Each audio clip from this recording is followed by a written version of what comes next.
Memories of Hollywood. This video is purely for entertainment and does not infringe on copyrights or laws. The rights to the novel and image belong to the original author. We do not claim ownership.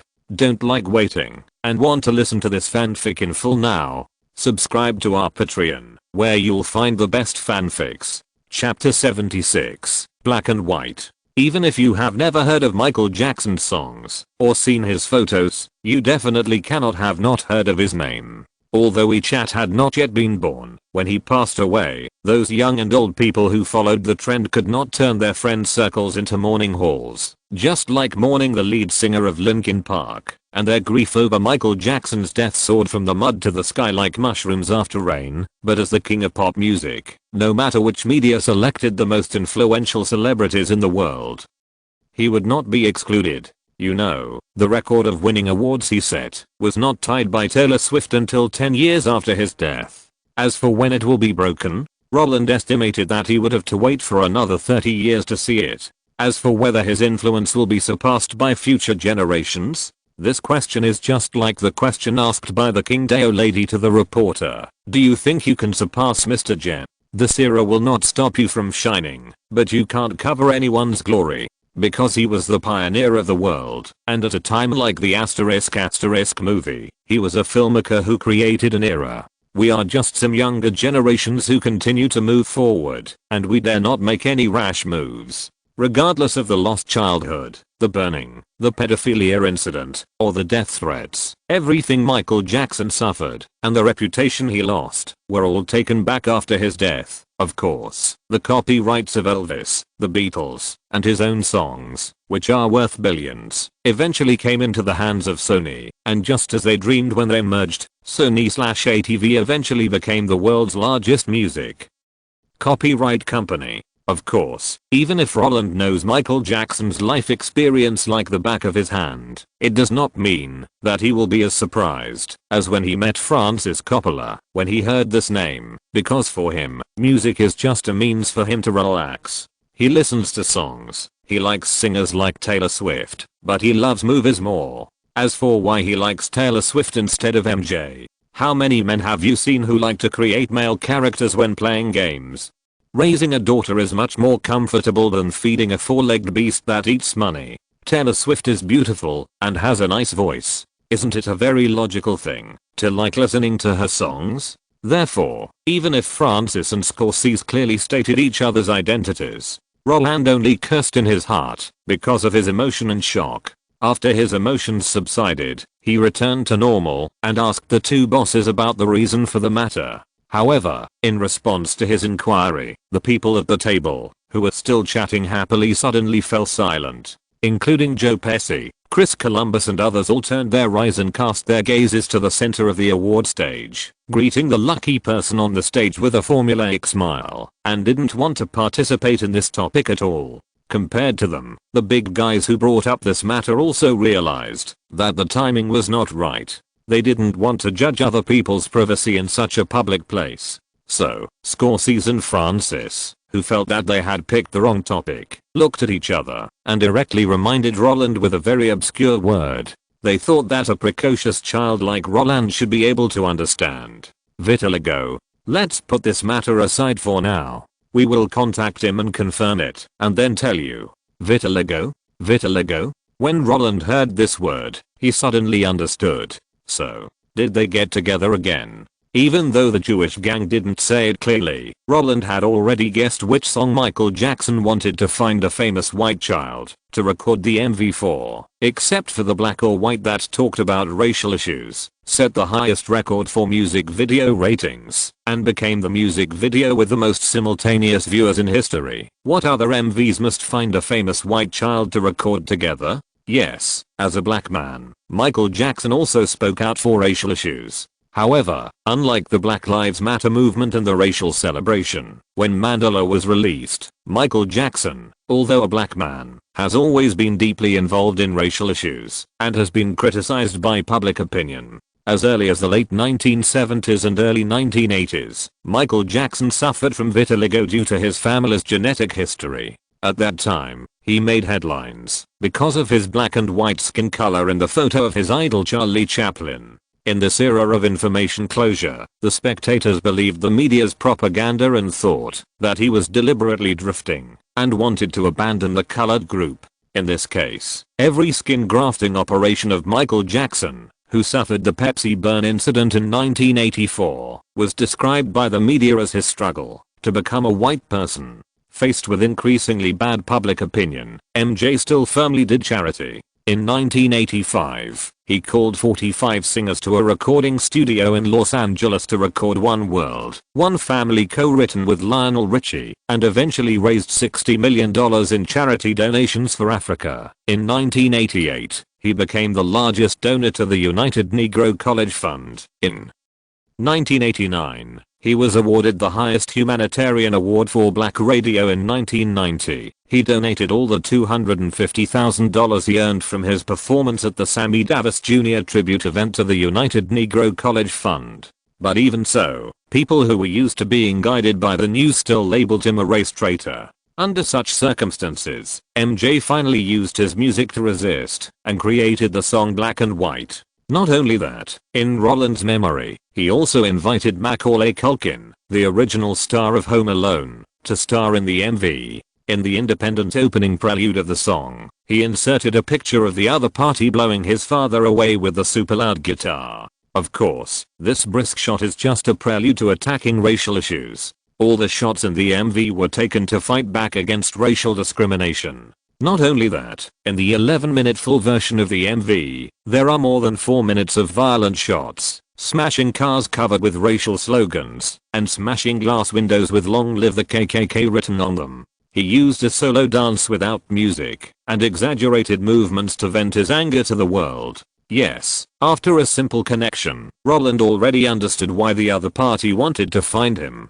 In Roland's previous life, Michael Jackson claimed that he liked the movie Home Alone and Macaulay Culkin very much, and invited him to visit his dream manor, laying a good foundation for cooperation for the subsequent MV shooting. And what about this life? With Roland's intervention, Michael Jackson naturally could not directly invite Roland to cooperate as in his previous life. After all, the song Black and White involves a very sensitive racial issue. At this time, if he directly invites Roland to the MV, in order to balance the racial roles in the MV, let alone whether Roland will agree, he will not be able to explain to the Jewish gang, "We are all friends. You drag our people into the vortex of controversy without saying hello. Although you, Michael, are the king of pop music, we are not so easy to bully." In this way, bypassing Roland and directly discussing the issue with friends has become MJ's safest choice at the moment. He wants to find a white boy to shoot the MV to find a balance between different races. Roland is the most famous now. If he doesn't choose him, others will not achieve the effect he wants. As for whether Roland will hesitate because of racial issues, not to mention that he has already promised Francis and Scorsese the fact that the music video with the most simultaneous viewers in history will not make him give up this opportunity to show his face. Moreover, as long as he lives in this land, race, human rights, fraternity, freedom, these topics that white leftists like to talk about the most, will never be avoided. Not only that, at the Golden Globe Awards ceremony where Roland is at the moment, there is also a controversial movie Dances with Wolves. You know, in front of the issue of Indians, the racial discrimination shouted by blacks is nothing at all. The bloody massacre hidden under the flashy appearance of the westward movement is more troublesome than racial discrimination. After all, before the emergence of Dances with Wolves, all kinds of Western-themed movies were extremely inspiring. Either the hard-working and capable Americans united to develop a prosperous Western world, or the brave Americans fought wits and courage to defeat powerful and evil enemies. The Indians in major films were portrayed as barbaric and ugly villains to set off the lofty image of American heroes. In the face of this environment, Dances with Wolves still won the Oscar for Best Picture, which shows how sensitive racial issues are in America. Although Roland didn't want to touch these things, living on this land, hiding is something you can never avoid. Compared with blindly rushing around, standing with the Jewish gang is obviously the wisest choice. You know, even though Spielberg in his previous life had made his Holocaust Foundation extremely huge and had been involved in the Holocaust, the Rwandan genocide, the Armenian genocide, the Khmer Rouge genocide, these events, he was still able to live a very comfortable life. How to survive in the sensitive gap and make all the public opinions work for oneself. This is what Roland is interested in. Of course, the most important thing is that Roland feels that, even if he participated in Michael Jackson's black and white MV, he will not be attacked. There are tall people to support the sky when it falls. The accusations and pressure from public opinion will only be directed at Michael Jackson, who wants to prove that he is still a black man, and he, Roland, is just a balancing foil for the MV. For him, taking this job is more about taking advantage of the popularity of this pop music king. After all, no matter how popular Home Alone is, it can't compare with MJ's fanbase.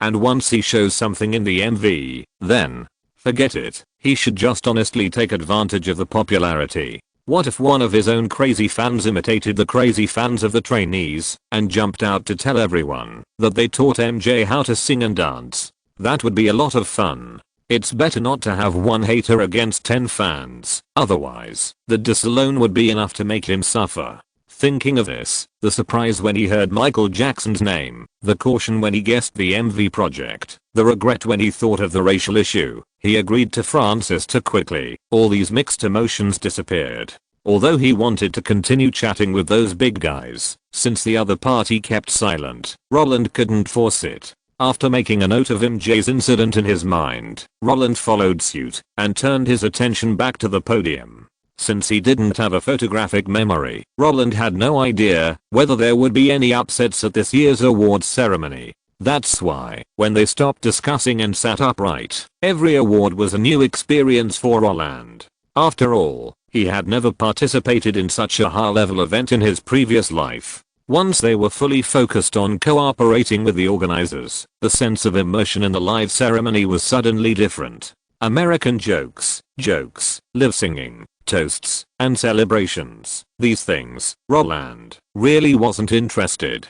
For a guy like him who could only laugh when watching Scary Movie, the dirty jokes and Two Broke Girls could win his resonance. As for the others, I could only laugh awkwardly. After sitting down all night, Roland really dozed off there. As expected, all the awards had nothing to do with them, and all the applause was for others. In this case, Roland felt like a water army hired by the organizers to show their support, and it was the kind that didn't cost money. Since he didn't even feel involved, he naturally wouldn't have a good impression of this award. Moreover, the surprise that Roland received, MJ's MV project, was also given by his own people. In this way, after the award ceremony, he only said hello to his own people, then climbed into the car with sleepiness, and went home to rest. As for the follow-up interview you want to get the loser's farewell words from him?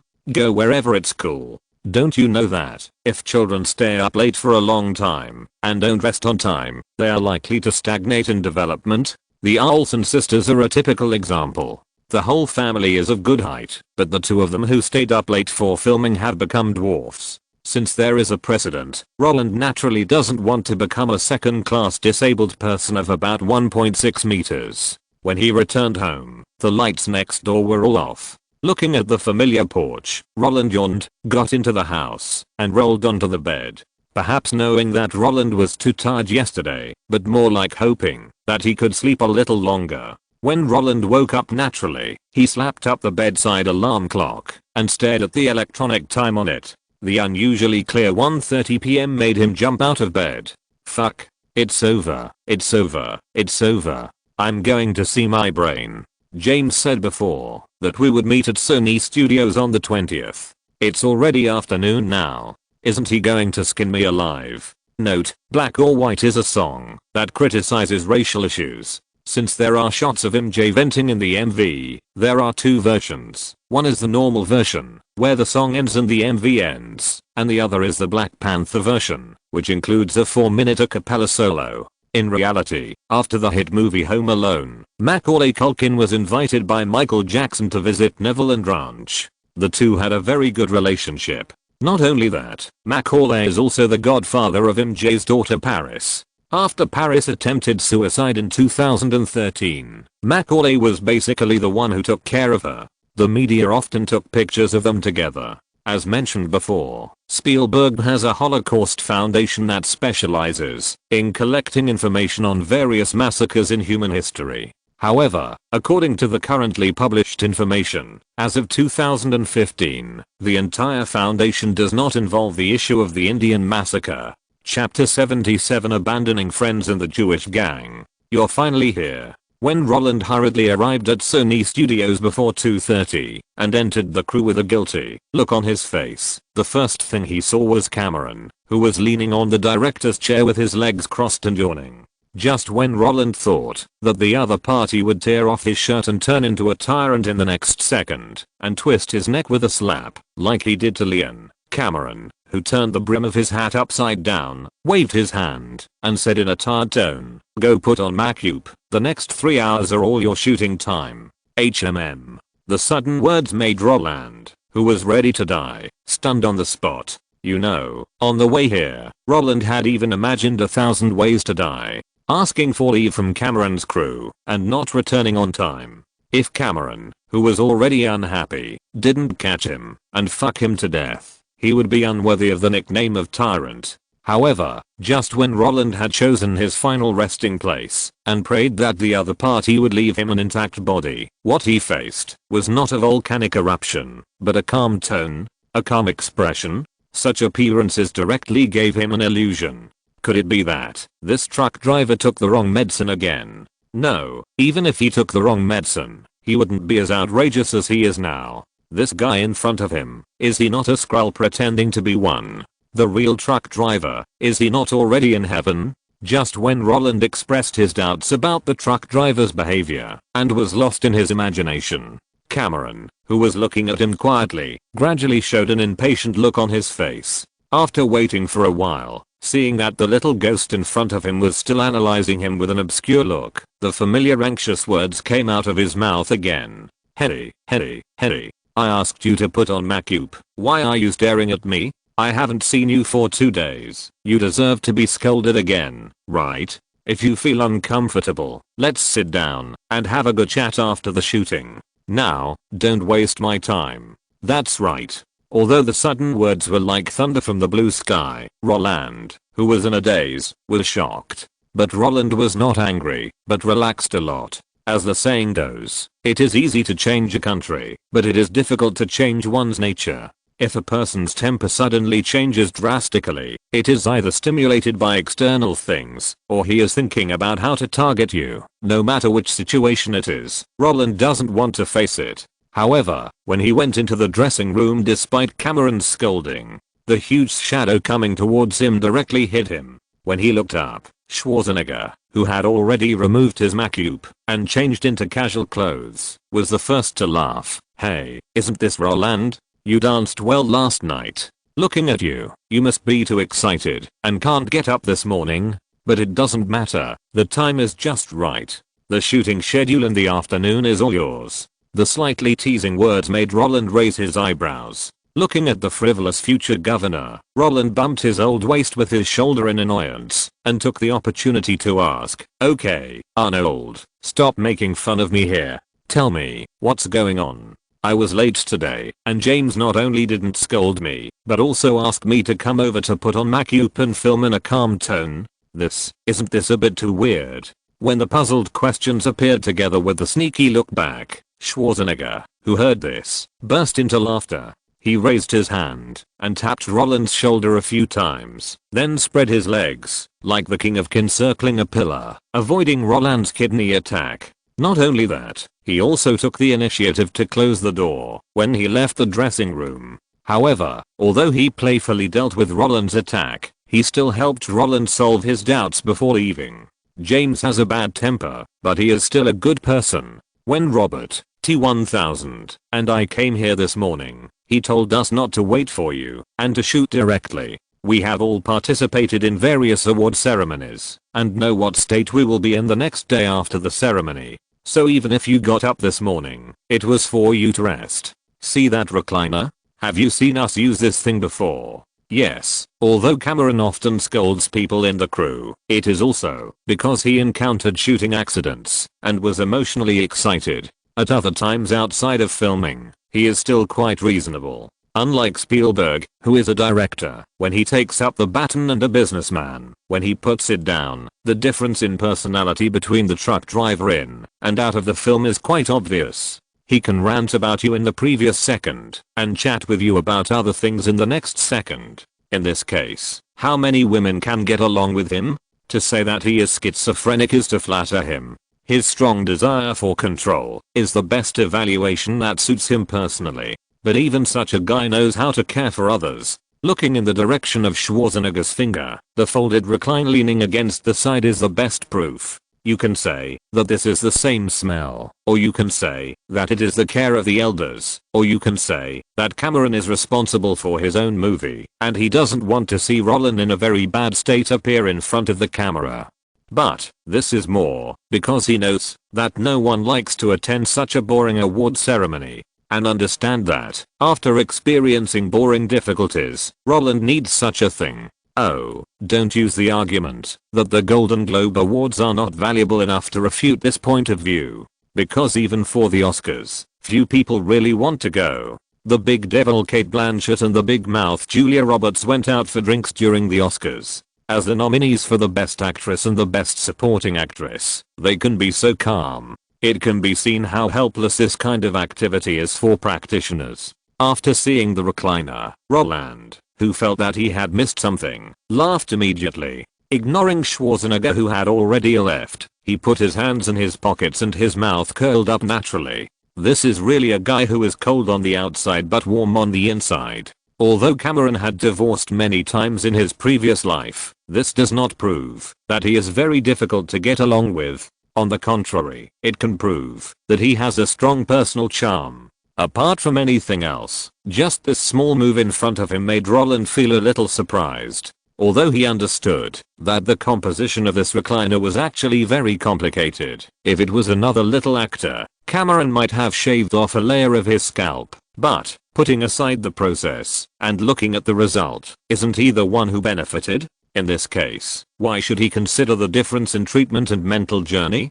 He only needs to know that the previous scolding was just the other party's personal habit, and Cameron now regards him as a friend. That's enough. As for friends, filming with such a relaxed attitude, the effect is much better than before. Roland is not the kind of actor who can withstand pressure. He can indeed perform normally in a violent environment, but if he wants to fit in freely, he has to be harmonious. Cameron is now only filming for Roland.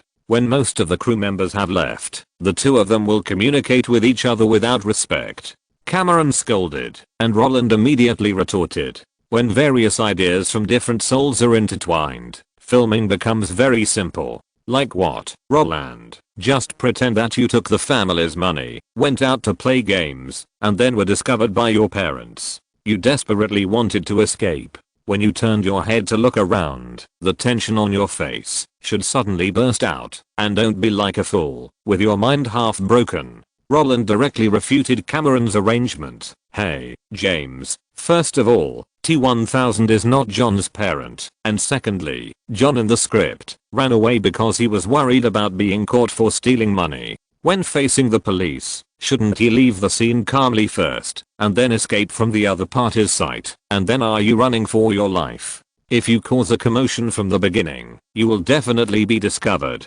Hearing you say that, I know that your childhood was very boring. Oh, my childhood was boring? Then aren't you hinting to me that you stole things? You did steal things. I just want to tell you that your idea is not in line with common sense. But I'm the director. Come on, there are only a few of us on the scene. Even if you change it, you won't be embarrassed. Let's discuss it seriously. If it were in the past, Roland would not communicate with the truck driver in such a tone. But now, you old man have prepared a recliner for me to sleep on, so don't be so stern and act like a villain, okay? Smile, smile, go out happily, and shoot happily. Isn't this a good day? Although Roland said a lot more than usual, the crew's shooting progress not only did not slow down, but accelerated a lot. After all, Roland was standing on the shoulders of his predecessors. Cameron's shoulders to give pertinent advice. It feels good for a time traveler to pretend to be cool and get slapped in the face.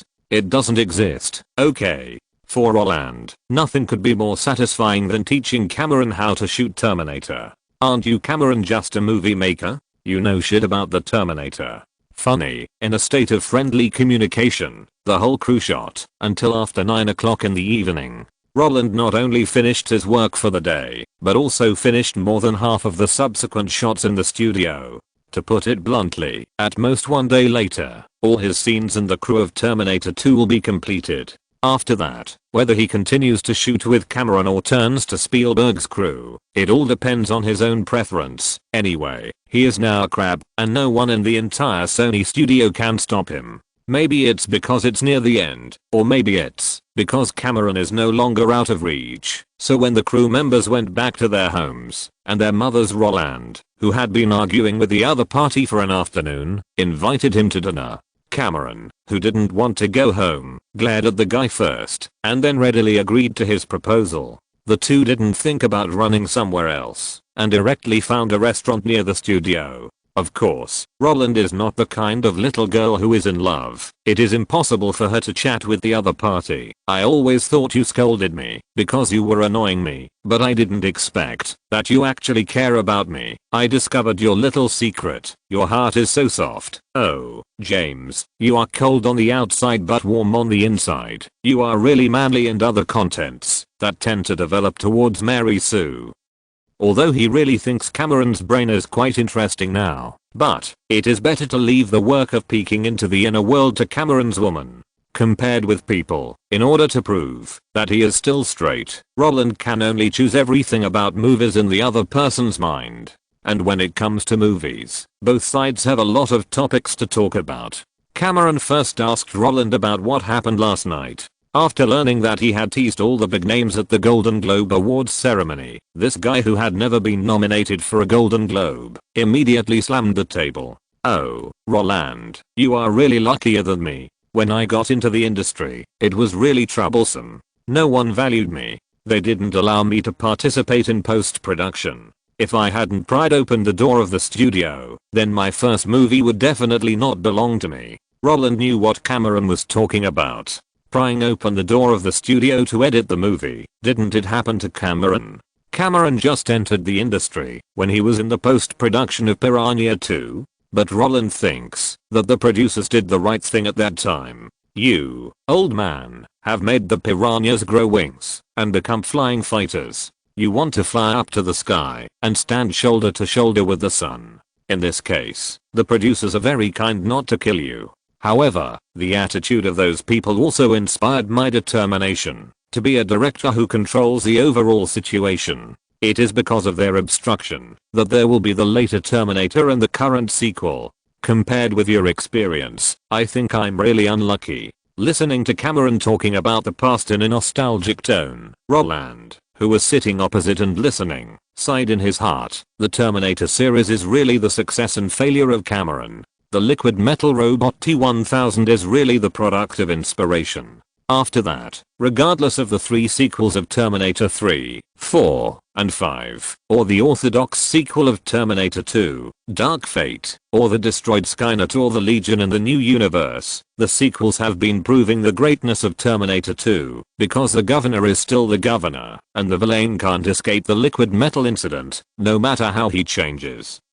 Even if he has a clone and emotions, and before Cameron imagines a new villain, if this IP is still filmed, after John Connor's collapse in the governor's retirement, it may only continue to be mediocre. Of course, the two of them came out for dinner and chat, not to reminisce about the past. Although Roland did not thank Cameron for his care over the past 6 months, and Cameron did not take the initiative to mention his tolerance today, but when communicating, both sides have already got each other's thoughts. Not only that, perhaps because he didn't want to make the atmosphere awkward, after learning that Roland was going to jump out of the car and change groups, Cameron, holding a glass of wine, laughed and said, "Oh, you can finally leave. I don't have to listen to your ideas every day anymore. I'll inform them when I go back. I'll shoot your scenes tomorrow. Let you finish shooting earlier, so that my ears can be quiet earlier."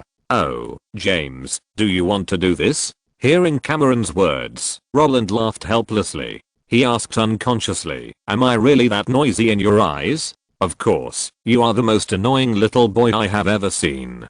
Cameron nodded bluntly, but before he finished speaking, he added, "Because so far, you are the only little boy I have worked with." Well, when Roland saw Cameron's squinting eyes, a satisfied smile also appeared on his face.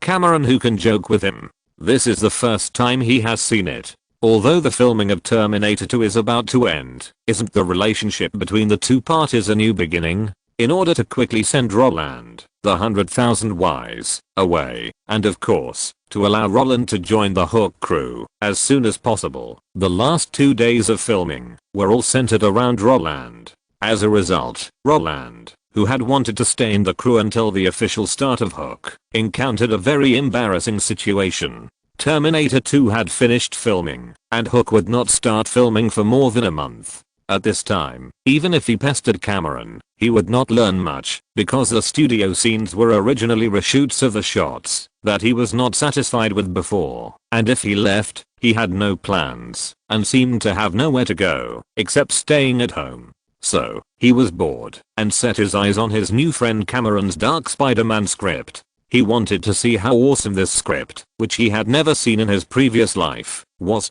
However, as soon as Roland opened his mouth, Cameron rolled his eyes and said in an almost helpless tone, "I'm shooting Terminator 2 almost every day. How can I have time to write the script for Spider-Man?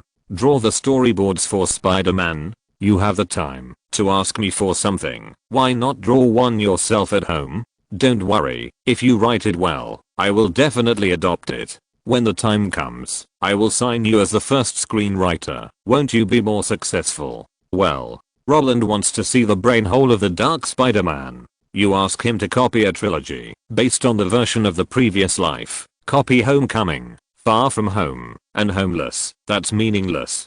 Tinkering with the same movies is to become famous, make money, and maintain your reputation. It's more fun to get in touch with brain holes that have never appeared in the previous life. However, since James said so, Roland also knew that this guy had been squeezed dry by himself. Since there was no spark of inspiration in the short term, completing the initial goal became Roland's last choice. Through Cameron's introduction, Roland finally met Stan Winston, who was in charge of the post-production of Terminator 2. In the other studio, he finally saw the Triceratops mentioned by Spielberg. When the limp behemoth appeared in front of him, his already blurred memories were dug out. "This dragon. It's really good." Roland, who found the dusty memory, expressed his feelings, but after the feelings, they disappeared.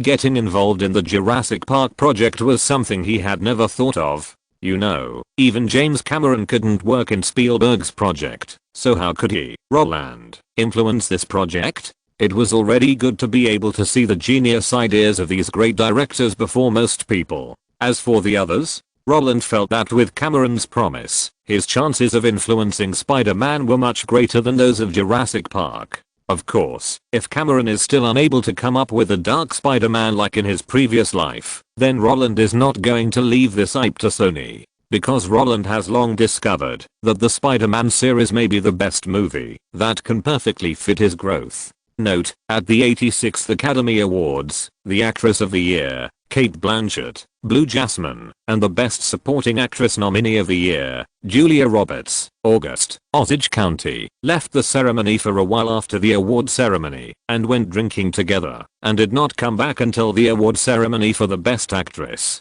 Those who care really care, and those who don't care think this kind of thing is really boring. Chapter 78 The three child stars who made it to the end and Roland's taste. No matter where they are, child stars are always the cruelest existence in the entertainment industry. A high starting point does not mean unlimited glory. Although every child star has different life experiences, when they grow up, those with backgrounds are well resourced, and those without backgrounds are either unknown, or struggle for many years, before they can tear off the label of child stars. But when they were young, everyone's starting point is similar. The guys who can become famous have only one characteristic, that is, cute. Of course, cuteness does not mean that the appearance of child stars is very high, but in front of the camera, these guys' performances can make people's eyes shine. Whether you think he is good looking, or his eyes are smart, or his actions are funny, these are all cute, likable, and deeply loved. Just like the Olson sisters in Roland's current family, the American public thinks they look cute. So they are popular. Unreasonably popular. The same is true for Disney's Little Princess Demi Lovato, Camp Rock, Sunny, Princess Protection Program. These youth films have won her countless fans. Not only that, Disney also gave her the opportunity to sing Let It Go, which is included in the official music tape of Frozen. With resources and cuteness, she has become famous. But what defeated most child stars is not that they didn't work hard, but fate. When child stars start to grow up and there is a watershed in their lives, the first thing that makes their fate diverge is their face. If you want to continue to mix in this industry, it is the most important thing to not grow crooked and have good looks. And this is actually God's gift. There are many people who were cute when they were young, but became ugly when they grew up. Like Hashimoto AI, she went from being the strongest beautiful girl to Azashiki Warashi. Like Morgan Lily in Heartbeat, the whole person is stretched horizontally. Like Suzuki Ann, she had a superior temperament when she was young, but an initial D, her face was even bigger than Jay Chou. These are typical examples of God not giving food. After all, Emma Watson is so rare. The development trajectory of more child stars is just like Daniel Radcliffe, which is constantly expanding. Of course, after getting over the watershed of appearance, the second point that makes their fate diverge is fame and fortune. Just like the line in the Japanese drama Legal High, child stars are consumables with the shortest shelf life. After the glory is over, it's time to start the next stage of life. No matter what kind of halo you have at the beginning, you can't lose yourself. If you keep being obsessed with the halo of fame and fortune and lose yourself, you can only be burned by the light. Disney's Little Princess Demi Lovato is a typical example. Lindsay Lohan, who gained both fame and fortune with The Couple and Mean Girls, is a representative of the opposite. Zac Efron in 17 Again and High School Musical has been fighting against himself, and Miley Cyrus, who is famous for the TV series Hannah Montana, has lived a double life. She and Thor's brother Liam have been on and off for 10 years, and the emotional entanglement finally came to an end in August 2019. Zhang Ailing once said, "Be famous as early as possible."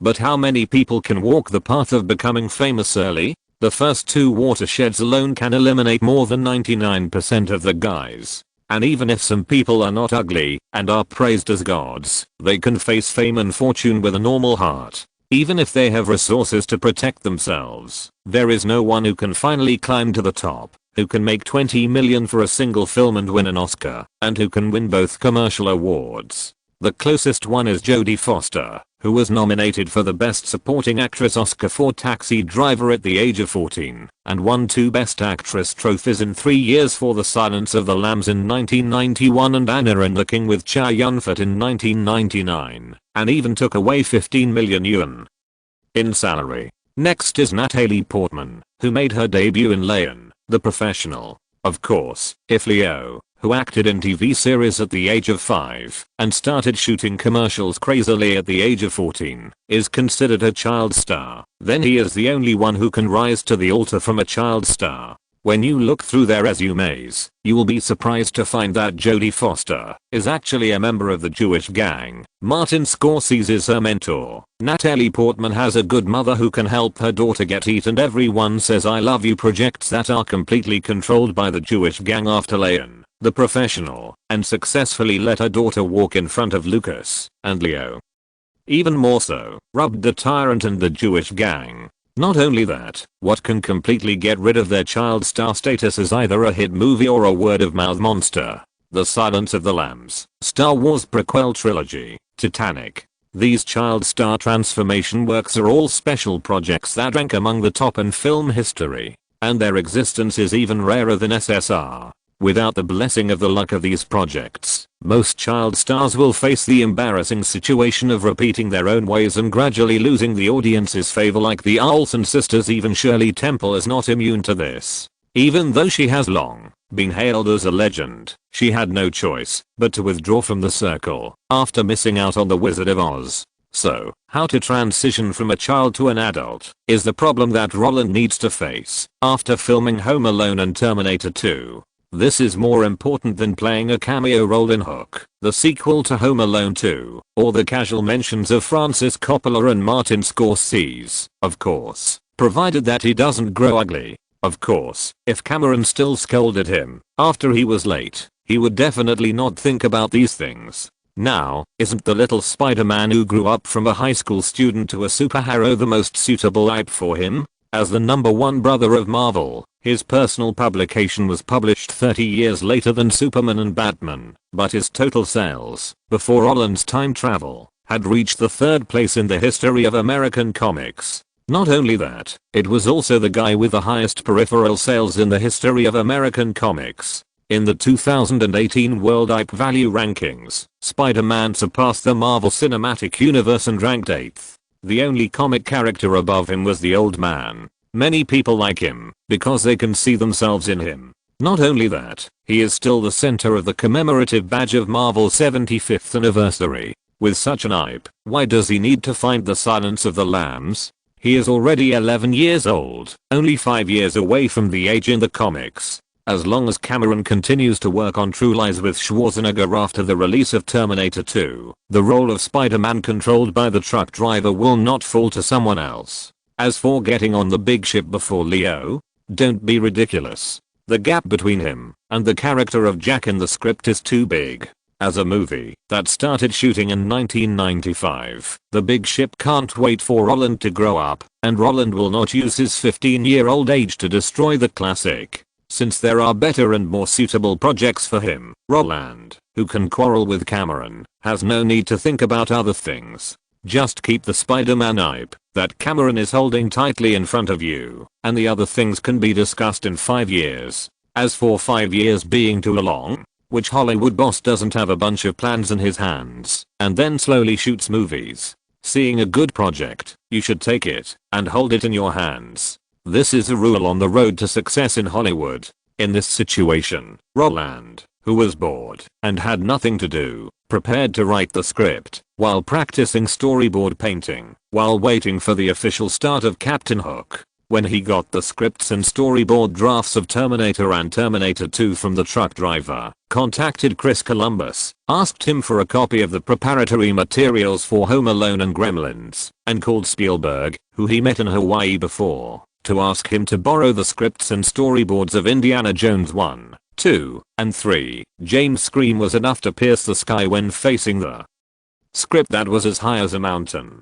Roland, what did you say?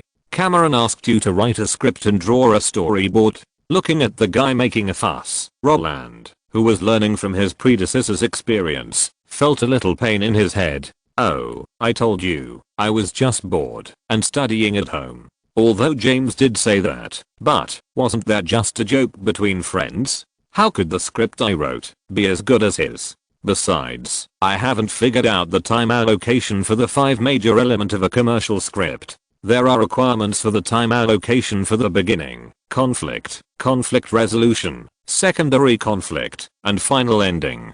There are also angle on, angle alignment, over-shoulder angle, over-shoulder lens, reverse angle, and other series of lens selection, and how to use them, which all need to be figured out slowly. I'm still in the stage of learning, copying, and practicing, imitation. How could such a practice thing be favored by the other party? Yes, the reason why Roland wanted so much information was purely because he didn't understand the format and couldn't write it. However, it doesn't matter if you can't write it. It's always okay to learn from these excellent scripts. Isn't routine the king of commercial movies? Stripping the content of the script and then slowly filling in the framework, taking time to write a rough outline is still okay. As for how to optimize and sublimate, 5 years, 1,800 days. Even if Roland has not made any progress, it doesn't matter. As long as the story in his heart is figured out, there are still so many big guys to ask for advice.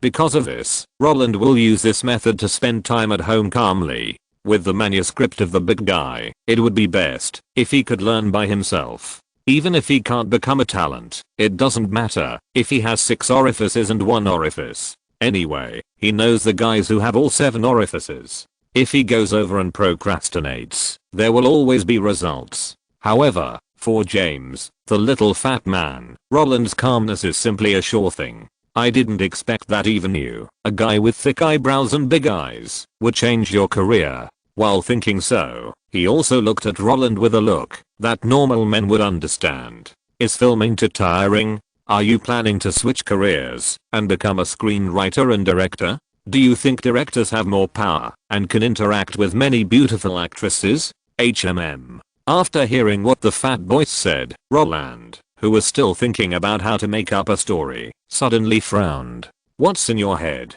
What beautiful actress? I don't understand at all. You have to know that the producer is the creature at the top of the food chain under the industrialization of Hollywood. Compared to him, what is a director? Don't understand? I didn't expect you to start lying too. Listening to Roland's active defense, the smile on James' face became even more eager. If you don't understand, then you don't understand. Why are you explaining so much to me? Isn't this implying to me that this is what you think? Okay, you don't know. Many people in school now ask me if you have a girlfriend. Many classmates hope that I will hold a party at home so that they can come and get to know you. You know what? The dance on the red carpet of the Golden Globe Awards that day was really attractive. Now the dance club in our school is learning your dance because many girls think it's cool. Yes, although there was no internet and no short videos, the broadcaster NBC still cut out Roland's awkward dance. Compared with the frank shots during the live broadcast, the edited and modified dance scenes are even more magical. The flashy movements that were accurate in stepping on the beat became the object of imitation for many young people. After learning, many people even found that Roland's dance seemed to have no rules at all. In this way, the army of magic modification was officially launched. Although everyone's version is different, as long as the melody sounds, the name Roland Allen will appear in the minds of those who have watched the red carpet live broadcast. Even if the communication effect is not as good as in the future, it has at least increased Roland's popularity. Not only that, the army of fans who liked him before, including the number of little girls, is constantly expanding. Although there is no timely feedback like the internet, James Olson, who has been in contact with the outside world, can feel the enthusiasm of the public most directly. By the way, since Home Alone and Terminator 2 have been filmed, and Captain Hook is a cameo, there won't be too many scenes. Have they found the next movie for you? Will you not shoot a love movie? Now many people want to know when you will give your first screen kiss. Oh my god, these fans are really difficult to deal with. When Roland heard the phrase first on screen kiss, he felt his head was about to explode. Just film the movie, don't talk about those miscellaneous things, okay? He really wouldn't go for those boring gimmicks. Okay, don't talk about these nonsense. My next work is Captain Hook. I don't know anything else. I called you over just to ask, in the Spider-Man comics, what classic plots can be adapted. But as soon as you came, you asked this and that. If you are really that curious, then move the complete set of Spider-Man comics here, and I will read them bit by bit myself, okay? Such decisive words made James' face growl. Seeing that Roland really wanted to drive him out, he pressed his hands lightly and said decisively, okay, let's not talk about other things. That's about right. Roland nodded with satisfaction, stretched out his chin, and motioned James to sit down. Then, where do we start? Seeing that Roland was about to lead him in script writing, James, who had no intention of joining the circle, was a little excited. Tell me first, which period of Peter Parker are you going to start with?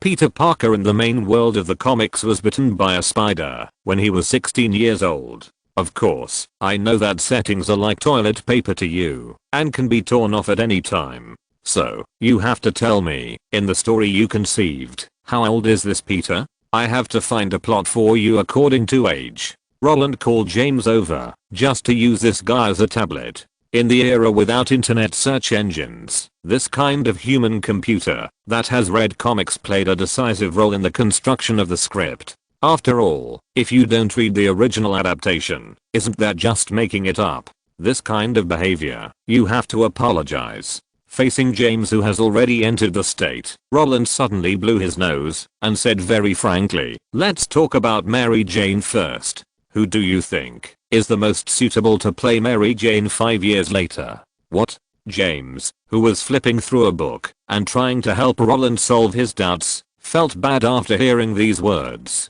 "What did you say? Who will be the most suitable to play Mary Jane in 5 years?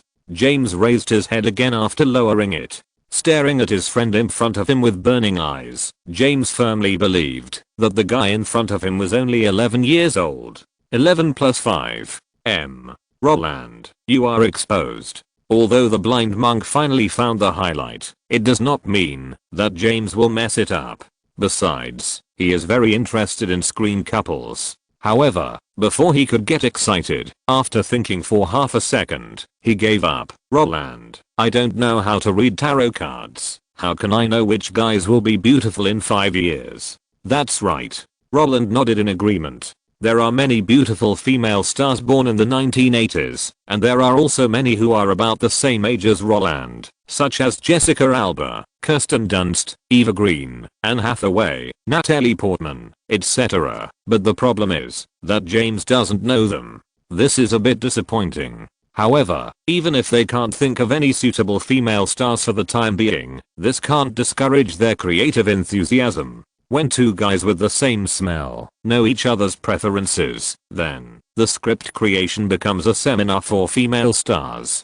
Jennifer Connelly in Once Upon a Time in America is quite suitable for the character of Mary Jane. Julia Roberts is very beautiful. Meg Ryan is completely James' goddess, etc. Of course, although it is a seminar, more often than not, it is actually James who speaks and Roland listens. When James reacted and felt that something was wrong, he urgently wanted to know who the most beautiful actress in Roland's mind was. Roland, who had been laughing in his heart, suddenly frowned. "So far, there's no one I like."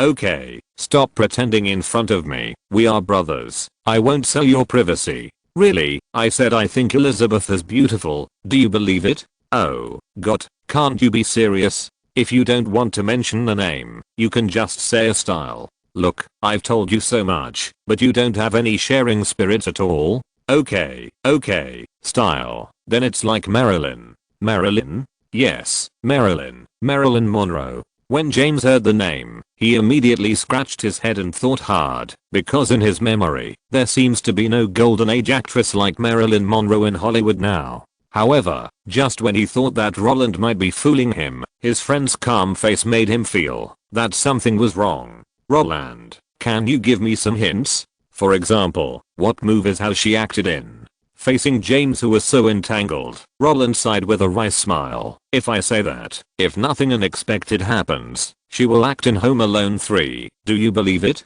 Hey, there is no sincerity at all. Roland said so, and James immediately waved his hand in frustration. "She will act in Home Alone 3. What a joke. Brother, you haven't filmed Home Alone 2 yet. Where does the 3 come from? If you don't want to say it, then don't say it, really." Note, the Jewish gang is really a magical existence. The child stars who can make it to the end are basically their people. Jodie Foster learned her directing skills from Scorsese. Natalie Portman, needless to say, she is Jewish herself. Little Leo has said it before, so I won't repeat it here. On June 16, 1998, the American Film Institute released the AFI 100 Greatest American Films, and The Wizard of Oz ranked 6th. This movie was Shirley Temple's best opportunity to transform from a child to a young girl, but it was rejected by Fox. It was the era of big studios, and actors and directors were all signed to film companies. Fox didn't let her act, and even if MGM wanted to invite her, she couldn't act. The American Comics data in the article is as of December 31, 2018. In the overall sales of comics in 2018, Spider-Man alone accounted for 4 of the top 10. The only ones that ranked ahead of him in sales were DC's Action Comics and The Old Man. Chapter 79, Taxes and Investments. For a guy like Roland who can watch movies and shoot movies, but has never written a play, script writing is actually a very boring thing, because you have to present the corresponding picture in your mind, while conceiving the story, and directly mark which lens should be used to shoot this plot, and which camera movement method should be used to present the picture. Not only that, how to control the number of words in the script, ensure 1 page per minute, and prevent the concise and capable shooting guide from becoming a novel with a lot of words. This is even more of a test of the screenwriter's rhythm skills. Even if there are a lot of successful cases for Roland to copy, his progress still cannot be improved. Like Michael Bay, who asked the screenwriter to write the script of Transformers in a week, Roland estimated that he would never be able to achieve it in his lifetime. And like Wang Jing, who wrote the next day's draft that night, Roland could not learn it. Of course, at its core, it is still a problem of having a good time. This is just like writing a novel. Why do most authors start high and end low, and like to end badly? It's simple. The whole story has been written countless times in his mind, and the creative passion has passed. In this case, the later plot will become particularly difficult to write. Once this happens, isn't it the wise choice to end the story badly? Finish it quickly, and start a new book, and the passion will come. Because of this, Roland's script progress speed is as slow as a snail, which is terrible. 3 days a page, that's already fast. After writing for a few days, he turned around and started over again. This is the real culprit that caused the script to be difficult to produce. As for why he didn't just copy the Sony version of the trilogy, oh my god. Roland actually wanted to copy it, but he had almost forgotten the plot. Although Spider-Man is a classic, it is also a commercial film. Even though Roland has watched it many times and edited and explained it, now, there is only one sentence left in his mind. With great power comes with great responsibility. In this case, Roland can only rely on himself. Of course, if even he falls, then, there are still a lot of big guys who can take over. So, he is even more fearless. While Roland was turning a deaf ear to the outside world and focusing on writing the script, a lot of things happened in the outside world. With the end of the Golden Globe Awards, the Oscar nomination list was officially announced. In that long list, the most eye-catching thing was the piles of Jewish gang members, such as Robert De Niro, who was once again competing for the Best Actor award, Joe Pesci, Andy Garcia, and Al Pacino, who were competing for the Best Supporting Actor award, and Francis Coppola and Martin Scorsese, who were candidates for the Best Director. There were a lot of guys Roland had met, and if you add in all the guys Roland had only heard of but never met, half of the list would be Jewish gang members. Of course, these things had nothing to do with Roland. Not only that, he was very glad that he did not receive an invitation. The cheerful atmosphere of the Golden Globe Award ceremony made him exhausted. If he attended such a serious award ceremony, he estimated that he would have to lie on the bed for 3 days before he could relax. Apart from these things, nothing else happened in Hollywood. After all, it is the award season now, and even if there is something big, it has to be kept secret in front of the Oscars. However, while Hollywood practitioners focused their attention on the Oscars, Roland took some time to go to the cinema with James and David to watch The Silence of the Lambs, which was released on February 14th. Although Roland had seen this movie before, it was a good choice to revisit the classic when he had forgotten most of the plot. Besides, he is now very different from his previous life. In his previous life, he was at best a professional actor who was able to act and could find the highlights of the film from his own perspective. Now, after being baptized by Robert Zemeckis, Chris Columbus, and James Cameron, his perspective of watching movies has changed from that of an ordinary practitioner to that of a half-baked director. For him, how the whole movie allocates plot time, how to narrate, emphasize conflicts, and how to use movie scenes to metaphor modern society, that series of professional thinking completely separated him from the camp of ordinary appreciators. When watching movies in this situation, he immediately discovered that the long lens in the film was really a stroke of genius. When introducing Hannibal, the subjective lens that rotated 360 degrees in place in a short time instilled all the information in the scene to the audience. Since the field of vision was not limited, the inner state of the subjective person was fully displayed against the background of the environment. When the subjective lens and the third-person lens were constantly switched, the verism generated by this immediately occupied Roland's mind. Not only that, the long focal length lens used extensively in the film is also the best helper to portray the two protagonists. The precise division of the performance area allows the actor's skills to bloom to the maximum extent.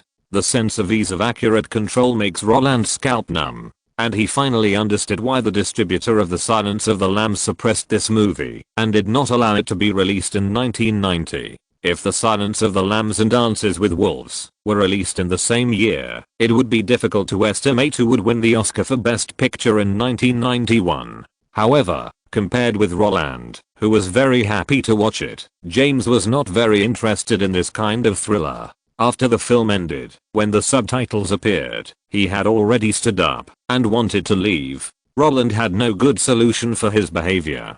Different tastes can't be forced. What's more, although movies are his job, they are only James's interest. Roland can learn from other shooting techniques, camera movements, and narrative methods, but for James, these things are completely useless. Because of this, after watching the movie and returning home, James went back to his room to sleep without interest. The Olson sisters, who had just finished filming and returned from the crew of Full House, hugged Roland with a smile, and then went into the bathroom with their mother to wash off the dust. As for Roland, this guy who wanted to go home immediately and write down his feelings in writing, was stopped by David before leaving.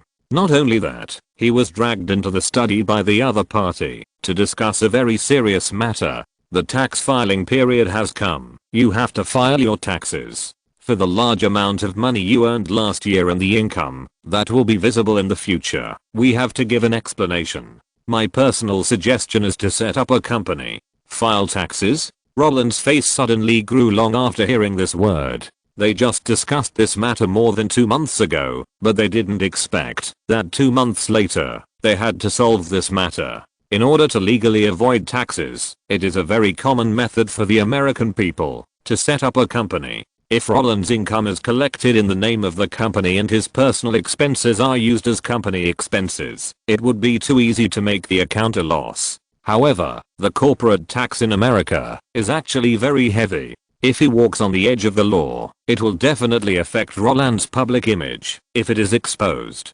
Just like the golden-haired commander, he reported a loss of more than $900 million in 1995, which allowed him to exempt $50 million in taxes every year in the following 18 years. But Roland's nature is different from him after all. Although the IRS only audits 1% of the tax returns in the country every year, all celebrities are within their audit scope because the income of celebrities is too easy to count, saving time and effort and easy to complete the task. What's more, before he became famous, the 2 contracts for Home Alone and Terminator 2 were both settled in Roland's personal name. In this case, it would be a bit crazy to avoid taxes by building a company. It is impossible not to pay taxes on these 2 incomes. If he wants to exempt these 2 taxes, it will really ruin his popularity with the audience after the matter is exposed. Because of this, after hearing the word establishing a company, Roland immediately understood that David meant to consider him in the future. Although the bonus from Home Alone and the salary from Terminator 2 cannot be taxed away, the subsequent projects can be handled by the company. Okay, you are my guardian now, just go ahead and do it.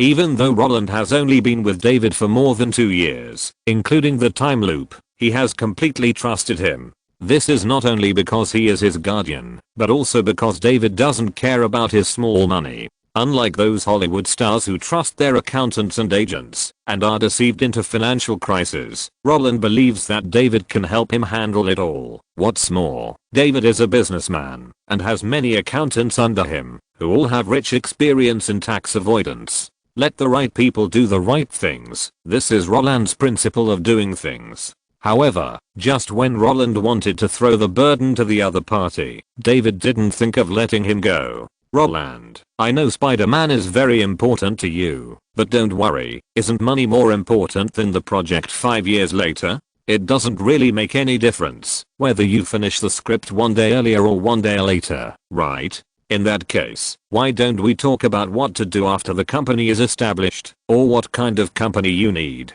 Although minors cannot become corporate legal persons, it is still okay to be a shareholder. According to your current popularity and Ashley and Mary's popularity, I actually want to apply for a comprehensive entertainment company for you, because your own image and Ashley and Mary's own image are in my own hands. I can use your name to authorize the production of clothing, dolls and other things, and monetize your fame in the form of peripherals. What do you think? After all, so far, your agent has not brought you any endorsement orders, and there is nothing good to endorse in the field of youth products for 6 to 20 years old. Instead of taking endorsement fees for nothing, it is better to authorize it yourself. When selling his planned blueprint to Roland, David's tone was very calm. He didn't seem to be fooling a little boy to hand over his image and popularity and exchange these illusory things for US dollars, but was discussing with Roland whether this plan was feasible. This is actually what Roland likes most about David.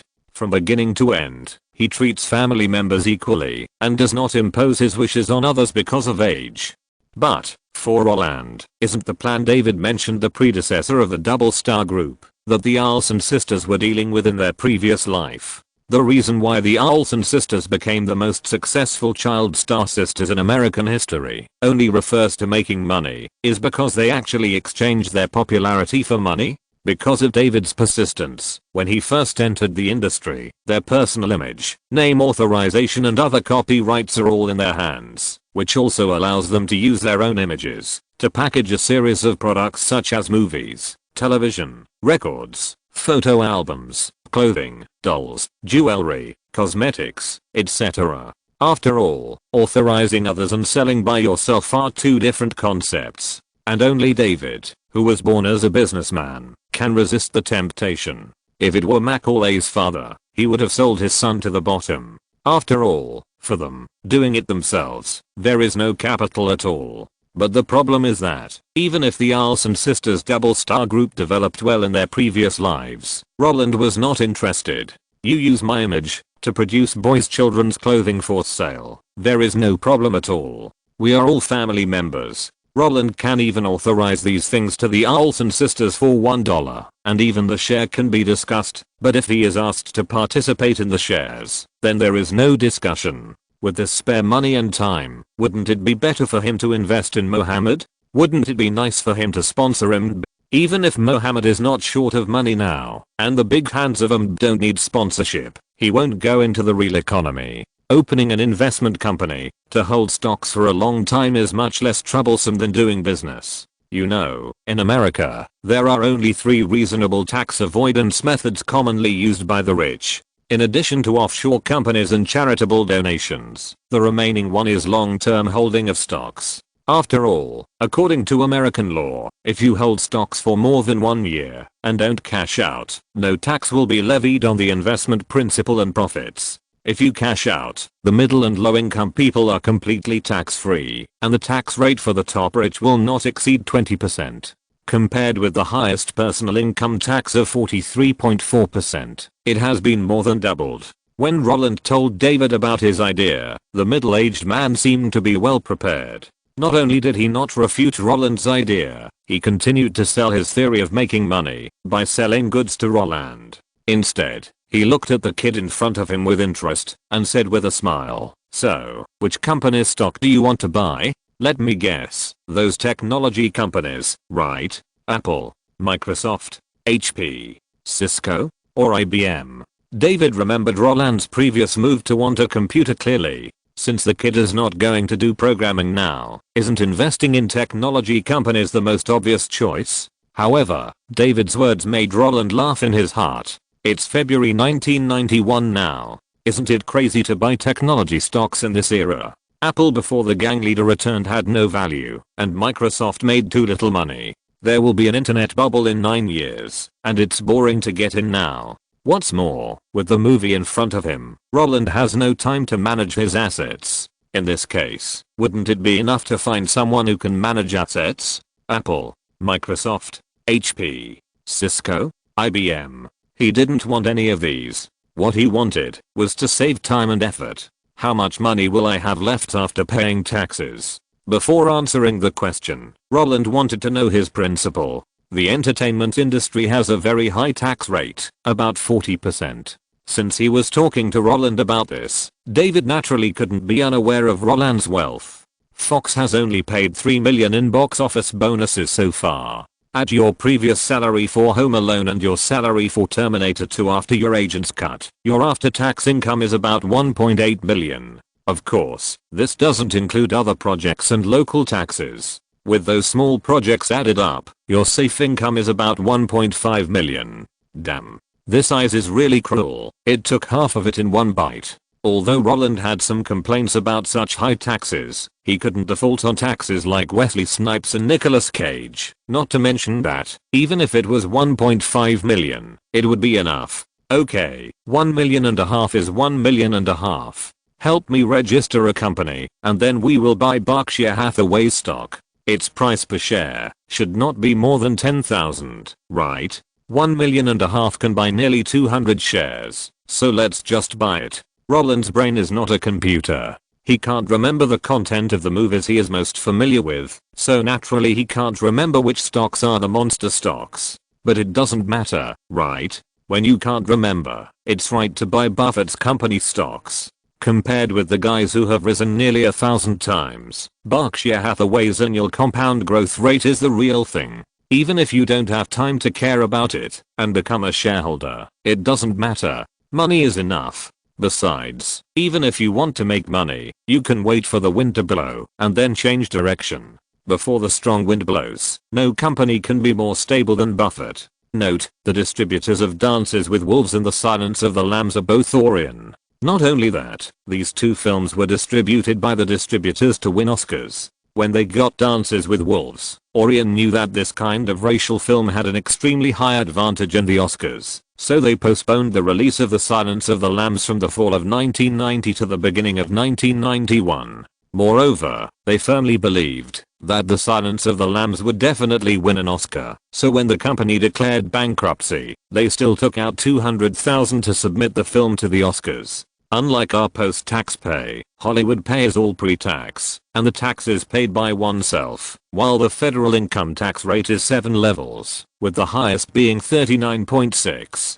It was only after Trump took office that it was changed to 4 levels. Not only that, many foreigners do not believe that we are post-tax here. The most typical example is David Copperfield. When he came to our place to perform around the millennium, he had to see the tax payment certificate before he made a move because he thought the post-tax appearance fee was magical.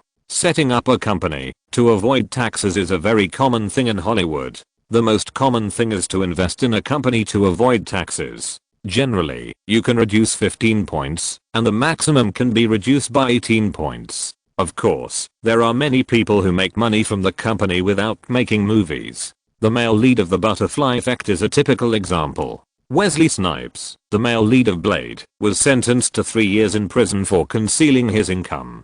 Cage used his house to repay his debts because he had no money to pay taxes. It is really difficult to evade taxes in Hollywood because your personal income will be reported directly to the eyes by the producer because they also have to pay taxes. Chapter 80 Fans and Our Own People. After handing over the asset management, which Roland did not understand, to David, Roland, who was free from worries, had a more comfortable life. What do you mean that the daily life of a time traveler is to struggle? Don't be kidding, okay? Isn't struggle for a better life? If you are always nervous, then in the end, you will benefit from the neighbor next door. People like George Lucas are the winners in life. After having an IP that can make you financially free, enjoying life has become the main theme. James Cameron is also a good role model. After making money, he runs towards his dreams and embraces the deep sea. This kind of life is interesting. Even Spielberg, a Hollywood model worker, will take time out to have dinner with his family after filming. Work. What is work? If spending the money he earns with his family is his happiness, then he is happy every day. Because of this, Roland can do a lot of things besides writing scripts. For example, taking care of children, and taking care of children. Yes, in the era without the internet, after having tried various sports, for Roland, who could not travel far, helping Aunt Ganetti take care of the children was his greatest happiness. Anyway, he did not have to go to school, and he had plenty of time to fill in various gaps perfectly. Under such circumstances, the relationship between Ashley and Mary, the two little lolly, and him was progressing very well. Sometimes, when facing their father's preaching and their mother's nagging, they would turn around and rush towards Roland, burying their two little heads in Roland's arms, using the back of their heads to resist everything they did not want to face. Such behavior also gave the Olsons a headache and made James, their biological brother, a little jealous. Of course, if it was just to help take care of the sisters, that would be fine. What made James most uncomfortable was that the younger sister Elizabeth would only hold Roland's arm and call him brother. That's right, Elizabeth, who is already 2 years old, can now speak a lot of words. She knows basically everything she should know. When she is in a good mood, she can also transform into Luojing, but she can't sing only you. The reason why she has such a good relationship with Roland is purely because Roland has more time. James has to go to school every day and attend classes on time, but Roland, he can take her out for a walk when he has nothing to do. James' pocket money is strictly controlled by the Olsons, but Roland, sorry, he can buy whatever Elizabeth wants. Not only that, on February 16th, when James went to participate in the school's weekend activities, after he left, Roland took the initiative to propose that he wanted to take the little birthday boy to Disney.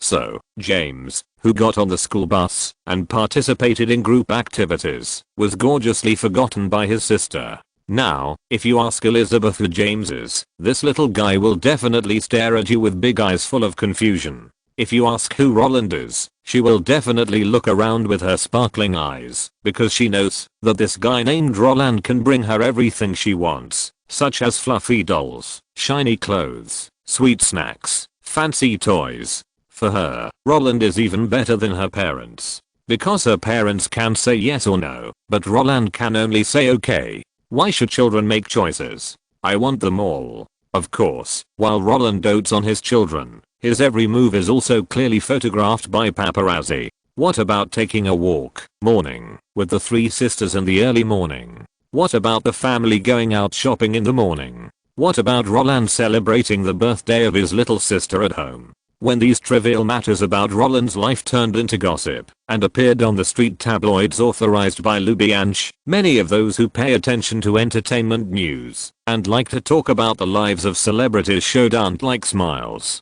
Oh, what a loving family. I envy Roland, Ashley and the others. This is a life most people yearn for. This is the state a child star should be in.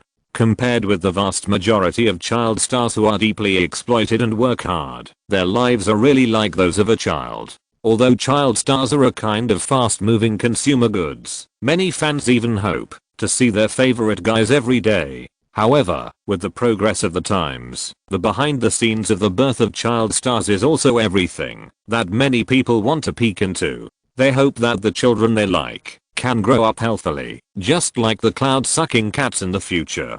The child star economy, the celebrity economy, and the fan economy are actually cloud-raising babies. Of course, this is actually a very normal thing. Snooping into the privacy of children and watching them grow up can bring people a certain pleasure. In this case, if the little ones they like live well, they will naturally be very happy. If they are deeply oppressed, then these cloud parents will rise up to resist. Not only that, if the little ones' lives and work are not as they wish, they will also be dissatisfied and complain. After seeing these gossip news, in addition to expressing their blessings, some people are naturally dissatisfied. For example, Roland is obviously of school age. Why don't the Olsons let him go to school? If I remember correctly, after Terminator 2, Roland only had one project left, Hook. Since there is no new movie, he can consider returning to school. Are the Olsons trying to exploit him in a more subtle way? Although they don't give him any projects now, they may be waiting for the box office results after Terminator 2. They may want to maximize Roland's value.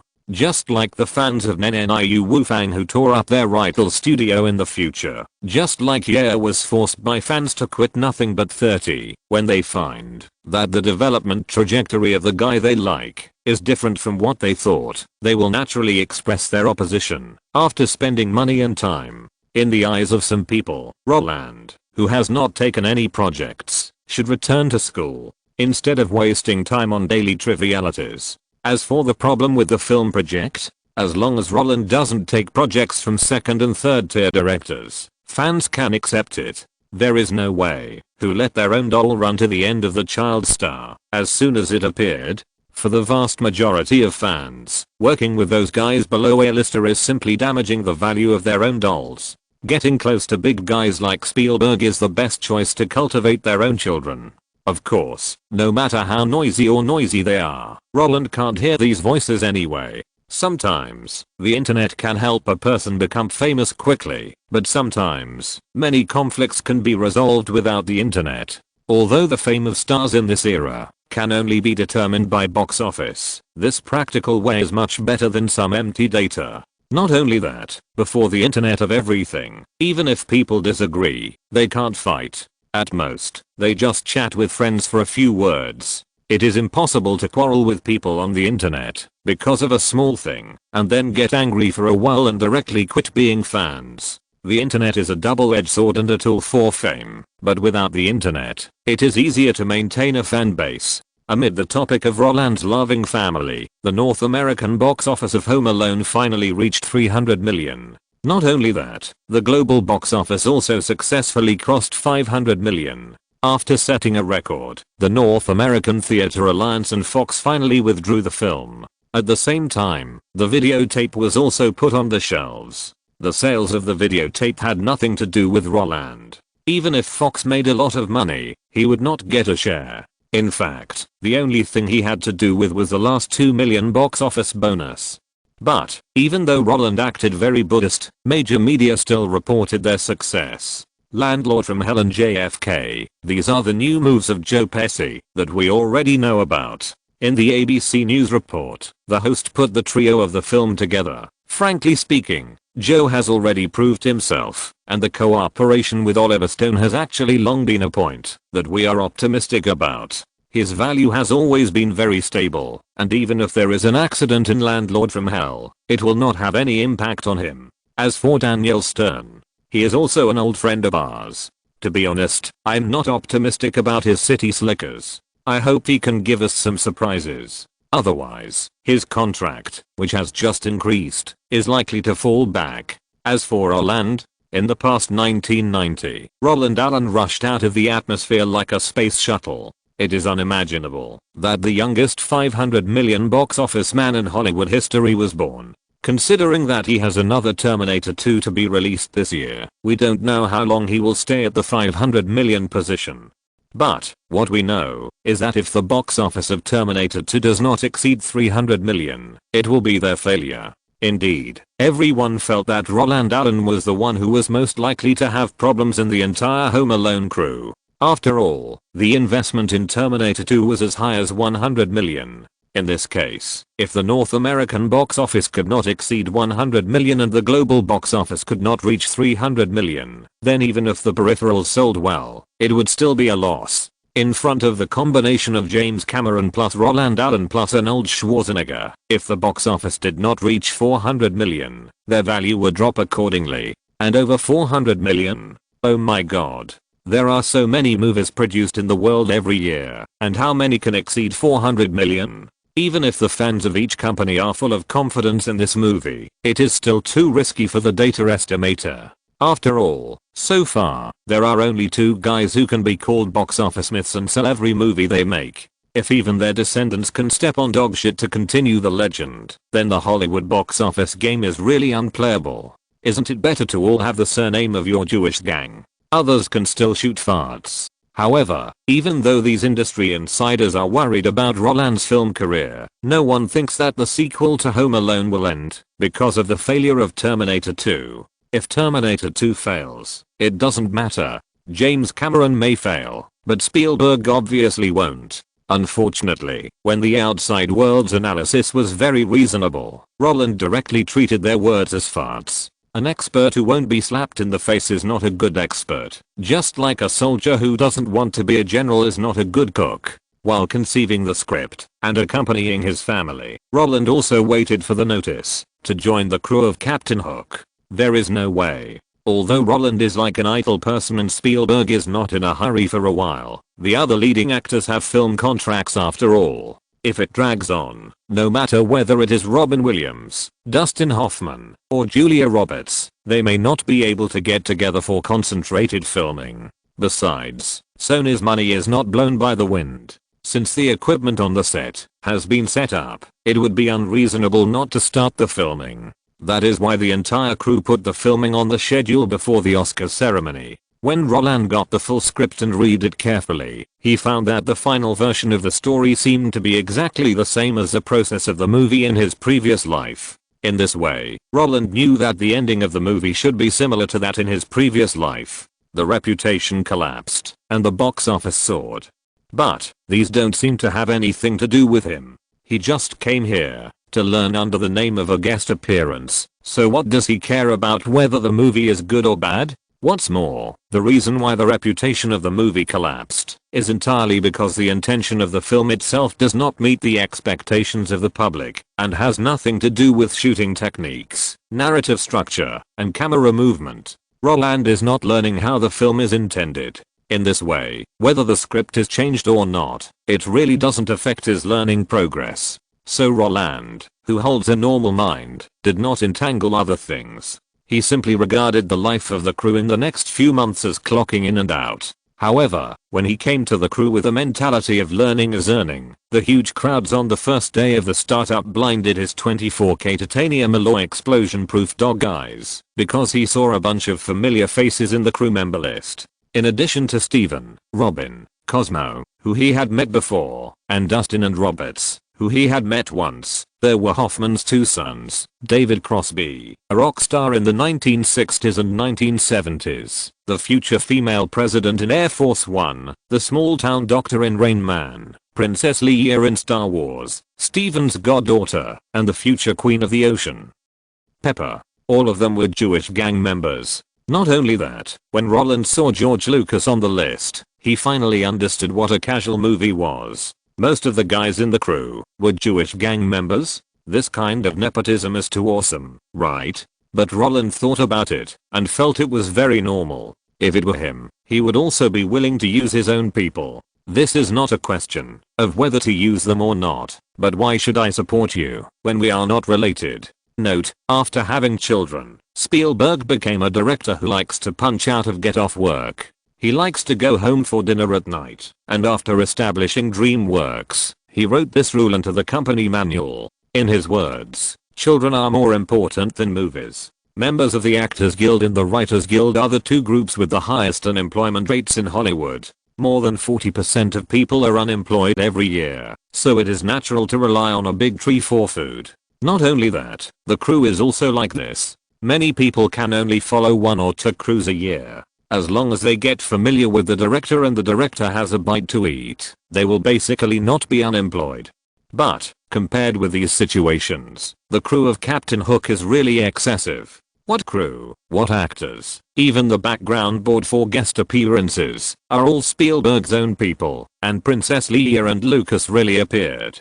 Chapter 81 Low-Econ Commercial Films. Oh, Roland, what are you doing standing here? Just as Roland was staring at the crew list, feeling very lucky to hook up with Robert Zemeckis in the time loop, a familiar voice suddenly came from behind him. Not only that, when he turned his head to check, his right shoulder also sank, and a head popped out from the left. I've been looking for you for a long time, and I thought you weren't here. Are you hiding from me?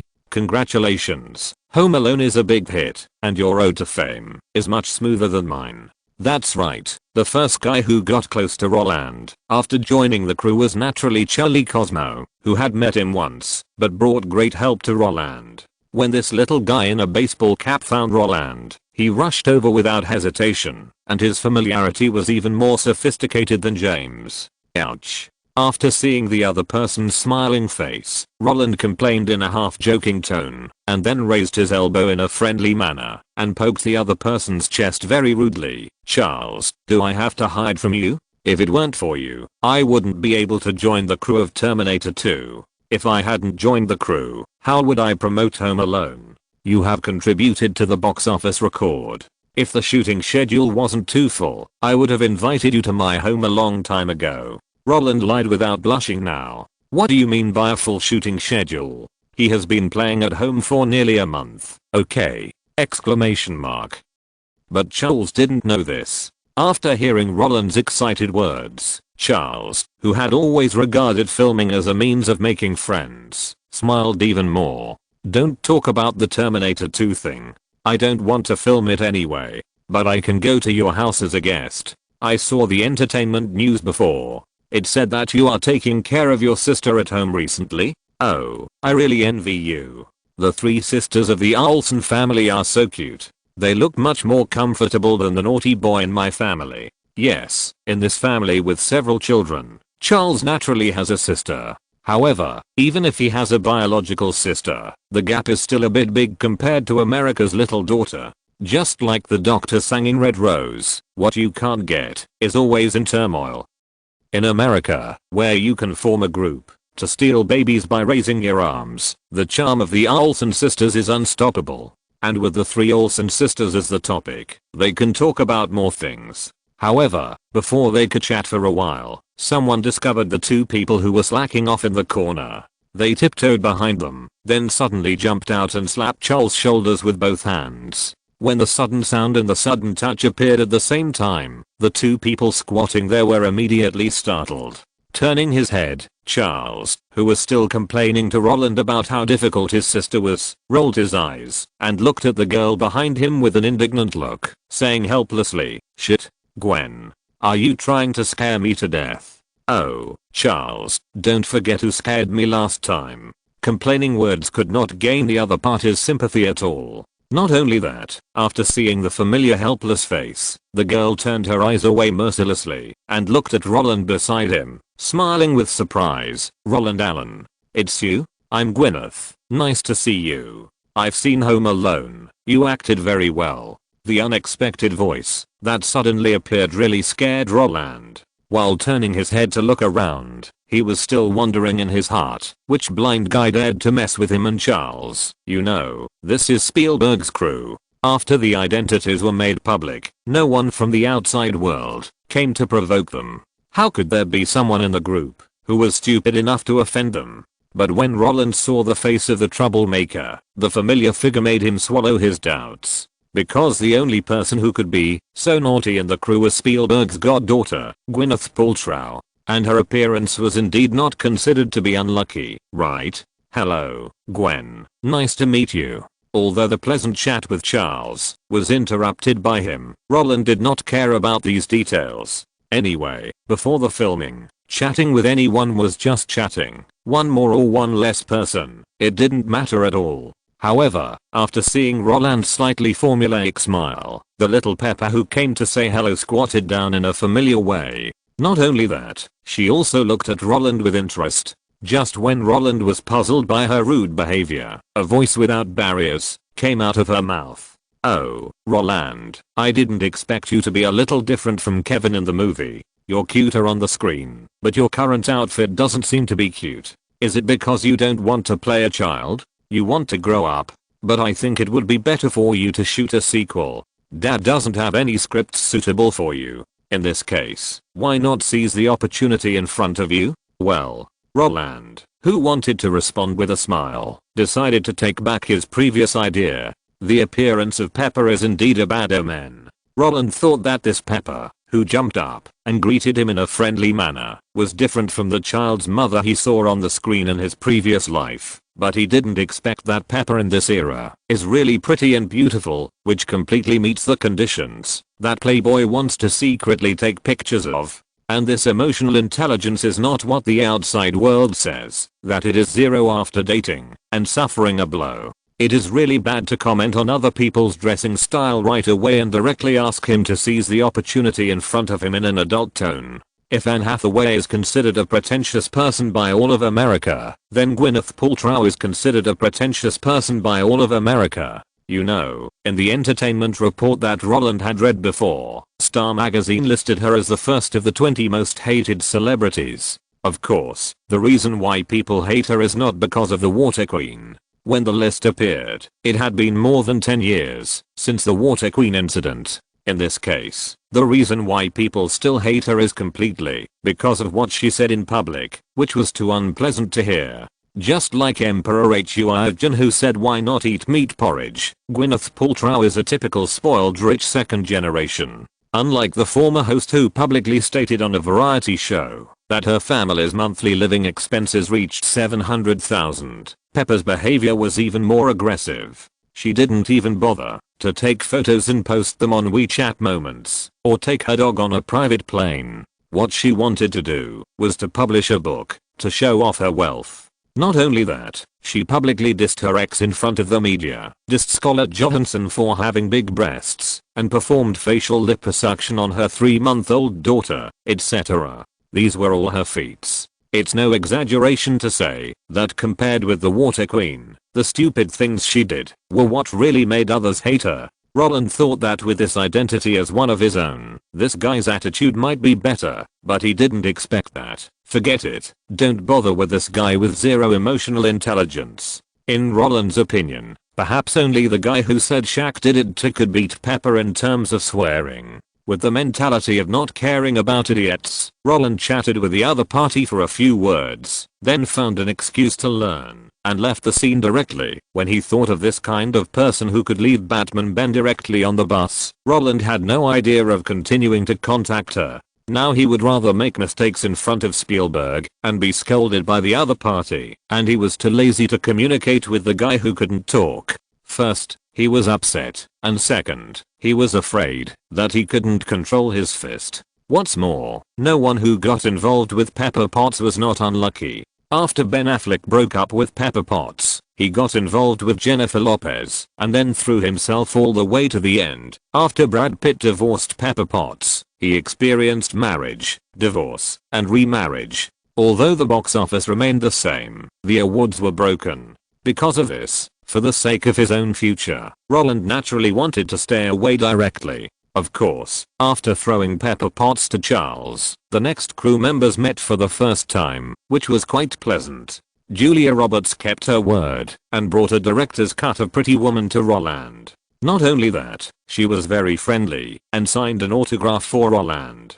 Dustin Hoffman's 5-year-old son was already a fan of Roland. When Roland approached, the little guy excitedly wanted to take a photo with him. Faced with Maximum's request, Roland naturally would not refuse. After posing and smiling, Dustin, who was responsible for pressing the shutter, laughed and recorded it all. As for Robin Williams, this guy who had a very good relationship with director Howard naturally could not disappoint Roland. After writing the blessing of "May you reach the peak" in Roland's autographed book, he asked Dustin for a camera, raised his arm high, and looked up at the sky at a 45-degree angle, leaving a permanent mark in front of the huge backdrop. People without brains will not last long, and those who can get to their level are basically smart people. Everyone, except Pepper Potts, knew that Roland was rising very fast. If the next Terminator 2 was a hit, even without Spielberg's relationship, they could still sit at the same table to eat, chat and gossip.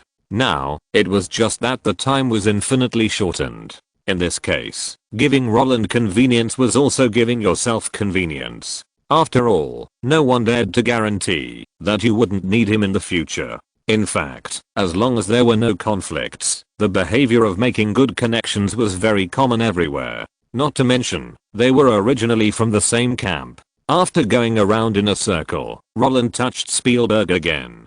After a simple greeting, he picked up the schedule and started reading it very quickly. Because his tough deeds in the crew of Home Alone and Terminator 2 had already spread throughout the circle, everyone from top to bottom didn't think that Roland's behavior was beyond the limit, let alone that he was making trouble. What's wrong with Robert Zemeckis' apprentice reading a director's script? After the teachings of Chris Columbus and James Cameron, how could he not understand? In this way, running with a crew with a schedule became Roland's daily work. The narrative structure of Captain Hook is actually very simple, which is old wine in a new bottle. Although the story is very subversive to tradition, the sensational route is actually very low age. However, as a commercial film, Spielberg obviously knows what the audience wants to see. Even though the script narrative is very dragged out, there is too much description of Peter Pan's midlife crisis, and it does not advance the plot in a way of breaking through levels like Indiana Jones, but the shooting technique is not a problem. In addition, the crew members are all big guys with rich shooting experience, so the project is advancing very quickly. What is assembly line operation? Watching Spielberg shoot Robin and Dustin, that is assembly line operation. The front is setting up the scene, and the back is checking the script. After the front scene is set up, the back is directly on.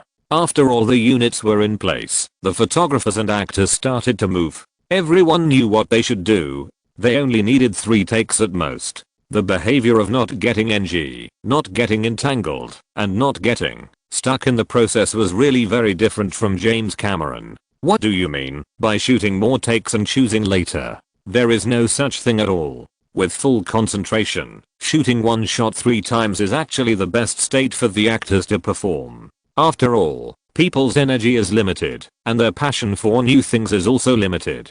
If the director asks the actors to shoot the same scene repeatedly, unless the actor's acting is really problematic, otherwise, it will be a big blow to the actor's enthusiasm. Don't say that we can pick the most perfect picture when the time comes. There is no need for this when shooting commercial films. This is not about winning awards. For commercial films, it's enough for the acting to be above average. There's no need to make it like an epic film, forcing the actors to find their best form and give crazy performances. If you really shoot it one shot at a time, it will only make the production cost of the film continue to rise, and this behavior is extremely disadvantageous to the director, because you make this kind of commercial film to make money. As long as the selling points are perfectly presented, and other things remain normal, there's no need to delve too deeply into it. Faced with the commercial film shooting theory preached by Spielberg himself, to be honest, Roland was actually a little confused. Because, more than a month ago, when he was shooting Terminator 2, the truck driver guy was still emphasizing excellence with him. But, director, James has been reshooting, and reshooting again. Roland, who had been watching from the sidelines, raised his doubts while the crew was setting up the set.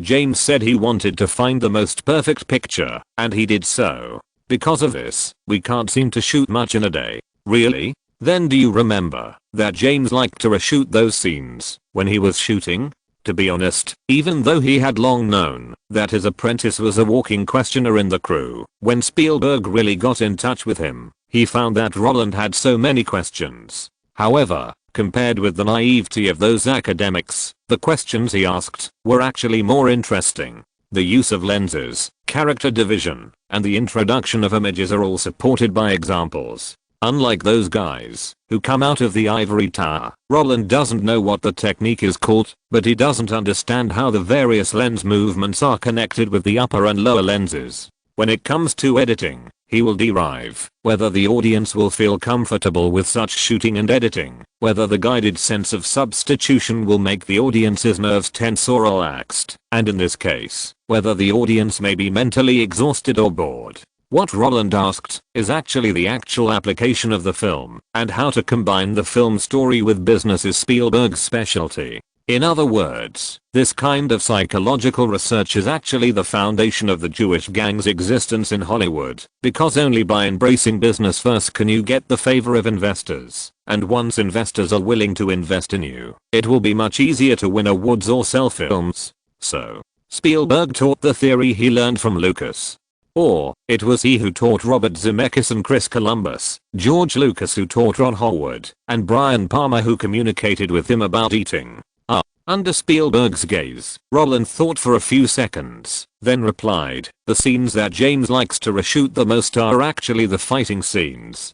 Compared with the narrative shots, he shoots more fighting scenes. Of course, this may be because our plot shots are well acted. The arrogant words made Spielberg scratch his head with a smile. He did not comment on Roland's acting skills, but went straight to the point and said, yes, the fighting scenes were shot many times, and this is the embodiment of the selling point. The movie Terminator 2 is originally an action thriller. As long as the fighting is beautiful, the audience can be pressed to their seats.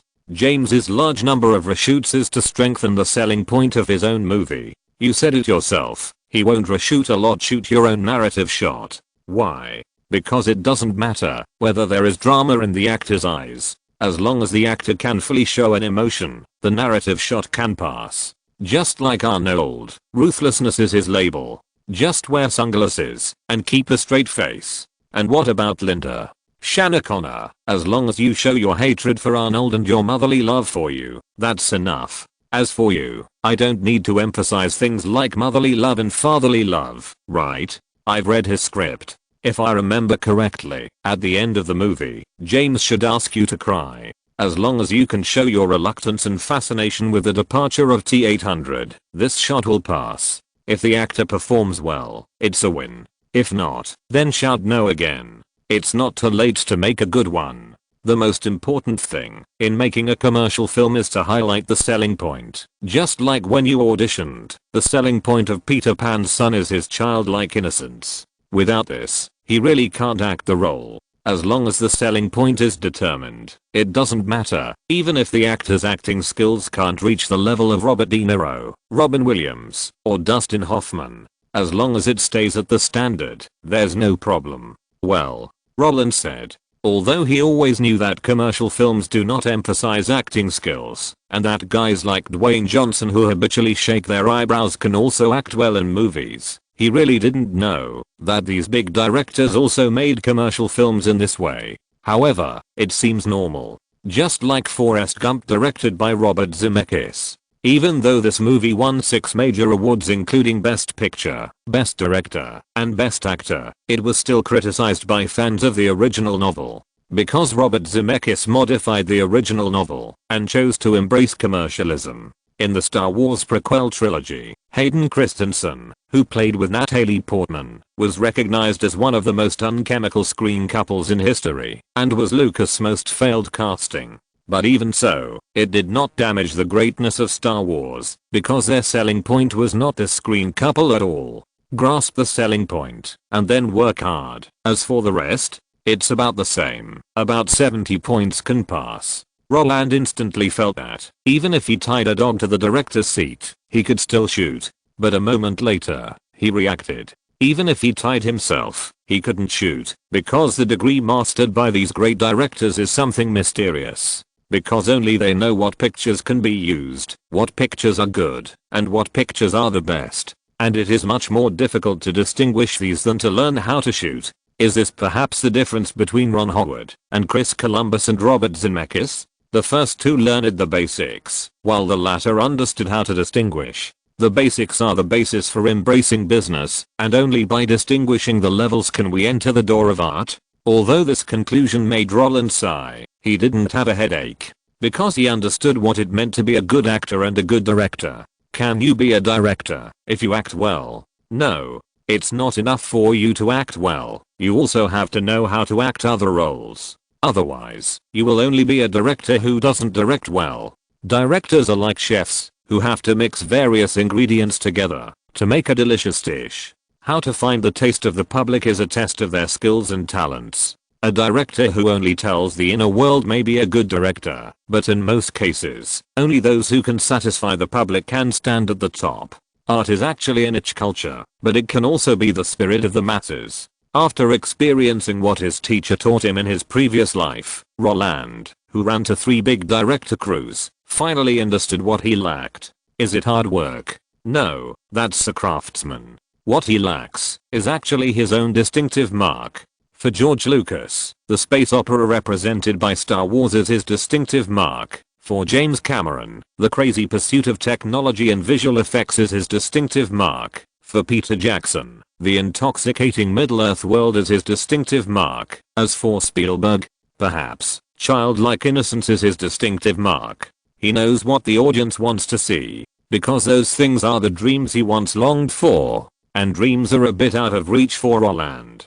Just when Roland was thinking about what he really likes, Spielberg, who had come to the monitor, suddenly called him. Roland, come here and teach Charles how to act this scene. What? Roland, whose thoughts were interrupted, looked up suddenly. When he cast his eyes on Spielberg, the leisurely figure leaning on the director's chair made him stunned for a few seconds, and when he reacted, a spontaneous joy suddenly emerged. Well, It doesn't matter if you can't find a clear mark for the time being. It's okay to start with a craftsman. He is only 11 years old. Why should he worry about that degree? First play the child well, then talk about other things. Anyway, following these guys, he has countless examples to observe. And when these quantities accumulate to a certain extent, experience alone can also push everything. If you can't be Dugukyo-be, you can practice to be a sweeping monk. Because of this, when Roland came to his senses and ran to Spielberg with a smile on his face, he was much more confident. After picking up the script, director, the baseball scene, he didn't care whether it was legal or not and asked directly. Yeah. Spielberg has seen a lot of Roland's situation. After seeing the gap between themselves and their teachers, students will be more or less disappointed. At this time, let them try it themselves, and they will know where the gap is. After being able to accurately locate, they will not be like flies, tossing around randomly. What's more, this is Sony's money, not his own money, so don't be afraid. You decide how to act in this baseball scene, and then tell Charles. Take the director's baton yourself, don't ask any questions, wait until you finish shooting. Such a relaxed environment made the two leading actors who were resting and waiting on the side shook their heads. Oh. The old tricks of the Jewish gang appeared again. Don't say Spielberg asked Roland to shoot. This behavior is legal or not. For the Jewish gang, they can shoot for whoever they want. You know, when Francis Coppola was not famous, he dared to let George Lucas, who was learning from him, shoot freely in the movies invested by Warner. That was on Warner's studio, and there were Warner people everywhere. In the situation that they could be fired at any time, they all came wild, and now, no one can stop them. What's more, the Jewish gang has always trained their apprentices in this way. There is no better way than to burn money and teach at the same time. Any objections? If you have any objections, fire me. If you can find someone to take over, then I lose. Note, Pepper was really popular in the late 1990s. In 1997, Playboy took advantage of her vacation in the West Indies with Pitt to take nude photos of her with a telephoto lens. Pepper Potts' emotional intelligence is almost zero. She was the one who directly exposed her ex's private life to the media. People, Los Angeles Times, and Vanity Fair all published her diss remarks. Not only did she not sue the other party, but she was proud of it. Not only that, she also told Entertainment Weekly very proudly that she once left Ben on the bus because the other party made her angry. Moreover, it was the hospital that confirmed the plastic surgery on her 3-month-old daughter. In the original novel of Forrest Gump is actually a very wretched guy. The original author and fans have criticized the director, but this is the director's choice, embracing the public. Hayden and Natalie in the Star Wars trilogy were also criticized, but as long as the image matches and the acting skills are up to standard, it doesn't matter as for the rest.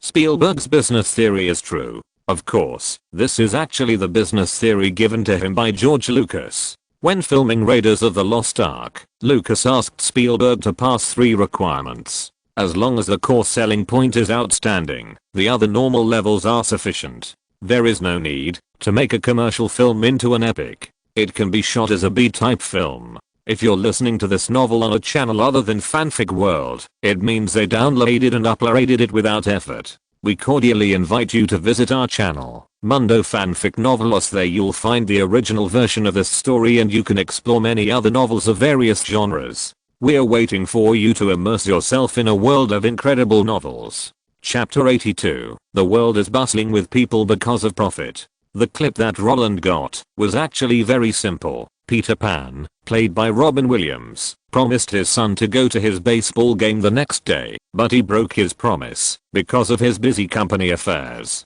Because of this, the next day, when Jack, played by Charlie Cosmo, made his final hit on the field, his attention was always on the sidelines. He longed to see his father in the audience and longed for his company, but after watching, the cold reality disappointed him. With a lost mood, he followed the coach's arrangements, but did not realize that, while he was in despair, the opponent's pitcher and catcher had joined forces to trap him. With the tacit cooperation of the members of the defending team, Jack, the batter of the attacking team, naturally could not hit the ball thrown by the pitcher of the defending team. In this way, the whole game came to an end. Under the double blow of defeat and the absence of his father, Jack was in a very low and bad mood. At the end of the clip, there was a follow-up shot of him for about 12 seconds. This was actually his personal stage. He needed to show his helplessness, and loss to explain to the audience how important the identity of a father is to the growth of a family and a child. If it were in the past, or in other words, if Roland were asked to play the role of Jack, he would definitely seize the opportunity to show himself. The 12-second long shot is rare and is a good platform for him to show his personal brilliance. However, if Spielberg's theory of film business was used to shoot the scene, he felt that when shooting the shot of looking outside the court, let Charles show his eager expression. When shooting the shot of the coach's instructions, let Charles show confusion. And then in the final long shot, let Charles strengthen the sense of loss through his own actions. These are enough. There is no need to make it like Joaquin Phoenix's Joker, where every frame is for him to show off his acting skills. After all, the selling point of Joker is not the storyline, nor the tragic life seen on the surface, but the spiritual world of a repressed person. It is a movie written from the inside out, and its core selling point is not the external conflict, but the Joker's inner personality changes, and his own understanding of the real world. In this case, acting is the best selling point, while the selling point of Hook is the grown-up Peter Pan, the childhood dream of adults who are dragged down by worldly helplessness. With the selling point determined, it becomes very simple and easy to decide where to reuse the pen and ink. Because of this, when Roland came to Charles with a smile, what he had to face was not how to shoot, but how to make Charles listen to him. However, his worries were obviously unnecessary, and Charles was not Pepper Potts. With Spielberg nodding in agreement, he certainly knew what to choose. Oh, what should I call you now? Roland, or director? No matter which crew he was in, Roland felt that he was not worthy of the title of director. Moreover, he also understood that Spielberg asked him to shoot this scene, not because he thought he could direct, but because he wanted to see how he, with different identities, would handle all of this when faced with a role that might be suitable for him. So, although it was said that he was shooting, there were actually many aspects to consider. After all, directing and acting are inseparable. In his previous life, Roland knew that the directing major of the Central Academy of Drama had the saying of combining acting and directing in one when he was in school. Now, he has learned everything and has no taboos. Charles, don't call me that. Time is running out. Let's get started. Charles saw Roland smile and shaking head. As an actor who entered the entertainment industry for fun, he could quit at any time, but he would not act recklessly. Even though he had a good fortune, he would not be like Pepper, who would complain about everything. He had no objection to Roland's statement, but when he agreed, Roland's performance surprised him a little. You won't tell me the play? No, act according to your own ideas the first time. The crisp answer made Charles stunned on the spot, and when he reacted and looked at the big guys beside him for help, neither his father Robin Williams in the film nor Spielberg, who was sitting in front of the monitor waiting for feedback, meant to speak. It was an outdoor scene. Dustin Hoffman would not be in the film, and did not need to be there. Not only that, even the cameraman and the crew beside him did not raise any questions. Under this circumstance, Charles felt that he seemed to have gained a new filming experience. The director did not explain the play before filming. What the hell is this filming? However, these skilled workers on the scene could understand Charles' doubts. Let Charles understand it by himself and play freely in the first time. After looking at the monitor, Roland adjusted the pictures that had been obtained, filling in what was missing, concisely and clearly. If there were still questions after the explanation, the problem would be explained fundamentally before the third actual shooting. For example, I make an expression and you follow me. I exude a confused and longing emotion, and you can just copy my emotion directly. Of course, if you can't learn it, it doesn't matter. This is not an award-winning film that requires acting skills. You don't need to show experiential skills that are roughly equivalent to acting theory, and you don't need to fully master the Americanized acting training method of the Stanislavski system. As long as you can understand the emotional substitution proposed by Lee Strasberg, it will be fine. What if Charles can't express the emotion of longing for a while? It's simple. Ask him what he likes most.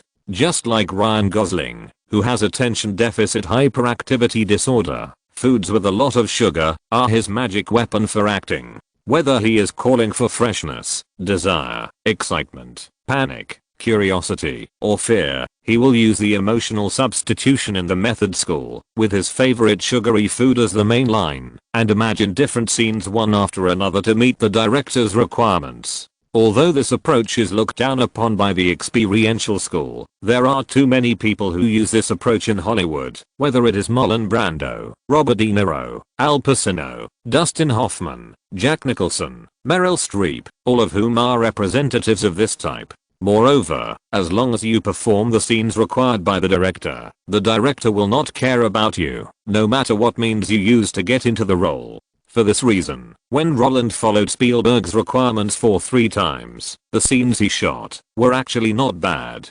After all, unsuitable actors have long been passed by Spielberg. Those who can be selected into the crew are those who can easily reach the basic plate. In this case, if someone else shoots, the speed is actually the same. Everyone is not a newcomer. Everyone has experience. Even if there are ups and downs and problems, it is not a problem of performance, but a communication problem between the director and the actor. As long as the thoughts of both parties are on the same channel, everything will become very simple. Of course, this does not mean that the pictures Roland shoots are very good.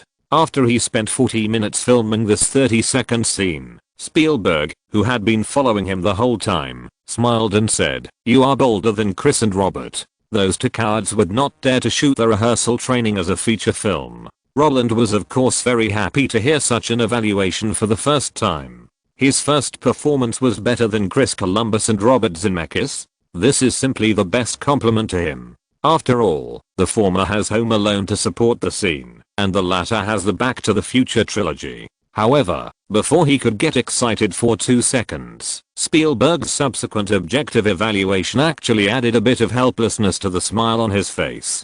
"But you are a little more rigid than the other 2. Because they ignored the camera movement in my script when they filmed for the first time. Scripts and storyboards are just a draft and an outline of the director when shooting. Don't pay attention to the notes on it, such as lens model, lighting method, camera movement, entry point, etc. You just need to know what kind of picture you need for this scene, and then shoot it according to the actual situation. Like the sending long shot. Do you have to follow the script notes to shoot close-ups? It's totally unnecessary. The marked close-up is to let you highlight Jack's helplessness, and loss in the last few seconds. You can open the scene with a panoramic view, and then push the camera. This can not only explain the joy of the winner, but also reflect the loss of the loser, and at the same time, the whole long shot will not become a monotonous and boring close-up. Well, if Roland's experience just now was to read from the script, then Spielberg's method was a matter of experience. And this is actually the difference. When Roland was writing the script, he was thinking about getting everything done in one go. But for a director, it is most important to be flexible and adaptable to local conditions. There are not many people who can do this. Many people who brag about themselves have produced terrible things. On the contrary, those directors who follow the script and shoot honestly have good results. However, this is also a very normal thing. After all, there are big names in every industry. In this so-called standard is no standard. Which guy can attract people, and which guy can make a lot of money, then his standard is the industry standard. But this standard is not applicable to everyone. Roland is still walking now, just like running with these big guys. Isn't that a dream? Therefore, after noting that he can think divergently when shooting, Roland did not dwell on this place. Experience can only be made up with time, and what he wants to know now is whether there is any mistake in the way he guides Charles to perform. Acting? Acting is fine. Spielberg gave a positive answer to Roland's question. If Robert hadn't refused to speak, I would have even wondered when he taught you. I told him before, didn't he tell you how to guide Henry Thomas? Then add in the blending of Chris and James. Except for the lost innocence, all other emotions are fine. Spielberg said this, and Roland was relieved. When he was filming Home Alone before, due to the time loop, he directly acted out all the shots during the audition. Under such circumstances, there would naturally be no problems in the later filming. in the crew of Terminator 2, because the role of John Connor was taken by Spielberg. In this case, whether he acted well or not, James Cameron would only respond with angry spray. Who let the person above you refuse to give me Jurassic Park? This makes me very desperate. Of course, Roland also understood that when Spielberg said there was no problem, he meant that there was no problem as a child star. Roland's performance, or his guiding ideas and the way he entered the state, can completely handle most of the scripts under the identity of a child star. In this case, how to improve? That is not Spielberg's business. After all, there is a fact that is very cruel. Although Spielberg is very awesome, he is not a professional actor. He knows what kind of picture he wants, and he knows how to express it to the actors in a specific state under a specific lens, but whether he can understand it depends on the actors themselves. Unlike Martin Scorsese, his works generally cannot bring awards to actors. He can make the actors reach a level that is not bad, 75 points above, 85 points slim. In this case, as long as you can get his ideas and express them perfectly, a nomination is already stable. As for going up, it depends on yourself. However, for Roland, these things have been enough for him for a long time.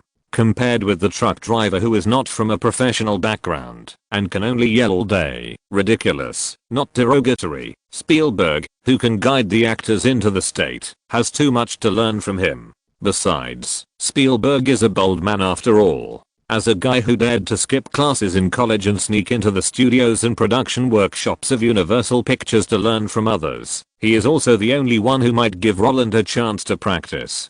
Chris Columbus is good, but he doesn't have the courage to challenge the investors. And James Cameron? Forget it. If Roland really dares to grab the director's baton from the other party, then the truck driver will definitely dare to transform into Yan Shuang-Ying. Let Roland see his brain. Because of this, even though Roland reshot the ending long shot according to Spielberg's request and returned the director's baton to the other party, he not only did not feel lost and regretful, but felt a little refreshed. That kind of refreshing is more exciting than the success of the art exam for the dream. Listen to the fans and go to school, study for nothing. Even if he was admitted to the School of Cinematic Arts at the University of Southern California, even if he was admitted to New York University, even if he entered the American Film Academy, wouldn't the series of famous alumni still be these people, waiting for those schools to assign good job opportunities? Isn't that crazy? I can wait with my eyes closed and wait until the opportunity to shoot. And the guys born in the academy may never wait for this opportunity in their whole life. For Roland, it was not in vain to be able to shoot this clip. Even if he can only continue to watch it later, it is not a loss. Of course, it is impossible to continue to watch this kind of thing. Roland's shooting is fine, so let him continue to shoot the corresponding shots. And this is actually a very simple truth. Since the apprentice has taught, he must teach well, otherwise, it is their face that is lost. It's like Chris Columbus has no movies to shoot, and Spielberg helps him to call people to form Home Alone. It's like Robert Zemeckis wants to shoot it himself, and Spielberg takes the initiative to be the producer and helps him check it. It's like Bryce Howard wants resources, and Spielberg takes the initiative to give her Jurassic World. No matter how much you give to your own people, it is not too much. Don't give resources to your own people, but help outsiders? Isn't that crazy? Moreover, in his opinion, Roland is a good talent. He can make 500 million yuan when he debuts. With such natural commercial value, it would be a shame not to cultivate him well. As for not being Jewish, this is not important. Let him believe in Judaism, let alone this. Einstein's father was a missionary, but his Jewish son was not religious. Although the American TV series Sex and the City describes that people who believe in Judaism are considered Jews, in their bones, they are still counted according to their maternal bloodline. Of course, it's too early. Watching Roland's skillful command of Charles, Spielberg, leaning on the director's chair, remembered the plan mentioned by his two friends before. He cultivated so many people. Of course he had his own purpose. If it weren't for Jeffrey Katzenberg and David Jeffen's plan being too tempting, why would he attract so many people?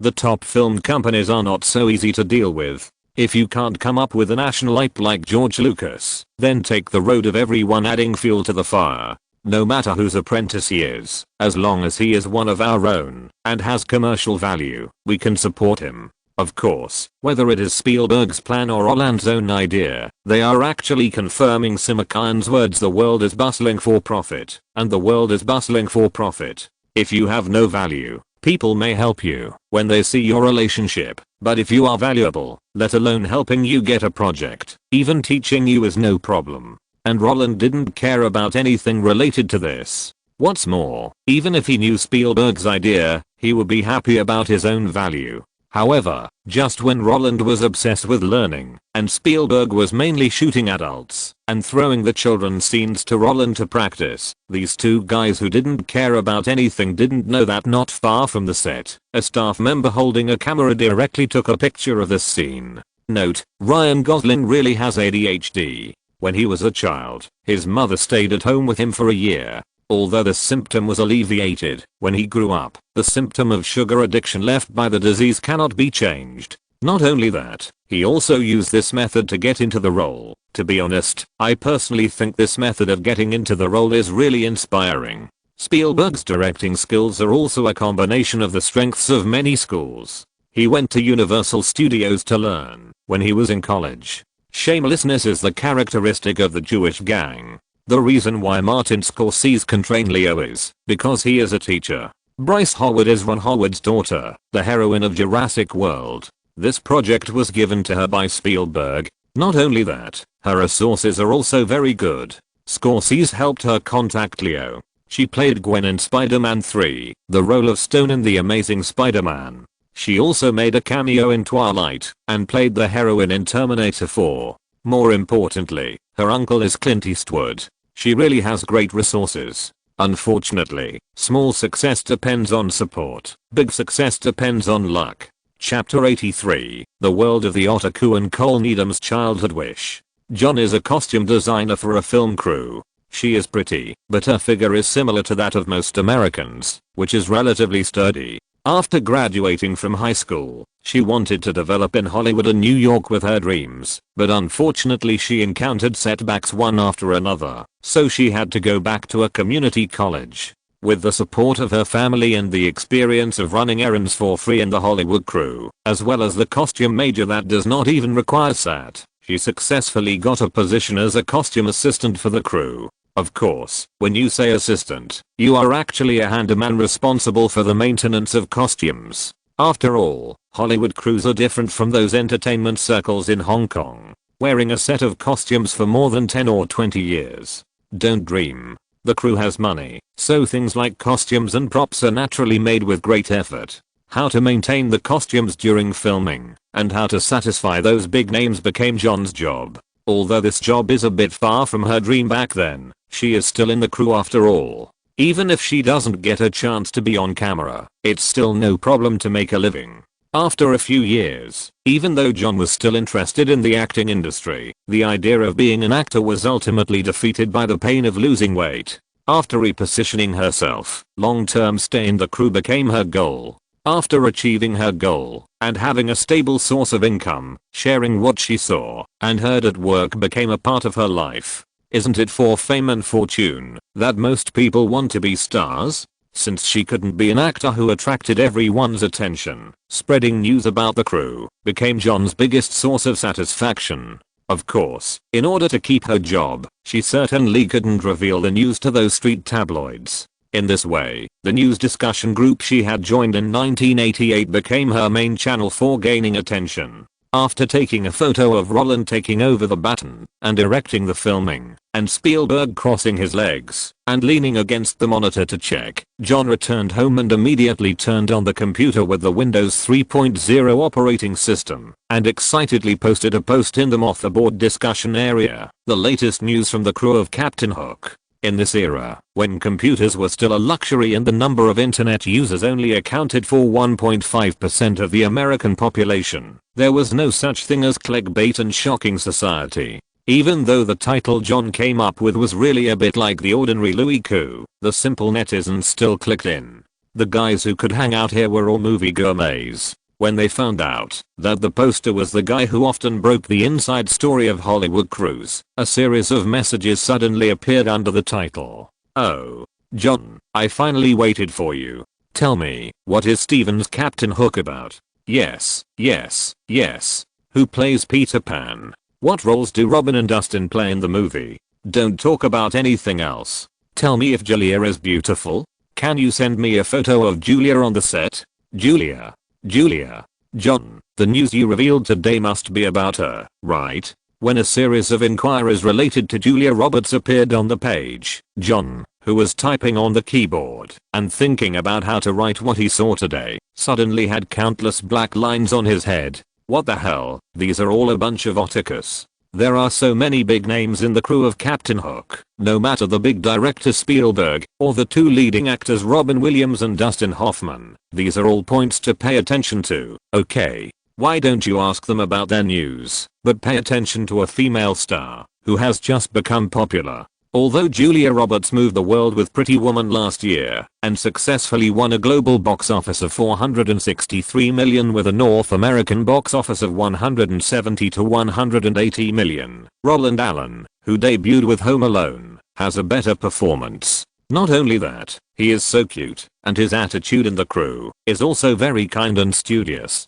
You don't discuss such a guy with good grades, attitude and moral character in front of you, but what's the point of discussing a big mouth? I really don't understand. With a lot of complaints, John directly deleted the sentence he had already typed and strengthened the main body of this revelation to the group of impatient viewers. Today we are talking about Roland Allen and Steven Spielberg. This is definitely a revelation that can shock the whole country. However, when she sent this sentence, the internet speed, which was like a snail crawling, directly made her feel isolated from the world. After waiting for more than 3 minutes, a few sporadic replies appeared below her words. Roland Allen and Steven Spielberg, what is there to discuss about two men? Show us Julia Roberts. We want to see her fairy costume. Yes, yes, yes. We want to see the little fairy.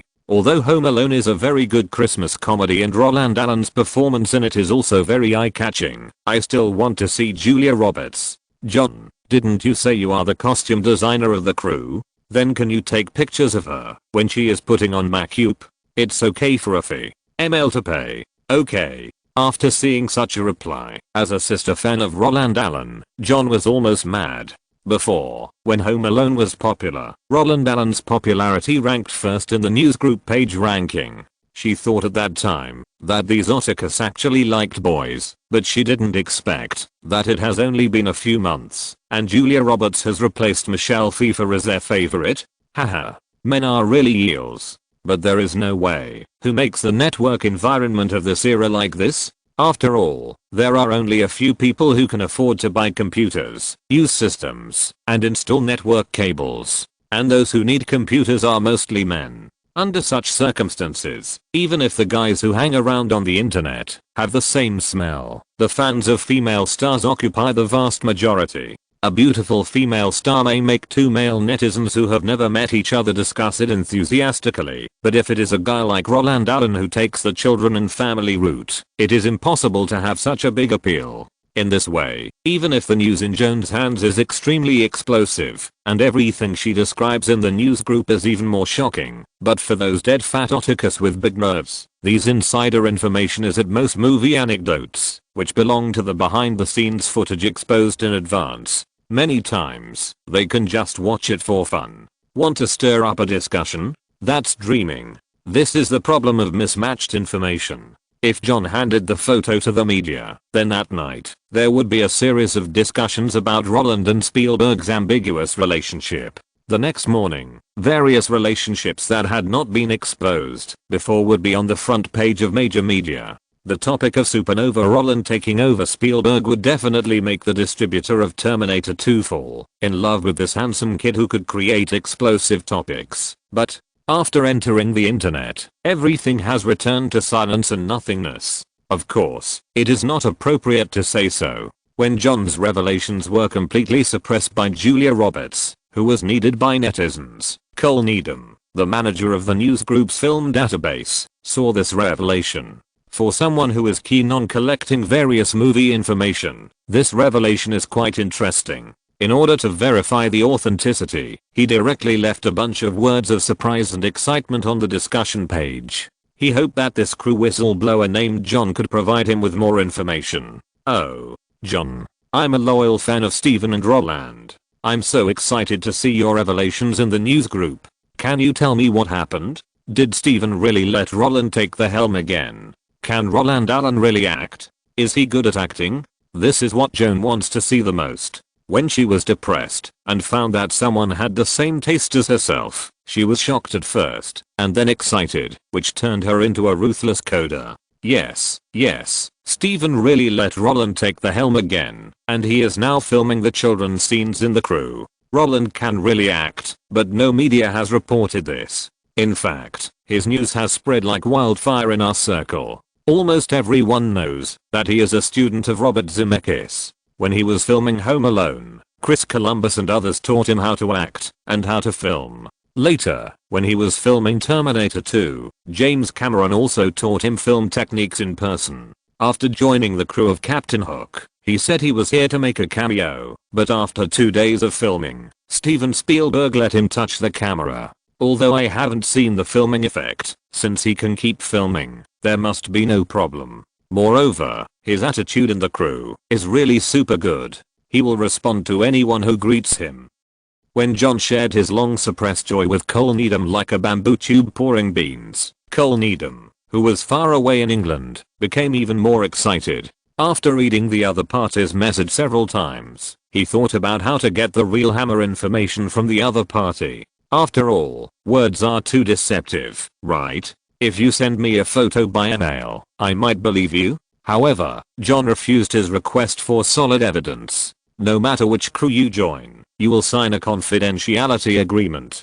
Talking about these things in a deserted place that the media cannot reach is actually a violation of the rules. But in this era, the media cannot treat the revelations in the newsgroup community as news. Even if they are discovered, it will not cause much impact. As for the photos, this is her treasure. Besides, she is actually counting on those text revelations to get enough attention to make her body and mind feel happy. Others? Forget it. This is just like Winona Ryder, a habitual thief, Nicole Kidman who carries bedsheets and quilts with her, and John Travolta who flies planes at home when he has nothing to do. Breaking news to attract attention is John's hobby. But even so, she knew where to draw the line. Just be cool in the lawless online community. If she leaves any solid evidence, she will definitely be in trouble. In this way, she went into hiding when she found something wrong. As John's vigilance disappeared, Cole Needham, who had not received a reply for a long time, felt a little regretful.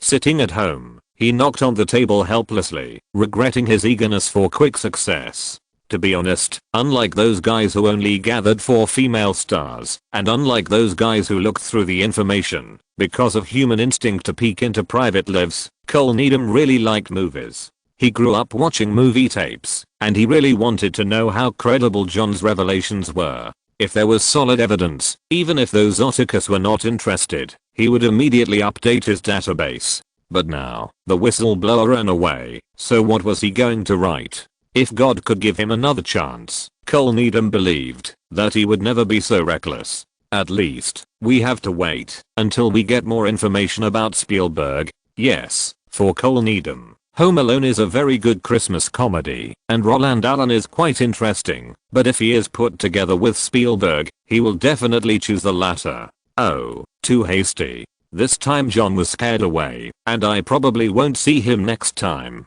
What evidence do you think I have to ask him for? Isn't it better to ask more about Spielberg? If it doesn't work, just read more about his description of Roland Allen. Anyway, it's all collected information, and I'll verify it slowly later. However, just as Cole Needham sighed and opened his database, wanting to add John's revelations and mark them as unconfirmed, he saw Roland Allen's page maintainer in the database, and suddenly remembered something. That's not right. Doesn't Mike Mohame, who sent an email hoping that I would make the database public online, know Roland Allen? Since he knew Roland Allen, and the guy named John said that Roland had a very good relationship with Spielberg, then I can meet Spielberg through this program a friend. Thinking of this, Cole Needham, who had an idea, decisively ignored the time difference and sent an email to Mike Morhaime. He felt that his childhood dream was about to come true.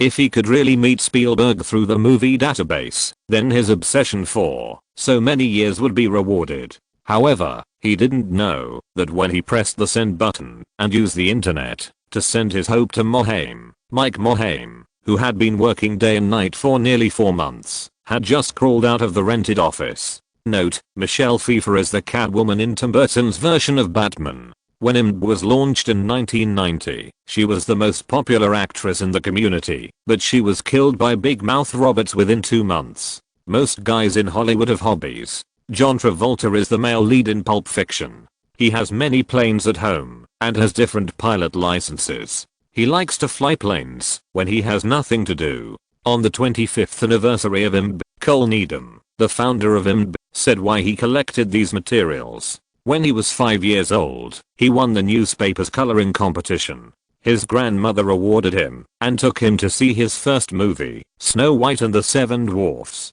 He just thought the cartoon was interesting at the time, but when he saw Jaws at the age of 8, he was scared by the movie and dared not look at the sea or swim. The overlap and similarity between the sense of reality and the sense of unreality made him want to know about the director in the movie, so he flipped through the printed movie guide of that year, but Spielberg was not on it, because he had just become famous, so he started to collect information on his own. P.S. I typed the wrong chapter number again. Chapter 84, The Rules of Apprenticeship in the Entertainment Industry and the Easy to Understand Way to Deal with It. No chapter was missed. The title of chapter 82 was posted once more. Since they had communicated before, and Mike Morhaime's game production team had helped Cole Needham write a running script to officially publish the content named Newsgroup Movie Database without a development order, there was not much obstacle for them to communicate. He described his childhood story in straightforward words, showed his initial desire for movies to Morhaime, and described Spielberg as the enlightener of his hobby and interest, and everything was solved. Cole Needham clearly wanted to know whether his friend in California knew Roland Allen. If they had a good relationship, he hoped to meet him under appropriate circumstances. Cole Needham wanted to meet Roland Allen. In the slightly old but spacious office, Mike Morhaime blew his nose after reading the email. He subconsciously took a sip of coffee, then raised his hand to scratch his head that looked like a chicken coop. He felt that he might have been secluded for too long and was somewhat isolated from the world. How did Cole Needham know that Roland Allen had a good relationship with Steven Spielberg? In his memory, the relationship between Roland Allen and the Jewish gang seemed to have never been made public. Before, when Roland won the Terminator 2 project with Spielberg, he took Roland to audition for Hook and thought that these people would announce it to the world and make the relationship completely public. After all, accepting students is a big deal. If it is announced in advance, it will obviously be a great boost to the box office of Home Alone. However, after he understood it, he realized that accepting apprentices in the entertainment industry are two different concepts. Only those guys who are neither high nor low expect the master to do a big thing, like a female star who, in public, paid homage to a flower blooming in the underworld and offered her tea, like a celebrity host who asked an old crosstalk actor to learn from her. The former was looking for a backer when she was unhappy with her husband, and the latter was looking for a sources when she was about to be forgotten. The reason why these guys want to publicize the act of apprenticeship is nothing more than to get news, attract attention, and gain attention. But for the real boss, things like taking students are enough for their own people to know, and there is no need to spread it around.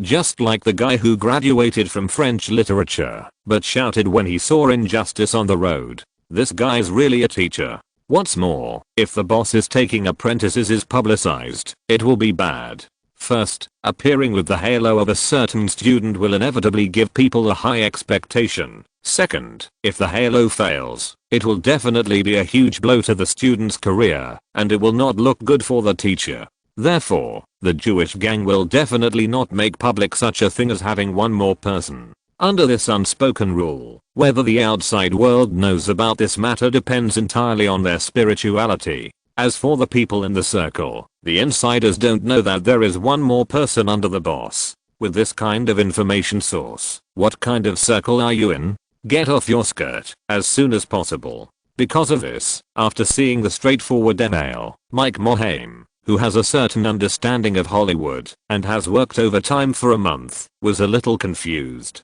He didn't know how Cole Needham heard this news. However, it doesn't matter if he doesn't know. He can check it. When Mohame, who was full of doubts, went to the movie page of the news group and found the revelation section posted by John, Mohame, who read the full text, realized that it turned out that there was an inside mole in the crew of Captain Hook who did not comply with the confidentiality contract. If this kind of person is caught, he will probably be kicked out of the circle directly, right? No, the contract breach penalty alone will make her pay to death. With a sigh, Mohame, who had already figured out the situation, directly used the administrator's authority to find John's address. After determining the exact coordinates of this guy, he cleared the content of the already unpopular section. As Roland's own, Mohame felt that it was no big deal to help Roland hide the information. Besides, the reason why he helped Cole Needham when he had nothing to do was to get the authority. With Roland rising all the way, if he encountered any problems, begging for help, it would be unreasonable, right? And if he could help him in the areas that Roland couldn't reach, wouldn't it be better for friends to help each other? Besides, Roland was very interested in the concept of the Internet of Everything. Isn't it the most effective way to maintain a relationship between the two parties, to cater to their preferences? Of course, although the source of the news had been directly deleted by Mohammed, for him, Cole Needham, the founder of the film database, was the most difficult guy. Facing such an honest questioner, he really didn't know how to respond. However, after hearing his doubts, Allen, who was yawning and eating a hot dog, shrugged indifferently. He felt that Mike Mohammed imagined things a little too complicated. Oh, Mike, what are you still struggling with here? At the beginning, we contacted him directly under the banner of Roland. He knows your relationship with Roland, and now he just wants to verify whether the news just now is true. In this case, why don't you ask Roland what he thinks? If he agrees, then do Cole a favor. If Roland disagrees, you can tell Cole that the news just now is fake. What's more, when you called Roland before to congratulate him on the success of the movie, he took the initiative to ask you whether we and Cole are short of money, since he is so concerned about if you are interested in the game industry and the database, then maybe we can meet. As Allen finished speaking, Frank Pierce, who had already heated up the pizza, agreed and said, yes. If you think it's hard to say it over the phone, then go to the crew tomorrow morning. Didn't you say it before? Roland told you that, if you have any difficulties, go directly to him. By the way, if you go there, it's best to bring the game we have developed. Although we don't expect him to help us promote it, but, what if? The three giants of Blizzard Entertainment in the future are now young people who have graduated for a year. For Allen and Frank Pierce, Mike Mohame, this lucky guy, has found a gold mine for their company. Although Roland may not be able to give them certain help in game development, in this industry, having money is enough. If Roland casually throws them 100 or 200,000, it will be enough for them to develop 4 or 5 games. With such a good backer in hand, wouldn't it be crazy not to maintain it well? With the two companions singing the same tune, Mohammed thought, it seems to be true. Since he knew that something happened in Captain Hook, maybe it would be better for him to go there in person to tell them. In this way, under the instigation of his companions, Mohammed did not hesitate. The next morning, he threw the Super Nintendo used to test the game into the car. When he left, he did not forget to take the game cartridge with the copy. When Mohammed drove to Sony Studios and entered the studio with the help of the staff, the first thing he saw was Roland, who squeezed away Spielberg and watched the filming in front of the monitor. There was no way, who made the huge machine and young body too conspicuous? When everyone's eyes were focused on him, Mohammed couldn't pretend to be blind. Because Roland was busy, Mohammed didn't think of going forward to disturb him, and while he was waiting to watch, everything on the set made him feel deeply moved. With Spielberg's approval, Roland who was practicing with the children, naturally had no scruples. The neat and tidy commands were like strings, guiding the young actors to various directions just right, and the self-expressed actions and emotions were like a scroll, allowing the young actors who could not experience it in time to see with their own eyes what kind of picture Roland needed, and the long-winded words that broke down the professional terms were like a bridge, allowing the young actors in the lighting and photography to know how the entire shot would be presented. You learned so fast? After not seeing each other for half a year, the difference was naturally obvious at a glance. At the beginning of last year, when Mohamed took Roland to film in the crew of Home Alone, Roland would ask everything. After many years, he came into contact with this industry again, hoping to get a perfect answer to a question from those professionals. And now, perhaps because of the successful works, he seems to be much more confident. Of course, these are just Mohemed's personal thoughts. For him, it is too difficult to understand filming. He just felt that Roland's movements and momentum were really something. As for the rest, he couldn't comment on them. However, even though he didn't know how Roland was shooting, the first words he said to Roland when he met him were still full of admiration and praise. It's really impressive. This is only the third movie, and you're ready to change your career. Hey, what do you mean by change your career? Anyway, I have a lot of time now, so I'll learn whatever I come across. When Roland handed the baton back to Spielberg and finished today's shooting task, the staff came forward and told him the news that Mohamed had been waiting for a long time. After learning that the king of defaulting on payments would come to him for the first time, Roland, who was still immersed in the joy of learning, immediately reacted. "You didn't come here to treat me to a meal? I remember when you called me before, you promised me that you would treat me to a meal in Orange County." Listening to Roland's joking words, Mohamed nodded and said, "Of course, I came here to eat. But this time it should be you who treats me." Although he waited for a long time on the set, Mohamed was not impatient. After throwing a questioning word to Roland, his eyes began to wander. How could Roland not understand such a hint? Mohamed was telling him that this was not a place to talk. He raised his elbow with a smile, poked Mohamed's waist for a while, and then took the lead and pulled him into his lounge. "Tell me, have you encountered any problems?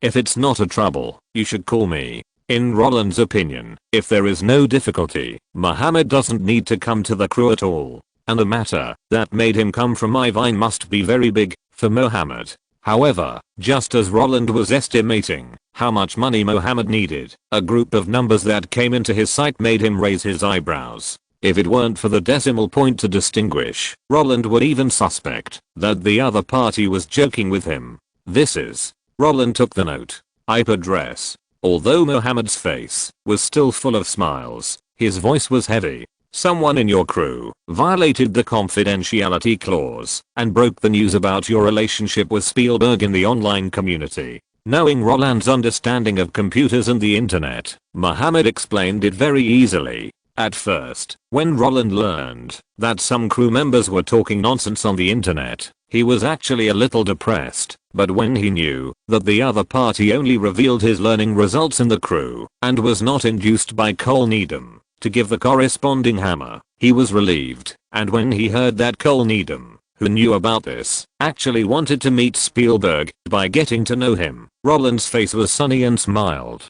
The founder of Amidst came to the door just like that. This is much easier than going to him yourself. As long as you meet him once and help him fulfill his wish, then this website can still have a share of Amazon. The data collection started because of Spielberg, so it is the best choice to return to the hands of the Jewish gang in the end. Yes, for Roland, the news being exposed is not as important as Cole Needham wanting to meet him. Since this young man is also a believer of Spielberg, then everyone is one of us. However, Roland's willingness to meet him does not mean that Spielberg is willing to meet him. In this way, Roland, who did not know how to deal with the leak, asked Mohamed to stay here and not move, and he went to the west to ask for help from the Buddha. After Spielberg finished listening to Mohamed's story, this guy who had debuted for 23 years and had seen ups and downs, took the note from Mohamed very naturally. "Are you sure that this guy named John only posted about me and Roland in that news group?" "Yes, I checked all the records of this guy's speech. and I have deleted the topics related to you." Mohammed nodded very affirmatively. Although this was his first time communicating with Spielberg, he did not feel any pressure with Roland as his own person. "Okay, thank you. I will handle this matter. You don't have to worry about it." Spielberg nodded and smiled, and while speaking, his eyes under the lens also moved, gently scraping Roland and Mohammed. For him, teaching Roland was a long-term investment, and he didn't expect to cash it in immediately, but now this happened. It surprised him a little. In that field, that the traditional public didn't know about, Roland actually had friends. Moreover, they said that the guy who collected various movie materials and uploaded and shared them was his loyal fan. It's quite interesting. After pondering for 2 seconds, Spielberg continued, "As for Cole Needham you mentioned, if he comes to Los Angeles and I happen to be there, I can meet him." Perfect. When the affirmative answer appeared, Roland almost clenched his fist and clapped his hands. If learning skills from a famous guide is Roland's main goal, then Cole Needham is an additional bonus. It's just, this bonus is a bit big, right? But it doesn't matter. Roland doesn't mind at all. Not only that, he also hopes that the treasures that appeared because of the Jewish gang can be more. Roland now actually regrets a little. If he had known that it would be so easy to pick up treasures, he would not have struggled in front of the computer for a long time, trying to write down everything in his head.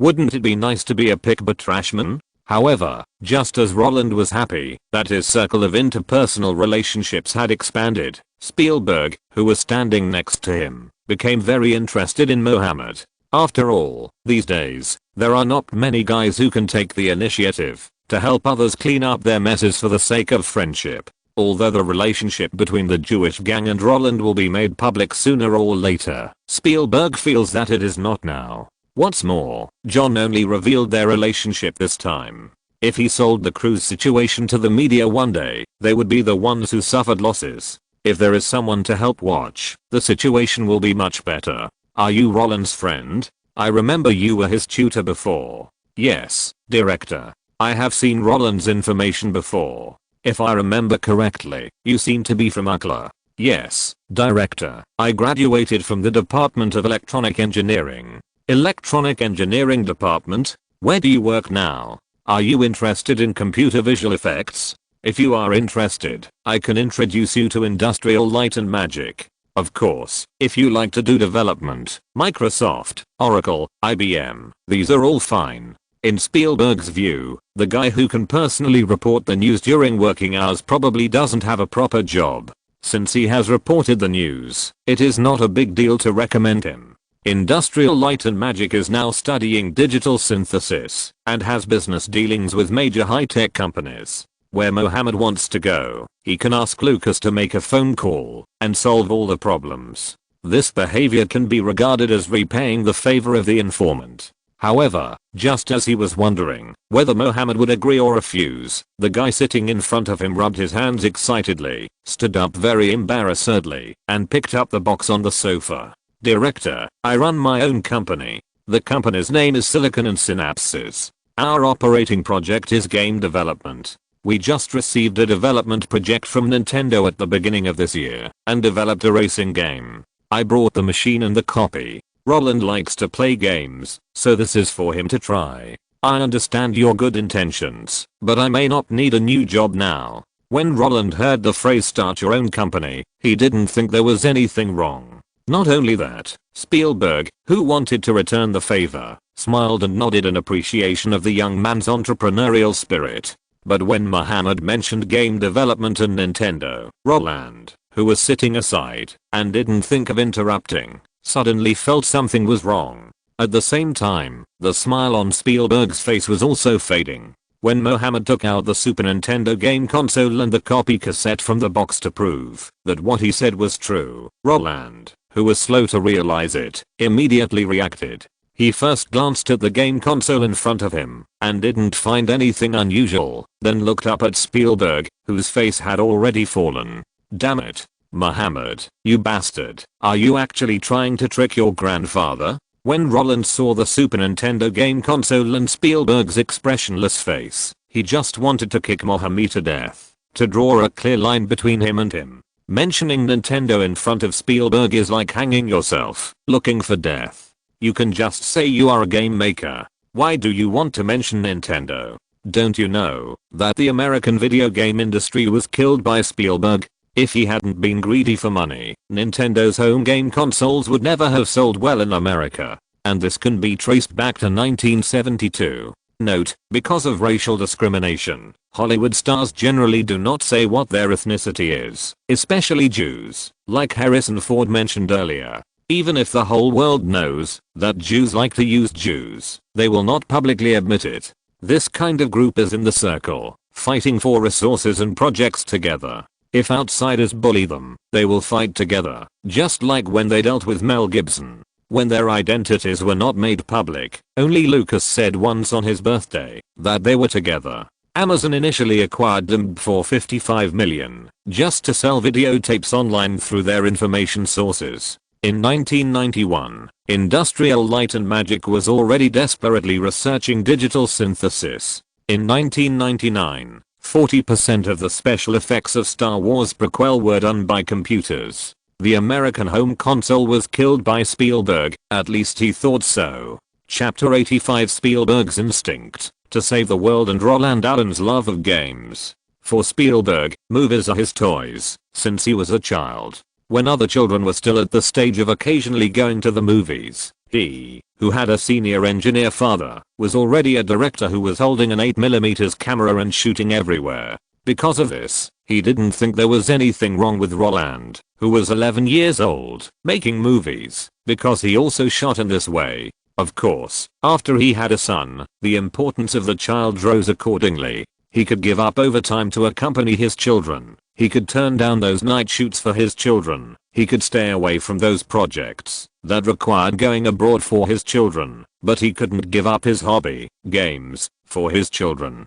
Yes, if movies are Spielberg's dream career, then games are his friends who have grown up with him. As one of the first video game addicts in the world, he was the first guy in the film circle to play Atari's first arcade Pong. In the golden age of American arcades, Spielberg's film studio was actually a game hall. Spielberg was obsessed with classic game consoles such as Breakout, designed by Apple founders Steve Jobs and Steve Wozniak. As a heavy game lover, he was already a fan of the future Apple godfather in the 1970s. This is why Jobs was able to buy Pixar Animation for $10 million. If there was no Spielberg, let alone a friendly price, Lucas would not have sold his studio to an outsider, even if he didn't like animation. The reason why Pixar Animation was able to invite Tom Hanks to voice Toy Story and hook up with Walt Disney was also because of the Jewish gang behind it. With Spielberg as a fan, Jobs was naturally able to hook up with Jeffrey Katzenberg, the chairman of Walt Disney at the time, Spielberg's friend,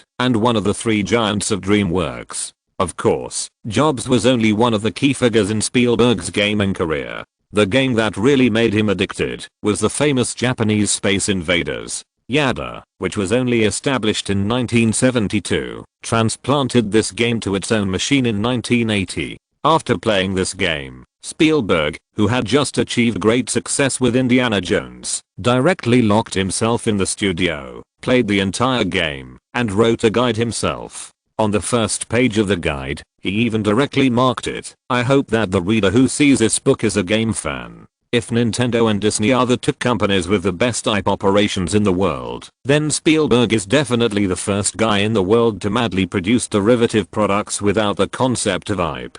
His enthusiasm for games made him contact the game company to create the same pickup machine before Jaws was released. When Atari 2600 was launched, Spielberg also asked them to make his Hollywood debut Fast and Furious into a game. When filming at the Alien, the guy who joined the crew with him was working on the latest game, Donkey Kong. If time had stopped in 1982, the myth of Atari and Spielberg's madness for games would have been the most popular topic in the market. However, it was precisely because of this continuous success and high confidence in the influence of his work that in 1983, Spielberg, who had just established a film production company and was in urgent need of funds to grow and develop, cut his friend. Spielberg wanted to develop his Amblin Entertainment into a film production company like Lucasfilm. Although there was no national IP like Star Wars, he came up with an idea. movies plus games plus various other derivatives. If the movie sells well, you can adapt the game.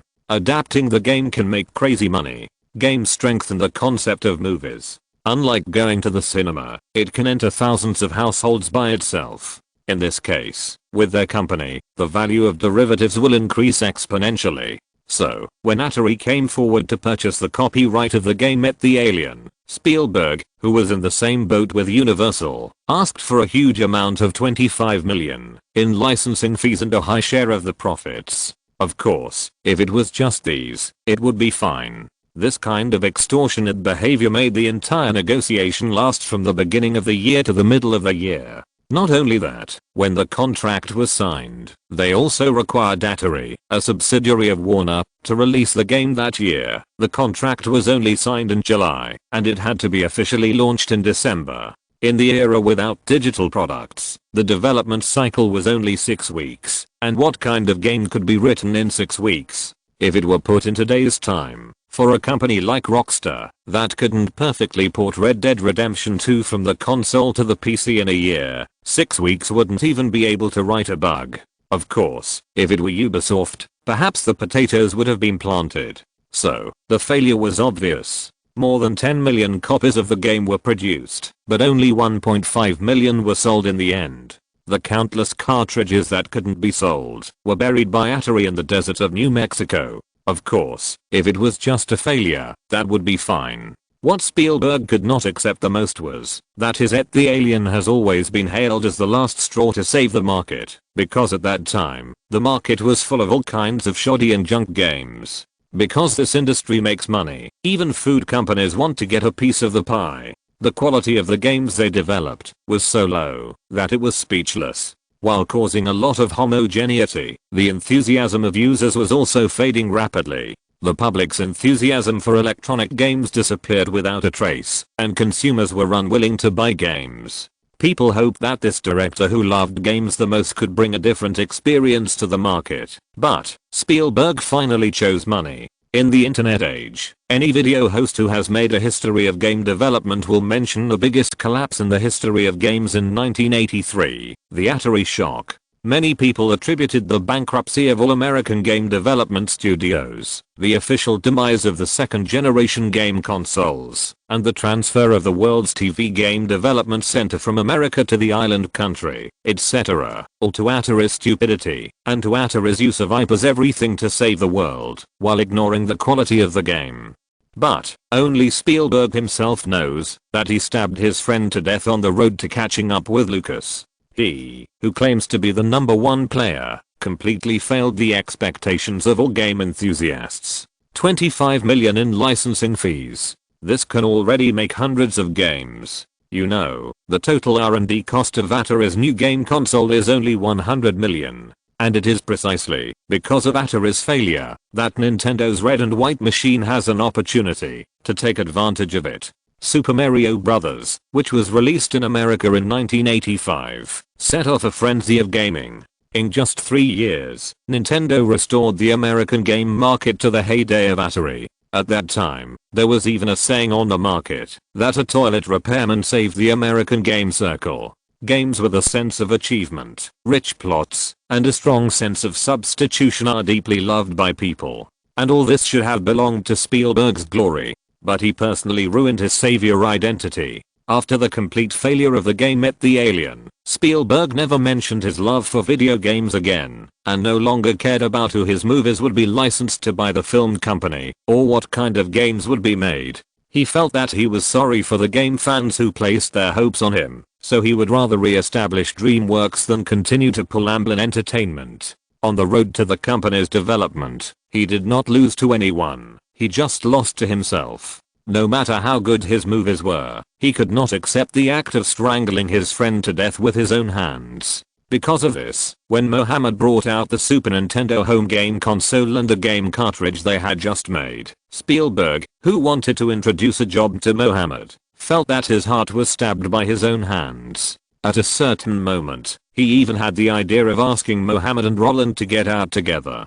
But when he lowered his eyes and looked at the familiar game cartridge, this guy who should have been furious unexpectedly picked it up and asked in a low voice, "Game maker?" What game? Only those who have watched Ready Player One know that Spielberg is the culprit. In this era, people only know that he is a film director who licensed the IP to Atari. As for the rest, that is only the legendary identity of a game enthusiast. Therefore, Mohammed took the initiative to bring out the game when Spielberg asked, and after seeing the other party's interested inquiry, his words were like a torrent of water, and he spoke endlessly. The game we developed is called RPM Racing. It's based on the 64-bit destructive racing game produced by Electronic Arts in 1985. Electronic Arts? Trip Hawkins? I know this guy. After learning that the core of the game was still a game made by Americans themselves, Spielberg, who was about to put on a stern face, softened his expression a lot.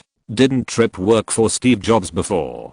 Jobs switched from games to computers, but this guy left Apple and went to make games. But I remember, isn't he still making computer games now? Why are you making TV games? When Spielberg asked this with a little curiosity, Mohammed, who wanted to use his relationship to sell games to Spielberg, suddenly became excited.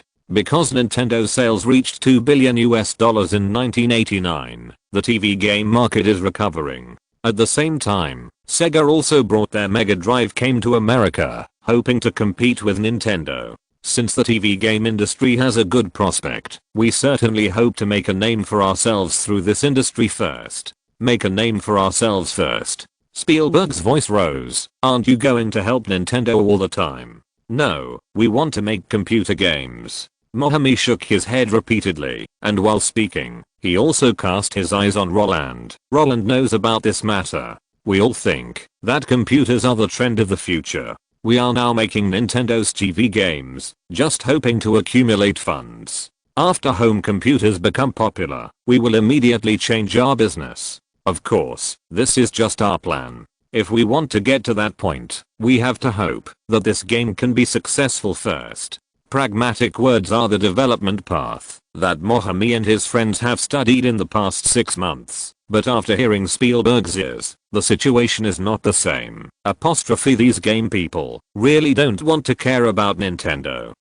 Does Roland Allen like games too? And he is also very optimistic about home computers? Really? Roland, you also like games and computers? When Spielberg moved his eyes away from the game cartridge and looked at Roland, the little guy who was still thinking about how to sever his relationship with Mohammed was stunned for a second. Spielberg was not angry. In Roland's opinion, after hearing about Nintendo, Spielberg would probably cut off the mentor-disciple relationship and kick him out of the crew without mercy. After all, games are his biggest pain now. But now, he can actually keep his composure and chat. It seems that the rumors in the future are true. Spielberg's relationship with games will naturally not end because of the failure of Ed the Alien.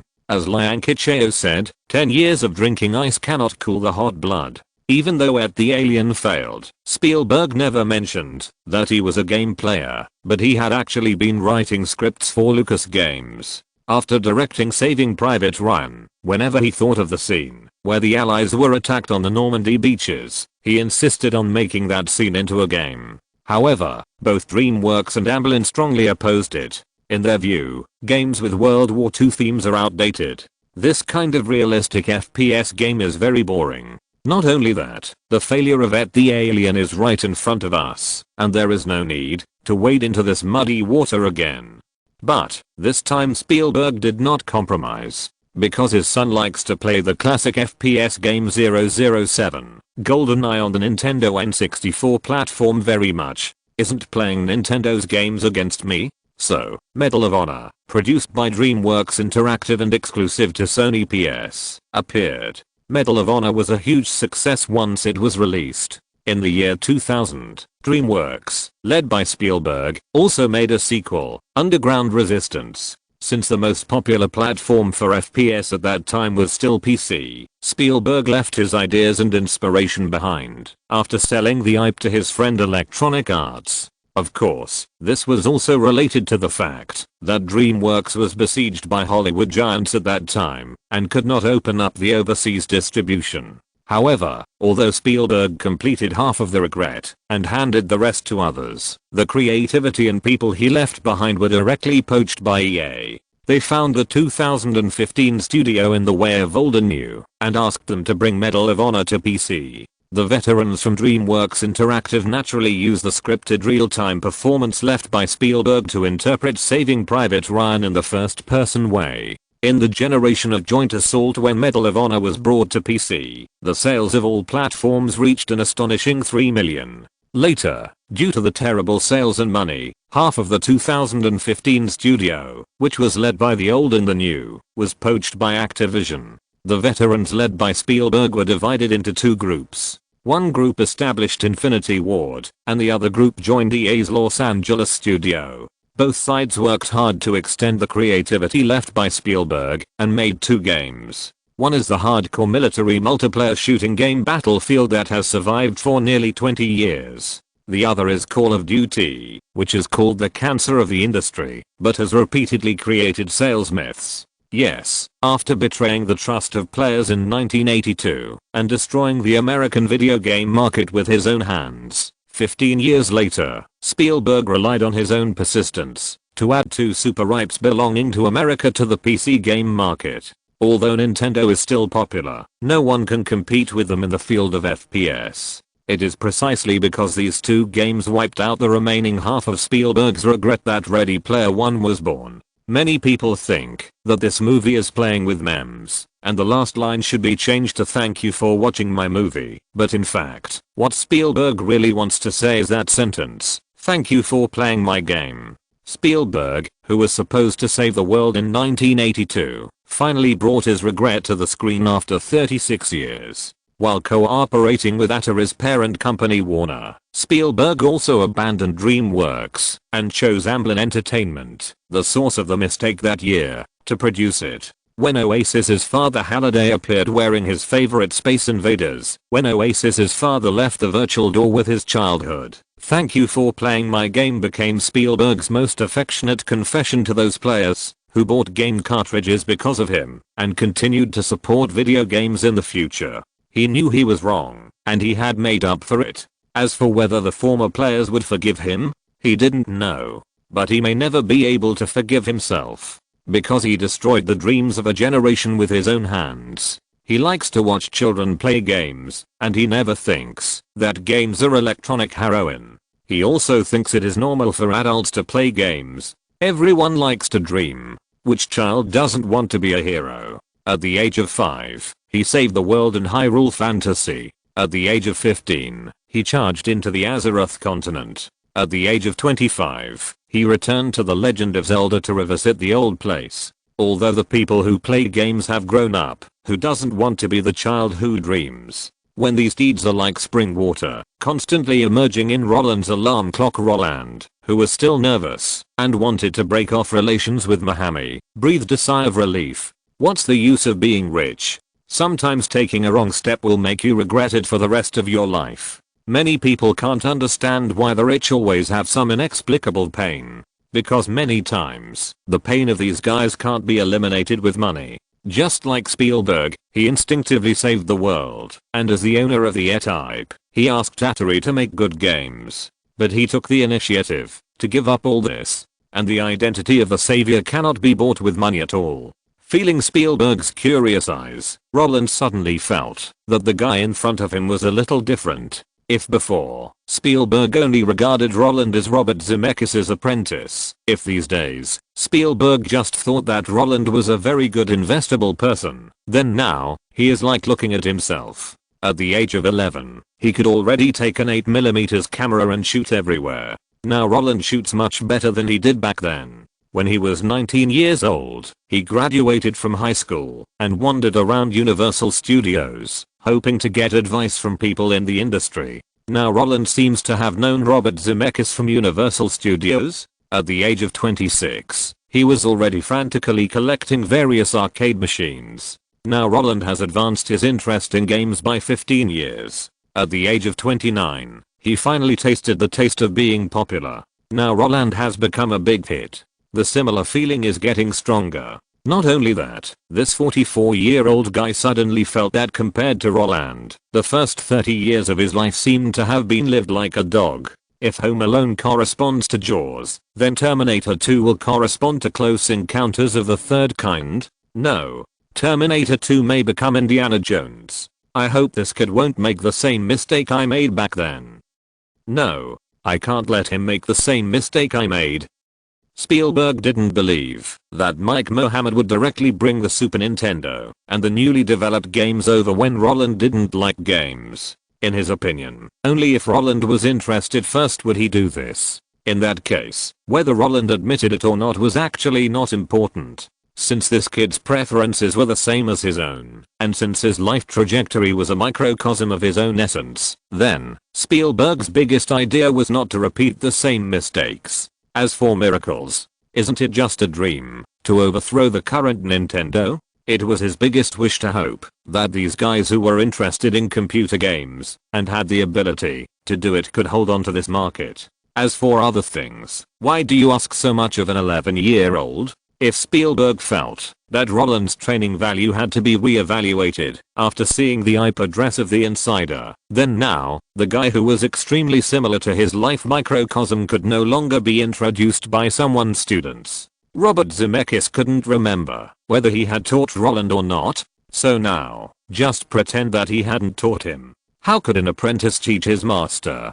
This guy who has been interested in movies since he was a child, a kid who dared to harass the director on the set, a kid who has the capital to lead the development of a game studio, let him take care of it. It has nothing to do with money. It has nothing to do with fame. It has nothing to do with race. He just wants to make up for the mistakes he made back then. He was short of money back then. Now, what does money mean? Because of this, when Roland nodded in response with a sigh of relief, he finally laughed, after getting a positive answer. After taking a look at the unmarked cassette on the table, the director, who was supposed to go out to find food, take a short nap at noon, and then host the filming, stood up and walked to the door, called his assistant, and told him, "Let's go, it's time to rest in the afternoon, everyone take a half-day break." Not only that, he also said, "Get me a TV that can be plugged into the Super Nintendo, and then bring me 3 lunches." At this point, he suddenly turned his head and looked at the 2 people who had reacted and were delighted, and asked with a smile, "What are you eating? I'll ask my assistant to buy it. I haven't played games for a long time. I don't know how your racing game imitating Trip Hawkins is. If it disappoints me, then you shouldn't release it. Just go back to the furnace and rebuild." When Roland saw Spielberg say the word reforge with a smiling face, he suddenly realized that it seemed that when he did nothing, the other party's favorability was suddenly boosted by him. No, Roland didn't do nothing, right? Things like learning on the set must be done by himself. He had to bring up his interest in computers and what he wanted to learn. He had to bring up his interest in Imban games to Mohammed. In the final analysis, everything was still about his initial love. He got into the industry in his previous life because he loved movies, and he is still the same in this life. He was addicted to games in his previous life, and he is still the same in this life. In that case, he could accept Spielberg's changes calmly. What's more, he really loves games. Although he had never played Space Invaders, he could play Red Fortress, Green Army, and Salamandra with 1 coin. Although he had never seen the cassette of it, he knew how to start with Bay. Although he might never make a movie about Ready Player One, he played the COD better than anyone else. Moreover, when he first saw Mike Mohammed, Roland was not thinking about investing in Blizzard, but about breaking the knees of Mohammed, the founder of World of Warcraft.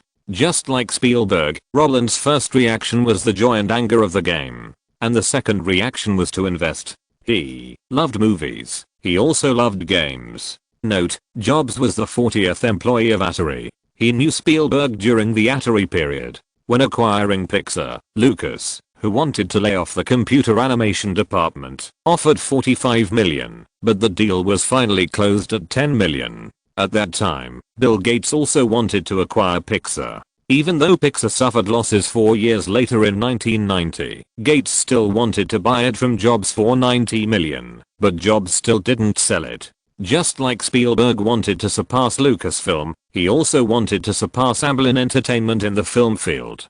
Before it was made into a game, Atari had actually fought to save the market.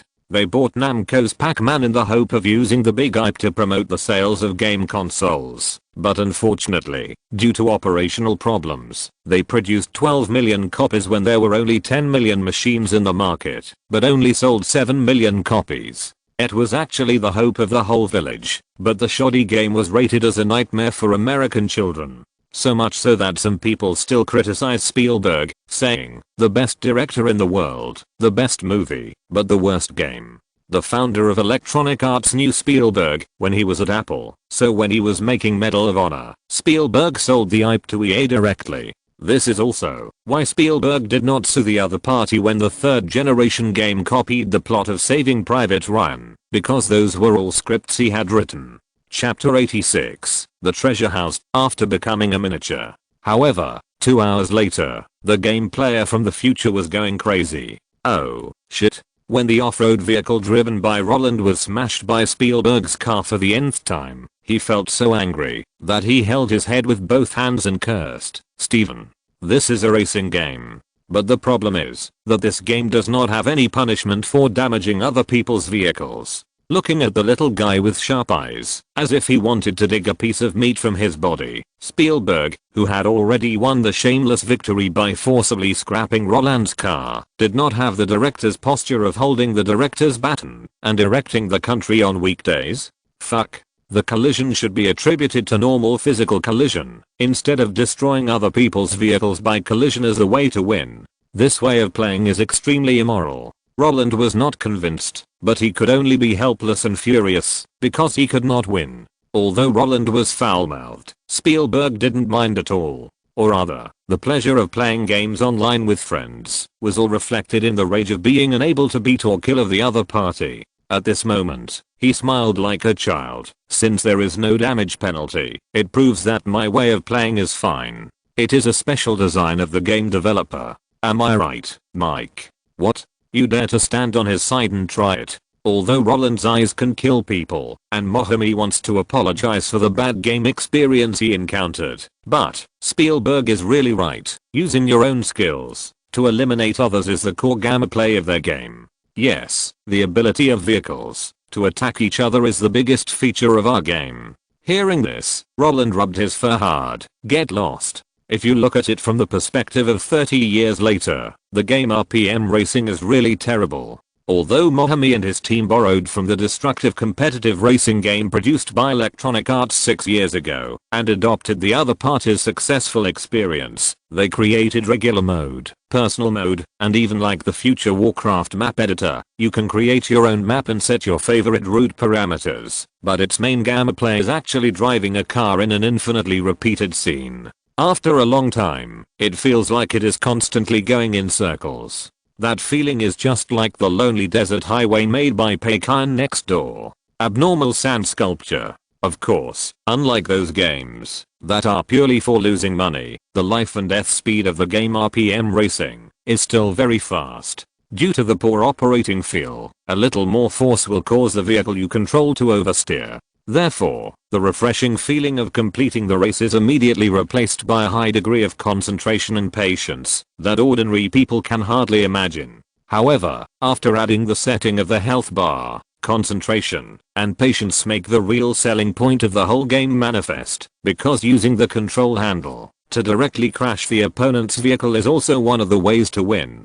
Because of this, when Spielberg and Roland sat on the ground and ran 2 laps, the gap between the hardcore gamers and the parent care players suddenly appeared, just like the slogans they often shouted when playing League of Legends in the future. Team battles, games, can be lost, but Timo, Roland, must die. A good racing game was instantly turned into a violent motorcycle game by them. If it was a PS controller or an Xbox controller, Roland would still have the confidence to kill the guy next to him who was showing off. But the problem is, he is not used to using Nintendo's stupid controller. Roland is really not complaining. What radio controllers, round pancake controllers, vibrator controllers, remote control controllers, horseshoe-shaped controllers. These weird peripherals are all made by Nintendo. There is no way, as a toy company, that can make peripherals that lead fashion trends. Roland really can't use these things. If possible, he really wants to shout, please.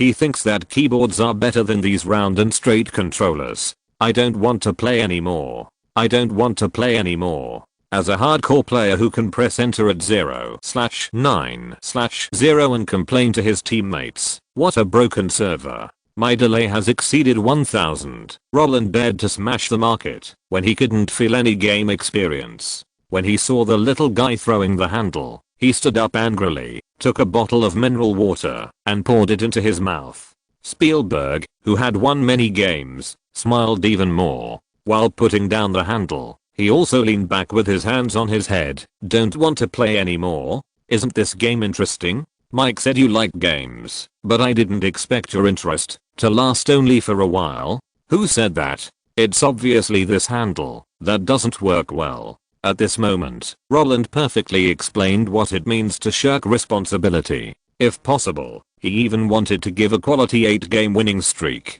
If it were someone else, they would definitely think that Roland was abnormally tasteless now, but for Spielberg and Mohami, this behavior was normal. It's a competitive game. If you don't complain when you lose, can you still say you love games? Just like the square jungler, the gold medal lecturer who always says I'm not at a disadvantage. Treating every game with a normal heart is called work. Faker changed to support after the game like Toyn. That's called playing games. Because of this, after seeing Roland's dissatisfaction, Spielberg, who was in a good mood, invited him to his home to fight again. Roland would naturally not refuse Spielberg's proposal. Not only that, he also dragged Mohami to see what kind of fun the game is. However, after he walked around the game hall of Spielberg's house, a cruel reality was placed in front of him. He really couldn't play these antique arcade machines. No matter how much he loved games in his previous life, he had never touched an Atari game console. In this case, wanting to beat Spielberg in the field he excels in. Isn't this a special brain hole? However, after losing countless games in a row, Roland finally found a game that he seemed to be able to win. If you can't beat me in action games, and I'm not familiar with the levels in level breaking games, then we can play Tetris. As a guy who can easily get hundreds of thousands of points with a Nokia phone, Roland feels that he can't lose. And his idea is obviously correct. As an old-fashioned who is not very used to using computers, Spielberg hasn't gotten familiar with the operation yet, but Roland's score has already exceeded the 5-digit mark. So, after giving up debugging, he and Mohami stared at the computer screen on the left and right. When they found that the various blocks that suddenly fell in Roland's hands were as obedient as Scottish round-faced chicks, the feeling of surprise, like the score, continued to accumulate and soared to the sky. While watching the game, the two also noticed Roland himself. That immersive and focused expression made the hardcore players and game developers smack their lips. The two of them believed that in this field, perhaps only time can defeat Roland. Because of this, when Roland, who had won against Spielberg, was happily chewing on his steak at dinner time, the joy on his face was like winning the first prize, and he almost announced to the world that Spielberg was his defeated opponent. However, although he did not show off in front of Spielberg, Roland, who was already addicted to the game, started to criticize the game at the table. Mike, your game is pretty good. It's just that the feel needs to be improved. It's too hard to get started, too hard to operate. Okay, I think you need to lower the sensitivity by half. A guy like me who can easily control Tetris can't get started quickly. If you hand in this kind of game, I guess everyone who has bought and played it will curse at you. Although Roland in his previous life did not dare to set foot in the stage area of winning means your parents are alive. Losing means your family tree is ascended to heaven. As the king of the first area, he would still find faults. The operating rules that do not meet my wishes are anti-human, and he still understands this. Of course, he is not just talking nonsense now. After all, Muhammad is his own man. It is not in Roland's interest to destroy their company. Even Spielberg can relate to the problem of feel he mentioned. Although this guy has won many games against Roland, he has also used nearly 20 years of experience in electronic games to control it. If you want to make the game RPM racing capture people's hearts, you can't just please those hardcore players. If you want to make a game that everyone likes to play, at least people of all ages and all levels of operation must have a certain gaming experience. Before the company becomes big, it can't exclude those novice players like the Battlefield series and Dota 2 series in the future. No matter how good their revenue is, it can't surpass the Call of Duty series and LoL. Just like when Teobayo was first launched, and the Teobayo app was first launched, Jack Ma had to operate it himself. Let the programmers work on a product, there will definitely be accidents. After all, in their opinion, many operations are actually very simple. Why don't the public understand? Isn't that because they are stupid? If it were someone else, Mohammed would definitely not listen to their opinions. This is the game we made, it's none of your business. But now, the guys who think there is a problem are Roland and Spielberg, and the situation is different. To put it bluntly, if the game is changed according to their requirements, even if it can't be sold, Mohammed doesn't have to worry about the development funds for the next game. As long as these two people like it, they can just give them a small 100,000 yuan, and they can bury their heads in development again. And if it becomes popular, that proves that the experience of hardcore players is very useful. When they make money, they can continue to make games. So, in Mohammed's view, as long as it is changed, it will definitely not be a loss. Of course, there seems to be something wrong with always talking about games at the dinner table. After recording the opinions of the two senior players, Mohammed took the initiative to find a topic and talked to them about his old business. When Mohammed asked Roland whether there would be a sequel to Home Alone, and the newsgroup film community had discussed this issue many times, Spielberg, who had already wanted to straighten out his own life microcosm, swallowed his beef and said, "We have to wait until Terminator 2 is released before we can talk about this. If Terminator 2 is a hit, I will let Catherine Kennedy try to get you 15 million. If it loses money, it depends on the situation, but I will also negotiate you 10 million as a minimum. You don't have to worry about the film company. Although you signed with CAA, I will let Catherine handle various invitations. What's more, you are not short of money now, right? It doesn't really make much difference if it's earlier or later. 15 million. When Roland and Mohammed heard this number, they were immediately shocked. Roland must be the one with the fastest salary increase in Hollywood, right? But, it's normal to think about it. In his previous life, Macaulay Culkin could command a whopping 8 million, just for the movie Home Alone. Now, Roland has 2 films as a base, plus Spielberg has someone to negotiate the salary. If the money can't go up, then there's something fishy. But, what if Fox refuses? After taking a sip of juice, Roland asked the question in his mind. Although Fox is the most famous sucker in Hollywood, he is not a fool. If Roland is offered 15 million, the production cost will probably soar to 30 million. However, in the face of Roland's question, Spielberg didn't even raise his head. While cutting the steak, he said directly, "If you refuse, then refuse. Are you still afraid that there will be no projects? Just follow us to shoot." Ron Howard's next project is Far and Away, which will start shooting in May. Do you want to go? Learn from him how to go from a child star to a director? Robert Zemeckis is negotiating with Paramount for Forrest Gump. If you get it, you can play the young Forrest Gump in it. If you want to improve your acting skills, I'll let Tom Hanks teach you. Francis Coppola's Bram Stoker's Dracula has been negotiated. Don't you like his movies? If nothing unexpected happens, it will start shooting in October. You can just go there. This movie is also invested by Sony. There is also Young Indiana Jones co-invested by me and George Lucas, but it is a TV series. You should not be interested in it. Robin Williams is going to dub Disney's Aladdin. Are you interested in animation? If you are interested, I will ask him to take you to Disney to have a look. It's okay. Their group chairman and I are friends. Oh, by the way, Jurassic Park has not started casting yet. Have you seen the storyboards? Are you interested in the little boy in it? He is the grandson of Dr. Hammond. Mohammed, who was working hard, was stunned by the continuous project names. Damn. Roland's status in Spielberg's heart is so high. Can he go to any project? In the eyes of ordinary people, those projects that only A-listers are worthy of tearing up are easier than eating and drinking in Spielberg's mouth. Of course, if it were just these, it would be fine. What does it mean that he asked Roland to go and see it now? You know, many of the techniques that are stolen from others are learned inexplicably just by watching. If Roland knew Mohammed's idea, he would definitely kowtow to him and thank this turtle grandson. If Mohammed hadn't brought out the game console, Roland, who had already cleaned up Spielberg's preferences, would definitely not use games to offend this guy. And once he didn't mention the game, Spielberg would definitely not treat him with the current attitude. Of course, even if Roland was full of gratitude to Mohammed, this emotion would never be relaxed in this life. So while listening to the name of the project, he naturally ignored Mohammed, who had been caught in the buff of the crowd.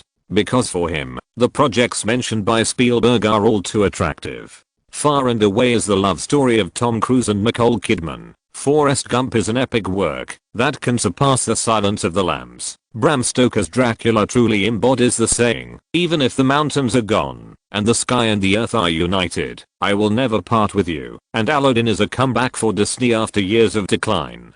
Compared with the above projects, he is most interested in Jurassic Park. Although he knows that the script will definitely be changed, he will talk about it when it is changed. While answering, Roland did not forget to talk to Spielberg about his company. After learning that Roland's guardian, David, who has brought out the essence of a businessman to the fullest extent, has actually begun to think about tax avoidance for Roland, Spielberg, who put down his knife and fork, immediately laughed. But the problem is that you signed the agency contract in your personal name. Within 2 years, any of your projects must be done in your personal name. What? Then there is no way to avoid taxes? Roland, who was originally happy because he had won Spielberg in the game and could smoothly enter and exit any Jewish gang project, suddenly became angry. If he couldn't avoid taxes and wanted to invest in the name of the company, then he would actually have to pay 2 taxes. First pay income tax and then pay taxes on the income from the investment. This is simply a blood loss. Looking at Roland's confused look, Spielberg actually had no good solution. Although he could discuss with CAA and let them terminate the contract with Roland peacefully, but things like liquidated damages still cannot be avoided. If liquidated damages are included, the money paid by Roland in double taxes is actually not much different. Even if the economic contract of America is not as bad as what Mr. He revealed in the program later, let alone signing 100 people, slowly spending 10 years, and making a profit by earning liquidated damages, there is no contract for more than 5 years here. But precisely because of the short time, the price of liquidated damages is still quite high. Unless there is a real falling out, no one is willing to pay this money. It is not only troublesome, but also easy to cause quarrels. In this way, whether Roland has an economic contract or not actually has little impact.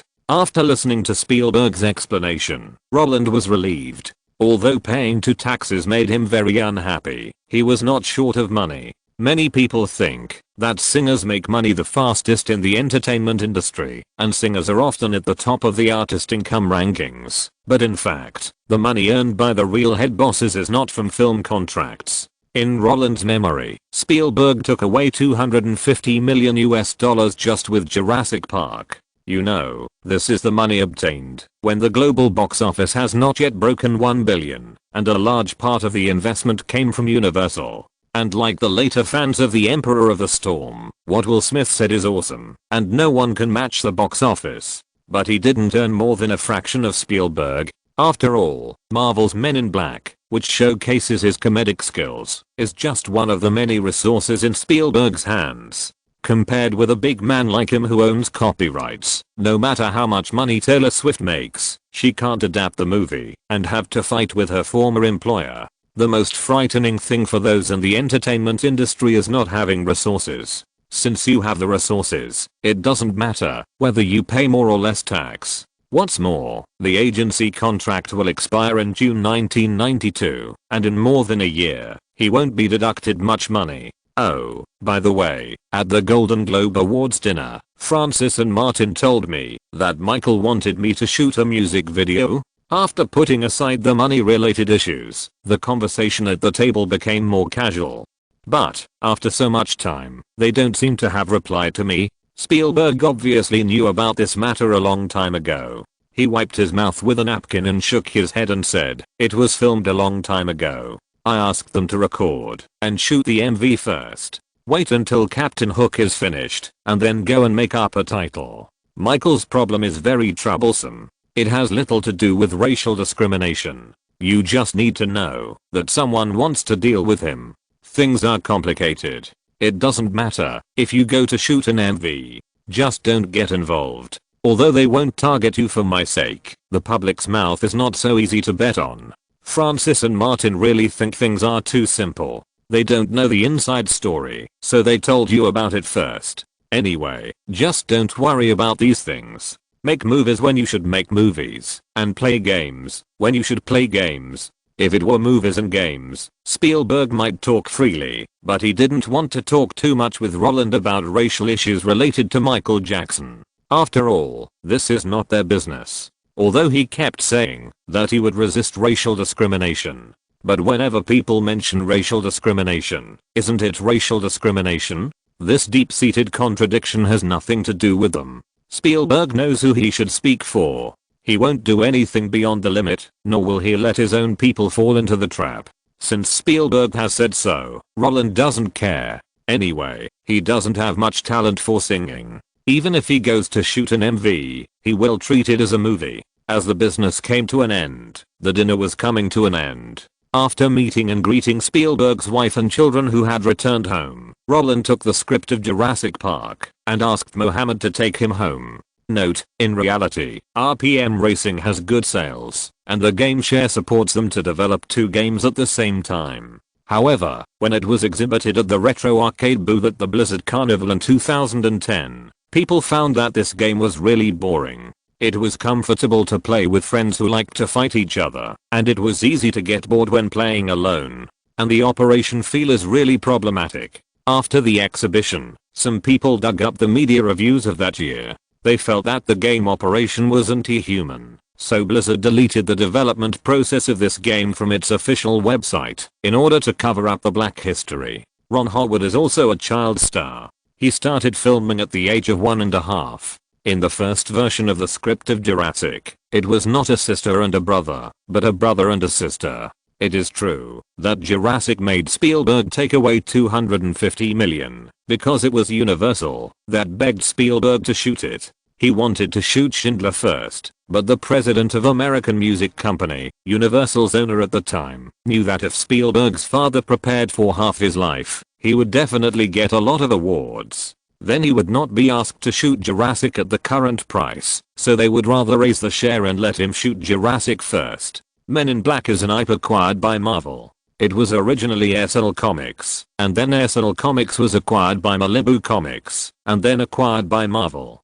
Spielberg is not against superheroes. He has been wanting to create an IP since the 1970s. Previously, The Hollywood Reporter said that he wanted to shoot DC's Black Hawk, but I don't think it can be filmed.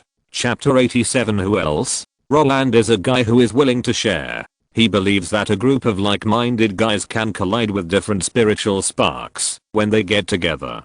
So when he was tinkering with the script of Spider-Man, he pulled James's humanoid self-propelled computer to help him recall the plot. However, after taking the script of Jurassic Park home, he locked himself in the study for the first time and flipped through the outline of the first draft alone. This is not to say that he thinks he can see through everything by himself, but he doesn't want to leak the project. As a guy who can coax him to sign and then sell it, it is probably more difficult to stop James from bragging than to stop Hammer from drinking beer. However, when he brewed a pot of oolong tea and wanted to slowly read the script, he suddenly found out when he opened the cover that what the hell is this special code? How can the narrative method be the same as a novel? Which idiot wrote this book? Why is the subjective consciousness so strong?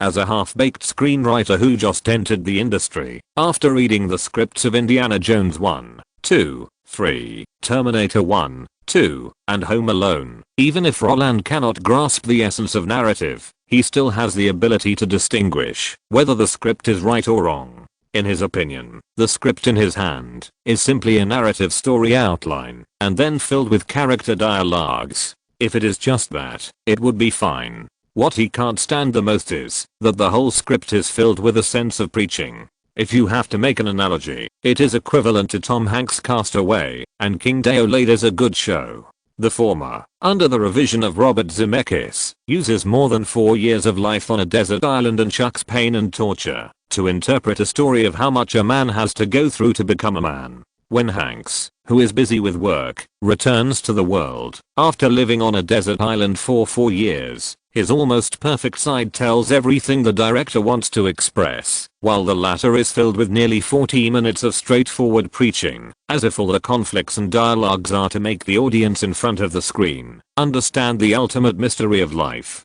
Of course, this does not mean that metaphorical presentation is better than straightforward preaching. The two methods have their own merits, but these two ways of presentation are not suitable for commercial films.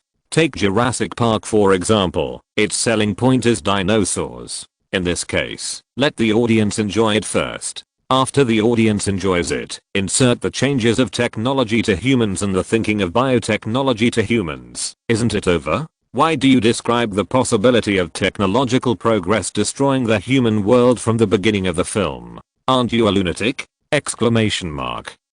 The audience doesn't want to watch this kind of preaching movie. Just like what the truck driver said, art films are actually commercial films made seriously. As long as the public likes you, there will naturally be a lot of people who will come to think about the connotation of the movie. This is the same as the stupid question, why did Jack die? That many people like to ask in the future. A wooden board can carry 2 people, so what? He died because he had to die. If he didn't die, how could he deceive the audience's tears? If he didn't die, how could he earn a lot of box office? If he didn't die, how could there be a lot of imagination emperors to sublimate the film's concept? So, when Roland found that the first page of the script was about the concern about the development of biotechnology, he was confused and wanted to scratch his head. This is not Spielberg's style at all. He told me before that commercial films don't need to be epic. But why is his script leaning towards the epic route? Roland was a little confused. After a rough look at the first page, he quickly turned back. However, as he moved, the ravines on his forehead gradually appeared. If it was at the beginning of the film, it would take 1 minute to introduce the background. Then Roland could still understand.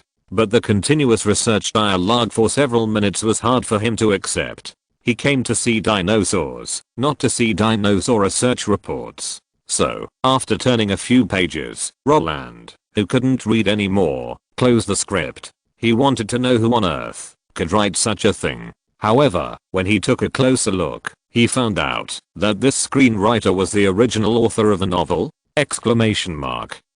No wonder. I was wondering why the script was full of educational significance, like approaching science. After all this time, this script is just the self-entertainment story of the original author of the novel. When Roland saw the signature of the script, he rolled his eyes. If he had read this column earlier, he would never have read the whole book with the idea of pilgrimage. Because there is no need. As the original author of the book, it is natural to hope that the movie that is put on the screen can be exactly the same as his novel. It is similar to the situation when Zhao Xiaodao posted a picture of the original adaptation, and Lu Jiang and the original author jumped out to make a solemn statement. No one wants their own works to be adapted beyond recognition. But the problem is that Hollywood is different from other places. If the original author really intervenes, their rights are still very large. The scripts they intervene in are naturally much more complicated. This is just like J.K. Rowling, who was very successful with Harry Potter. Fantastic Beasts and Where to Find Them in Alina's Stomach was directly made into a fan-oriented movie. In this case, even if it can harvest the feelings of fans, the reputation of passers-by will plummet. This situation is what all directors want to avoid, but it is also what most directors cannot fight against. However, Spielberg is obviously not one of them. I guess the change in the script started from the inability to accept the preaching plot.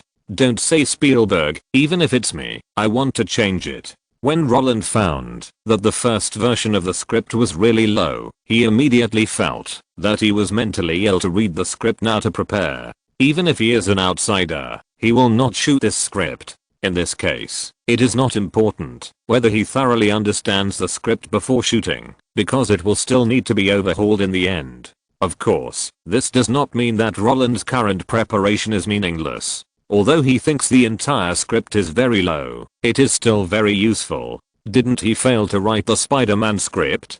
Didn't he fail to construct a complete story? It doesn't matter. Now he has a complete story in his hand, right? He can try to modify it into a formatted script for commercial films according to the original author's ideas, right? Even if Spielberg may not adopt it in the end, it is still okay to help him see if the rhythm framework is dragging. For a serious screenwriter, this script may be garbage, but for him, it is just an experience baby. Although the script writing business is not like an exam, there are no standard answers, but there are still basic rules. Just like all action movies ignore the laws of physics, James Bond and Ethan Hunt also have to show off their muscles and flirt with girls in critical moments to hit the audience's sweet spot. After mastering these contents, it is not difficult to make a rigid story lively. After all, this is not a realistic novel. Dinosaurs are out, so what specific logic is there? Write about which picture you think is cool.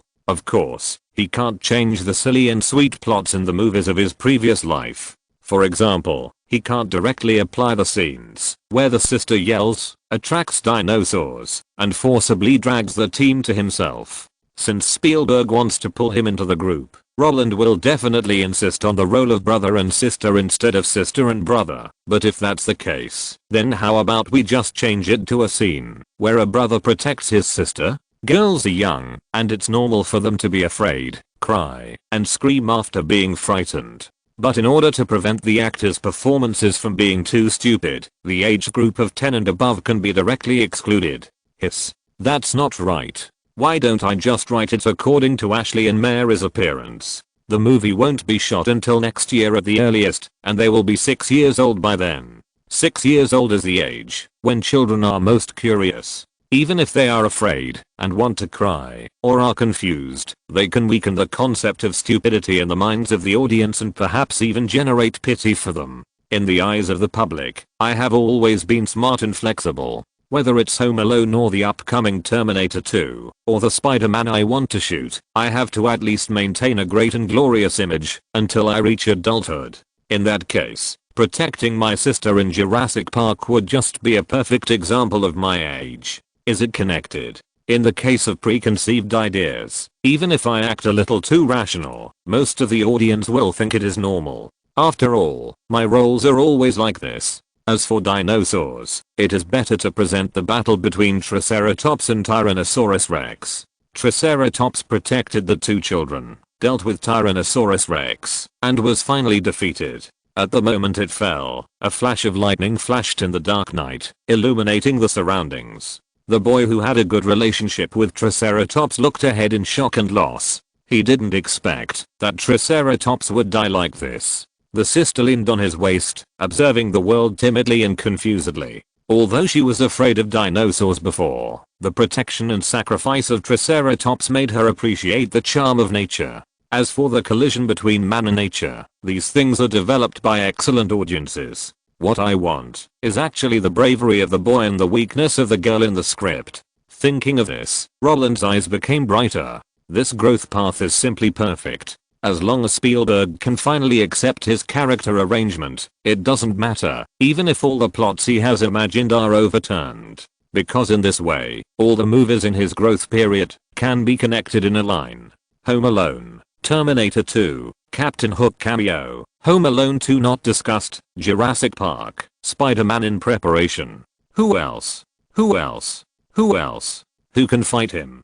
Don't tell him that sticking to one path will easily lead to a narrow range of acting. He has just started on the road. Not to mention the end, he hasn't even reached the halfway point. In this case, the road is narrow. What's more, even after adulthood, when the public is aesthetically fatigued, he has the confidence to change. Why? Because Spielberg said it at dinner. If he wants to continue to learn acting, he can ask Hanks to teach him. As the second consecutive Oscar winner in history, if Roland can learn 50%, he will definitely be able to successfully transform. If he learns 70%, he will definitely get a nomination easily. As for 100%, forget it. Isn't that a joke? In the future, when teachers who have won Oscars can form a reinforced company, Roland doesn't think he has anything to fear. He thinks the only thing he needs to pay attention to is not to be too arrogant. He must remember that he loves movies, not money. Don't be like Spielberg 8 years ago, cutting off your own retreat with your own hands, and don't let the people who love you be filled with hatred in their hearts. As for whether it is appropriate to add the images of Ashley and Mary to the movie, oh, come on. This circle is so cruel. If no one helps you, then you can only become a plaything of capital in the end. Since you want to stick together, then stick together tighter. Besides, Ashley and Mary are no less famous than themselves in America. As long as they are properly trained, Spielberg can still accommodate the two of them in his commercial films. After thoroughly planning his next 5 years, Roland washed up, climbed into bed, turned off the lights, and went to sleep. In his previous life, he liked to listen to Old Boy by Chopstick Brothers. Now, he thinks he can forget it. Dreams are always out of reach. Should I give up? But he seems to have already touched the edge. Of course, even if Roland has chosen the movie, he still has to live his life. After 2 months of continuous filming, Roland finally filmed his part, or rather, the part he chose. Spielberg was very generous to let him choose the clips he liked, and Roland made a different choice for this behavior. Before joining the crew, he wanted to play a cameo role with lines, but now, he chose a group shot of Peter Pan being recognized by the children on Neverland, and the children on the scene were surprised. For him, it is enough to show his face in the movie, and there is no need to be fussy about pursuing roles. Since he has been promoted to a resource-rich guy, he should not bully those children who were finally selected into the crew. Now, unless it is a guy like Pepper who has zero emotional intelligence and can call Spielberg dad who will inexplicably annoy him, other times everyone will greet him with a friendly smile. After all, Spielberg chose to take a half-day break and play games with Roland in the crew, which is well known to the world. Not only that, Roland went to Spielberg's house to continue playing and having dinner, which became the topic of conversation afterward.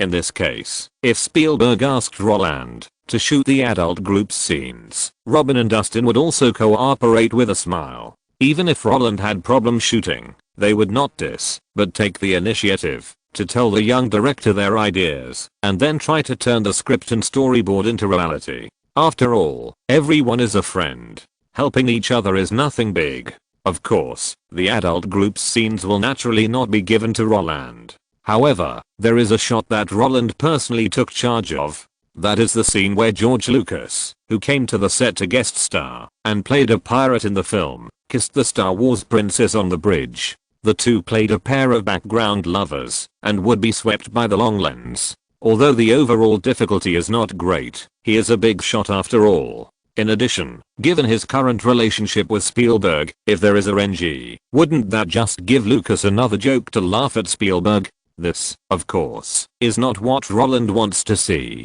Fortunately, he doesn't have to control the camera. He only needs to tell the cameraman what he wants, and the other party can shoot it safely. After filming the cameo scenes of various bigwigs one after another, the filming progress of Captain Hook has come to an end. Because of Roland's problem, the filming cycle was extended by nearly 2 weeks. Since all the scenes were children, the cost did not increase wildly, and only an additional $3 million was added. Although Sony was slightly dissatisfied, they had only entered America for 2 years, and could only watch. Roland burned their $3 million to practice. If this amount was given to James Wan, he could shoot more than 2 Saw movies. If it was given to Spielberg, he could shoot more than 2 Jaws. And if it was given to a truck driver, he could shoot half of Terminator. But what could he do? Not convinced? You have to hold it in. If you are not convinced, which company doesn't want to invite Spielberg to make a movie now? $3 million would be considered his tea and water expenses for more than 3 months. I wish your movie will be a big hit. At the closing party, Spielberg smiled and raised his glass, clinking it with Roland's juice. Unlike last time, Home Alone has the hype of James and Donald, so there is no need to hold any critics screenings, but Terminator 2 must be held, because the predecessor of this movie did well at the box office. Yeah, if possible, I don't actually want to attend. Roland glanced at Spielberg and shrugged. It's still more comfortable to stay in the crew. I feel annoyed when I think of those critics using a microscope to analyze your every move. Release anxiety. I understand that. Spielberg said, but don't mind their words are enough. I have criticized the Oscar judges before. Their opinions are not important. As long as the audience likes you, it's fine. Besides, I think the story of Terminator 2 is good. Although Roland knew that what Spielberg said was true, and he was confident in the movie, what he didn't want to face was not the audience, but the annoying reporters. Sometimes, even if you have said everything, they will still ask a question, which is as annoying as a fly. Then will you go? Me. I won't go. Spielberg shook his head. If you make a movie, I will definitely go, but James can't. He and the truck driver are indeed friends, but helping can only be for their own people. The Jewish gang never stands up for outsiders, and this outsider, of course, refers to the project initiator. But I will write a film review for you. Although I haven't seen the finished film, I believe you will perform well, if you can handle James. Okay. Thank you, Steven. Roland said with a smile. Since playing games together that day, Roland changed his name. Call him director? Too strange. He called Spielberg Steven, and Spielberg called him Roland. As for the strange looks from others, just be yourself. Why bother about so many things? Don't be so polite. Spielberg laughed. Then, next you go shoot a MV opening, and then wait for the premiere? MV? Premiere? Roland nodded. I guess so. In the next period of time, I will be very free. However, I have ideas for your script. Jurassic Park and James's script. Spider-Man. Okay. If you have any inspiration, call me anytime. Spielberg naturally knew about Roland's thoughts on the script, and since he was going to make changes anyway, he had no objection. As for not being qualified to write a script because of insufficient education, don't be ridiculous. He wasn't a good student when he was in school. He graduated from high school with C grades. How could a guy who barely passed his own grades discriminate against Roland who didn't attend classes but knew a lot? Note, many people in the United States drink tea. There was a Boston Tea Party before, and now there are more people drinking tea, but more than 80% of them are iced tea, and many are bagged, instant, canned, and mixed. The screenwriting process of the movie Jurassic was really very complicated. The copyright could have been obtained for $1.5 million, but in order to let the original author participate in the adaptation, Spielberg and Universal added an extra $500,000 to hire people when negotiating with him. However, after the script was written, it was too didactic, so Spielberg directly invited Mariah Mamer, the screenwriter of Captain Hook, to take over. After revising part of it, the situation was still not optimistic, so he invited David Koper, the screenwriter of Dawn of the Furious, to work with him to produce the final draft. Spielberg and Robin have a very good relationship. When filming Schindler, the atmosphere on the crew was very dull. At that time, he called Robin and asked the comedy master to tell jokes to cheer up the crew. Since Robin's dubbing of Aladdin had just been released, the jokes he told were all from the movie. Chapter 88. Life is about giving up. Giving up. Only by giving up can you gain, and gaining must be accompanied by giving up. Cheers. When the photographer, who was leaning forward to take the photo, shouted out the long tail tone, Roland and Michael Jackson, who was squatting beside him, smiled at each other. The shutter sounded just right, and the action of the two hugging each other's shoulders was forever preserved in the film. After taking the photo, both of them relaxed. After seeing the OK gesture made by the photographer, Michael Jackson turned his head and smiled at Roland, saying, "Then, it's a pleasure to cooperate with you. The MV will be released worldwide in 4 or 5 months. 4 or 5 months. That means September or October?" Roland estimated for half a second, then smiled and said, "Oh, I shouldn't have any projects at that time, so I will definitely be able to watch it on time."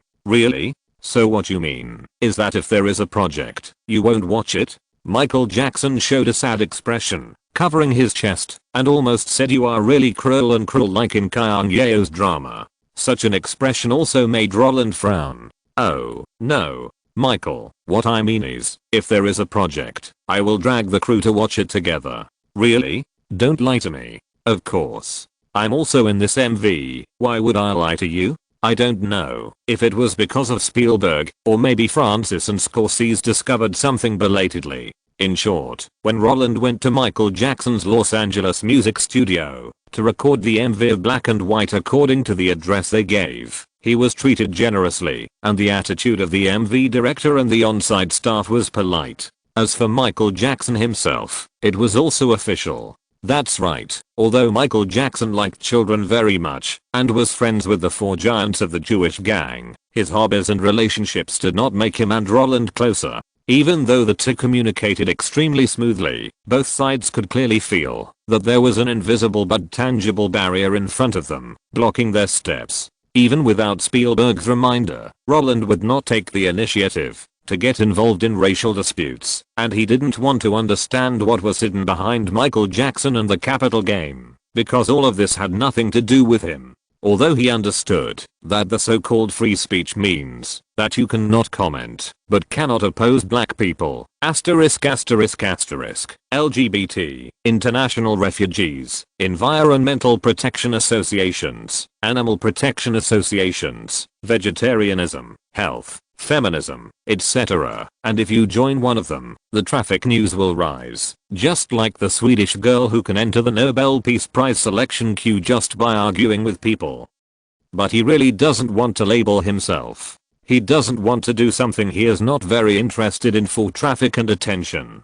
If you really love environmental protection, why don't you register an Instagram account like Leo? Only post information related to environmental protection, and don't have any other social media? While you are arguing with the sky, the earth, and the air, others have already made several documentaries. Rather than saying that you are fighting, it is better to say that you are using those sensitive topics to compete for more of your own interests. Just like the Black Mermaid in Disney, who was about to sacrifice her life for the white prince and princess, turned into bubbles and disappeared between heaven and earth. If it weren't for the time travel, Roland really wanted to know how Disney would change the plot of its classic animation. Because of this, Roland really thought of himself as a helper. He felt that his relationship with Michael Jackson was just a nodding acquaintance. He just needed to follow the director's requirements and follow the script. As for other things, why did he care so much? And Michael Jackson was the same. If Roland was penniless, or if he had a good family background and was relatively rich, in this case, they could all become friends. But with a Jewish gang in the middle, everything could only be discussed in general. This was not a question of whether or not to drag Roland into the water, but a question of whether or not to drag Roland into the water. In this way, when Roland arrived at Michael Jackson's filming site, he just exchanged polite greetings for a while and then officially got to the point. The script he got was similar to the scenes shot by Macaulay Culkin in his previous life. They all use the super loud volume of the guitar to blow away his father who didn't let him listen to music. Not only that, the group dance and singing of Macaulay in the MV in his previous life were also directly cut by the director. In other words, except for the opening, the other recordings had nothing to do with Roland. And if the opening is cut out separately, the entire MV still has a complete narrative logic. To put it bluntly, under the modification of the director and music producer, the entire MV has only one thing to do with Roland. That is to balance the skin color in the MV. In this case, Roland has no more obstacles to communicate with them. Everyone is a guy who punches in and out of get off work, so just smile politely, finish the work, and go home as soon as possible. No one wants to care about other things. So, after spending nearly an hour shooting all the materials for the MV, Roland politely took a photo with Michael Jackson on the scene, and then waved his sleeves, leaving without a cloud. Roland did not talk to Michael Jackson about future cooperation as he did with Chris Columbus, James Cameron, and Steven Spielberg, and Michael Jackson did not invite Roland to visit his dream manor as he did with other children in the past. Both sides made certain changes to their behavior because they both knew that, if nothing unexpected happened, the two sides might not contact each other again. Roland's behavior also made James, who knew the inside story, feel heartbroken. That's Michael Jackson. You didn't even think of asking him for an autograph? Why ask him for an autograph? He doesn't make movies. Roland, who was leaning on the sofa waiting for dinner, asked back, pretending to be ignorant. Oh, shit. James cursed at Roland's leisurely posture. Don't you have a hobby of collecting celebrity autographs? You can get along with Steven. Why can't you play with Michael? Steven's house has countless video games, and Michael's house is a dream manor. Well, the fox's tail is exposed. After a year and a half of getting along, Roland has thoroughly understood James' temper. As a guy who inherited David's good genes, James is a perfect interpretation of the saying that there is no gain without early rise. What star chasing? What support? What meeting in person? What sending thousands of miles? These are actually just means he uses to satisfy himself. He likes Michael Jackson? Oh, come on. Roland has never seen him buy any albums of Michael Jackson. The reason why James expressed regret for Roland's indifference is that this guy wants to go to the Dream Manor himself. Although he doesn't know how many times he has been to Disneyland, compared with Disney, the Dream Manor is different after all.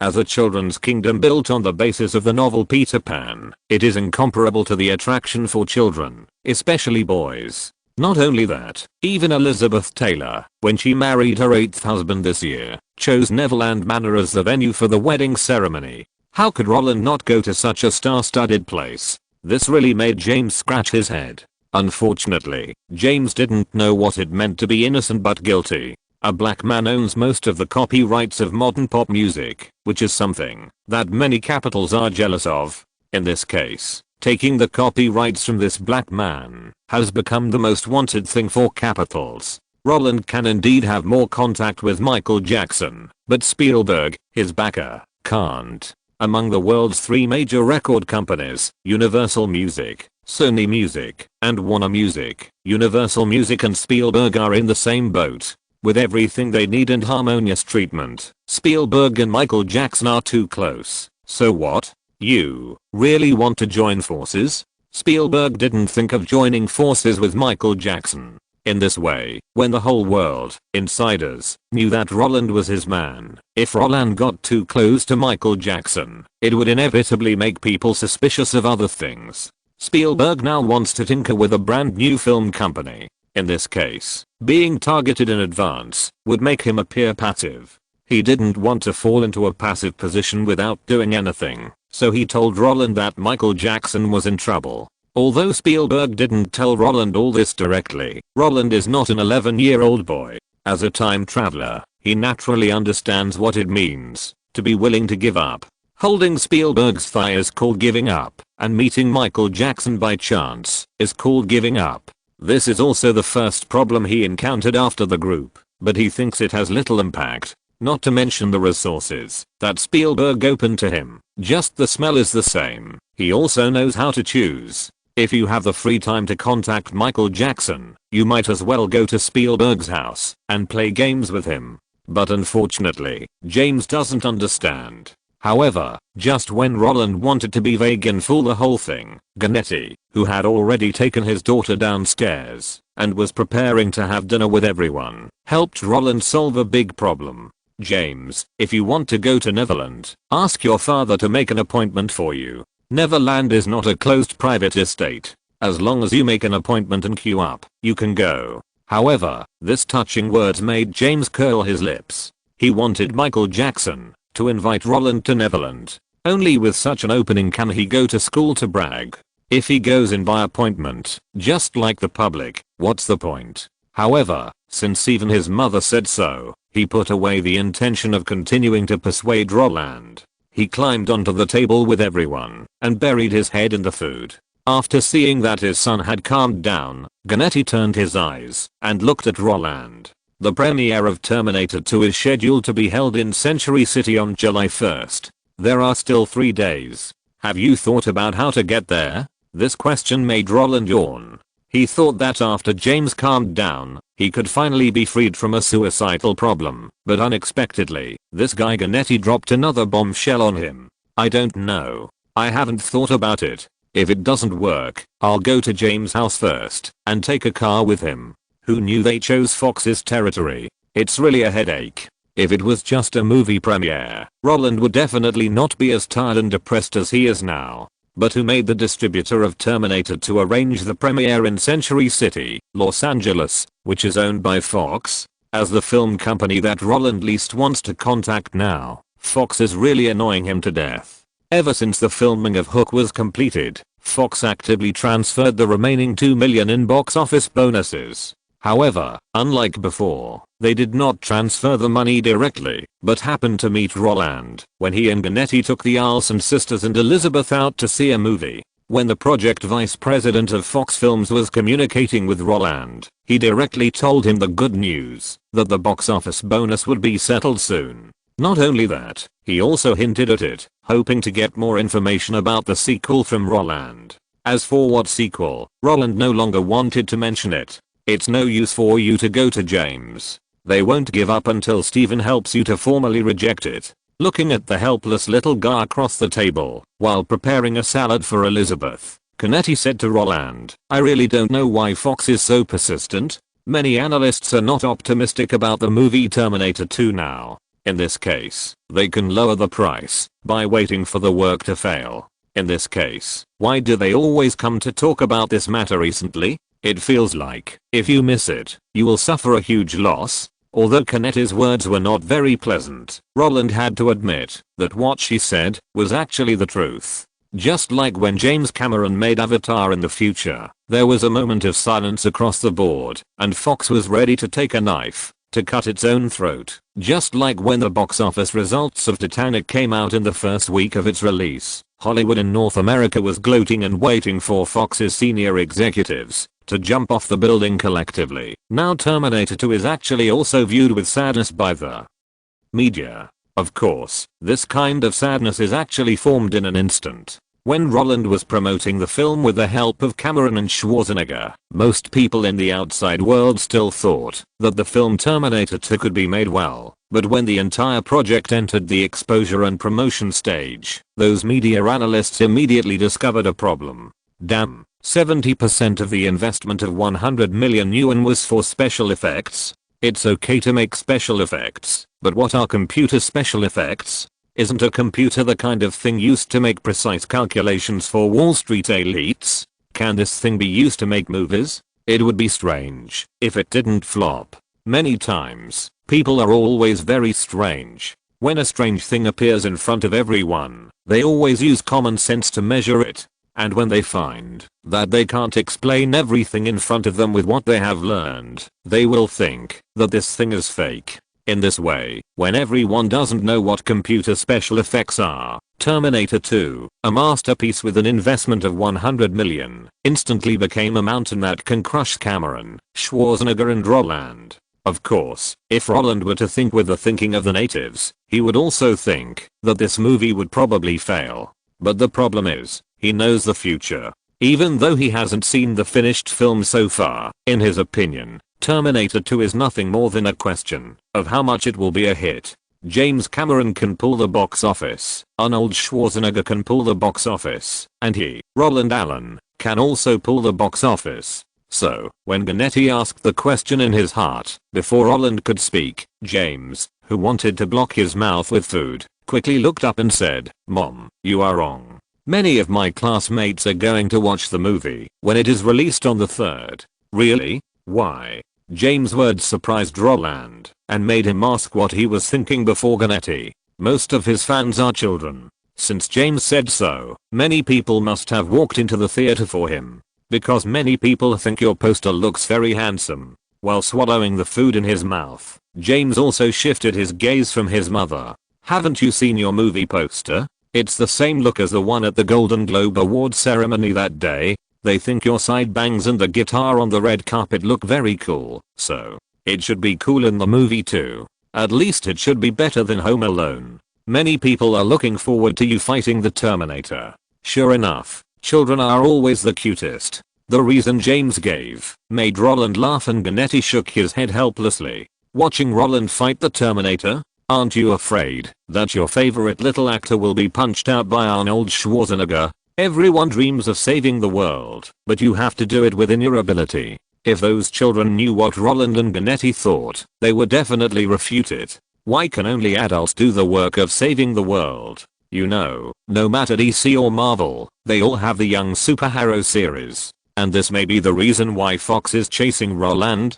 However, Roland doesn't have to worry about all this. After each movie is released, there will be a final summary data. That data is a basis for each company to negotiate the pay with the actor and director, because they can calculate which actor is the real box office harvester. Although Roland himself can't see these things, James, who is in the same boat with the investment and distribution of Terminator 2, can definitely get it. In this case, he is even less anxious. In this way, Roland actually only needs to deal with Fox. However, what he didn't expect was that on the night of July 1st, although the gate of Century City was dotted with stars, he didn't see any of the guys related to Fox. Except for Chris Columbus, Joe Pesci, and Daniel Stern, who came to support Roland. The other guys were all familiar faces that Roland had seen before. If we exclude them, the remaining guys are either professional film critics living all over the country or media reporters who have a good relationship with Carolco Pictures.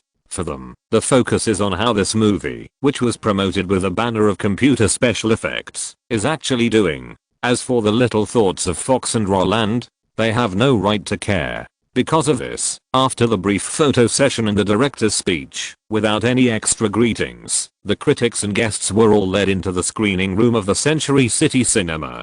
After the familiar premise introduction, when the governor appeared, Terminator 2 officially began its first contact with the world. Note, I don't know whether Leo really loves environmental protection, but most of his social media content is related to environmental protection, and he has shot several documentaries. At the beginning of this year, there was Dark Sea, and in the middle of the year there was Ice and Fire. Among the 4 people in the Jewish gang, only Scorsese and MJ have the best relationship. The reason is simple, that is, the music copyright in MJ's hands is constantly appreciating, especially Spielberg. Under the situation that all movies are distributed by Universal, and the president of MCA would rather increase the share and ask him to make movies, he certainly won't be stupid enough to destroy this relationship, so he and MJ broke off. The subsequent cooperation was also because MJ swallowed Sony's copyright. The Men in Black, in which he guest starred, was invested and distributed by Sony. Century City in Los Angeles is Fox's property. It was converted from a film shooting location and the first building was completed in 1963. If you're listening to this novel on a channel other than Fanfic World, it means they downloaded and uploaded it without effort. We cordially invite you to visit our channel, Mundo Fanfic Novelos. There you'll find the original version of this story and you can explore many other novels of various genres. We're waiting for you to immerse yourself in a world of incredible novels. Chapter 89. Catch All and Sell Growth. The opening shot, which is very similar to the first one, made Johnny Olasinski, a columnist for the New York Post, raise his eyebrows. In his opinion, James Cameron is a very talented director. The huge sales of Terminator and the popularity of Alien 2 can prove that he has extremely high attainments in the field of commercial films. Although the sharp editing and tense rhythm in the film cannot be called a show of skill, it is really difficult for people to find fault with it. The perfect integration of the whole, details, logic, and rhythm makes many people think that Trucker has the possibility of hitting the annual box office champion and breaking the monopoly of Spielberg and Lucas. Even though the previous movie The Abyss failed, many investors are willing to believe him again. For this reason, before the news of computer special effects, which they did not understand, broke out, many people were still optimistic about this sequel. Even though the sequels of Hollywood movies are basically fleeting, some film critics still expect that Trucker can contribute a movie that surpasses the previous one. But the problem is that a few minutes after the opening, something unexpected happened to them. What the hell is this? I copied myself. In the first 15 minutes of the opening, Johnny Olasinski and other film critics were stunned. From the T-800's reappearance across time and space, to the skilled robbery of clothes and guns, to the hidden assassination of the T-1000, and the series of information such as John Connor, male, white biological mother, Sarah Connor, biological father, unknown, address. 19,828 South Almond Road. The film critics, invited guests, and media reporters present were actually stunned, because everything in front of them seemed to be no different from Terminator. Although it has been 7 years since the first film was released, basically everyone who came has watched it again. It was these homeworks before the arrival that made these guys feel uncomfortable, as if they had eaten a fly. They felt that they were not watching a sequel to a movie, but a remake of movie. A remake of movie that did not even change the outline. The shots were very similar, and the intention seemed to be different. In the first part, Arnold robbed the street thugs, and in the second part, he upgraded and robbed the bar. In the first part, Arnold fought with the thugs, and in the second part, he upgraded and used his body to block bullets. In the first part, Michael, who came from the future to protect Sarah, dealt with the police in order to avoid them. In the second part, this new robot from the future directly fought with the police.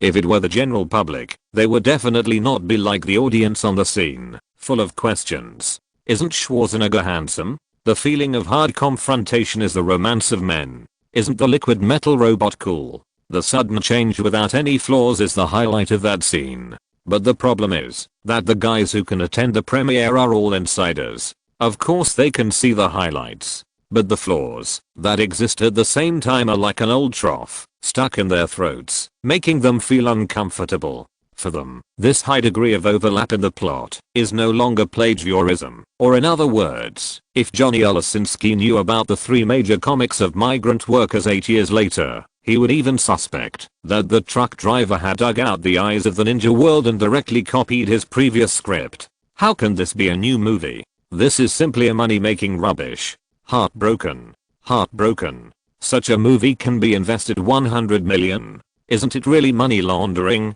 Even the script has not been changed. This is too disgusting, isn't it? As a film critic who makes a living by writing, Johnny has already thought about how to criticize this movie after returning.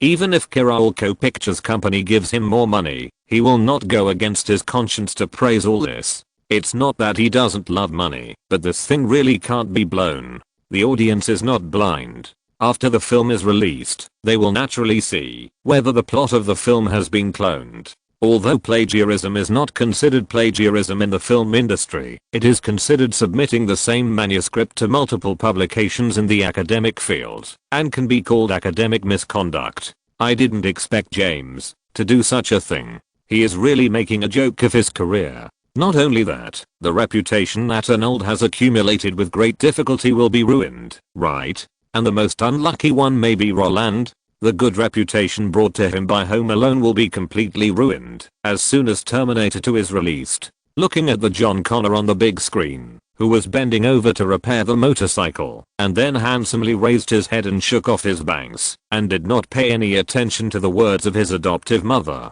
Johnny sighed regretfully. Even though John Connor on the screen has handsome movements, and is fundamentally different from Kevin in Home Alone, the chic movements from being cute to being cool are enough to make the little girls who like him burst into countless pink bubbles. But for professionals like Johnny, this visible transformation is not enough to erase the anger caused by plagiarism. What does the director plagiarizing have to do with the actors? What? You can shoot whatever you want with the copyright in hand. Yes, that's right, that's the truth. But the public opinion doesn't think so. They only know that they walked into the cinema with expectations, but saw the same plot as the previous work.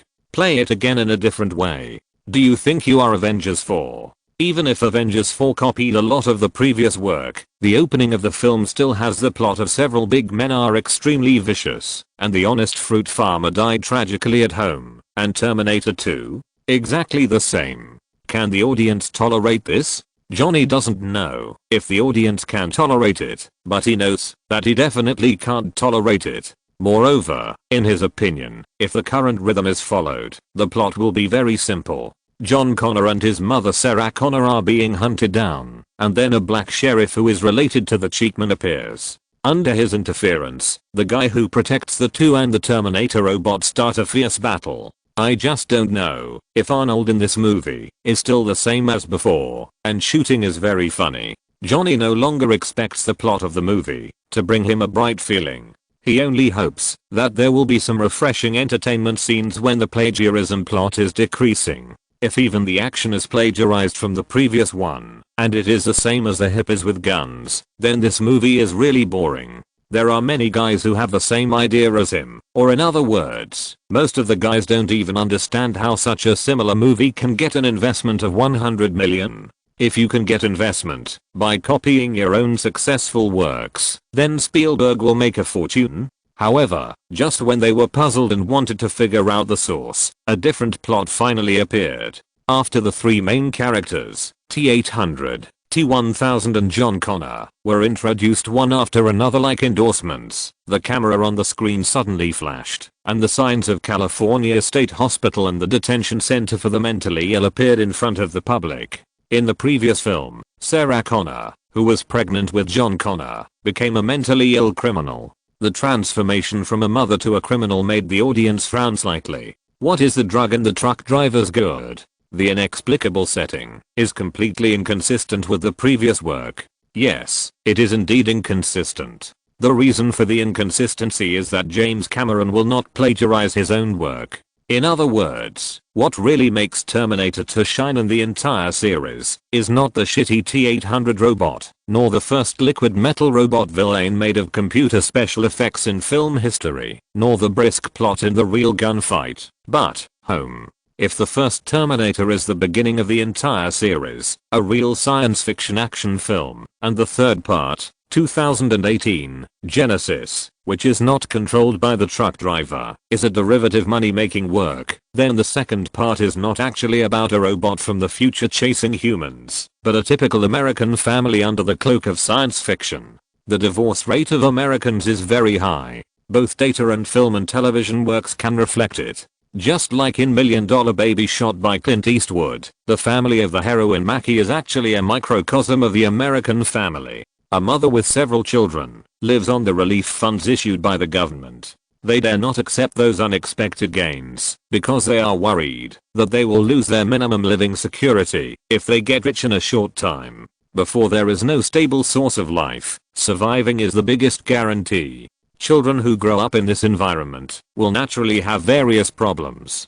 Positive people may work hard to climb up like the heroine Mackie, and decadent and degenerate people may just eat and wait for death and complain about the injustice of God. Of course, Terminator 2, a film under the banner of a science fiction action film, will naturally not explore life like $1 Million Baby, but the core of it is actually very similar.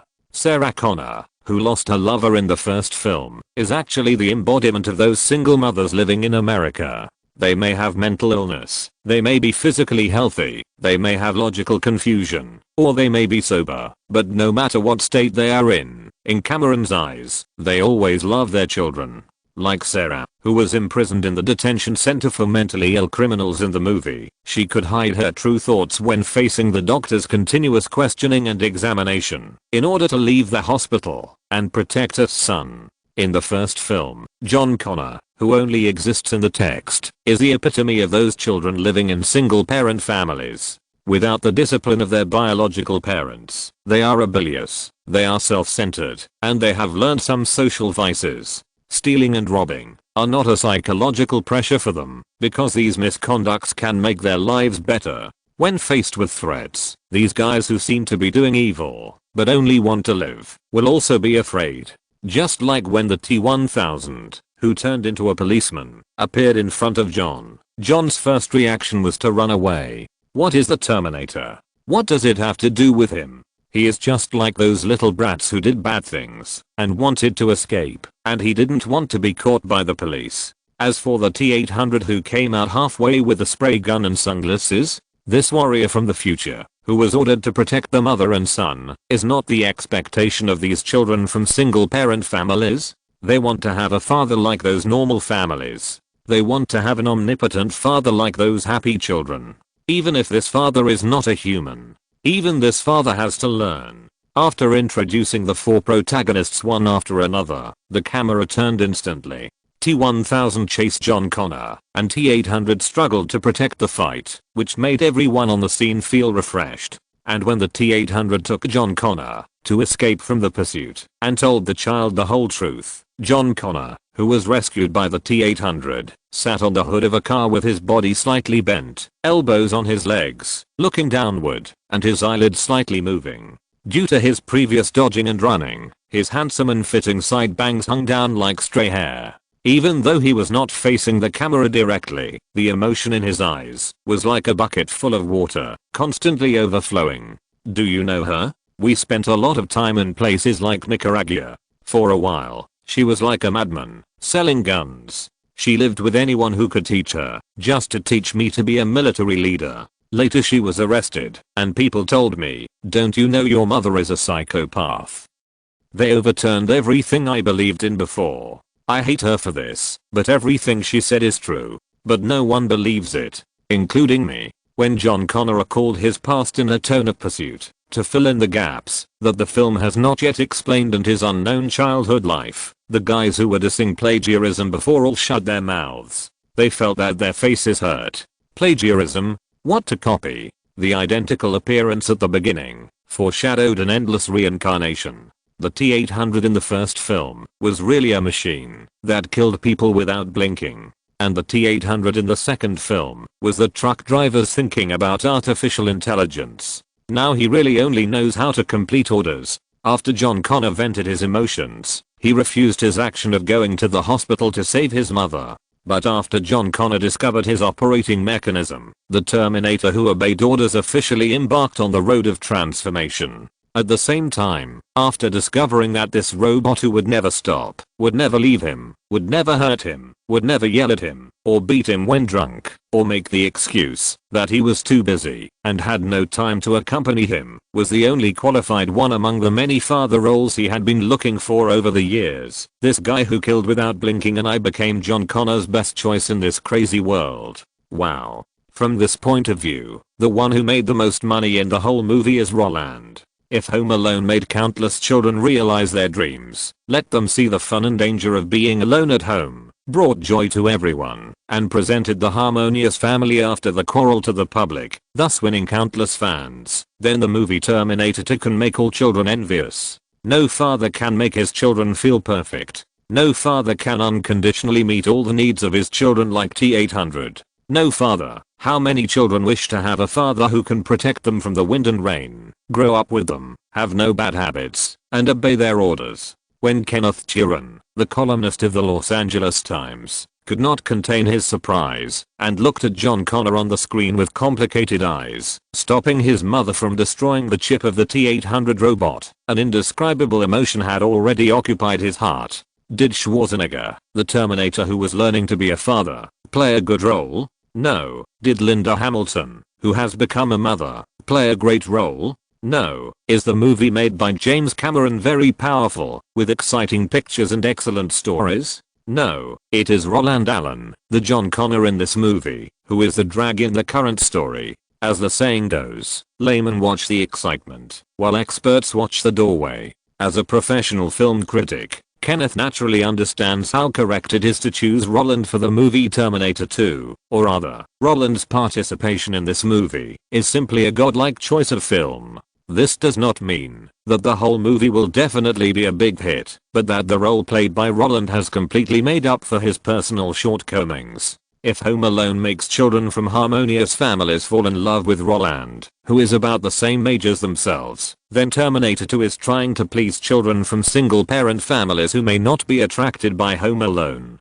John Connor's experience on the screen is the situation of most children born in single-parent families. John Connor stopped his mother from destroying the T-800, which is more like those children who saw their favorite father, but were strongly opposed by their mothers and violently confronted. Adults do not understand the world of children. They think that they can give children everything they want by themselves. Little do they know that most of the time, children just want companionship and listening. And now, Roland has acted out the desires of these children. As expected of a child of the Jewish gang, this is a resource that many child stars dream of. Everyone knows that being cute alone will only lead to failure. Only when children can empathize with you will they truly fall in love with you. Home Alone made happy families fall in love with Roland, and Terminator 2 is harvesting the desires of single-parent families. And once these two groups find their own shadows in the characters played by Roland, and see their own growth, who else can shake Roland's position in their hearts?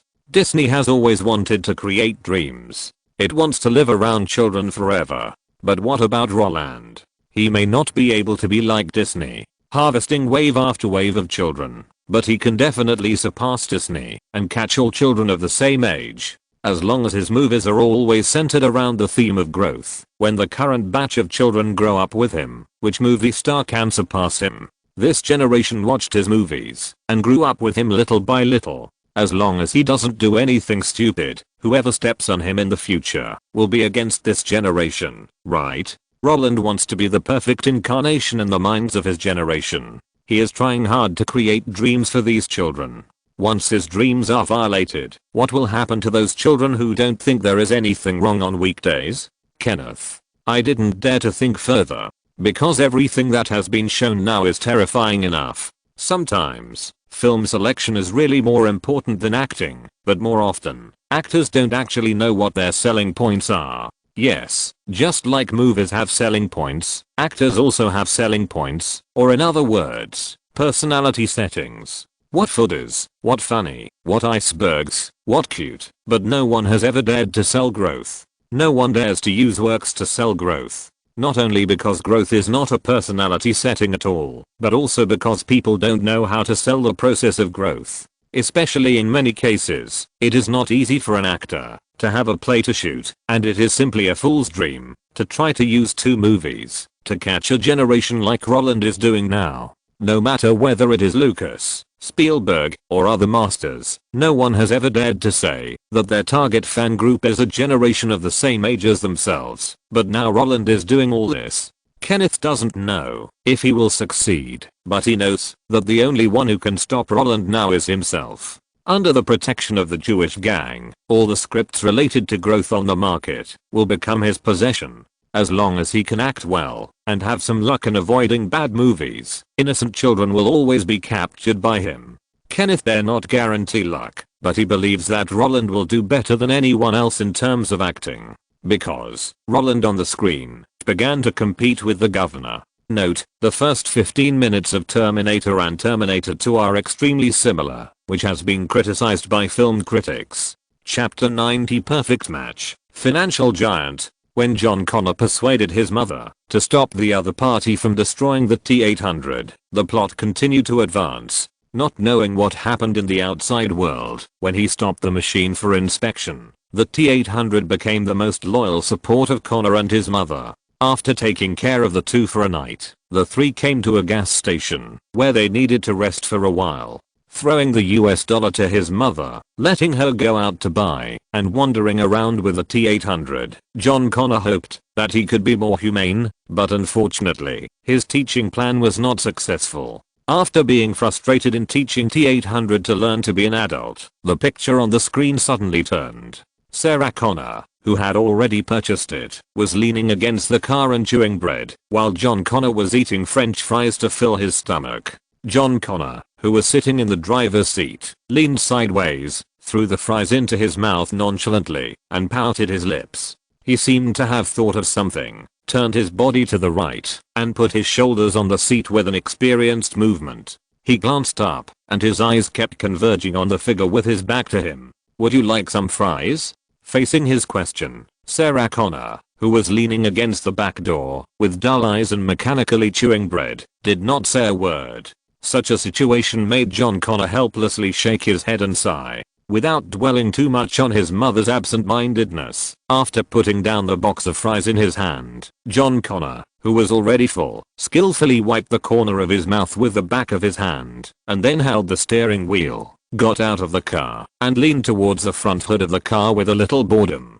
"Do you need help?" Looking at the T-800 bending over to change the brake fluid of the car, John Connor skillfully placed his right hand on the frame, and his eyes kept looking up while cleaning the brake fluid, full of hope.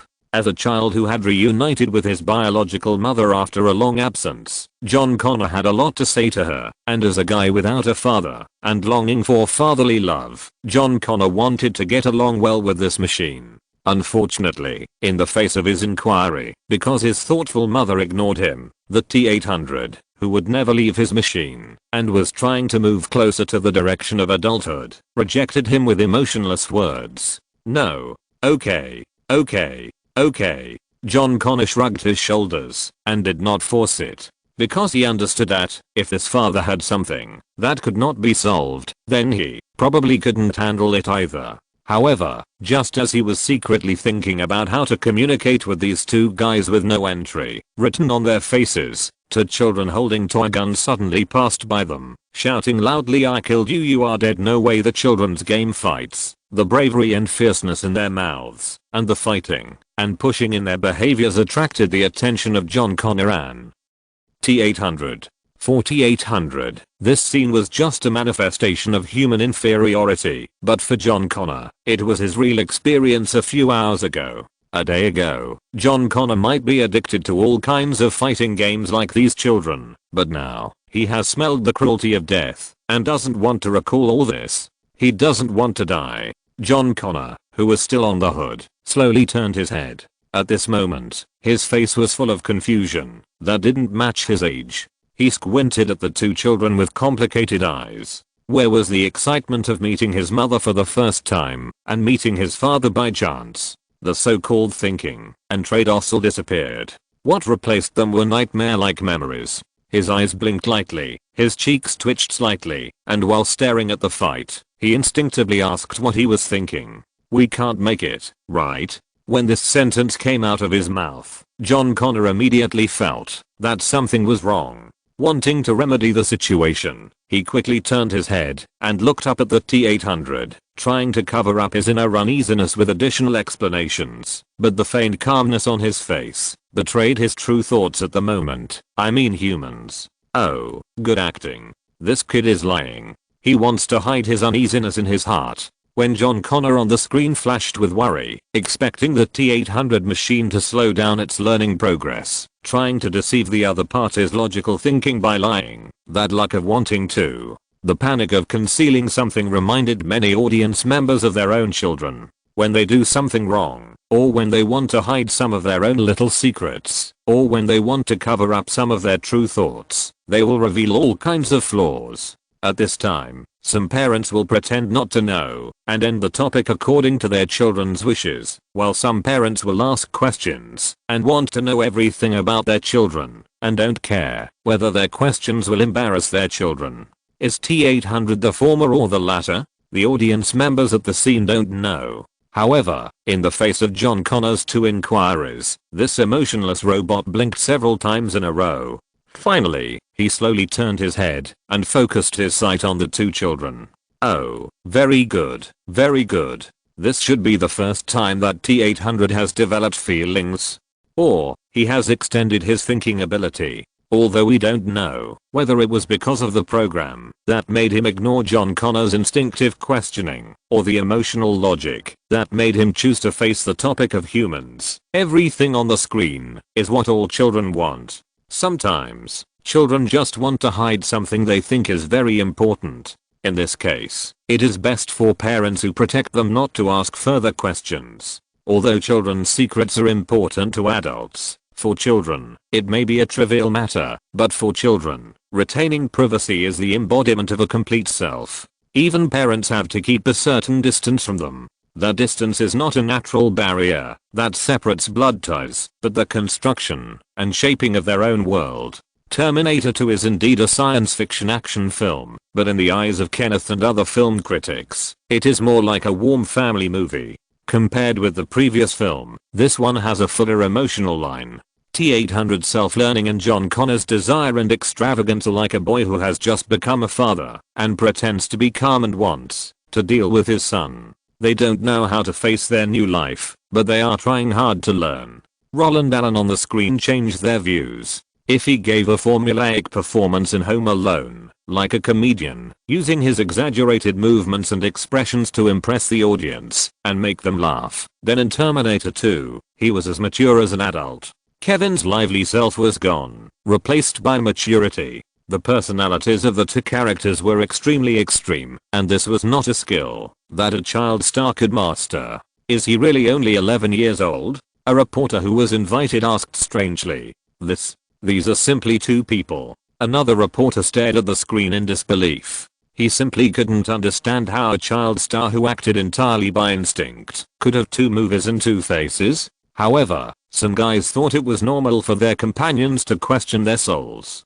Don't you think about how many people are teaching him? The guy who taught him acting has won an Oscar and is on his way to winning an Oscar. He knows how to understand the role much better than us. Instead of sighing here that he has many faces, it's better to watch the movie carefully. Yes, Roland's unique face hidden under the action movie boom has actually been discovered by everyone a long time ago. But before that, everyone didn't feel it strongly. But after his one-man show was launched, the sense of growth that came was shocking. They found it hard to believe that Roland could make a sudden change in style and take on a role with a completely different personality from Kevin in just a few months after playing Home Alone. This is not a question of whether the teacher teaches or not, but a display of personal talent. Although most child stars are more mature than their peers, it is still difficult to get them to show the thinking and way of doing things of adults. But what about Roland? He is simply a different person. They don't believe that there is a teacher who can teach acting skills by exchanging souls. What they are more willing to believe is that Roland has this talent. Unfortunately, they didn't know that changing actors was easy for Roland. Want to show your loneliness? It's easy. Just think about how you were sued by DHOZ in your previous life and hammered by the fans of the heroine of the heroine's drama. Isn't acting another way to show life experience? Although he has lost his innocence forever, no child star can compare to him in maturity and stability. And it is precisely because of this arbitrary transformation that the guest reporters and film critics on the scene look at Roland differently. If Julia Roberts and Roland Allen are the hottest new stars in the 1990s, then Roland Allen may be able to beat Julia with this movie, right? Her The Lovers only made $30 million in North America, and Sleeping with the Enemy just broke $100 million. Although there is also Hook, Roland Allen is also in Hook. If 3 hours ago, these people still thought that Roland was the most popular child star at the moment, then now, the ambiguous commodity term child star has been easily removed by them. Although Roland's performance is not creepy and spine-chilling, these guys who have been watching the movie for an hour think that he deserves the title of actor. As for predicting the box office of the movie through his performance, it's a bit too early to say this now. Because there is still nearly an hour and a half of the movie, and it hasn't been shown yet. Who knows if there will be some incomprehensible plots later. Of course, if Roland heard what these people thought, he would definitely smile and shake his head. James Cameron is not Zack Snyder. He can't stretch the length of the entire movie indefinitely in order to portray all the characters in the story. He will never spend more time and effort to describe the places that can be mentioned in one stroke. Moreover, like Spielberg, this guy who can call a well-made commercial film an art film knows better than anyone what the selling point of the whole movie is. Is it the metaphorical thinking that these critics like? Bullshit. These things are for those bored guys to analyze and play. What can really make movie fans actively go to the theater is the hot scenes, fierce fighting, and those fights that make people's adrenaline surge. For him, the emotional lines that these critics and reporters talk about are actually appetizers before the main course. The clear portrayal of the relationship between John Connor and T-800 is actually for destruction. When everyone thought that the T-800, who had begun to learn by himself, obeyed John Connor's orders, stopped the other's mother from killing the creator of Skynet, and went to the laboratory together to destroy all the data and equipment created by Skynet. In this case, just like other science fiction action movies, they only needed to kill T-1000. To win the final victory, the self-termination after the decisive battle made those who thought that this movie would follow the family routine smile bitterly. James Cameron is not Spielberg, and family things are not important to him. Creating a beautiful thing and then destroying it with his own hands is his habit and his hobby. Because he understands that in life, regrets are always much more than beauty. Not only that, regrets are also easier to be remembered than beauty. When something that an audience likes disappears completely at the end of the film, the emotion of missing and cherishing because of love will surge in their hearts. The loss caused by regret will make them constantly share their emotions with people around them and want to express their depression. The so-called death is just a means to make business and art more closely combined. As a director who knows more than anyone else, Cameron certainly knows how important the box office is to him. As long as the capital behind him is happy, he will have money to shoot what he wants to shoot more. And all this, how could the public at the scene not understand? when John Connor on the screen screamed hard and didn't want T-800 to leave, when John Connor on the screen cried and hugged each other, when John Connor on the screen silently accepted all this, watched T-800 end itself with his own eyes, and stared at the thumb that slowly fell into the molten steel, an emotion called pain climbed into his heart. Turning into his arms, he cried tremblingly. The pain that was about to overflow from the screen filled the entire theater. Just like the guy who said, "I really didn't say this," said, the most painful thing in life is that when you wake up from a dream, there is no way to go. If an hour ago, everyone still felt that Roland Allen's means of winning over single parent families did not seem to be extremely strong, then now, they have nothing to say. Fuck. What do children from single parent families envy the most? It is the happiness of others, which they do not have. And if Roland gains his own happiness while winning over children from single parent families, then perhaps it will be counterproductive. But now, the dream is over. From knowing T-800 to accepting it, adopting it, teaching it, and being attached to it, the whole process only took a few days. John Connor's short and rich life experience is like a sweet and beautiful dream. Although colorful, there will always be a day to wake up. The self-destruction of T-800 indicates that John Connor's dream is broken. From nothing to gain, and then to loss. This experience of great joy and great sorrow will make those children from single-parent families sympathize with Roland even more. Not to mention that in reality, both his parents are dead. Oh my god. This is simply a movie tailor-made for Roland. Although John Connor does not have any fighting scenes, his emotional line with T-800 is the most shining point in the whole film. Arnold, who has always been criticized for not being able to act, can now handle emotional scenes. And Roland's performance is even more amazing.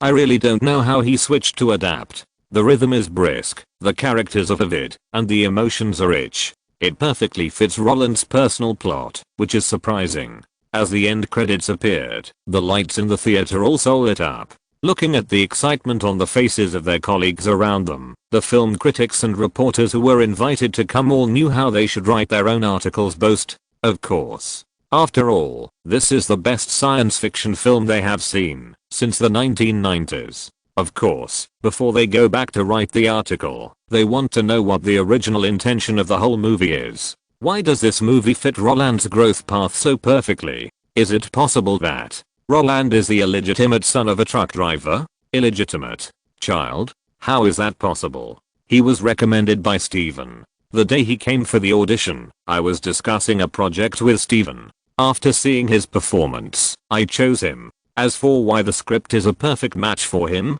you have to ask God about that. Sir, you may be mistaken. I'm just an actor. On the day of the audition, Home Alone hadn't been released yet. No one knew if this movie would be a big hit. It was just a coincidence that James chose me because we didn't know each other before and his script had been completed long ago. I can prove this. When James was talking to me about the sequel project and invited me to continue to play T-800, the name Roland Allen didn't even appear on our project list. Everything is a coincidence. Isn't the focus of your attention the film itself? Roland performed well. Isn't that a good thing? Could it be that you hope he'll mess it up? If that's the case, your thinking is very dangerous. According to convention, after the film is over, the distributor will prepare a party to entertain the movie stars, reporters, film critics, crew members and company executives who attended the premiere. After the producer truck driver gave a brief speech, the invited guests walked back and forth in the venue, discussing various topics. The content related to Roland was naturally countered by the three main creators. When Schwarzenegger smiled at the desperate reporter and slowly said, "Your thoughts are dangerous," they calmed down and realized what a stupid question they asked. Even if the Jewish gang intended to support Roland, would they admit such a thing? Publicly shining and smearing at the premiere? Isn't this like hanging an old man to seek death? With all major media controlled by entertainment companies, the wrong questions can make them lose their jobs. In this way, the guys who wanted to get creative ideas from the main creative team to add popularity to their news reports and columns all wilted. They dared to offend the truck driver, dared to offend the future governor, but dared not to make a fuss behind Roland's back. As a result, the grand premiere reception became cold. The atmosphere in the venue gradually became normal. No one studied the relationship between Roland and the movie. Everyone shifted the topic to the rhythm of the movie, the fighting in the movie, the story of the movie, and the connotation of the movie. As they stopped, Roland Allen, the only man in the audience, who did not worry about the box office results, and was not harassed by reporters, was the most leisurely one in the scene. Unlike the self-promotion after the release of Home Alone, when the news that Spielberg asked him to take the camera and the crew came out, it was no longer him who went to greet others. Instead, every time he leaned over the table to eat a bite, there would be a guy who would come over to bother him. The feeling of wanting to get on top might be snobbery. Of course, there are unspoken rules in Hollywood, but in front of a big enough fist, all unspoken rules are shit. Ah, Mr. Zach, nice to meet you. Hey, Miss Janet, thank you for your love. Oh, take a photo? No problem. When Roland sent away the guy who wanted to get close to him, he felt that his energy was almost exhausted. Not only that, he regretted it very much. If he had known this, he would not have come with the truck driver. He would have brought the assistant David hired for him, at least to block some guys who were not related to the entertainment industry. Of course, there were many things that made him excited. Those guys who came to greet him at least gave him good comments. Just when he was thinking about whether he should take the truck driver with him to retreat, or follow the director Chris Columbus who came to the scene to show his support, the truck driver who was holding a glass of wine and entertaining people came to his side.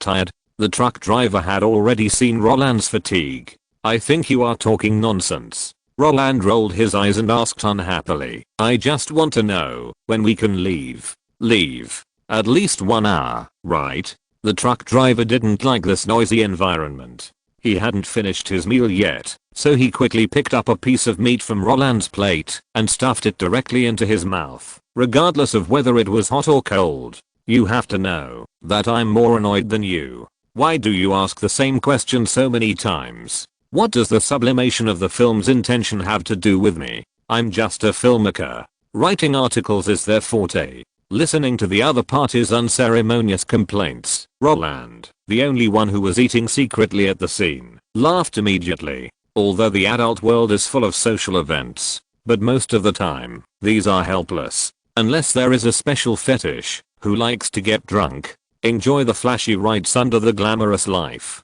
What a joke. Movie box office is their greatest right. However, just when the truck driver wanted to take a break from his work and occupy Roland's plate to fill his stomach first, a figure holding a wine glass suddenly approached. After seeing the other person's face, the truck driver, who was still there and complaining to Roland in a low voice, put down the plate instantly, took out a tissue naturally, wiped his hands, and then greeted him. Ronald, I thought you thought the movie was not good and had left. How is it possible? I watched it from beginning to end. I just chatted with the guy from Fox just now and didn't come in time. The guy affectionately called Ronald by the truck driver was a bald man. After seeing the truck driver's smiling face, he shook hands with him very friendly. And just as they greeted each other cordially, Cameron's transformation, which was like a Sichuan opera face changing, made Roland admire him very much. Although the current truck driver is a first-line director in Hollywood, he also has guys he can't afford to offend.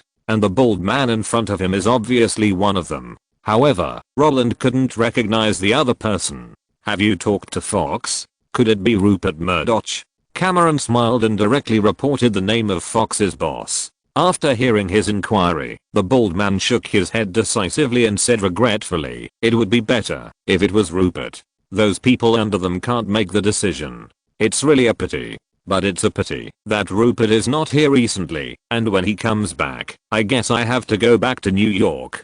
Damn. Who is this big boss? When Roland saw the truck driver shaking hands and hugging the bald man, he really didn't take him seriously. In his opinion, even an insider like him who couldn't remember thousands of movies he had watched, was probably just a small shareholder of a film company. This identity might have been very attractive to him in the past, but now why should he be a licker? But the problem is, Rupert Murdoch mentioned by the truck driver is a household name. The big boss of News Corporation, the big boss of Fox, what a powerful guy. But in his mouth, How can he be just 2 or 3 kittens? The guy who can judge Murdoch so casually is probably not a small shareholder, right? Maybe, is he from a consortium? Or is he from Wall Street?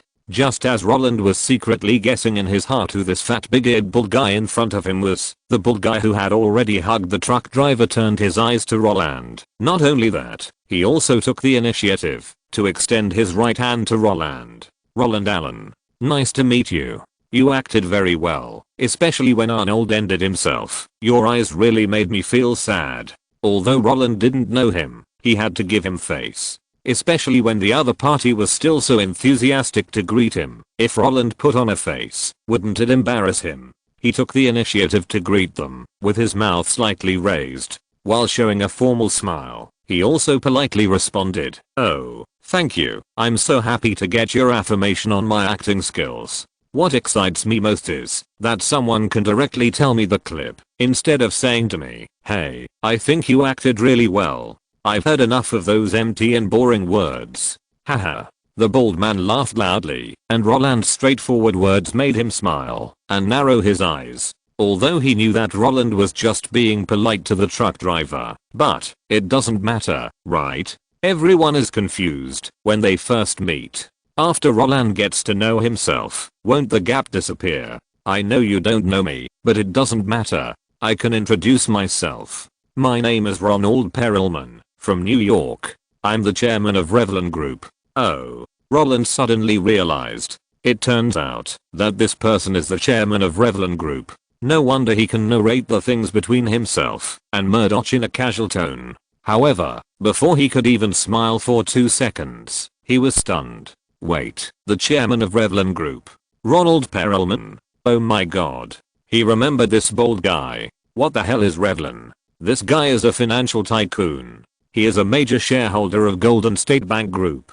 He is on the Forbes billionaire list. Of course, none of this matters. What matters is, he is now one of the 2 giants of American comics, the boss of Marvel Comics. Chapter 91. Finalize the role. Don't make a choice. How much is Marvel worth? This is a number that all time travelers cannot report, because after Disney acquired Marvel, its value has been rising year after year. The superhero universe opened in 2008 completely changed the pattern of the film industry. For the first time, the value of IP exceeded that of various movie stars and directors. Many people even joke that there will only be 2 types of directors in Hollywood in the future. One is the creator of the IP universe. The other is the adult who can't even help the IP universe. However, don't look at Marvel's extraordinary scenery after 28 years. Now they are actually a younger brother. In 1989, Ronald Perelman, a Wall Street tycoon, bought the company for only $82.5 million.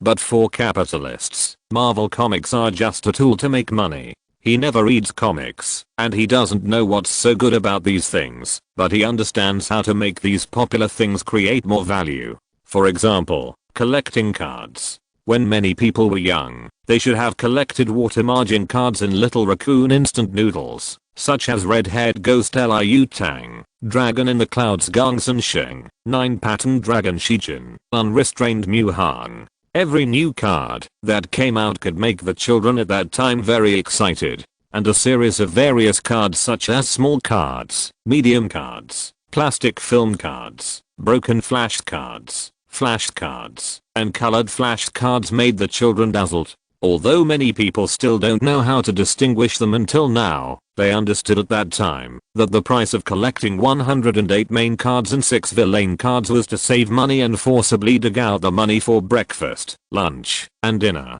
At that time, children had already realized a truth. Money did not disappear, it just changed its form to accompany you. If you look deeper, you can find that those cards back then are extremely similar to the card games now. What N? Our senior, SSR. Although time has passed, the card collector has grown up. But for businessmen, they just jumped from one pit into another. Of course, compared with the current Marvel, the Raccoon card collection is nothing. One superhero, 5 different cards. If you want to collect them all, you have to buy the same work many times. On the surface, 5 cards for one character are much less than the 114 cards of the Raccoon. Many people only need to collect the superhero cards they like, and there is no need to collect all the cards of everyone. But in fact, other people's cards are printed in batches. If there are 200,000 copies of Spider-Man comics on the market, then before they are sold out and reprinted, even if you buy all 200,000 copies, don't think about collecting them, because at least 3 cards have not been released. This idea was actually thought up by Ronald Perelman. The reason why Roland knew so clearly was not because he had a deep impression of this period of Marvel history, but there was a victim of card collection in his own family, James Olson. Go.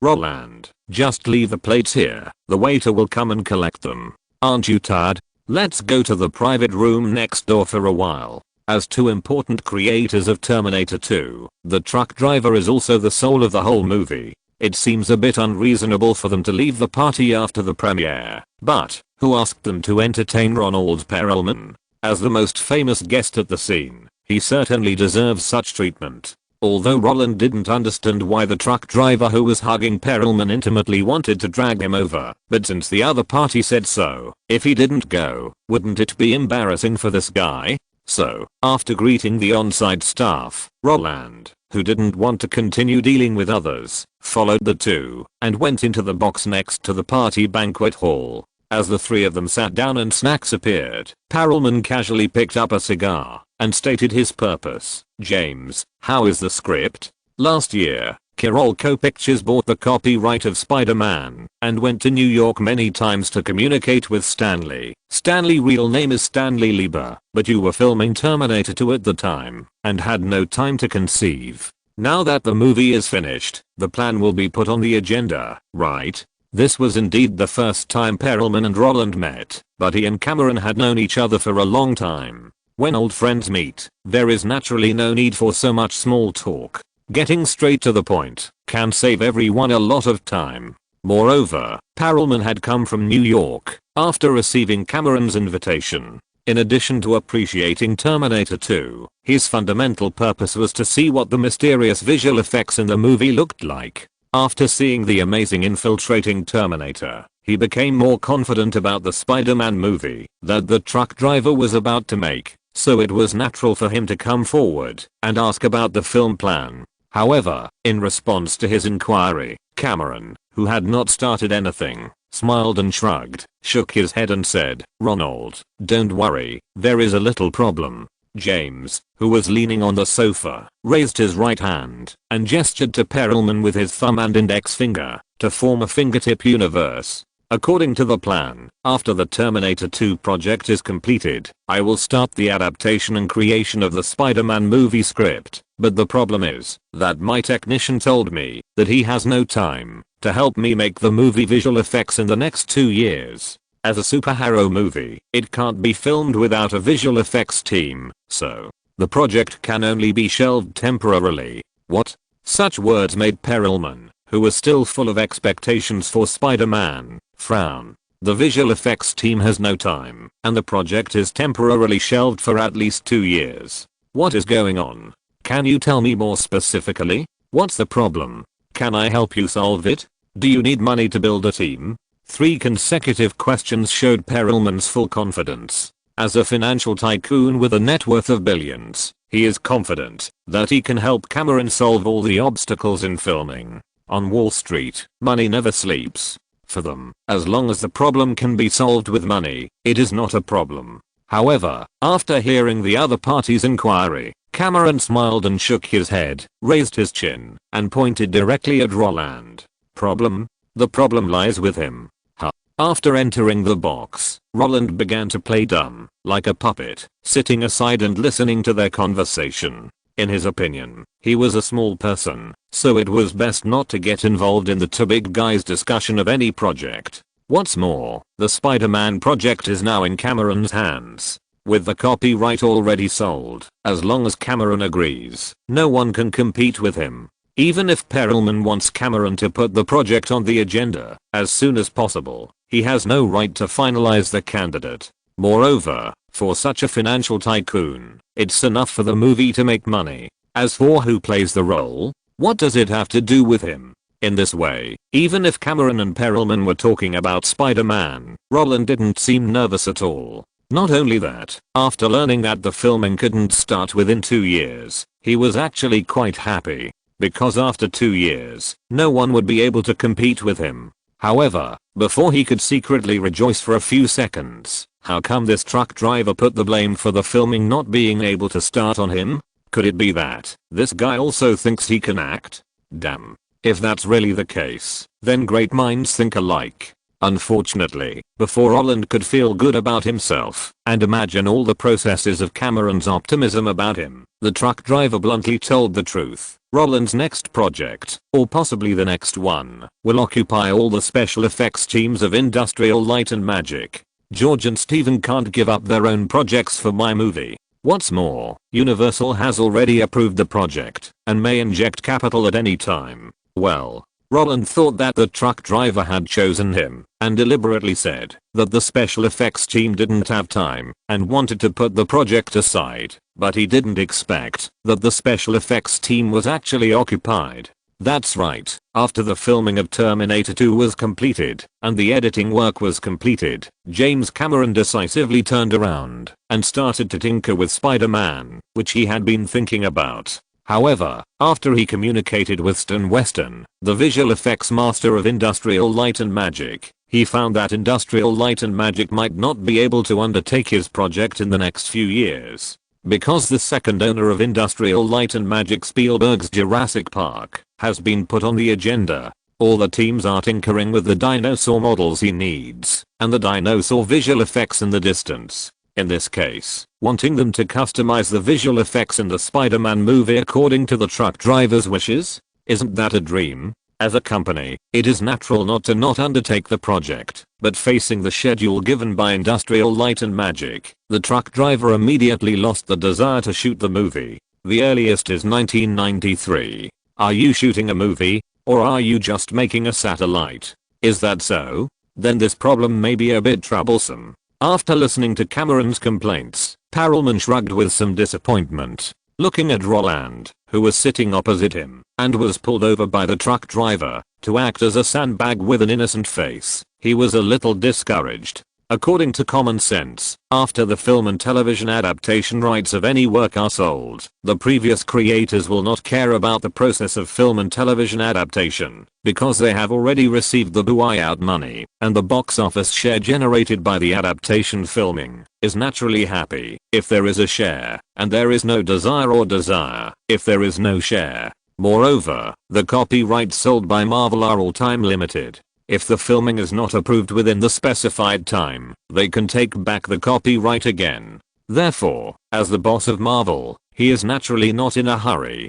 But, this was the situation when the copyright was sold a year ago. Now, Perelman is the person in the world who most hopes that Cameron can approve the filming of Spider-Man. Is it because Tim Burton's Batman series made him see the value of comic adaptation? No, it's because Marvel is about to go public. As the #1 Spider-Man of Marvel, if a Hollywood director can be selected and decide to make a movie before going public, it will definitely be good news for their company's stock. Therefore, Perelman flew directly from New York to attend the premiere after receiving the invitation from the truck driver. The purpose is to urge the truck driver to put the project on the agenda. And now, before the project is established, we still have to deal with Industrial Light and Magic. Although Perelman is a jackal that can scare many listed companies, it seems a bit foolish to use money to deal with Spielberg and Lucas. As a box office guarantee, they are capital. Once he makes a malicious acquisition, let alone whether he can swallow it, troublemakers will emerge one after another like mushrooms after rain.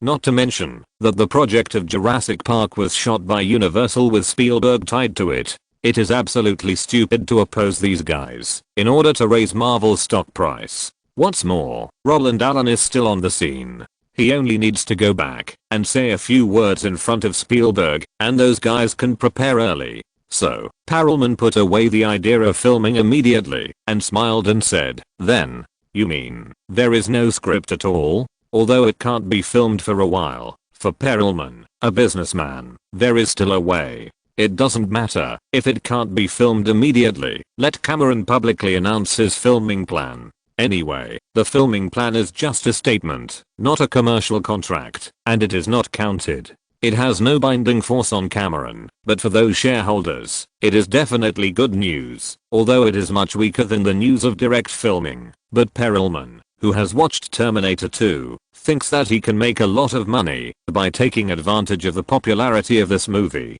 Marvel's stock price will definitely explode. However, just as Perelman was organizing his arguments in his mind and wanted to persuade Cameron to cooperate with him in non-physical hype, Cameron raised his chin again, pointed at Roland and said, "You still have to ask him about this matter." "Ask Roland?" Perelman's train of thought was interrupted, and he looked over with some confusion. "Yes." The truck driver nodded normally and said, "He is writing the script. Roland is very interested in the Spider-Man project, so I asked him to write the script first. Anyway, it can't be filmed within 2 years, so he can write slowly. If it doesn't work, we can change it when the time comes." Before Christmas last year, I asked someone to go to New York to ask Stan Lee for an autograph and a Spider-Man figure. It was actually made for him. He said he wanted to give it to someone, so my assistant went there. If Perelman still couldn't figure out what his friend was up to when Cameron dragged Roland into the house, then now he knows it clearly.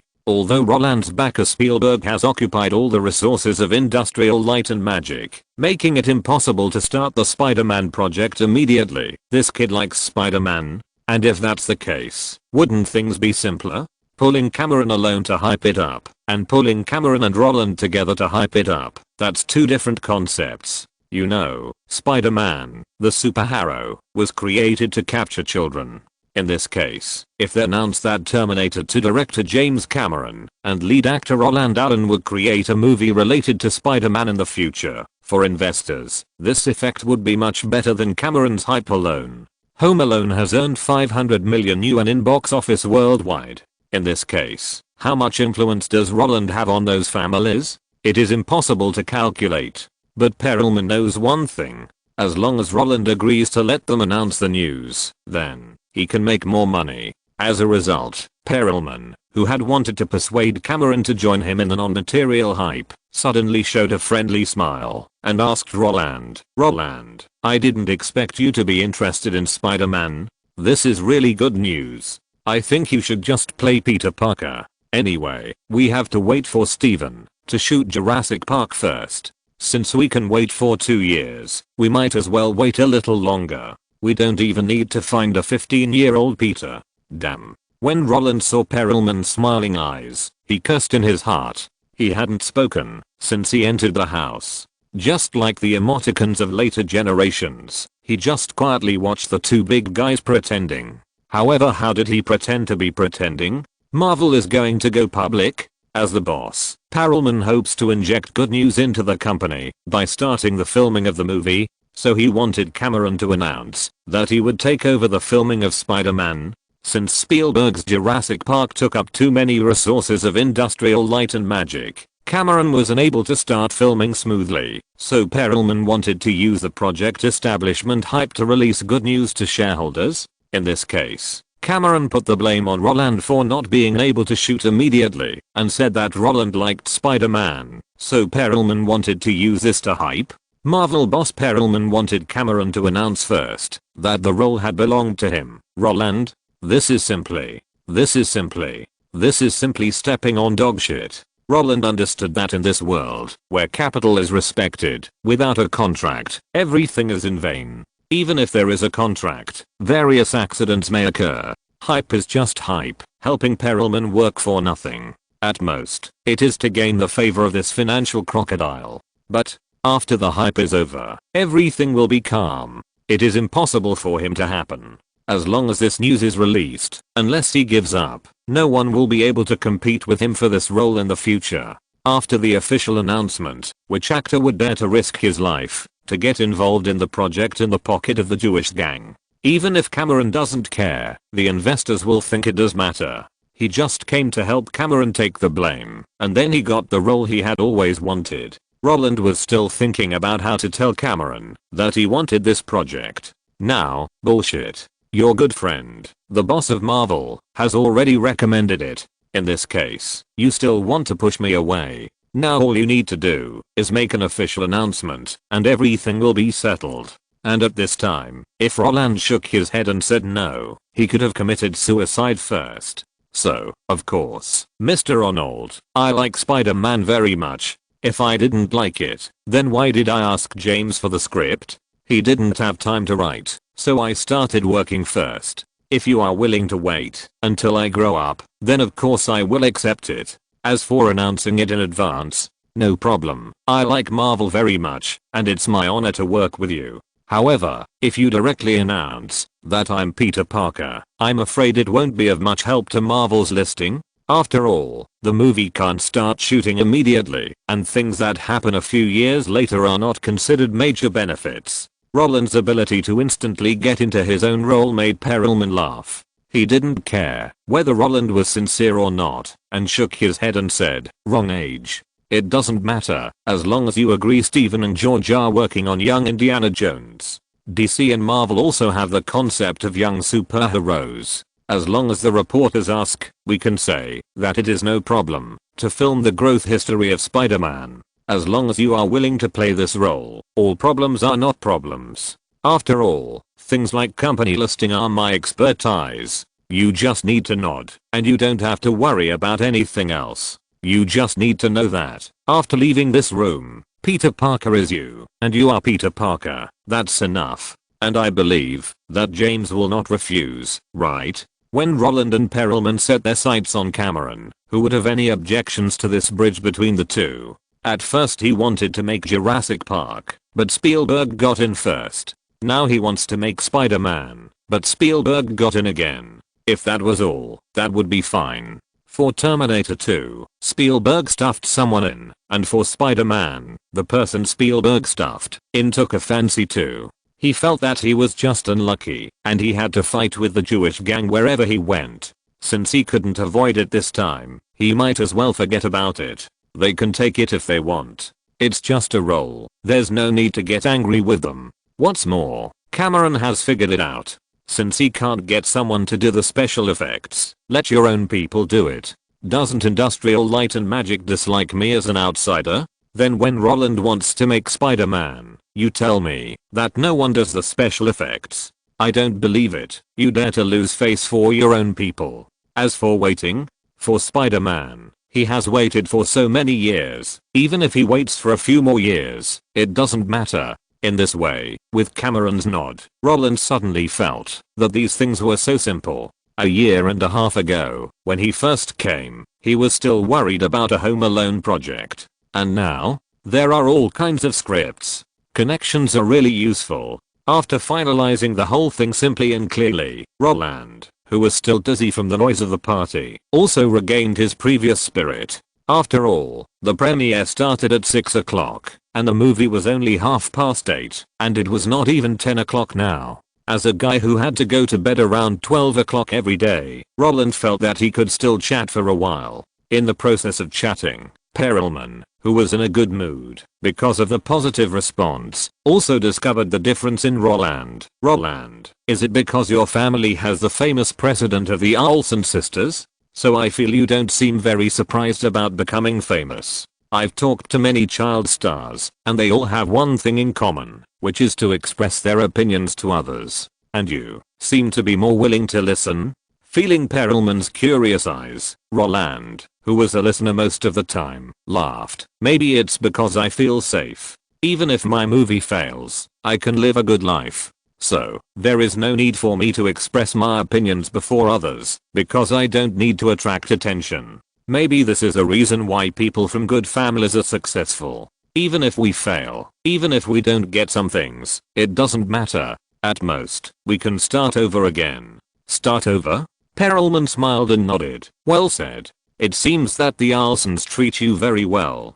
Similar to Roland's situation, Perelman did not start from scratch. Born into a wealthy family, he had millions of startup funds to buy and play when he was in college. Even if he lost everything, his father could still give him money. Because of this, when conducting business operations, he didn't think that being fast, accurate, and ruthless was the way of the acquirer. Don't want to sell? Then just spend it slowly. I have plenty of capital. Who is afraid of whom? As for the loss of time and money, the wool comes from the sheep, understand? If you don't sell it now, you can't hold on by then, and then the price will not be the current price. So, for him, Roland's Buddhist listening is actually more to his liking. Because of this, when Cameron asked him what business he had been discussing with Fox before, this guy who had been rolling in a pile of money since he was a child and got satisfactory answers from Roland and Cameron had no intention of hiding it at all. What else can it be? Of course, it's to sell Marvel's film and television copyrights. Didn't Universal buy Iron Man, Hulk, and Namor last year? Others can be sold too. Captain America, Black Panther, Black Widow, Deadpool, Iron Fist, Ant-Man, Punisher, Humanoid Vampire Morbius, Blade, Ghost Rider. These things are all it can be sold, but unfortunately no one wants these things. I came here to talk to Fox about X-Men, but unfortunately those guys are not willing to give even $2 million. I originally said that I would offer $2,600,000 and give them a Daredevil, but they asked me to talk to Rupert Murdoch.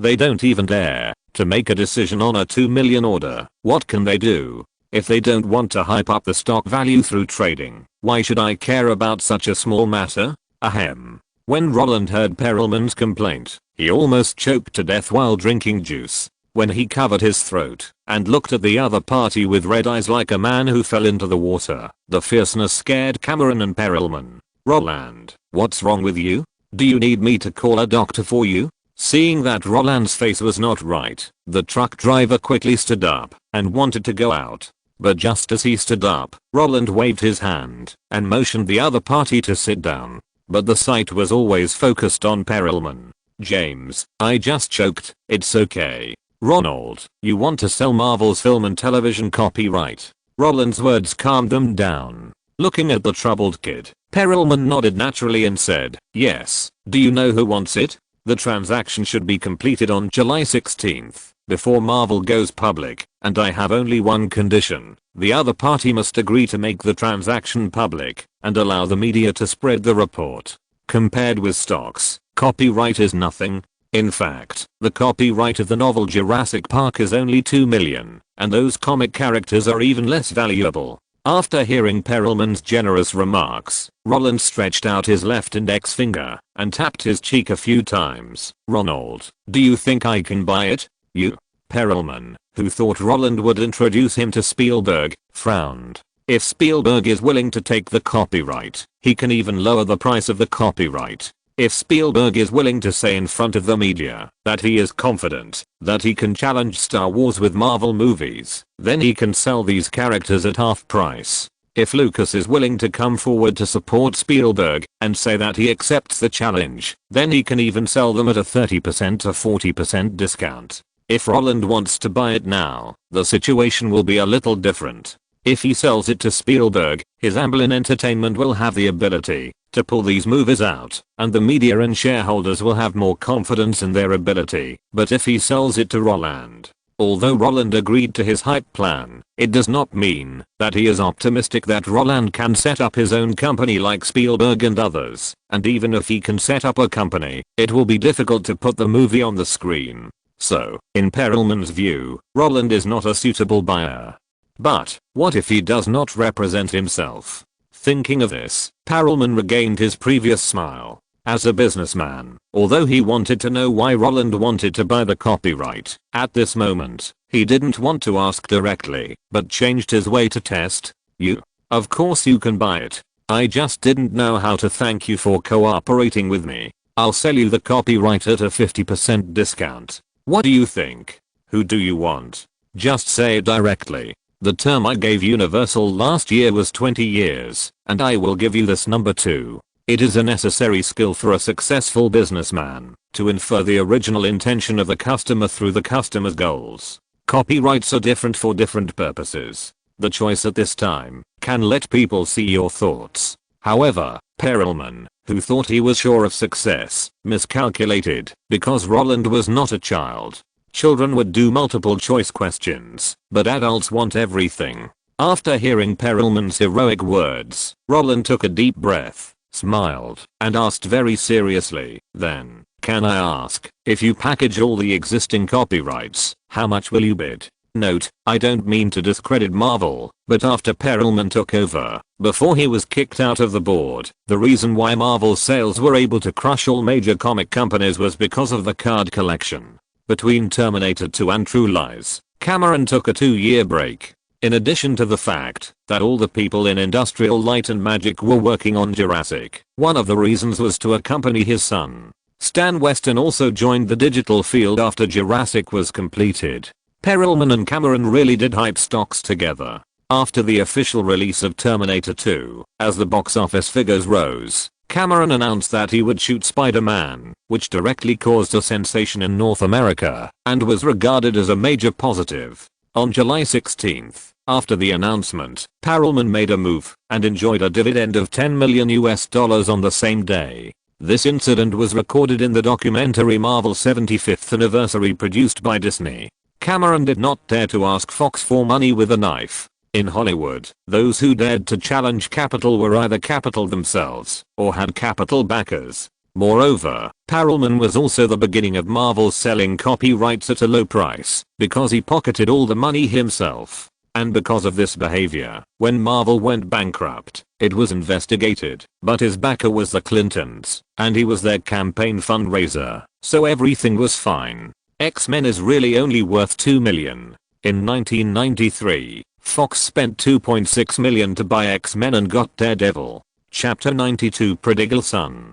Pack all? When Roland's serious words came out, Perelman, who wanted to trick the person behind the copyright transaction, was stunned for a moment. After a few seconds, this guy who was always on the Forbes Global Rich list with a cigar in his mouth, leaned back and chuckled. If half a minute ago, he thought Roland really knew that someone wanted to buy the copyright, or that the guys behind him seemed to be interested in Marvel, then now, all suspicions have disappeared.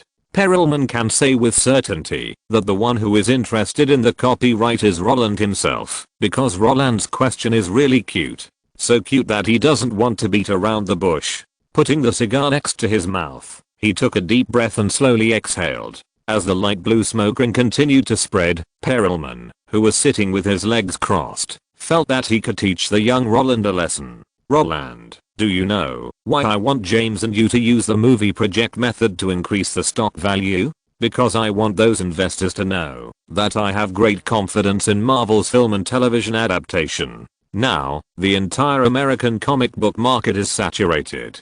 No matter what means I use, unless I swallow up DC from Warner, the value of Marvel will never continue to rise. Its stock price will only stay at the estimated 20 yuan and cannot go up, and this is actually the limitation of the market. In this case, letting investors focus on the cake of film and television adaptation is the best way to increase the stock price. James has box office appeal, and you have box office appeal. Investors will have great confidence in the entire project. They will feel that the 2% to 5% box office return agreed upon when I sold the copyright can be recovered. For example, if the global box office is 500 million, then selling the copyright and promising 2% of Marvel can get 10 million. Although this 10 million is very small compared to the 500 million box office, there is no production cost, no publicity cost, and it is not affected by the proportion of box office share. It is just lying there and getting money for free. You who make movies know much more about box office share and operating costs than I do. Can this kind of special effects film cost less than 100 million? With a global box office of 500 million, minus the share of each country, it would be great to get 250 million. After deducting the production and publicity, I'll just say the net profit is 100 million. The film company works hard for a year and can only make 100 million from the box office. Other derivative products such as videotapes are the bulk of the profit. We, on the other hand, do nothing and can take 10% of your film profits by sitting there. Most importantly, we don't have the authorization for these toys and peripherals.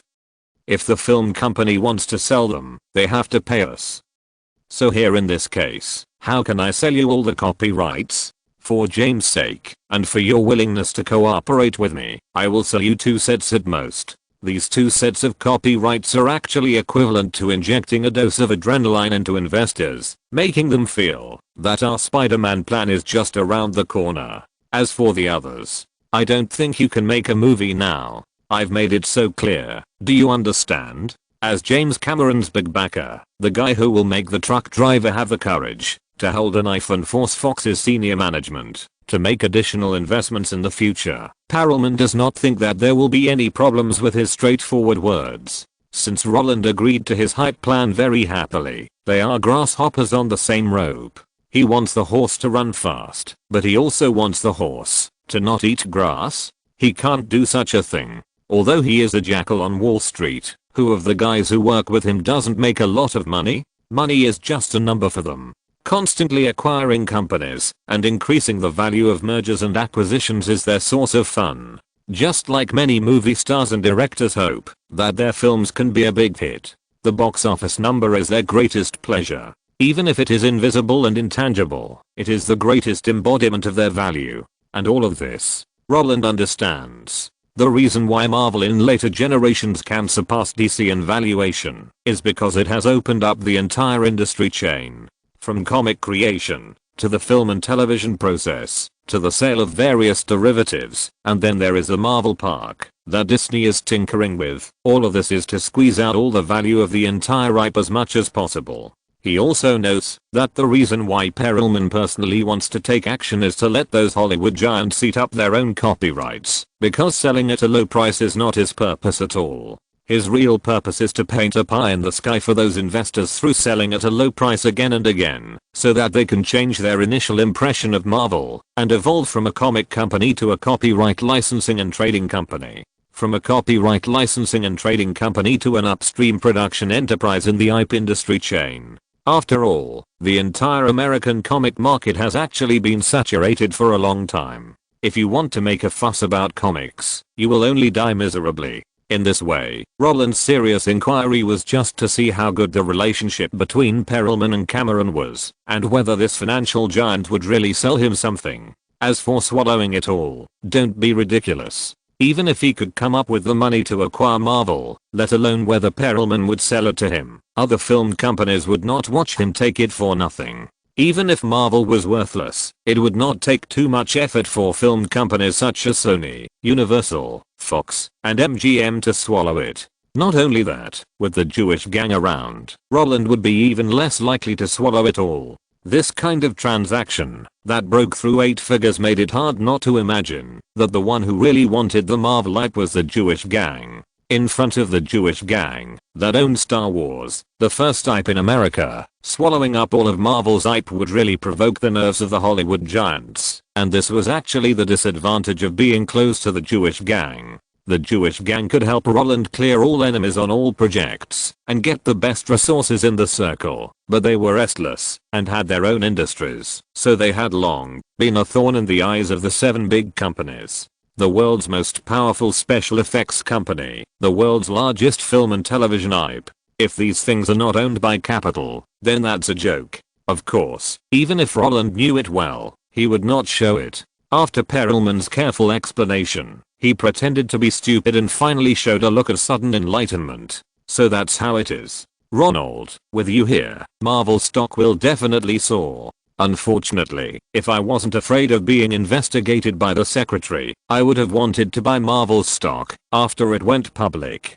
Before, for safety reasons, I used my more than 1.5 million salary to buy Berkshire Hathaway. Now I see, it feels like a loss. Ha ha ha. Hearing Roland Layman's investment method, Cameron, who had not spoken since Roland talked about buying Marvel's copyright, laughed immediately. You bought Warren Buffett's company stock? Then you have to wait. Buffett has always been a steady guy. I guess by the time you come of age, your 1.5 million won't have turned into 6 million. Buffett's company is already very legendary. From $7 per share in 1964 to the current level of about 10,000, it has risen more than 1,000 times, but it is obviously not a good time to get in now. 10,000 per share and still want it to soar directly? Isn't that dreaming? Of course, this is a view of many financial investors.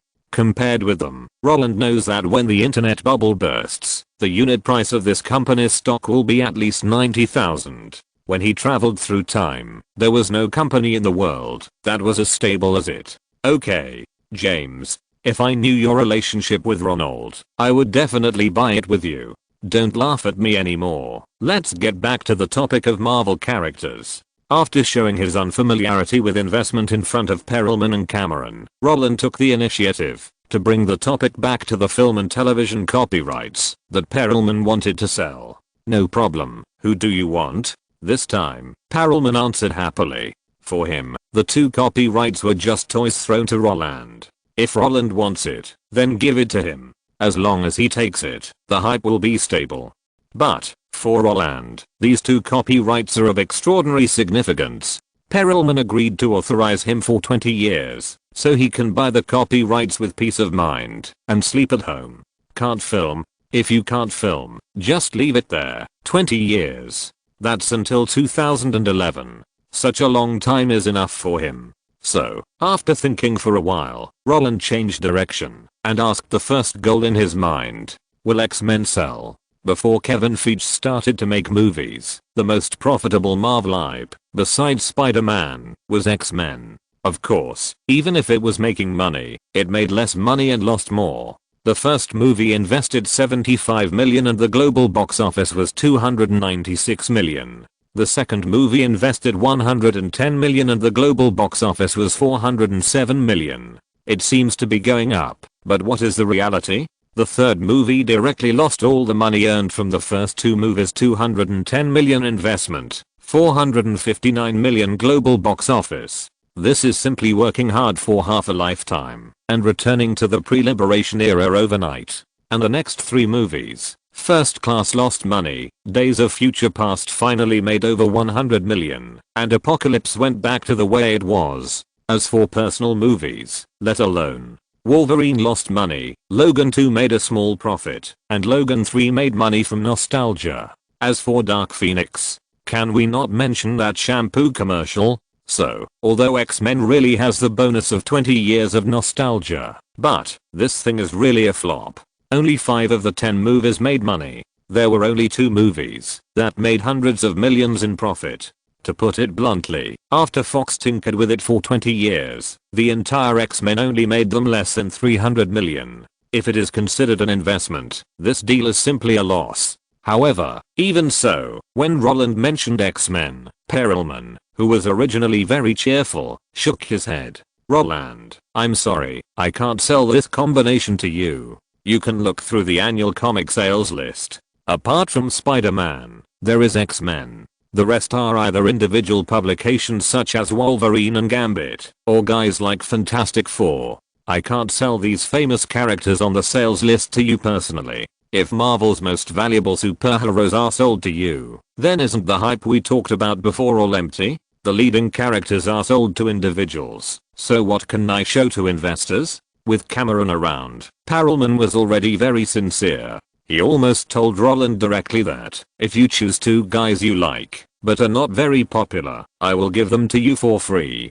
Although this behavior is inconsistent with his previous generosity, capitalists, before signing a contract, their promises are like farts. However, Roland knew it in his heart.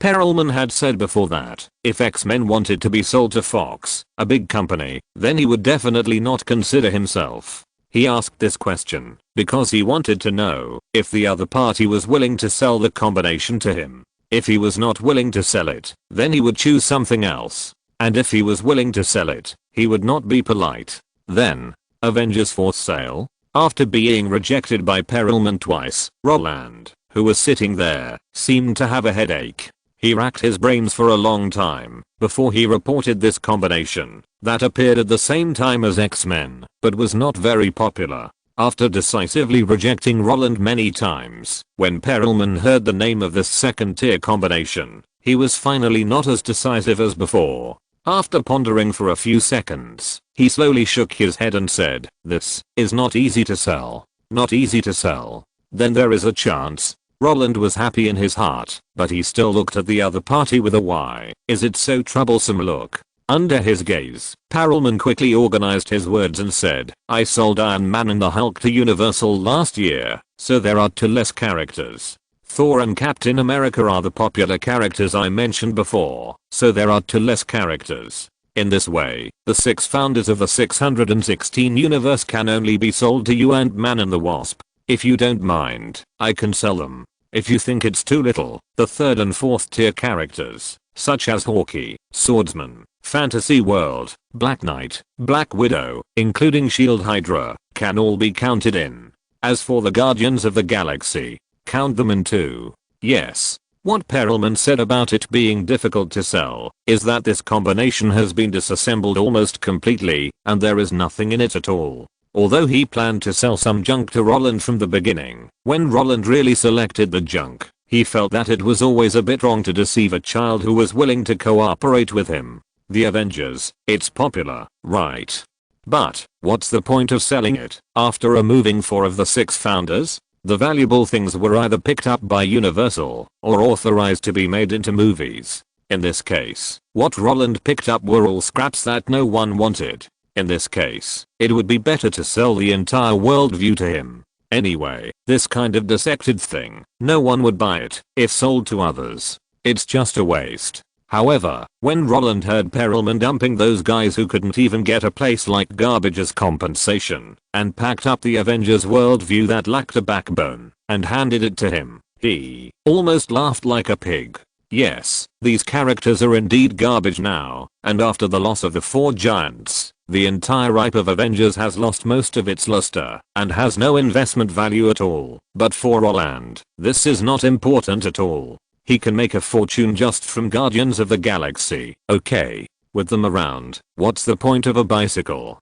Although they relied on the Avengers to get the filming schedule, it is an indisputable fact that the 2 movies made nearly $600 million. Although the comics cannot compare with others, the movies are much more popular than the hype of X-Men. And now, Perelman is going to throw this garbage to himself? If he doesn't accept it with a smile, it would be a shame for this bold man. Okay. Although I haven't bought the comics of Guardians of the Galaxy, this is at least the copyright I can buy. When Roland responded in a relaxed tone, Cameron, who had been watching on the side, smiled, but shook his head silently in his heart. In his opinion, if Roland buys things like this, he will probably be cheated to death by others when he goes out. The soul of a group has been dismantled, and you are still buying a fart worldview? What's the use of you wanting Shield and Hydra? This is a setting. Even if you buy it, when others want to shoot, they can also create a villain organization name, which is not a problem. And what about Hawkeye, Fantasy World, Black Widow? What do you want them for? If you can't even make a single person movie, it's a waste of money to get it. There are actually only 2 people who can make a movie. One isn't Man and the other is the Wasp. But these 2 unpopular guys, making a movie is just a waste of money, right? And if Roland knew what the truck driver was thinking, he would just laugh at most. He had to buy the Avengers, no matter how broken they were. And the reason is actually very simple. When Spider-Man was held by the truck driver, the Fantastic Four had been sold, and the X-Men were about to be sold by Perelman. If he bought the Avengers, that were cut into pieces and no one wanted them, the Shield and Hydra, that couldn't be sold at a price, and picked up the Guardians of the Galaxy, that no one watched at all, what cards did Marvel have left to play? No. Was the reason why Marvel in the previous life was able to turn things around with the Avengers because Kevin Feige had a great idea? No. It's because they don't have any combination that can be played. Kevin Feige would not use the Avengers if there were Spider-Man and X-Men. Otherwise, why did he have to go to Fox first and propose a series of movies in the mutant universe instead of communicating with Marvel executives first and organizing his own Avengers? Kevin Feige is indeed awesome, but a good cook cannot cook without rice, and this sentence is not said in vain. I, Roland, emptied your Marvel's last trump card in 1991. Do you want to turn over? Come and beg me. After all, compared with asking other film companies to redeem hype, asking Roland to give up garbage seems to be the easiest way. Of course, when Perelman nodded in agreement, Roland also thought of an idea to collect hype. Iron Man and the Hulk have been sold, but Thor and Captain America are not for sale. It doesn't matter. I, Roland, can still buy them. Isn't Fox thinking about making a sequel to Home Alone? Sure, use hype in exchange. Now, the total of these 4 hypes is less than 1 million. As long as Fox can get them, he can immediately communicate with Spielberg, who regards him as a shadow. What, 15 million? Just give up.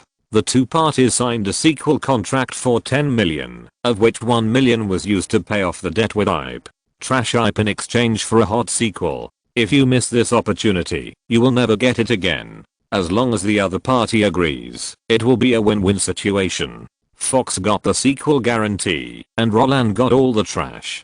Perfect. After deciding to buy the broken Avengers and the trash of S.H.I.E.L.D., Hydra and Guardians of the Galaxy, Roland and Perelman did not bother about the specific number of people and characters, because there would be special people to discuss those things. As for the second goal, while eating all the garbage, Roland had nothing to buy. Although he really wanted to buy Deadpool, the R-rated box office champion, but considering that the character of Deadpool was only released in February this year, it would be better for him not to mention it. Moreover, even if he asked, he couldn't buy it, because this thing has no storyline at all. In this way, after finalizing the intention to buy the plan, Roland felt relieved. In sharp contrast to him, Perelman, who was even more relieved after cleaning up the garbage, and the truck driver who felt that Roland had lost money. Because, when Roland heard Perelman say that X-Men was priced at 2 million, he still agreed to Perelman's proposal of a total price of 1 million for the garbage packaging.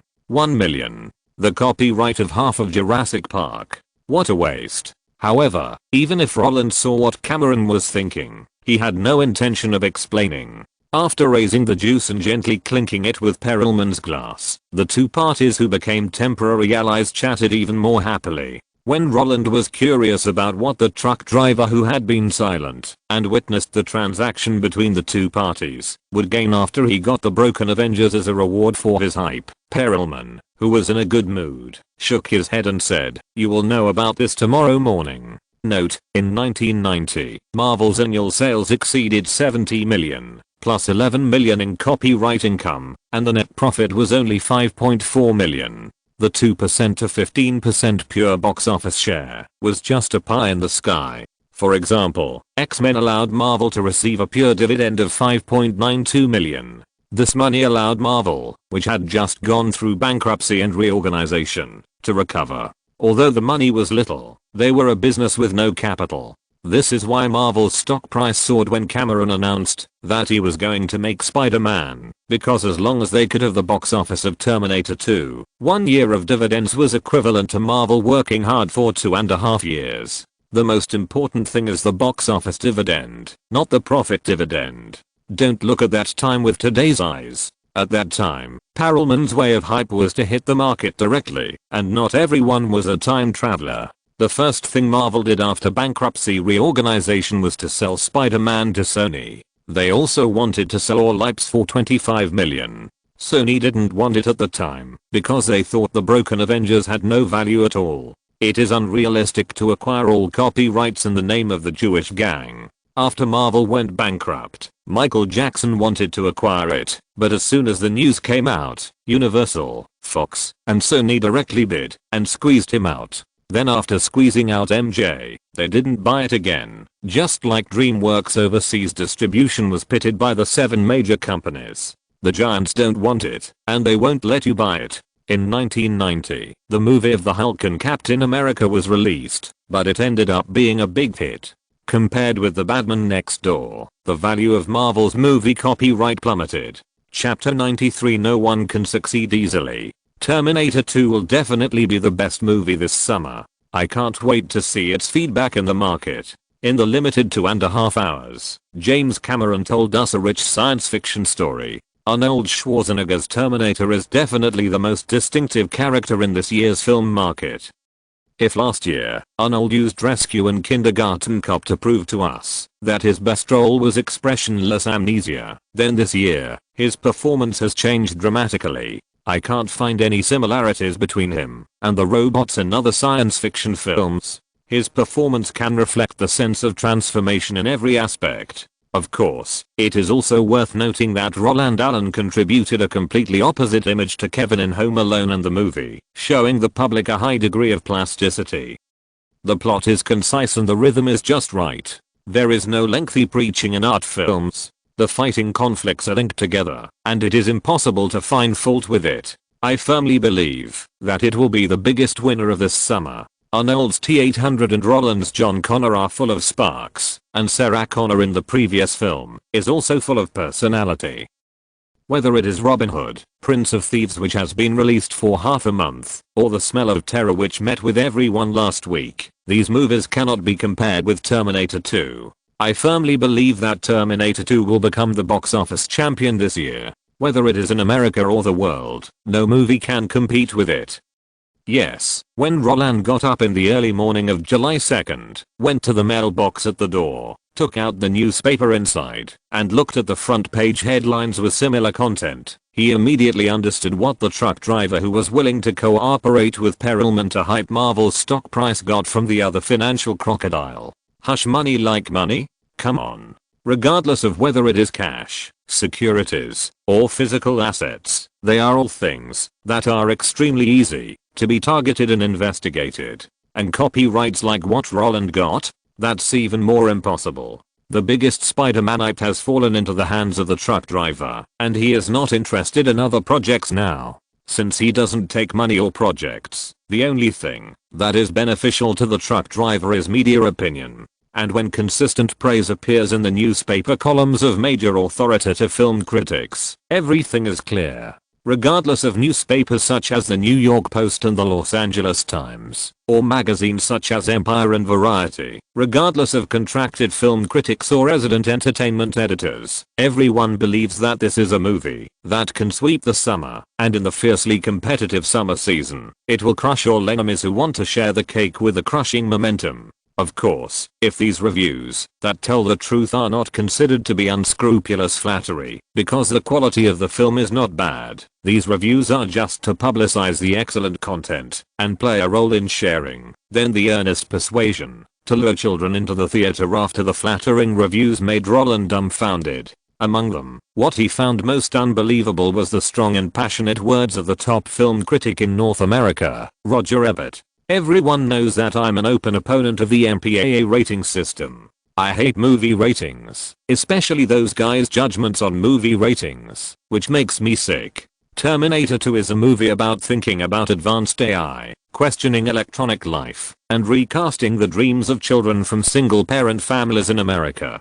Director James not only thinks about the impact of the rapid development of technology on humans, but also tells the importance of a complete family to the healthy growth of children throughout the film. As a film that collides reason and emotion, the MPAA actually gave it an R rating. This result makes me wonder if the film reviewers and graders watch movies in the toilet. It's really hard for me to imagine that they would pull up the horizontal bar to prevent children from entering the theater to watch this heartwarming movie. When I was in the cinema and saw John Connor, played by Roland Allen, and T-800, played by Arnold Schwarzenegger, high-fiving each other happily, my brain kept telling me that this was a better family movie than Home Alone, because it could teach children how to be strong in the face of current difficulties, and how to muster up the courage to face an unknown future. As a movie with a harmonious tone, it was actually rated R by the MPAA. I know some people made out my words, but I can guarantee that it is definitely not a bad thing to take your children to the cinema. If you don't believe me, you can buy a movie ticket to verify my words. I believe that after you finish watching the movie, you will understand why I hate the MPAA so much. I also believe that after you finish watching the movie, you will buy a few more tickets so that your children can be as strong as John Connor. Yes, even if the outside media has exaggerated the movie Terminator 2 and described the plot of Terminator 2 as full of warmth, this cannot change the fact that it is an R-rated movie. As a restricted movie, the law requires that audiences under the age of 17 must be accompanied by parents or adults to watch it, because there are more scenes of violence, blood, swearing, etc., and some content is not suitable for children. In this way, even if those children who have seen the news and watched the movie trailer want to go to the theater and want to observe the changes of the troublemaker Kevin up close after seeing the rating, parents who mindlessly satisfied their children during last Christmas are actually very hesitant. Taking children to the theater to watch a PG-rated movie and taking them to watch an R-rated movie are two different concepts. The former does not have those bad pictures, while the latter is a bit bloody. Although many parents understand that there are many more temptations in reality than in movies, it is not the same thing for parents to contact without their knowledge, and for parents to take the initiative to lead them to watch. So, in the face of this situation, Perelman, who hopes that the movie will be a big hit, took action directly. If the distribution company can get the same favorable comments, then only Perelman and other people who can change the situation can make Roger Ebert, the top film critic in America, who did not attend the premiere, write a review criticizing the MPAA film rating system. As a player in the game, how could Perelman be willing to see a box office hit in the film Loop hidden? Roland Allen's fans may not be able to go to the theater to watch the movie because of the R-rated film. He absolutely cannot tolerate this situation. He has given up enough interests and can only see the box office of the film soaring. In the absence of being able to kill the MPAA, what he can do is to let someone with enough weight come out to guarantee that this movie, which has been damaged by the rating, is suitable for children to watch. This is the biggest reward James Cameron has received. For a director, there is no reward that can be better than the exaggerated box office of the film. For a director, what they most hope to see is that the distributor can make every point in the film play the greatest money-making efficiency. Since the distributor of Terminator 2 couldn't deal with MPAA, he asked Perelman to deal with Roger Ebert. Anyway, the effect was pretty much the same. This is simply too fucking horrible. After Roland read all the reviews, he sat in David's study with a face full of emotion and surprise. Having lived 2 lives, he certainly knew that in the entire film industry, the most important thing is publicity and promotion. There is a saying that good acting is not as good as good filming. Good filming is not as good as a good script. A good script is not as good as good editing, and none of these are as good as publicity and promotion.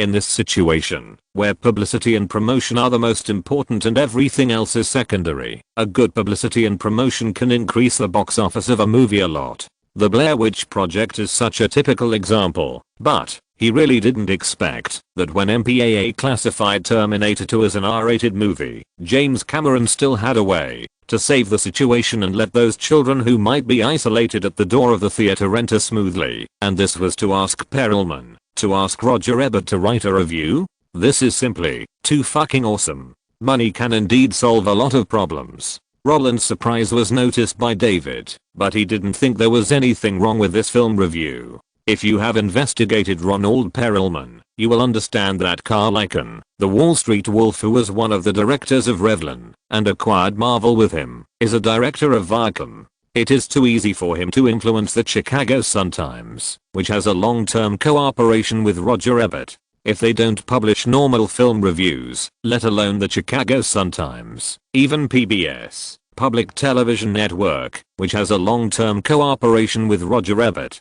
can be directly acquired. This is why I don't want Ashley and Mary to stay in Hollywood for a long time. Steven Spielberg and George Lucas, who you are connected with, have touched the ceiling of the entire circle, and no matter what they do, they can't easily influence Roger Ebert. But even if Ronald Perelman and Carl Icahn don't speak up, there will be a bunch of people to help them do these things. Although David's wording was a little helpless, his tone was very calm. Although Roland told him about the deal he and Perelman had just negotiated this morning, and hoped that he could take over in the name of his own company and use the last $2 million dividends that Fox had previously supplemented to purchase it, he did not think that there was anything wrong with Roland's choice. If it were him, he would also buy a bunch of garbage from Perelman at a high price. This was not a question of stupidity or not, but a question of taking the initiative to get on board.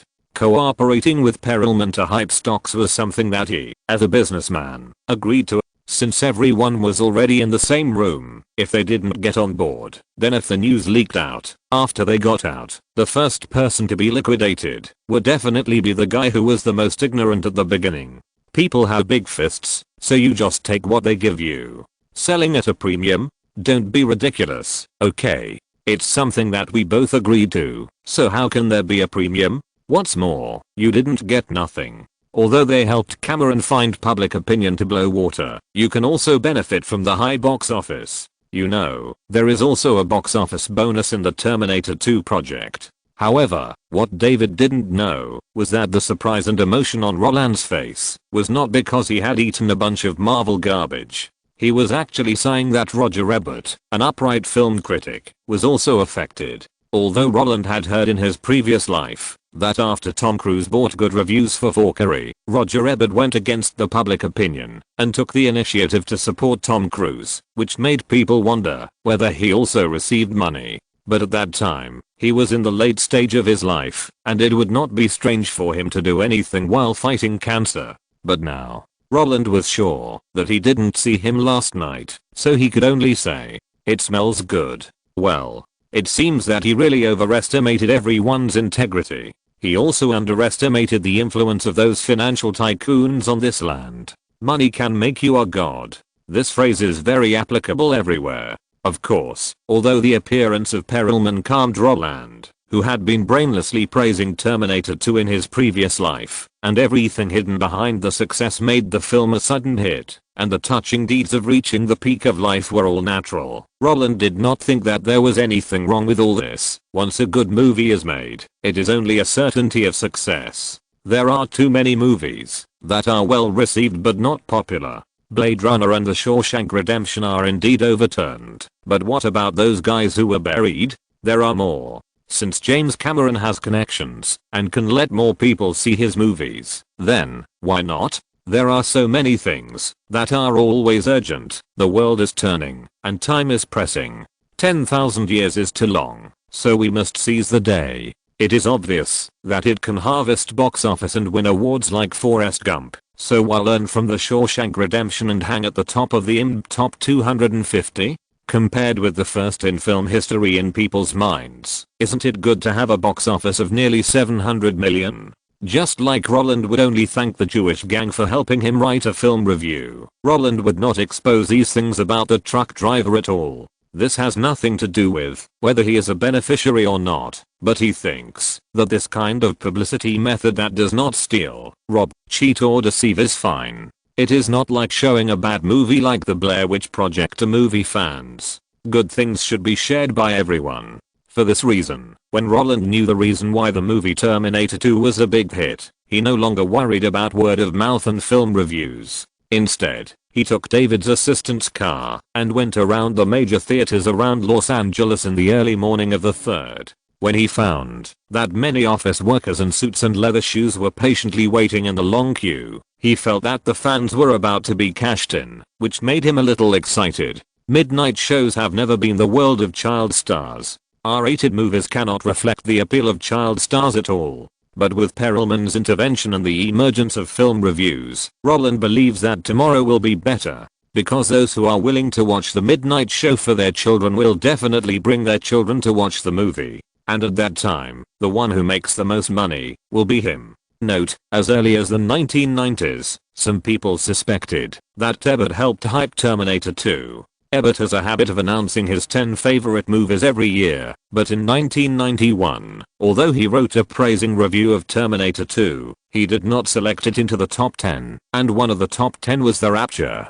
Many media suspected that he had received money because after he criticized the MPAA, the box office of Terminator 2 exceeded 30 million in 3 days. You know, in that era, many PG-level movies with a wide audience only had a box office of 20 million in 3 days, and the popular R-rated movie Pretty Woman only had a box office of 10 million in the first week. Icahn, the Wolf King of Wall Street, was a shareholder of Marvel at the time, but no one knew how much money he made from Marvel's listing. However, this was normal because he was tricked by Perelman. When Marvel went bankrupt in 1996, Perelman did it without Icahn's knowledge and directly took the last 80 million profits of Marvel. After the bankruptcy application, Icahn angrily criticized Perelman in an interview with reporters. It was Icahn who proposed to investigate Perelman's manipulation of Marvel's stock price, but it was finally suppressed by Clinton. However, Marvel was not taken back by the two.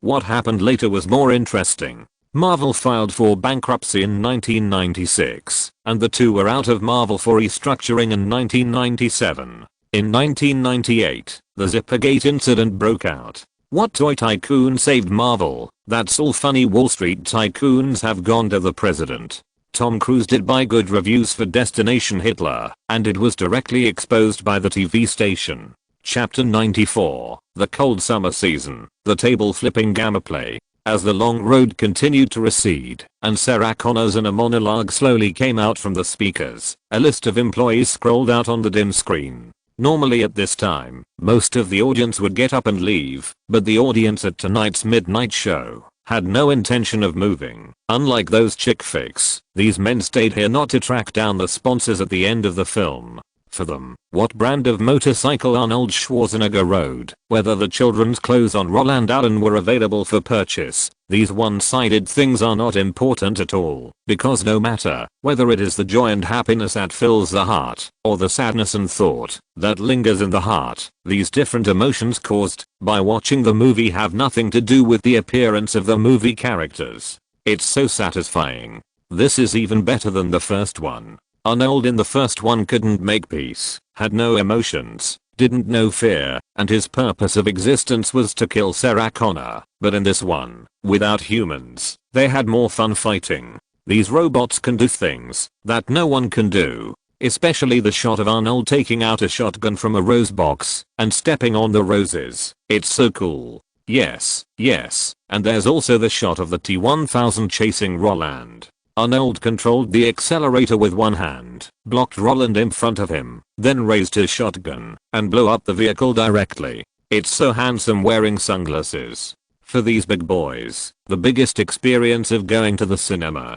to watch a movie is the passionate scene. As long as you fight well, as long as you hit the ground running, as long as your shots are powerful, their first impression score can be directly blown up. Terminator 2 obviously did this. Unlike other sci-fi action movies, the two protagonists T-800 and T-1000 are not human. They have no sense of pain, they don't get tired, and they can fight without sleep until the end of their lives. In this case, the hardcore fighting is very exciting for the audience. The scene where the head turns into a hammer and knocks you away after both hands are captured makes their adrenaline surge, especially when the governor's fist turns into a pile driver and hits the recoverable T-1000 fiercely. The feeling of playing the arcade as a child is even more vivid. Like those female audiences who like to watch romance movies, this kind of relaxation movie is what many male audiences like, and as long as they enjoy it, it becomes a matter of course to praise it directly. Of course, many audiences have not forgotten that they can abandon their families and children to watch movies in the middle of the night. What is the basis for it? Is it love and responsibility? Don't be ridiculous. Many fathers actually come to help their children test minds to fulfill their dream of watching the sequel of Terminator 7 years ago. Many people have even thought about it. After they have a good time, when they go home, they will tell their children that this movie is bloody and not suitable for them to watch. T-1000 directly pierced John Connor's adoptive father's head with a knife. How can you let your precious children watch such a bloody scene? Want them to pay for more viewings? Are you kidding? However, after they finished watching it, the older children who thought they could satisfy their cravings by watching it once felt that it seemed a little insufficient. Such a wonderful movie is totally worth buying a videotape to collect. As a result, those who stayed at the scene, after exchanging eye contact, immediately expressed their opinions in unison. Roland Allen performed well. You think so too? It seems that this is not just my idea. When he was teaching T-800 how to celebrate and communicate in a human way, the scene of high-fiving was so heartwarming. Yes, especially in the final factory battle, when he tried hard to find T-800, hoping that the other party could protect himself. That kind of longing for his father might be able to touch the two naughty little guys in my family. And the scene of hugging T-800 and saying goodbye to him. My daughter hasn't hugged me for a long time. When I took her to see Home Alone last year, she hugged her mother as soon as she came out of the theater. Now, it's my turn. Although many audiences did not know each other, and although they did not know each other's living habits or company addresses, when that feeling of being a social animal appeared together, the tacit understanding of making up stories made everyone at the scene laugh. The boring life on weekdays is already annoying enough. Now, there is a movie that can make you feel relaxed and refreshed. Wouldn't it be unfair to yourself if you don't watch it twice? However, when they thought of an excuse, on the day of July 3rd, they took Roland Allen and the children as a shield and took them to the theater to watch the movie. Facing the screen, the children who were curious and looking around could not understand those things. The fighting was really cool. The movie was really violent. The fighting scenes could really make many children get into it. But, when they walked out of the theater holding their father's hand, their faces were filled with curiosity about everything. They asked their father about their doubts, but those had nothing to do with warmth. "Oh, Dad, Roland with bangs is so handsome. Can you take me to the barber shop? I also want to cut a side bang. Dad, can I eat at the table like Roland? Dad, how much money is in the ATM? No, I'm asking if you can buy me a computer. I'm very interested in computers. Dad, do you know where to buy the motorcycle that Roland rides? I think it should be suitable for me." What is the essence of innocence? It is to carry forward the spirit of breaking the casserole to get to the bottom of it on the basis of ignorance and fearlessness. The core of the film that experts focus on is never the first point that ordinary audiences understand, and the rhetoric that ordinary audiences understand through divergent thinking is even more distant for children. What is the self-termination of T-800 that reflects Cameron's soul searching after the rapid development of technology? What is the plot of T-800 starting the backup power supply in a desperate situation, dragging its broken body, and also protecting John Connor, is an alternative portrayal of the perseverance that humans lack the most. What is Sarah Connor's monologue at the end of the movie? A strong criticism of the educational methods of single-parent families. Don't be funny, okay? How can children understand these things? Although many adults have confirmed that this movie is not bloody and violent after watching the midnight show first and are moved by John Connor's gains and losses in the movie, just want to watch it again and think that their children can grow up after watching this movie. But the idea is beautiful and the reality is very skinny. For most children, or for those who have watched Home Alone, at the beginning of the movie, John Connor, played by Roland Allen, used Jay's cool look to fight against the coolness of his adoptive parents, which is what makes them excited, and the rebellious riding of his own motorcycle, and using his own cleverness to crack the ATM machine to get a lot of cash makes them yearn for it physically and mentally. Especially Roland's cool smile with his eyebrows raised, the corners of his mouth slightly tilted, and the picture of blowing his bangs with a faint sound that is even more handsome. What is the desire of children from single-parent families? What strong backing can help children grow better? What complete family can provide children with the most comprehensive age-appropriate education? Do you expect those 8, 9, and 10-year-old children to understand this? Do you expect those rebellious teenagers and adolescents to see the preaching in the film? Do you expect those guys who aim for the stars and the sea to grow and change because of this? This is simply a dream, okay? Why is Home Alone so attractive? Isn't it because the protagonist in the film did what countless children wanted to do but couldn't do? And Terminator 2? The same is true. No matter who you are, in the process of growing up, you will be unwilling to listen to your parents preaching. No matter who you are, when you are in adolescence, you hope that you are the most handsome boy in the class, whether it is a cool look or a handsome motorcycle. These are all weapons to attract girls. No matter who you are, you hope that you can have endless money, so that you can buy what you want and play the games you want. And now, Roland Allen in the movie has helped them do it again. Parents are annoying. Always nagging me to do housework. Oh, then you better be careful of T-1000. John Connor's adoptive father was killed by it. The law does not allow children under the age of 15 to ride motorcycles alone. This is unscientific. The motorcycle that John Connor rides in the movie is for us to ride. No money on you? Your pockets are cleaner than your face? John Connor's amazing computer technology can make ATMs spit out unlimited money. If Roland Allen in Home Alone satisfies the children's absurd dream of abandoning their parents, staying at home alone and living quietly, and enjoying everything, then Terminator 2 is a disguised upgraded version for children.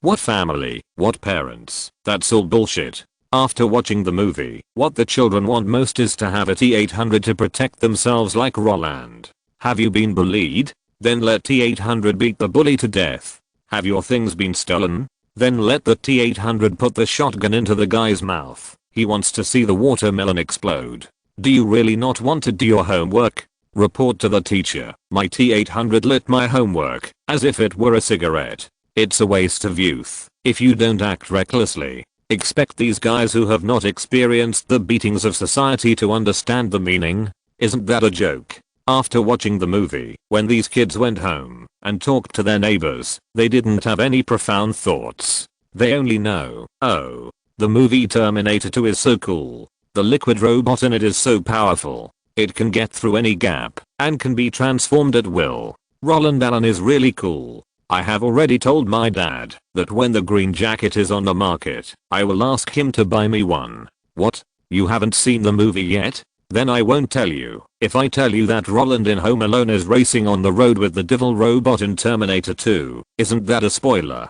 I can only tell you that as John Connor is really different from Kevin McCallister. If Kevin is more timid, then John is a guy who can fight against robots. What's more, he is very smart. He got all the money in the whole movie. Moreover, although he didn't shoot, he and T800 saved his mother together and prevented his mother from destroying T800. He is a key figure in the whole movie. It doesn't matter if the children don't understand. One-sidedness and connotation are just 2 points on the same thing. If you have some insights, that is your invincible imagination, and if you feel refreshed, that is the release of your true feelings. No matter what the adults and children see, as long as they feel comfortable physically and mentally, that is enough. As long as they think that this movie is worth the few dollars of movie tickets, that's enough. Therefore, when adults bring their children into the theater full of yearning, 2 hours later, when they walk out of the hall happily with questions, the different degrees of satisfaction are the most successful part of the whole movie.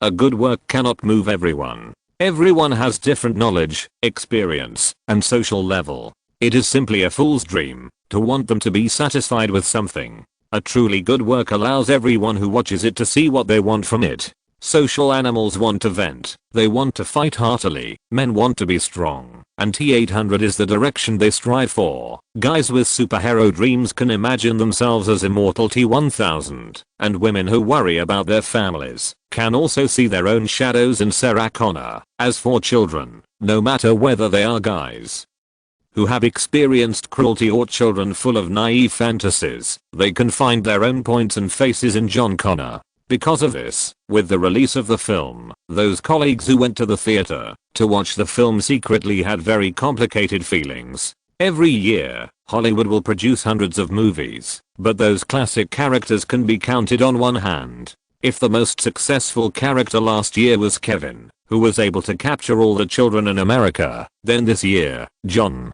who showed rebellion on the screen and grew up with the children, gave Roland another point. Kevin is the soul of Home Alone, there is no doubt about it, but what about John? Everyone believes that the soul of the entire Terminator movie is T800, but John is actually its companion Lotus. The whole story started with John, and may end with John. No one knows whether the truck driver will shoot the third movie, but they understand that Roland has 2 series. Not only that, as a family movie, there are actually no classic shots in Home Alone. Many people dare to guarantee that they will forget the content of Home Alone soon after watching it.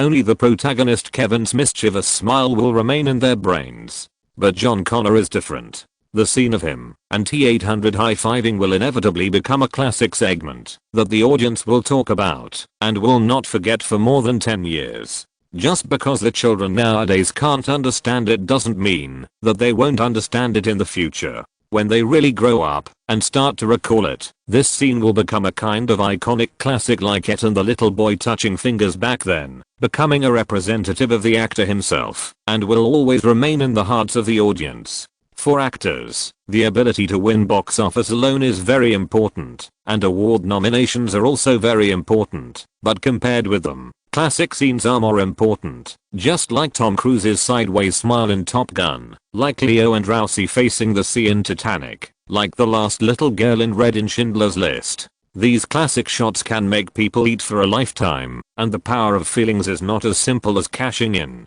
Many people spend their entire lives waiting for a classic, let alone keeping their own figures in it forever, and how lucky is Roland Allen? The first movie broke the Christmas record, and the second movie can be framed and hung on the wall. Such good luck makes many colleagues jealous, but no one can do such a thing as helping him. Colleagues are enemies. This sentence is true everywhere. Seeing others soaring all the way, but you are standing still. The emotions of envy, jealousy, and hatred can easily destroy a person's mind and make them do something irrational. Those means of pulling you down, even if I don't succeed, are only for ordinary people. Just like Shirley Cosmo, who wanted to film, he would enter the circle and fly all the way with the big boss and quit the circle if he didn't want to film and push the contract casually. No one would be angry with people like Leslie Matthews because they couldn't be angry with them. Roger Ebert didn't attend the premiere, but wrote a review criticizing the film ratings, which could not be hidden from people in the circle. Although the whole thing can be explained as James Cameron or the film distributor sending a copy to the other party separately, who would believe such a thing? Compared with those official news that follow the crowd, they are more willing to believe that this is the first voice of the financial backer behind Cameron. Although it is not known whether Roland, who disappeared with them at the premiere party, was involved, but no one would gamble with their own future. Because of jealousy, they are fighting against those Wall Street tycoons. Isn't this like an old man hanging himself, looking for death? And, didn't you notice? The movies released at the same time as Terminator 2 seemed to be all garbage. In the entire summer season of 1991, there was no blockbuster except Terminator 2. In other words, the audience could only choose Terminator 2. With Cameron's previous work flopped, could he scare off a group of people? What a joke. He is still the card god who made Titanic and Avatar in the future. Can he and Schwarzenegger take over the entire summer season? Even if Roland and the entire Jewish gang are added, they don't have such a big face. In this way, in the face of such an unusual situation, silence is the best choice. And with the silence of those colleagues, the actions of various film companies are also different from usual. Normally, they would urge the North American Theatre Alliance to calculate the box office data for the midnight show early in the morning, but this time, they were not in a hurry because everyone understood that the midnight show was not the best reflection of the movie Terminator 2. Only when all the data on the day of the release were accumulated could it be proved whether James Cameron's painstaking approach was successful. The box office driven by him and Schwarzenegger was not his fundamental purpose. Only when all the highlights of attracting money were fully utilized could the investment of more than 100 million yuan in the film be justified. As a result, on the night of the 3rd, a very strange situation appeared in the whole of Hollywood. Party? No. Cocktail party? Cancelled. Socializing? What is this? Unlike the usual situation of feasting, revelry, although it was already past the time to get off work, the senior executives of the business project departments of the 7 major companies were still staying in their offices, turning their pens around in boredom. They did dare to cheat Wall Street's money and did not take these guys seriously, but when these jackals personally intervened in everything, they actually wanted to know what these guys who treated money as numbers could actually do. They were familiar with buying film reviews, buying criticism, buying pages, and buying headlines, but if they could make the most of all these and directly fire at the MPAA to force their peers to not release their films, it would not be easy. Use this kind of trick to cash in on Roland Allen's popularity? You are worthy of being a financial guy. You have a dirty heart. Let Roger Ebert write a review directly. That would ruin his goodwill. Only such a cold-blooded animal would spare no effort to push something to the extreme, right? How dare we do that? Hey, I hope the box office of Terminator 2 is not too high. It looks good. Otherwise, I really can't afford it. When the manager of Fox's business unit held his chin with one hand, turned the pen boredly, and talked to himself in distress, his eyes were always fixed on the project list in front of him. The project of Home Alone 2 had actually been almost negotiated. Although John Hughes had left them alone for a long time, he was a producer who could get dividends after all. Only a madman would refuse to get 100% of the money. Joe Pesci and Daniel Stern also agreed to the invitation of a 20% increase in salary. As for Chris Columbus, the director's salary also doubled. So, the real reason for the whole project to stagnate was Roland, who had Spielberg's backing and had no worries about food and drink. If they could indeed delay things before the announcement of Terminator 2, they could not remain calm when Perelman appeared at the door of Fox and wanted to sell the X-Men series to them. They could still withstand a Jewish gang. After all, we are all in the industry, and we all have to play the game according to the rules. But Perelman won't care about you so much. What game rules? What industry rules? What does it have to do with them? If they had known earlier that Perelman and the truck driver were going to make a big move, and these guys could just flip the table and let the child star fans cash in directly without going through the R-rated film barrier, then they would have already accepted the 10 million yuan salary that the Jewish gang had called for. Roland. If even child stars can make money in R-rated films, the salary will go up. By that time, it's not about making a movie, but about burning money. Unfortunately, there is no regret medicine in this world. Instead of secretly regretting not agreeing to the Jewish gang's conditions earlier, it's better to pray to God now that the first day box office of Terminator 2 can be a little bleak. However, before he could tap his forehead and shoulders with his fingers and shout amen, the shrill ring of the phone suddenly broke the quiet air at night. He glanced at the landline display and answered it without thinking. Tell me, it's good news. How could the people of the North American Theater Alliance not understand Fox's mood at the moment? Unfortunately, facing the prayer-like inquiry, they could only shake their heads silently on the other end of the phone. Sorry, the box office is something that can't be kept secret. Note: Terminator 2 is equivalent to one person occupying the entire summer season of 1991, because except for Robin Hood, Prince of Thieves, and Glengarry Glen Ross,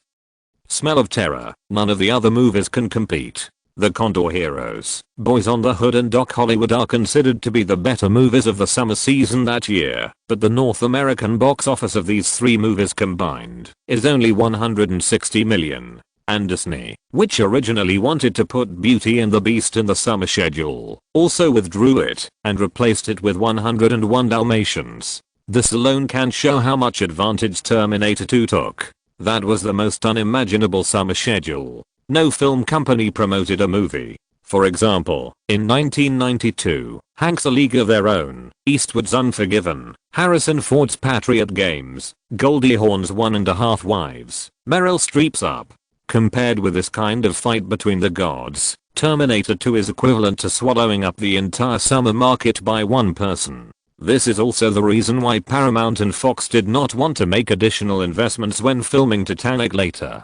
Terminator 2 is a good movie, but the market feedback cannot make people understand Cameron's appeal. In addition, the investment of 115 million in True Lies only made the investors earn less than 30 million, so they dared not to make additional investments. Chapter 95 Demiurge. The first day closed at 11 million. The next day closed at 13 million. The next day closed at 16 million. Net revenue of 40 million in 3 days. Is this how Wall Street works? When Frank, the project manager of Fox Film, saw the report submitted by his subordinates, his twisted facial features revealed his helplessness at the moment. It is different from other movies. The traditional way of promoting movies on weekends has long been abandoned by truck drivers. The premiere on Monday and the midnight show on Wednesday are anyway in the summer vacation, so there is no need to worry about no one going to the theater. Boss, the climbing increase on weekdays is the norm for summer movies. Although their increase is larger than the usual rate, the distribution of the audience is what gives us a headache. When Frank stared at the numbers on the first page of the report, as if he wanted to completely ignite the amount in his hand with a fierce look, the subordinate who had already seen the advanced data sighed and pushed another document in his hand in front of him. Except for the day of the release, when the audience was relatively evenly distributed throughout the day, the dense audience on Thursday and Friday was all concentrated in the evening. According to the statistics sent by the North American Theater Alliance, the morning box office accounted for 7% of the total for the day. From noon to 6 p.m., the box office accounted for 31% of the day's total. The remaining 62% were all from the night. According to the theater statistics on the age of moviegoers, the guys who can go to the theater during the day are basically college students who are already on vacation. There are also guys dressed as employees, but they are very few. As for children, they are even rarer. However, about 60% of the audience who walk into the theater at night are families. At this point, the business manager who hoped that Terminator 2 would not be a big hit at the box office from the first day gritted his teeth, pondered for a few seconds, and when Frank looked up and stared at him, he slowly reported the estimated data. That is to say, of the 40 million box office, 14.88 million is related to Roland Allen. Or, under Ronald Perelman's operation, Roland Allen's fans can easily see this movie. Fuck. When Frank heard the number of 14.88 million, he clasped his fists to cover his mouth and nose, and opened his mouth. Although he cursed silently, his lip shape was clearly seen by his subordinates. 37% of the box office was driven by Roland. This number is too shocking, isn't it? Although he understands that this kind of statistics must be full of water, because no matter whether it is the North American Theater Alliance or those professional companies that specialize in data analysis, it is impossible to send people to every theater in America to count with their own eyes how many children have entered the theater. Moreover, this estimated number definitely includes the votes of parents who bring their children to the theater. As for whether those parents like Roland or Terminator, this question will never be clear. But even if they dehydrated the data and deducted it according to the population average rate of a father with 2 children, the box office revenue affected by Roland reached 9.92 million. Adding the number of people who entered the theater during the day, but were directly ignored by the theater chain and data companies, his box office influence can still reach 7 figures. 3 days, 10 million. This ability to bring goods is still far behind those movie stars who easily make tens of millions. Harrison Ford, 10 million a day is easier than eating and drinking. Clint Eastwood, even if his golden age has gradually faded away with the end of the era of the dollar, he can still sell 15 million tickets in 3 days. Not to mention the cream boy Tom Cruise. In the rubbish book, he is guaranteed to have a minimum. But, compared with them, Roland Allen's situation is different. They are all adults. Their fan base is all a mature group with a certain self-purchasing power. After seeing their favorite movie stars' movies released, fans of these guys can take out coins from their wallets and go to the theater to support each other without discussing with others, just based on their own preferences. Most of Roland Allen's fans are children. Before they are financially independent, without a stable source of income, and in the face of the obstruction of R-rated movie viewing rules, these children can still contribute a strong purchasing power of 10 million in 3 days. Although it is said that children's money is the easiest to cheat, Harry Potter can be unstoppable on the box office list in film history by capturing a generation of children, so that when Fantastic Beasts and Where to Find Them is released, there will still be a bunch of grown-up children paying for their childhood feelings. But, compared with those PG-rated movies, Roland's harvesting ability in the field of R-rated movies is really too much. Simply converting 10 million divided by the ticket price of $4.90, that means that within 3 days, 2 million children asked their parents to watch R-rated movies, and at least 1.2 million parents agreed to their children's unreasonable request. 2 million children. 1.2 million families? What a terrifying set of numbers. Indeed, Ronald Perelman asked Roger Ebert to write a film review criticizing the unscientific MPAA rating method in order to allow the parents of those children to walk into the theater with their children at ease. Although the merger and acquisition gods of Wall Street and the Wolf King who upholds the concept of violent acquisition made Sony, which had just purchased Columbia, Panasonic, which had acquired MCA, but had not fully digested it, Murdoch, an outsider who was tinkering with Fox TV network, and Warner and Paramount, whose shares they held, all silent this summer, fearing that their head-on confrontation would attract a bunch of private equity funds to besiege, thus clearing a barrier-free road for adults and children to choose to watch movies, making the movie Terminator to the most dazzling blockbuster in this summer. But these can only be called customer acquisition methods. Even if all the channels are cleaned up by these Wall Street tycoons, if the children don't like Roland Allen, their parents can't force them to watch an R-rated movie. Regardless of whether it is the fan economy or the movie star effect, it is only after liking that there is consumption. This is why movie stars are naturally superior, because it is different from endorsements. If people don't like you, they will never go to see your movie. This is different from buying endorsed products. That is spending money To buy another need of yourself while watching movies is to satisfy yourself in a down-to-earth way. In this way, this 7-digit box office gain is very troublesome. More than 2 million children are willing to pay for Roland in the first 3 days of the film's release. This is not the fan value of the internet era, but the guys who have already spent money. With this data, how can they, Fox, lower the price? If Roland is just himself, even if there are the Olson sisters, Fox dares to lower the price, but in front of the Jewish gang and the group of Wall Street wolves who don't know the depth of the relationship, they, Fox, are nothing. Cut off most of the real box office appeal of 10 million, just to save money for signing their own sequel? People are so easy to deceive. In Hollywood, the distance from the ground to the clouds is just a movie. A hit movie can make you the brightest star in the night sky. From the clouds to the ground, it is just a failure. But, in the face of the means of smashing the market, these common senses lose all their meaning. The pig farm violently laid off employees and kicked out employees with cancer. But who knew all this before the parties came forward? Not to mention that Terminator 2 enjoyed supreme treatment. How could those fans who may never know the inside story go deep into these? Whatever the number announced by the North American Theatre Alliances, that's it. These achievements will only become a highlight on Roland Allen's glamorous resume. As for the others, even if these things are exposed many years later, it will no longer have any impact on the parties involved. Many people even doubt whether the so-called truth is jealous and embarrassing. Is it necessary for Cameron, who made Titanic and Avatar, to be crazy about it in 1991? Is it necessary for Schwarzenegger, who has been working hard for his career, to conceal all this? Sony, Panasonic, and News Corporation are all outsiders. It's not like Warner and Paramount didn't release new movies in the past. Disney, United Artists, and MGM are younger brothers, so isn't it normal for the summer season to be empty? Because they can't fight at all. When a person is mythical, as long as they put their butts in the right place, the old accounts can't pose a threat to them at all. And now, these guys have already given way to those financial jackals. Who will expose these things? T-800 is invincible. John Connor is handsome and charming.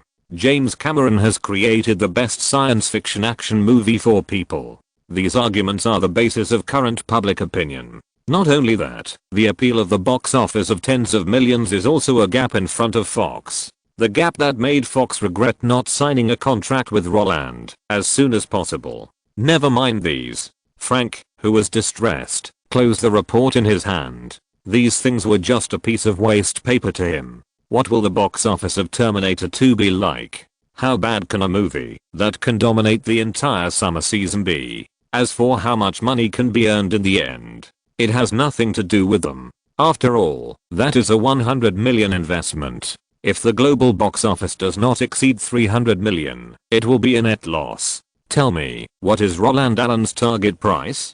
Don't tell me about a package contract. At his age, he can only shoot one more Home Alone at most, and he can't continue. This is a pure commercial film. Don't even think about the 10/10ths price. We won't share the box office.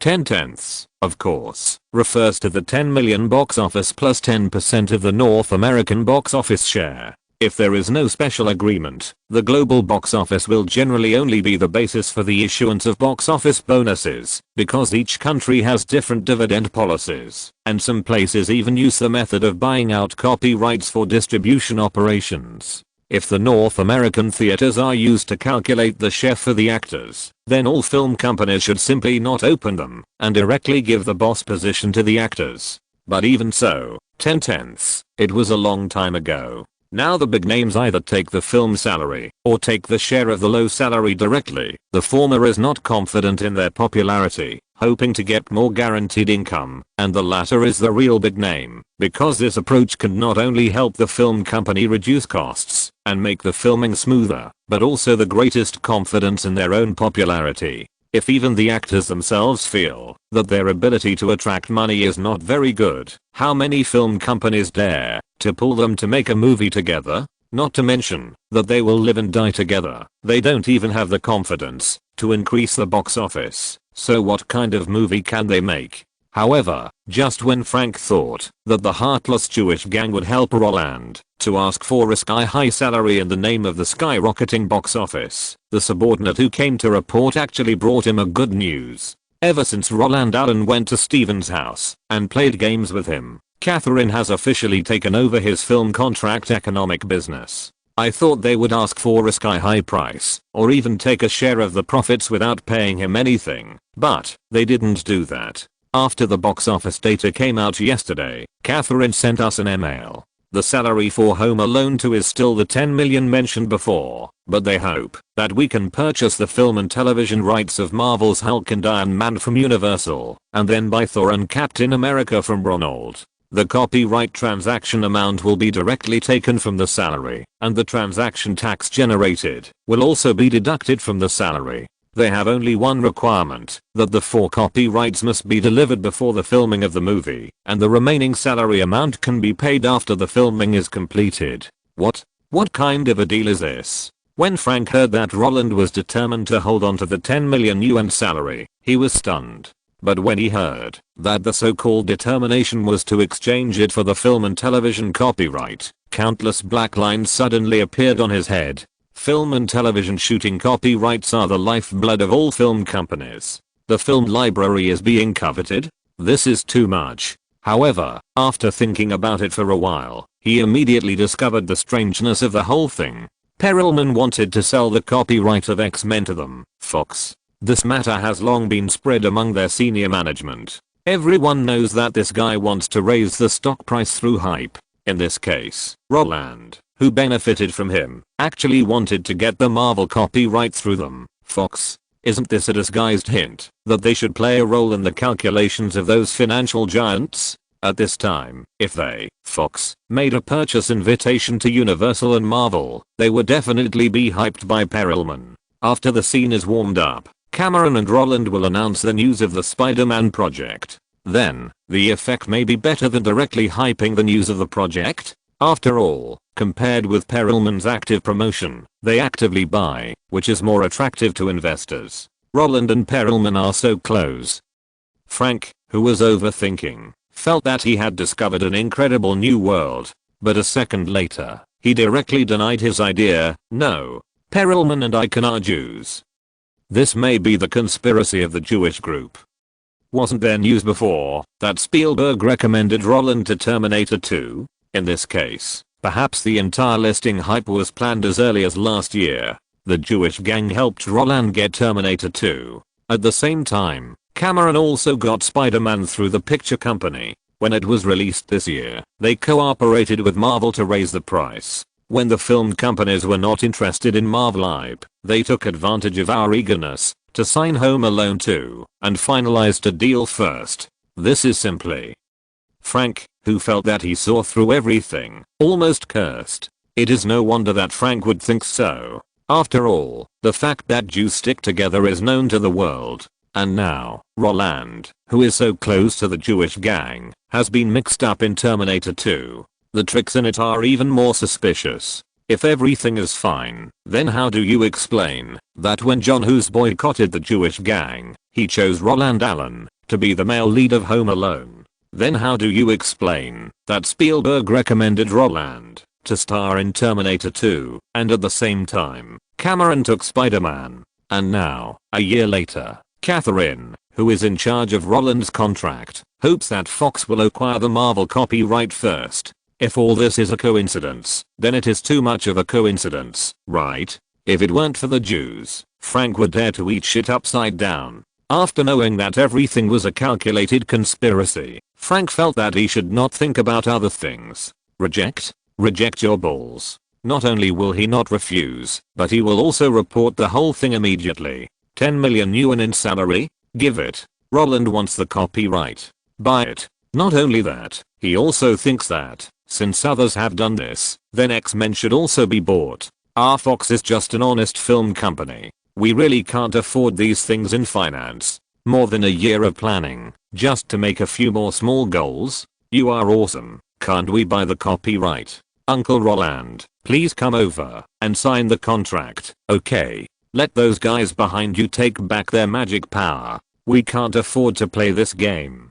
Note, the situation of no one in the summer of 1991 was as follows. Although Terminator 2 was distributed in North America by Pictures, it was distributed overseas by Columbia. Sony would rather be cheated by Spielberg for the sake of financial statements, and did not promote any movies if it could. Panasonic acquired American Music Corporation that year, and MCA controlled Universal. During the integration process, Universal did not promote any movies. Murdoch, the news tycoon, wanted TV networks, and he did not want to fight with Wall Street people as he had just entered the United States and did not get a green card. Non-Americans could not hold too many shares in TV networks. Warner and Paramount were left, and Wolfgang Icahn and Perelman were both directors. Their films Robin Hood and Grailed were not stuck in July. As for MGM United Artists and Disney, the former had only 5% of the market share in 1991, and the latter Disney was just a younger brother at the time. Without ABC and Miramax,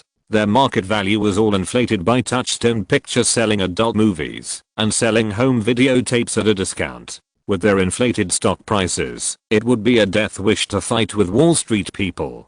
So, with the right time, right place and right people, the already high quality movie made Cameron a star overnight. Marvel's stock price soared, Perelman and Icahn pocketed cash, and their stocks skyrocketed, and the Hollywood giants made money in harmony. Perelman and Icahn are indeed Jewish. If you're listening to this novel on a channel other than Fanfic World, it means they downloaded and uploaded it without effort. We cordially invite you to visit our channel, Mundo Fanfic Novelos. There you'll find the original version of this story and you can explore many other novels of various genres. We're waiting for you to immerse yourself in a world of incredible novels. Chapter 96. The forest is big, and there are all kinds of birds. Hi, Roland. Can I take a photo with you? Of course. Oh, Lillian, this is Minolta? Yes, X700. It's a birthday present my father gave me when I was 1 year old, and I've been using it to shoot things over the years. Roland, congratulations on your second movie being a big hit. I hope it can also make over 500 million. This is for you. Oh, this is a blessing I most want to hear. Thank you very much for your gift, Claudia. You're welcome. I'll be happy if you can open the gift in front of me. Okay, I'll open it. This is Moore. Hello, Roland. Do you remember me? Yeah. Marina, nice to meet you. Hey, sisters, I told you that Roland wouldn't forget me, right? Now each of you owes me a movie ticket. Marina, what are you doing? Let's make a bet. They said you dropped out of school for more than a year and had forgotten all your classmates. I don't agree. I think you still remember us, so we made a bet. If they lose, we will go to the cinema every day in the next summer vacation to watch your movies. Are you happy? Of course I'm happy that the box office has increased. But what makes me happiest is that you can support me. Then in return, can you sign for us? No problem. This is too simple. Where do you want to sign? Can you sign our clothes? You can choose the front or the back.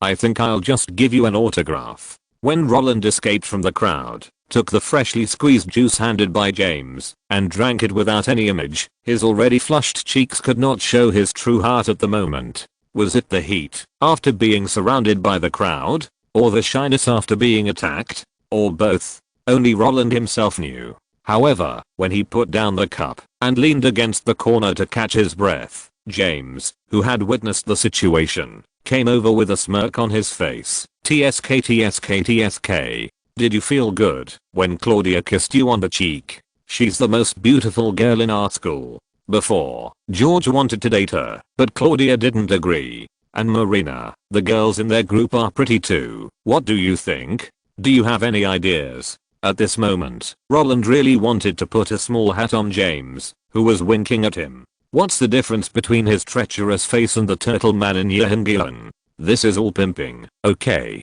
Get out of the way. Get out of the way. Isn't this your fault? Roland raised his elbow in annoyance and pushed the fat boy away. Not only that, he also pretended to be fierce and said, "Go out and help me deal with those guys. Let them be quiet. I'm not interested in those things, okay? I'm only 11 years old. I'm not looking for a girlfriend now, you know." A sour pickle rushed towards James. Although Roland's words were full of disgust, James didn't care. Instead, he winked at Roland happily. Okay, I know. You are not interested in them. You are only interested in my sister Elizabeth. You are also interested in the little actor in Home Alone 3 who I don't know if there is any, right? I know everything.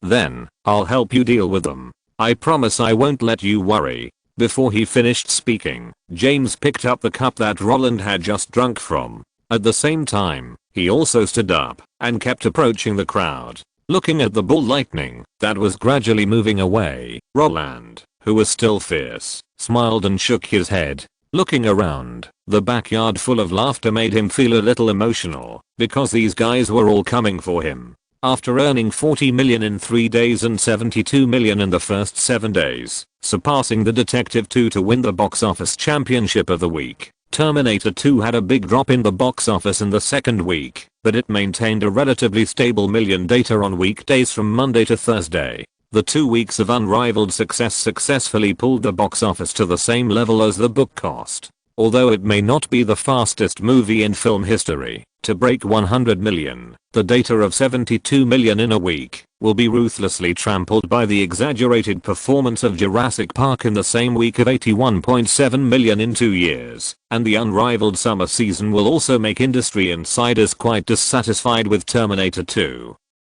But, for Roland, none of this is important. Because when the box office exceeded 100 million, the fat boy who would give me 5 with him every day brought him a big business. Although it is summer vacation, James, who has various social activities, still meets with his classmates in school. During the communication, Roland Allen, who used to study with them, became the target of their discussion. The box office of the debut work exceeded 500 million. The performance of the second work, which is currently in theaters, is also soaring, rushing towards the original goal. Let's not talk about what kind of thoughts these exaggerated results will make those children of the same age as Roland. The cool image on the screen alone can capture the hearts of a lot of little girls. In the statistics of the picture company, while the box office exceeded 100 million, the North American Theater Alliance also gave the sales data of the posters and peripherals. The movie posters related to Roland have been bought up by the children.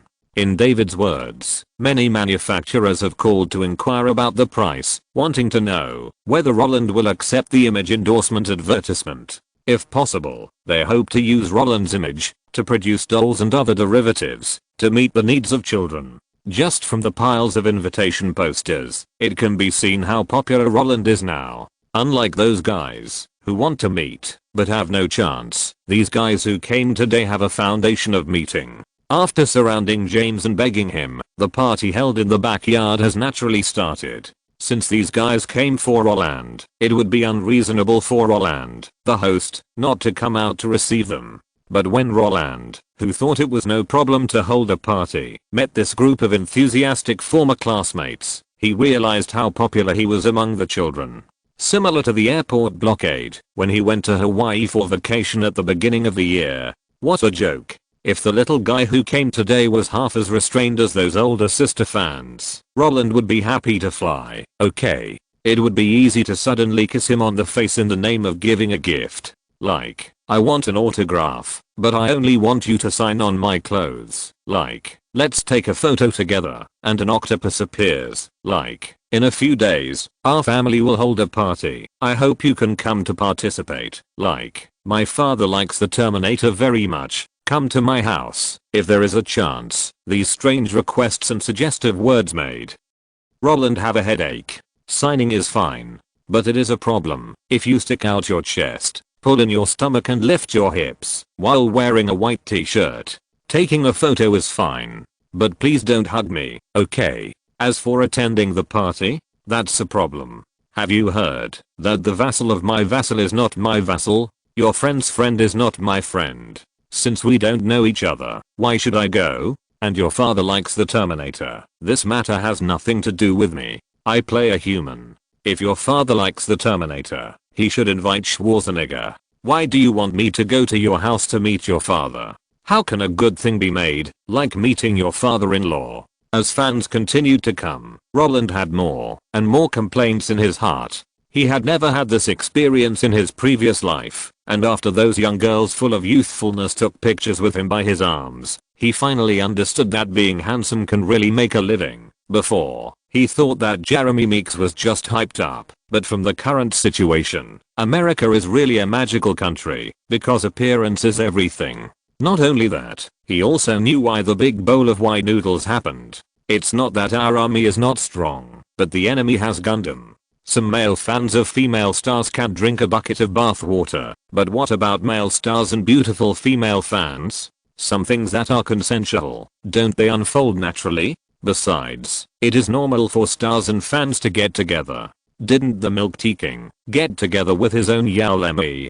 Didn't Duanu also have a son named Ozzy with his fan? The most ruthless one is Wargurge, who was born in 1976. When he was 20 years old, he met his fan's wife who was only 10 years old. He watched her grow up and finally brought the cabbage home without being robbed. It is really a cause for celebration. Of course, although there are precedents, it does not mean that Roland has to follow suit. What's more, his current fans are immature. They want to be friends with a handsome guy. If a guy who is more handsome than him appears one day, won't he have to be friends with Pleasant Goat and Big Wolf? So, don't even think about getting along with fans. Roland, what's wrong? Are you annoyed by those old classmates?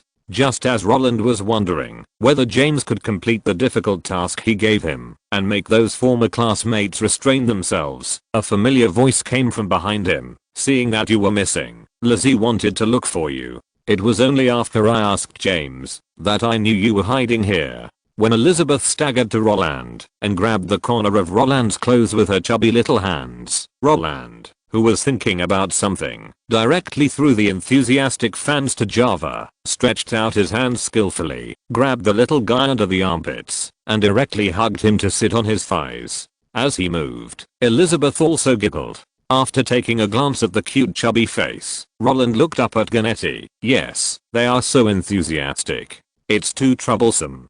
Don't you like it? Does it make you tired to interact with people of the same age? After seeing her little daughter skillfully picking at Roland's buttons, Ganetti also sat down. Although she was asking Roland's opinion, she had no intention of inquiring. Instead, she looked into the distance and complained with a smile. Oh, don't talk about you. I'm annoyed too. Those parents are as enthusiastic as their children.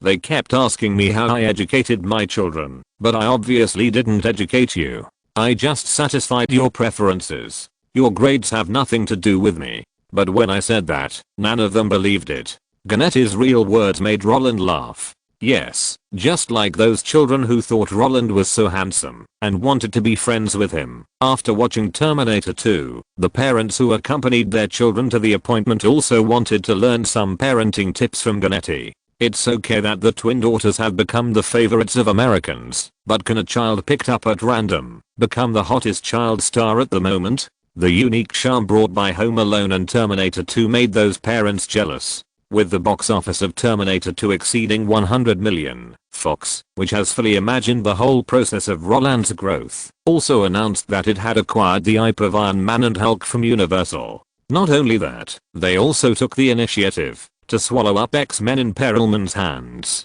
Although this action made Perelman look confused, it was good news after all. In this way, the Spider-Man project brought about by Roland and Cameron was also fully announced. When these explosive news came out one after another, the parents who came to the party today were a little uneasy. Roland only took a year and a half to complete a path that others could never reach in their lifetime, and he was getting more and more entangled with those guys at the top of the pyramid. The desire to climb up together was like mushrooms after rain, and it emerged after receiving the party invitation. In Los Angeles, perhaps not everyone wants to make a movie. But how many of the guys who can go to school with Roland and James have simple families? To put it bluntly, when these parents found out that their children liked Roland, everything before was actually tacit approval. In later generations, many people said that the mysterious country in the ancient East was a country of giant babies, and young people mostly relied on their parents, while American children were independent, but the so-called independent spirit was just a lie to deceive the common people. For the family, it was too easy for the elders to use nepotism to place their children in famous schools and big companies. Buying a car and a house was nothing, and the awesome ones could even escape military service. The independent spirit they instill in the people, telling those guys that they should live independently at the age of 18, that their children should move out and live on their own, that they have to pay their own rent, that they have to earn their own college tuition, and that sleeping at home is a loser. Isn't it just to cut off these guys' upward channels? There are too many guys who drop out of school due to financial distress. Without a diploma, how can they be competitive? While these families are instilling all these ideas of independent spirit, their children don't have to pay attention to independence. If they really let it go like those ordinary people, they will be laughed to death by the whole circle. 6 wallets to buy a house is actually the truth. No matter whether it sounds good or not, at least it's not a lie. Because of this, when James persuaded his parents and Roland to organize today's party, who of the guys who could come didn't have ulterior motives? Before, Roland's parents died, and David's strength was comparable to Th's. They were not in the same circle. Even if they had feelings, they were just nodding acquaintances. But now, the youngest male protagonist with 600 million in film history. A child who has already entered the top social circle of Hollywood.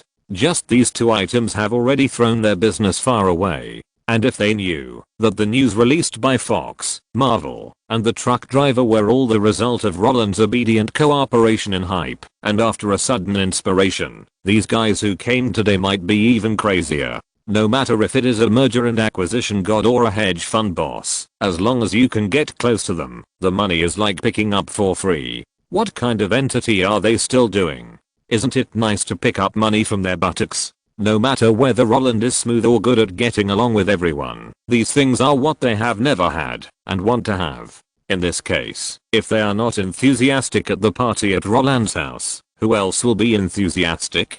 The children's love may be true, but the adult's pursuit, that's hard to say. Moreover, with foresight, all kinds of box office data are actually not attractive to him, because all the excitement has been exhausted as soon as he got the project. After learning the inside story of the operation, the pursuit of these guys in front of him made him even more bored. Why?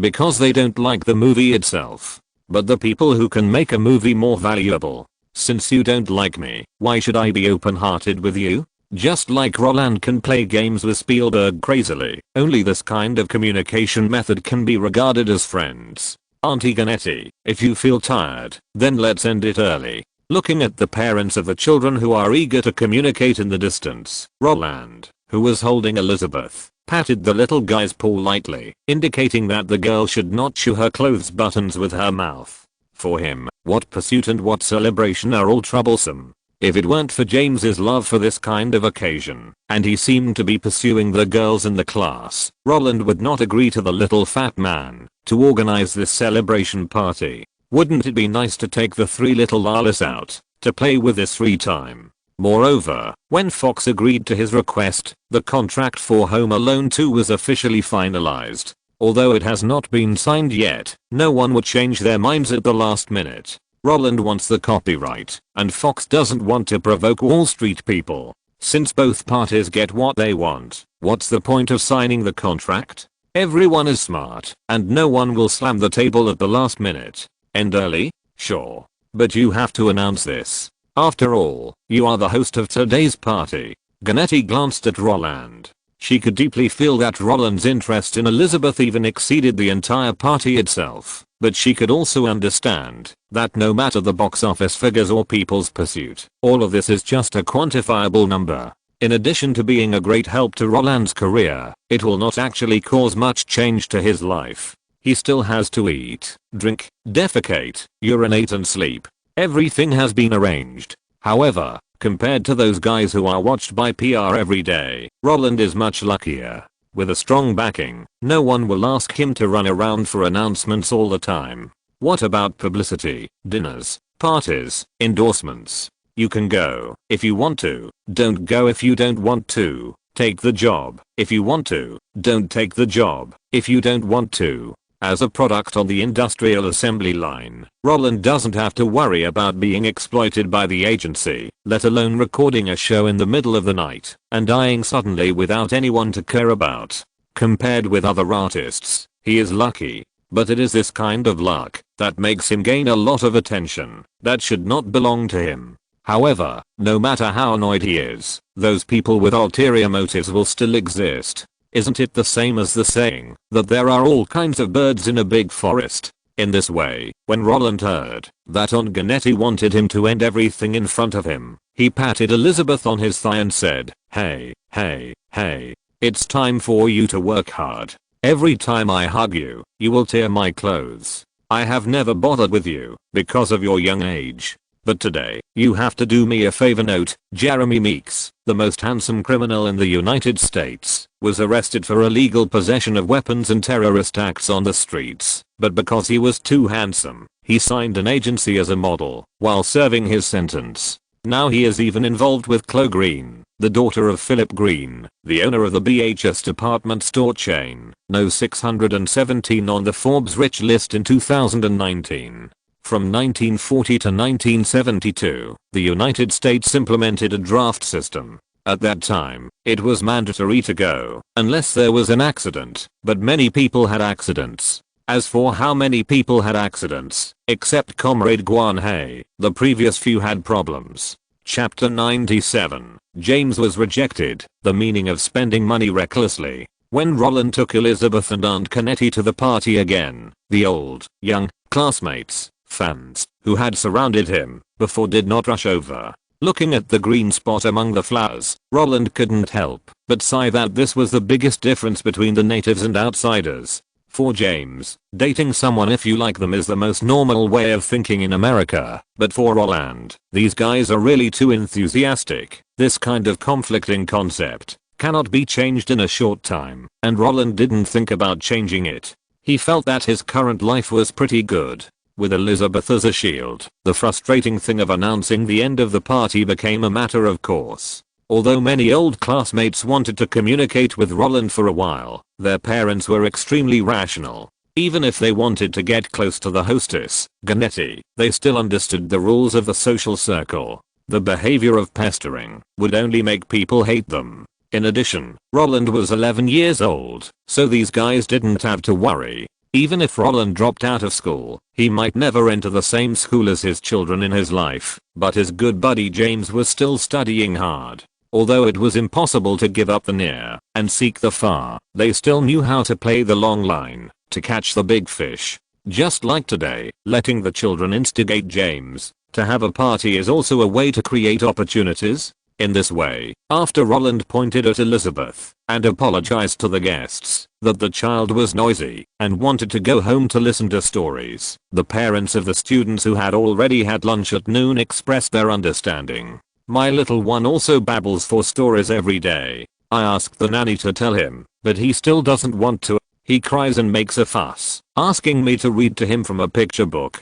So now I don't dare to go home late, for fear that he will make trouble at home. Yes, it's really tiring to take care of a child. I have to pick up her sister at 4 o'clock. I didn't know how to tell you, but I didn't expect you to go back too. It's really a coincidence." Roland, what stories do you usually tell Elizabeth? Lillian, as a big sister, never helps me take care of her brother, and she often says something like, "It's better to beat your brother as soon as possible." Is it Peter Pan? There were reports that you performed very well in Spielberg's Crew. When will the movie be released? I think Marina and the others can't wait to watch this fairy tale movie. The conversation and inquiry at parting are just to lay a good foundation for cooperation for the next meeting. To put it bluntly, many times, it is just for nothing to say. Would they not know about Roland's cameo in Hook? How is that possible? But the casual question was just to have a good reason to let their children have more contact with James before and after the movie was released.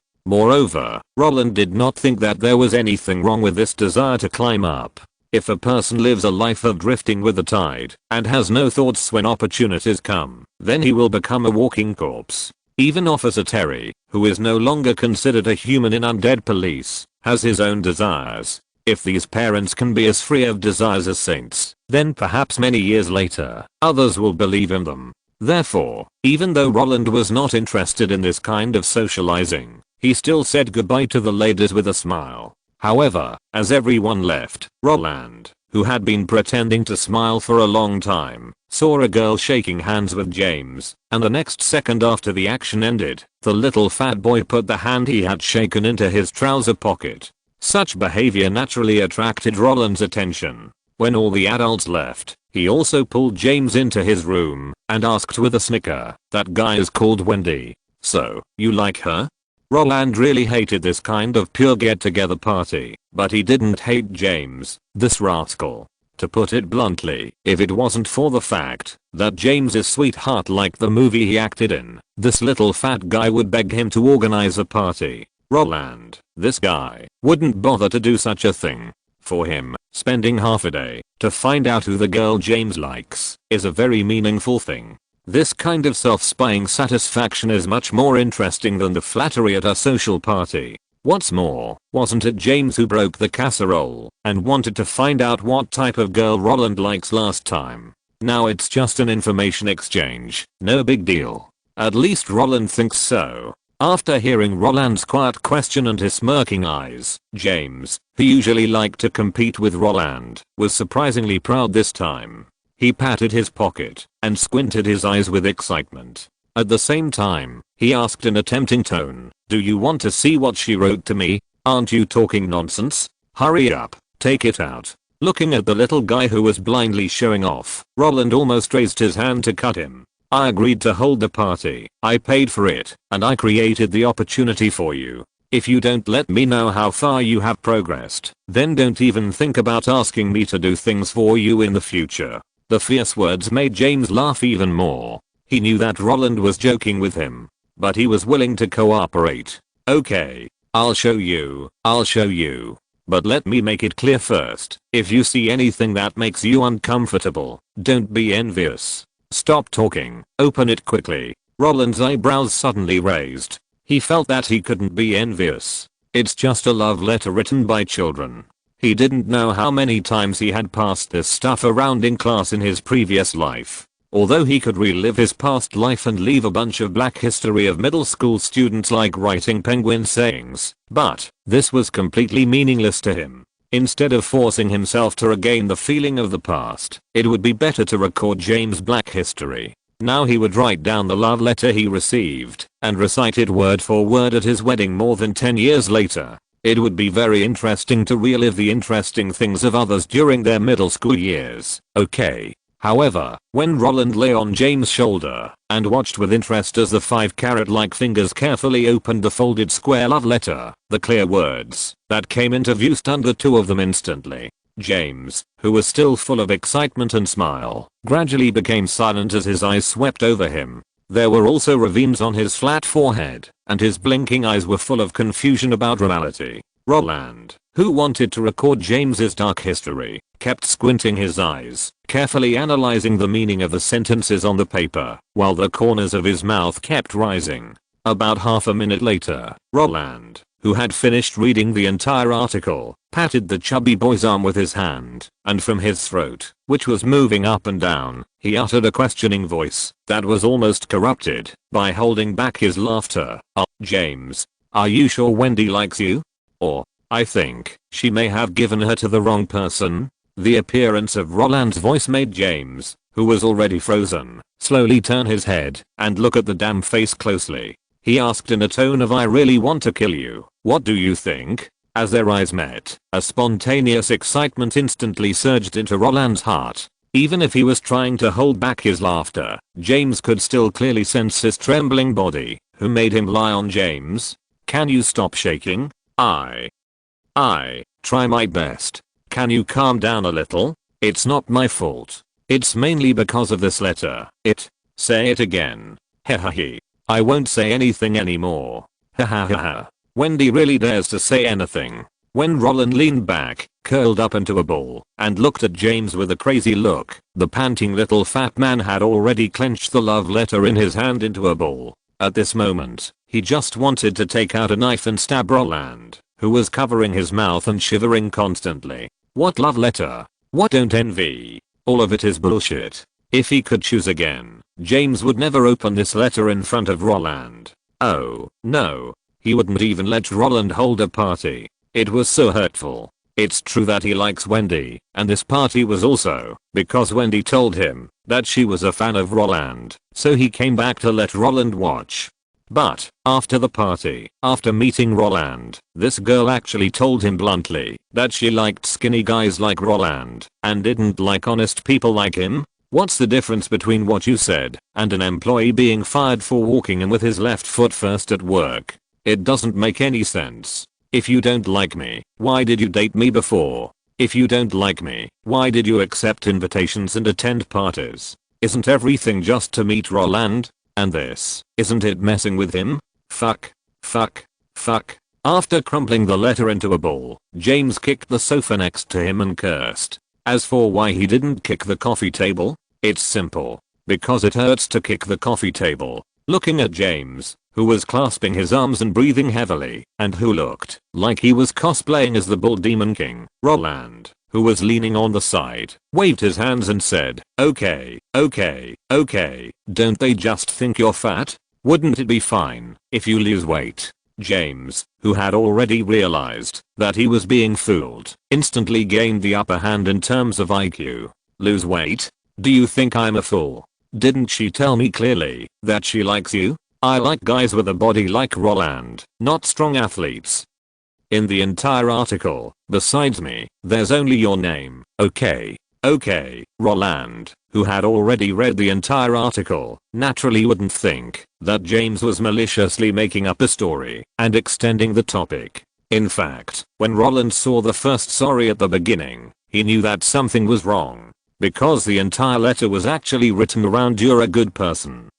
Every word in the letter could reflect Wendy's rejection of James. Not only that, Roland could also see that this guy was actually coming for him. This is not Roland's initiative to flatter himself, but in the whole letter, the frequency of Roland appearing is even higher than James. He is mentioned in almost every line, and James, one mention in every paragraph is good. Okay, okay, okay, isn't it? Just that people don't like you? Can't you be like me and not care about these things? What's the point of talking about love? Studying hard is a real thing. Roland is taking advantage of others and still acting cute. On the surface, it seems that he is persuading James, but his arrogant look makes James want to hit him. Although Roland will not fall in love with fans, it does not mean that he hates fans liking him. Not only that, he also hopes that the more people who like him, the better. Alright, alright, alright, study, study, study, why are you like my dad? Although James wanted to punch Roland's smug face, he thought that he might need Roland to buy comic books for him in the future, so he thought that he could let him go. Of course, letting Roland off the hook does not mean that he will argue with Roland about studying. He, who hates comparing his studies with Roland the most, changed the subject directly. By the way, I'm serious. I really feel that you are the same as my dad. Of course, I'm not saying you are my dad, but the feeling you give me is very strange. You know? Others get very excited after becoming famous, buying things everywhere, spending money everywhere. But what about you? You are as stingy as my dad, and apart from buying things for us, you don't seem to have spent much money. You know, when my sister just became famous, my mom often told me that when she took my sister to the studio to film, she often heard others buying luxury goods, fashion, cars, yachts and so on. And she also told my dad that when my sisters grow up, they must guide them and not let them get into bad habits. And when you became famous last Christmas, when my dad congratulated you on becoming a millionaire, I was actually thinking at the time, how would you spend the money? But it wasn't until this year that I found out that you bought stocks, bought the copyright, and then that's it. You know, when I went to help you deal with those old classmates just now, they actually asked me, can stars be as simple as you? You have nothing on you except a t-shirt, a pair of jeans, and a pair of sneakers.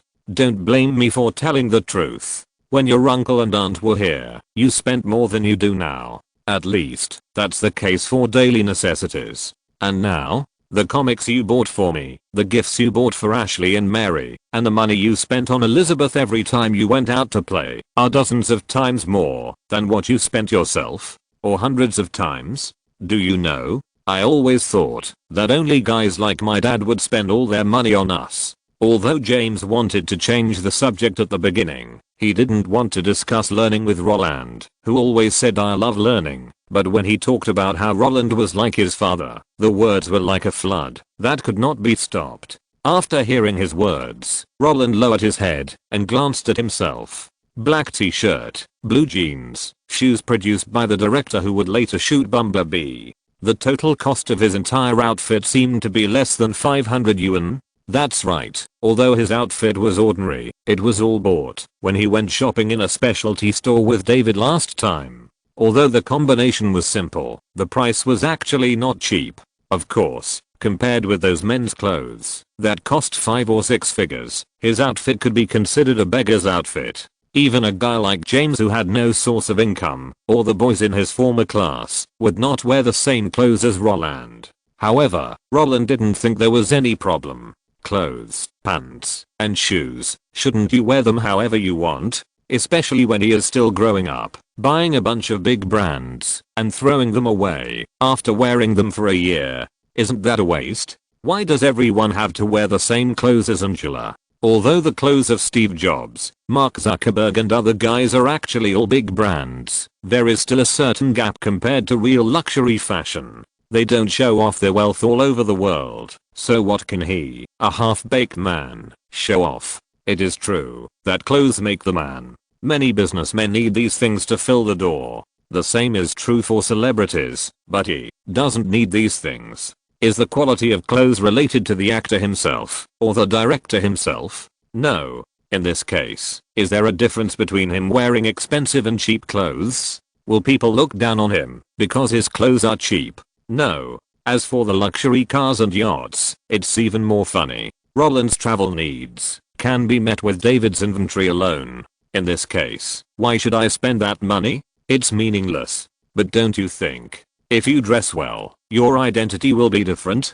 James' words made Roland shake his head like a rattle. James, let me tell you, identity, or social status, is not something you can gain through clothes. When you become famous to a certain degree, it doesn't matter what you wear. If you dress well, the media will comment on you and say you are fashionable. If you dress ordinary, the media will also comment on you and say you are low-key. You don't need to care about what others say because their mouths are on their bodies and you can't control them. What about investment? James could understand Roland's casual thoughts on clothing consumption, but he couldn't understand investment. I'm serious, you actually broke my fantasy about those stars. My sister is young and doesn't understand. They can't spend money, I can understand that. And you use all the money you earn to invest. This is simply, it doesn't match the report. James said this, and Roland understood. In his eyes, the guys in Hollywood all live a luxurious life.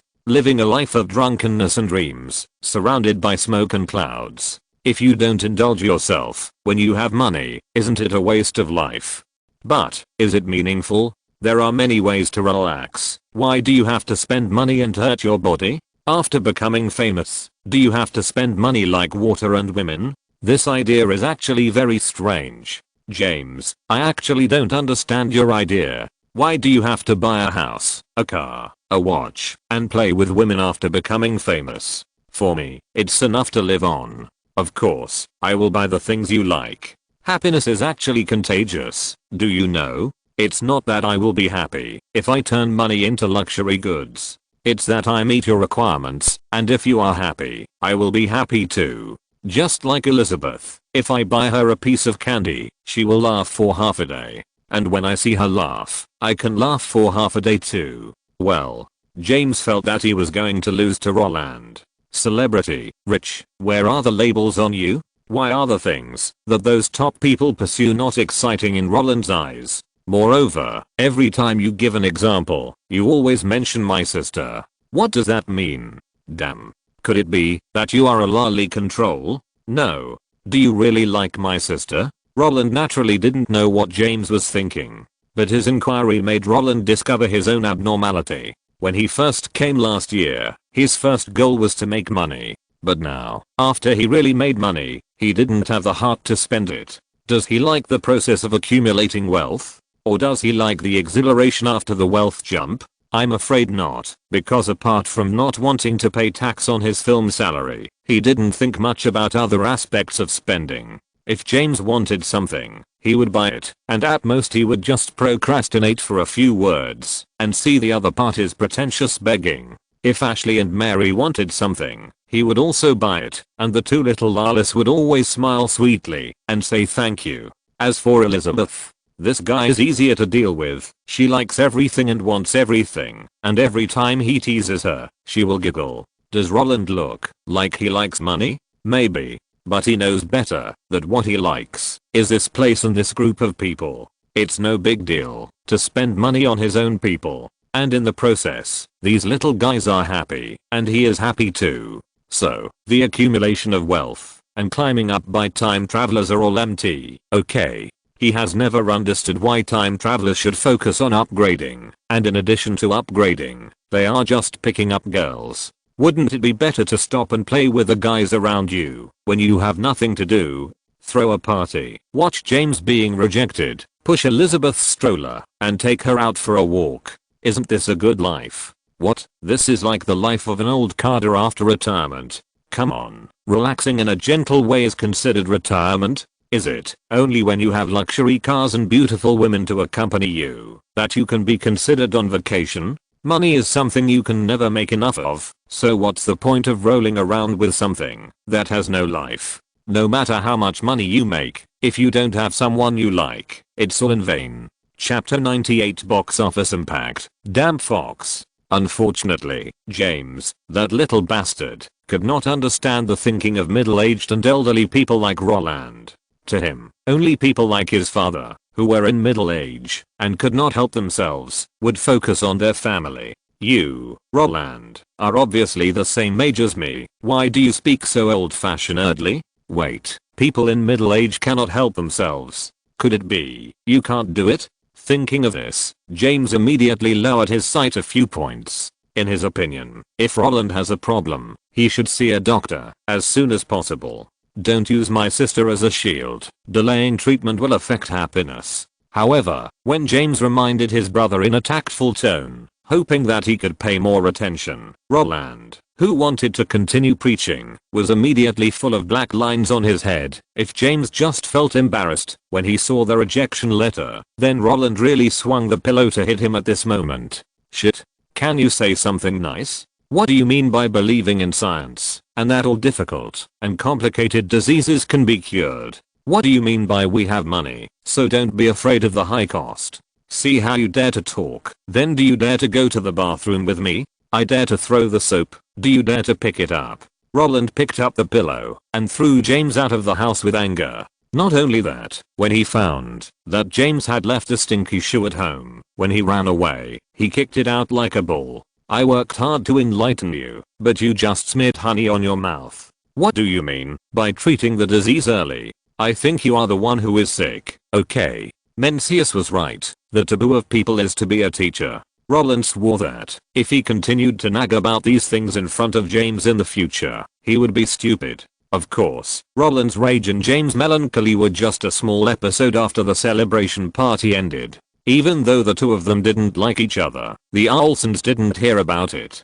James, who had lost his love, didn't work hard to lose weight, and Roland, who had regular physical examinations every year, didn't take James's guess to heart, because the sense of fulfillment when he woke up every morning could prove everything. While Roland was meeting James's requirements and bickering with him, the feedback from the outside world didn't stop. On July 15th, the box office data of the Maple Leaf Country and the Pickle Country for the first week of the release was transmitted back. Although it was not as exaggerated as America, with the guarantee of the previous film and the big hit Home Alone last year, the total data still reached 5 million. But unfortunately, Sony, an imported company, although it acquired Columbia and Samsung, and became one of the 8 major Hollywood studios, its overseas distribution is also very low these days. Can you imagine that Europe will not be able to release movies until August at the earliest? As for India and Russia, it is estimated that they will have to postpone it until next year.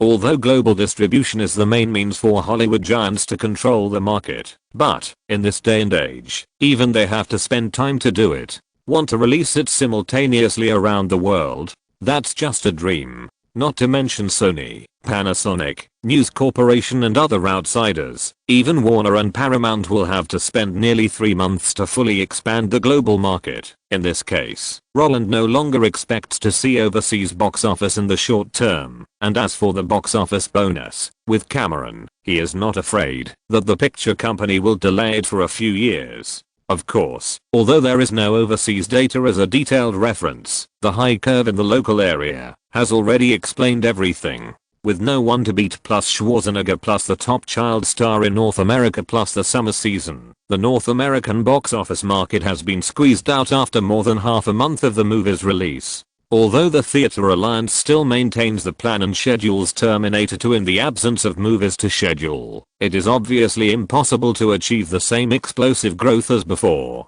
Even if there are fans constantly brushing the box office, the estimated figure of $200 million to $220 million is already the ceiling of the entire movie. It is simply a foolish dream to imagine that it will break through $300 million like Home Alone. But this is an R-rated movie. R-rated movies have always been good at selling discs because there are too many tricks that can be used when selling discs. Many guys who are not yet old but have money in their pockets can watch movies to their heart's content through videotapes, which is something that theaters do not have. But what about now? R-rated movies may take away $150 million in 1 month, and this number may rise to $220 million in the remaining month. Although this result is only estimated to be $20 million more than Roland's previous life, but the income from extending the screening time is different from the income from a short-term burst.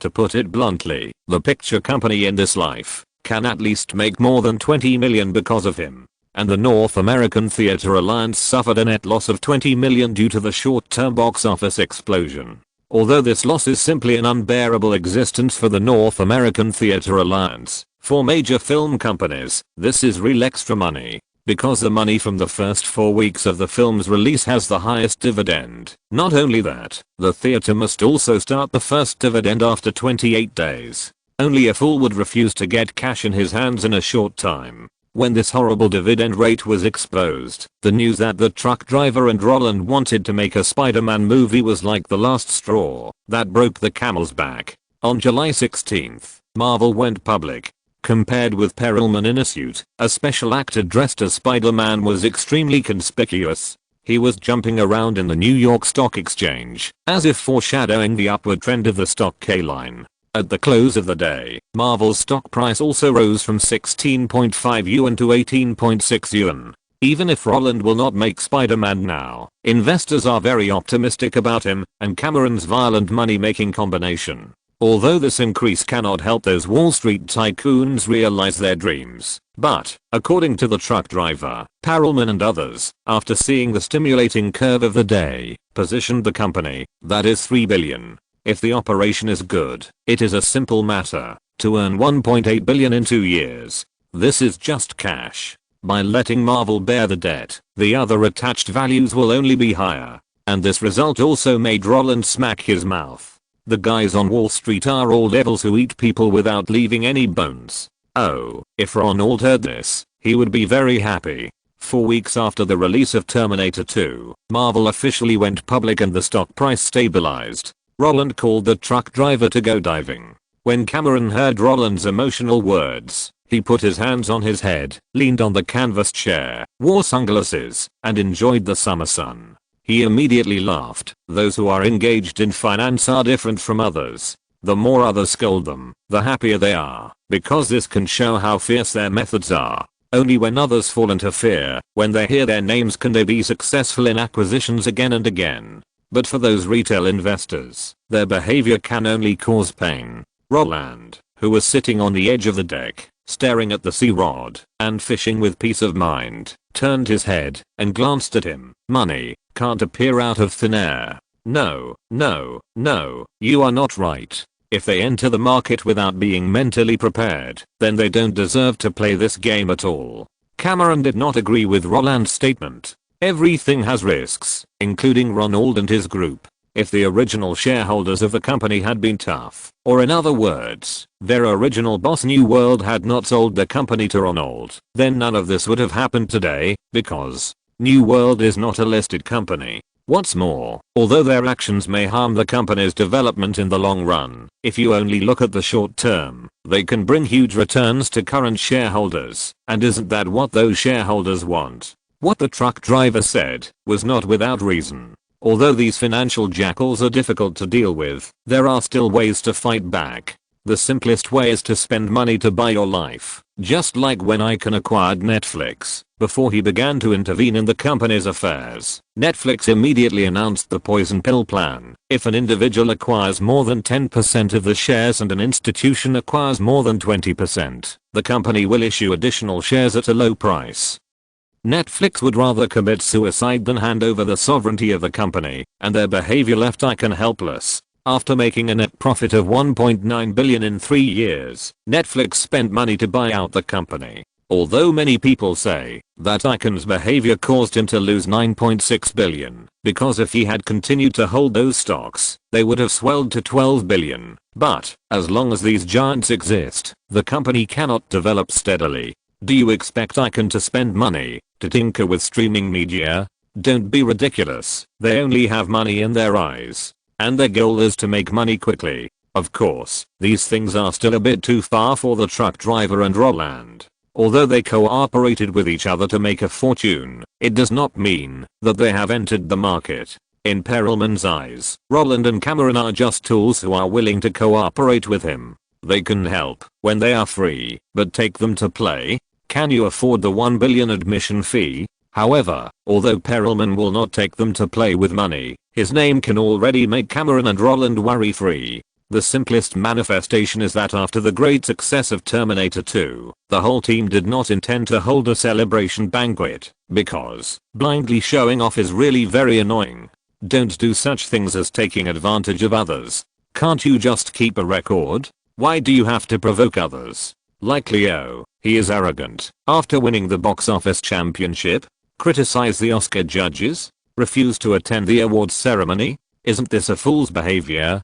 Compared with him, Spielberg is much smarter. You know, Spielberg dared to criticize all the Oscar judges at the Oscars ceremony, but he still attended the ceremony. For a guy like him who is eager to win the award and scolds the judges, no one can control him. If he is deliberately targeted, it will make those guys look petty. Oh, by the way, have you never attended a celebration party? When talking about the celebration party, the truck driver put his sunglasses on his head. I remember that when Home Alone was a big hit at the box office, Fox didn't seem to hold any celebration party. When Roland, who was facing the sea, heard Cameron mention this, he rolled his eyes and said, "Yes, I have been in the circle for a year and a half, but from beginning to end, I seem to have only attended the Golden Globe Awards and recorded a few programs for the post-promotion of Home Alone. As for other projects, I have never been there once." That's right. Not only did James think that Roland was not an insider at all, but even Roland himself felt that he was not an insider. What kind of bright and colorful parties? What kind of glamorous venues? What kind of proud scenes of looking at mountains from the side and peaks from the side? He had never been exposed to them at all. Of course, this is also normal. He entered the circle in January last year, and the movie was released in November. During this process, he had no popularity, so of course he would not be invited. After the movie became a big hit, he was filming in the crew of Terminator 2.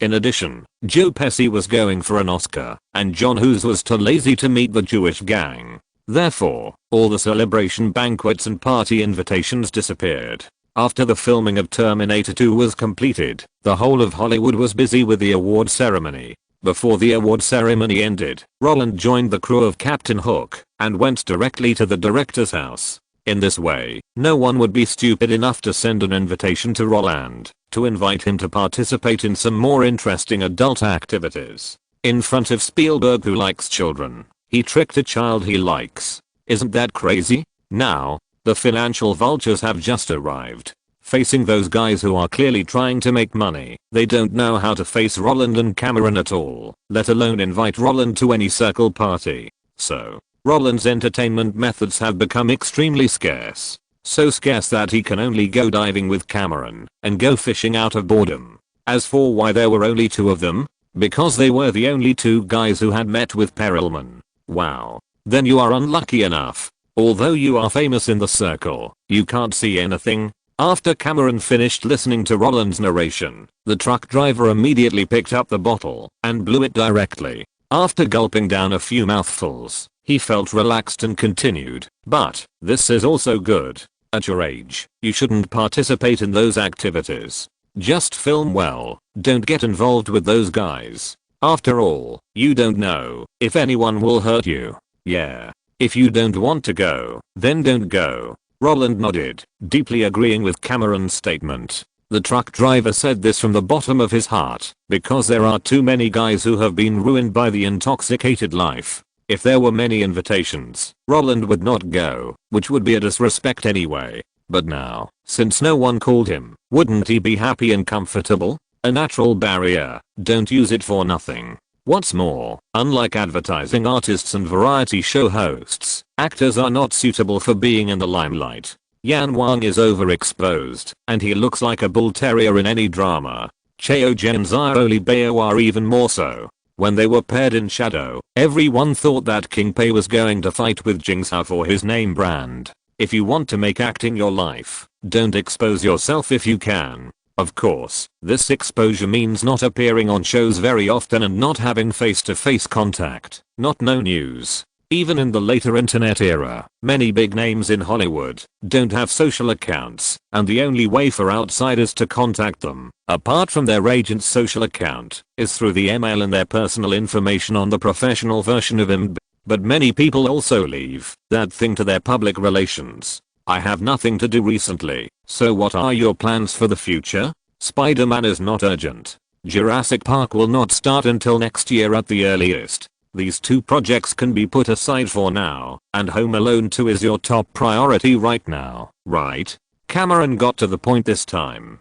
Since he had reached a consensus with Perelman, Roland threw the 20-page book aside. Why rush for something that is almost certain to happen? The first thing to do is to get the draft of Jurassic Park out. Unfortunately, with the official finalization of the Home Alone 2 project, the writing of the Jurassic Park book was delayed again. The reason was that Fox was crazy about money. Terminator 2 has proved to the world how much Roland is loved by his peers. In this case, he doesn't want to take children's clothing advertisements, so those children's clothing manufacturers set their sights on Fox. Don't you, Roland, want to be the spokesperson? Then we will insert advertisements into the movie. We will give Fox money to let them control the clothing styles in the movie. In this way, even if you don't want to pay attention to us, the children's clothing sellers, we can still make money through you. The same clothes worn by Roland Allen in Home Alone 2. Isn't this ad a special one? As a result, Fox received a large number of invitations. In addition to children's clothing, family-oriented car manufacturers, children's favorite toy manufacturers, and snack and beverage manufacturers also heard the news and moved. There is no way, who made the result of 10 million in 3 days to special? And facing those green Franklins, if Fox refused, it would be stupid. To put it bluntly, the income from the implantation, added together can already offset Roland's salary. This is an expense of tens of millions. If they refuse, Murdoch will definitely kill them.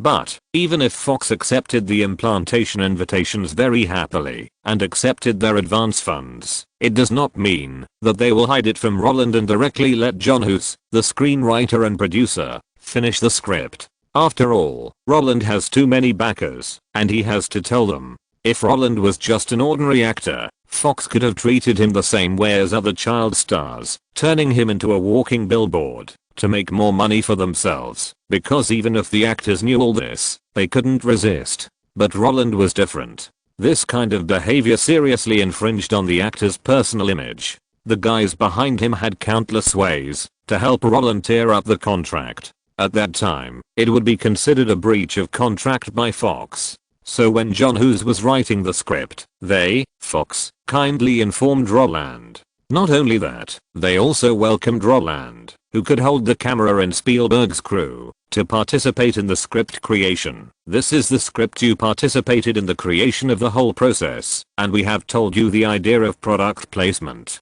Since you have agreed, we can shoot it boldly. Although Fox's approach is above board, for Roland, this kind of thing is really a big trouble. And the reason why he was looking for trouble and asked Cameron out for fishing was to let this guy who had dealt with Fox many times teach him how to do this product placement. James, do you know? After hearing Cameron asking about Home Alone 2, Roland, who had no hook to fish, directly retracted the empty line, dropped the fishing rod, walked to the table, and picked up a cup of tea. When I saw the list of sponsors given by Fox, I was completely stunned. The hat has a sponsor. The jacket has a sponsor. The pants have a sponsor. The shoes have a sponsor. If I only need to put these wearable items on my body, all the problems can be solved. Then I want to ask, what about the car stuff? If you tell me that the car shot only needs a few seconds of me getting in and out of the car, then where are the drinks? I really don't understand which brainless drinks seller would advertise in a family movie. When Roland waved his right hand and told the truck driver about his helplessness, the guy leaning on the side suddenly laughed. He was not laughing at Fox's ugly eating habits, because advertising in movies is really too common, but he was laughing at Roland, the guy who once annoyed him to death, and now he is in trouble. Of course, laughing is laughing, but you still have to help. When Roland found that the truck driver seemed to be secretly happy, he decisively glared over, and when Roland's death eye was about to work, Cameron did not delay any more time and spoke directly. Roland, this is a simple matter. Does Coca-Cola know about this? In order to promote themselves and discredit Pepsi, they directly bought Columbia Pictures. They let the good characters in the movie drink Coke and the bad characters drink Pepsi, leaving the audience with a bad impression that people who drink Pepsi are bad guys. Although they have sold Columbia Pictures, the publicity effect was still good back then. But it's normal for children to drink Coke. Roland was not satisfied with the truck driver's statement. If it was a Coca-Cola advertisement, wouldn't I just drink it in front of the camera? But now it's wine. If I drink, and the picture gets out, then Fox will be the one in trouble. Because it's illegal. Cameron certainly couldn't instigate Roland to drink. And the reason why he mentioned Pepsi was actually to tell Roland that there are actually many ways to solve the problem. But you can use other means to show the picture of wine. For example, just like Coca-Cola, let others drink Pepsi. I don't know if you have seen Superman 2 in 1980. In order to open up the female market and get more people to buy their cigarettes, Marlboro paid Superman's girlfriend Lois to start smoking. Marlboro's logo and smoking scenes appeared in large numbers. This loss-making movie was repeatedly broadcast in prime time on major TV stations because of Marlboro's existence. So, the problem of alcohol is actually very easy to solve. Of course, even if the sponsor wants you to appear with alcohol, this problem can also be solved. For example, using alcohol to light a fire. Although this action is very dangerous, it is at least the use of alcohol in an emergency, right? After all, Home Alone is an absurd comedy movie. If it were based on reality, Joe and Daniel would have died countless times in the first part. Since they can't be killed, no one would think there is anything wrong with the plot. Do you understand? Note, the dividend ratio of the first week box office and the second week box office has been specially written in a separate chapter before, so I won't go into details here. Wolf King Icon did acquire Netflix. On the day of the acquisition, Netflix's stock price soared 14 points, but Netflix was afraid of death and directly announced a suicide plan. They would rather die than be controlled by Icon, so Icon cashed out $1.9 billion and left without wasting time. When Spielberg missed the nomination for Best Director for Jaws, he confronted the judges at the Oscars that year. He publicly stated that the judges envied his success in business, so they chose art, and he believed that Federico Fellini, one of the greatest art film directors of the 20th century, who was nominated for I Remember That Year, was just an Oscar judge who inserted himself to disgust him. Young Spielberg, or in other words, before the Ed game died violently, he was tougher than Leo. He didn't go to the scene. People scolded him directly in front of others. In addition to the idea of making movies, Coca-Cola acquired Columbia Pictures to disgust Pepsi.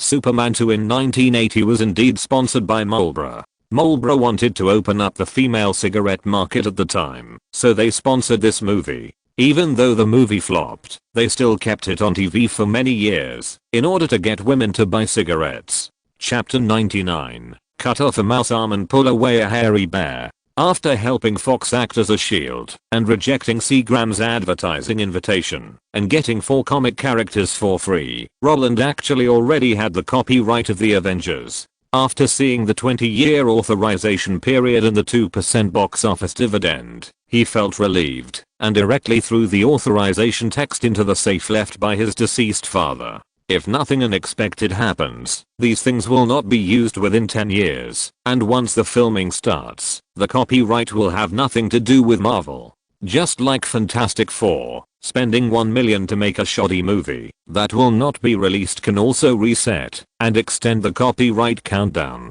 If calculated based on 20 years, the average annual cost is only $50,000, and using $50,000 per year to completely kill Marvel? Is there a more cost-effective deal in the world? Why should we learn from Disney and spend more than $4 billion to acquire Marvel? If you don't save money, that can be saved. Aren't you crazy? In the past, Marvel relied on movies to turn things around, but once the movies failed to be made, they only relied on comics, and their market value was only $1.5 billion. Spending $3 million in 1991 can reduce the market value of Marvel by nearly $2.5 billion 18 years later. Although the annualized rate of return of 45 points is not as exaggerated as the investment that has doubled several times, Roland will feel much better if he can get rid of the arm of Disney that sued him with $3 million. It is true that he was the first to infringe on the copyright of the pirated video clips in his previous life. He never denied his mistakes and accepted the punishment.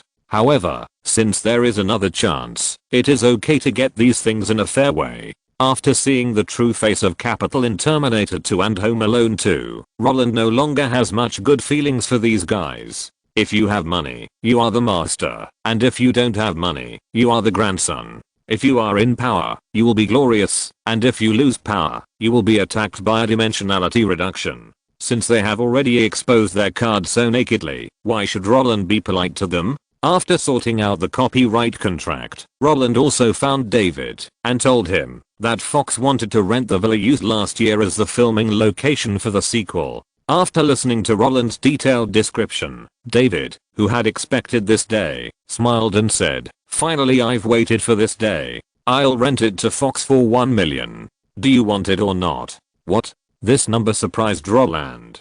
In his opinion, the rental fee for the villa should be at least $3 or $4 million.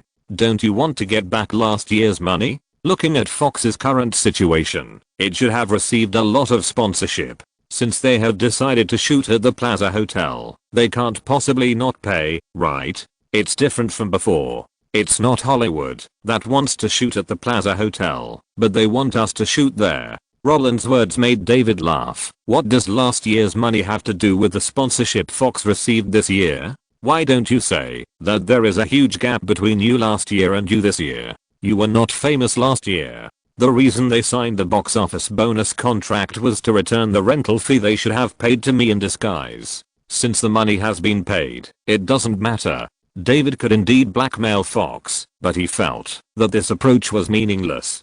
Home Alone 2 is not Roland's last work. Since he still wants to play in this circle, he should not be the first to smash the market. Roland does have a backer now, but he still understands the principle that if you rely on the mountain will fall, and if you rely on people, everyone will run away. In the absence of absolute strength, slamming the table and slapping the face will only make others think you are crazy. If he is Icon, then Roland doesn't need to say it. Fox will pay the rent obediently last year, but he is not. Before he becomes Icon or Roland becomes Icon, banging the table and extorting a sum of money can only earn some immediate benefits. For the sake of the immediate benefits of $1 or $2 million, making Fox hate Roland, this deal is not worth it anyway. If you have the time to think about the rent, you might as well find out more about Wall Street. If they play with us and compete over the rent, wouldn't it be even more meaningless?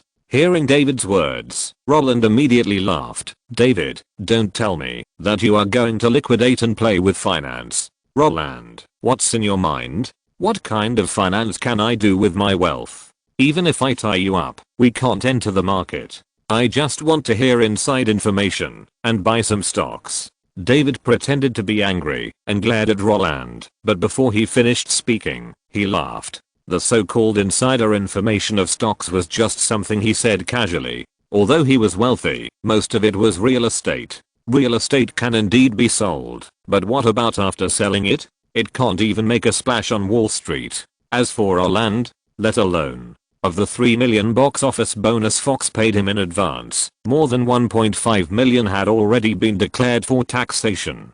David helped him start a company to buy Berkshire Hathaway shares for the remaining half, and the other $2 million box office bonus Fox settled for him after the tax filing period in 1991 was all given to Perelman to buy copyrights. As for the box office bonus for Terminator 2, after 2 months of screening, the global box office of the entire movie has reached $200 million, but there is still no box office bonus, because when the contract was signed, it started at $300 million and ended at $500 million. If you want to get the full $3 million bonus, you must wait until the global box office reaches $500 million. However, according to Sony Columbia's current nature, let alone 1991, it can't be settled even at the end of 1992. Who let this outsider start overseas distribution? Modger's film distribution speed is helpless. Roland is grateful that he can break through the $300 million box office by the end of this year and get the $1 million bonus in the early stage. In this way, Roland had, in addition to copyrights worth $3 million and stocks worth $1.5 million, $1 million in taxes owed, and a contract worth tens of millions for Home Alone 2. Yes, Roland hadn't done anything yet, but he owed the tax bureau another $1 million. With this little bit of assets, he wanted to go into finance, go out and open a children's bank, use your own portrait to make some toy banknotes to deceive children. There is still a lot of market. However, David's joking words made the little guy sitting opposite him move his eyes to the calendar on the side. Follow the trend? Damn. This seems to be a good idea. If Roland remembered correctly, the little lardator who traveled to Scotland and ate round-faced fat chicken every day seemed to have done something to the Russian bear in 1991. Although he couldn't remember whether the little lardator had become the queen of Gringotts when he traveled through time. But now these things don't seem to be important to him, right? At the end of this year, the bear market will disintegrate and the rubble will collapse directly. In the face of such a major event, Wall Street, the world's financial center, has embezzled the bear market's wealth for 70 years. If it were last year, this matter would only stay in his computer hard drive and he would miss it forever because he couldn't explain to David how he knew all this. But now, after cooperating with Perelman to hype it up, he is about to go to New York to help the Wolf King icon shoot a large advertisement. Can't he tell David that the rubble is likely to depreciate? What if David asked him where he got the news? Where do you think the ability to predict exchange rate trends is the strongest? Of course, Roland didn't want to be like the top scorer in the college entrance examination who graduated from Zhangguancun Applied Arts and Sciences College and make 10% of the total annual trading volume of S&P index futures products. For him, meat is something that can be bitten by others. He is not greedy and just follows the consortium to pull a hair from the bear market. If you have the life to make money but don't have the life to spend it, everything is in vain. In the past, when transferring money, many greedy guys were shot directly in banks in Germany and France. Even the Indians who simply played with currencies were finally crying because of the liquidation. For such things that ruin other countries' finances, it's enough to pick up a leak. When you don't have the capital to protect enough wealth, why bother to be the first bird that is hated by others? First follow the trend and make half or a small goal and solve the embarrassing dilemma of having no money on hand and having to pay taxes. As for the others, since the money invested in Blizzard has come out, there is no need to fight with those giants directly. After all, money can never be earned enough, but life is only half. So, while David was laughing, Roland, who had already stopped smiling, said seriously, "Uncle David, now that you mention it, I remember it. The last time I communicated with Ronald Perelman, it seems that he really said that there is something he can do recently. It seems to be Rubbles. I can't remember the matter very clearly. I will call James tomorrow to ask. If he does it, I will tell you. Really?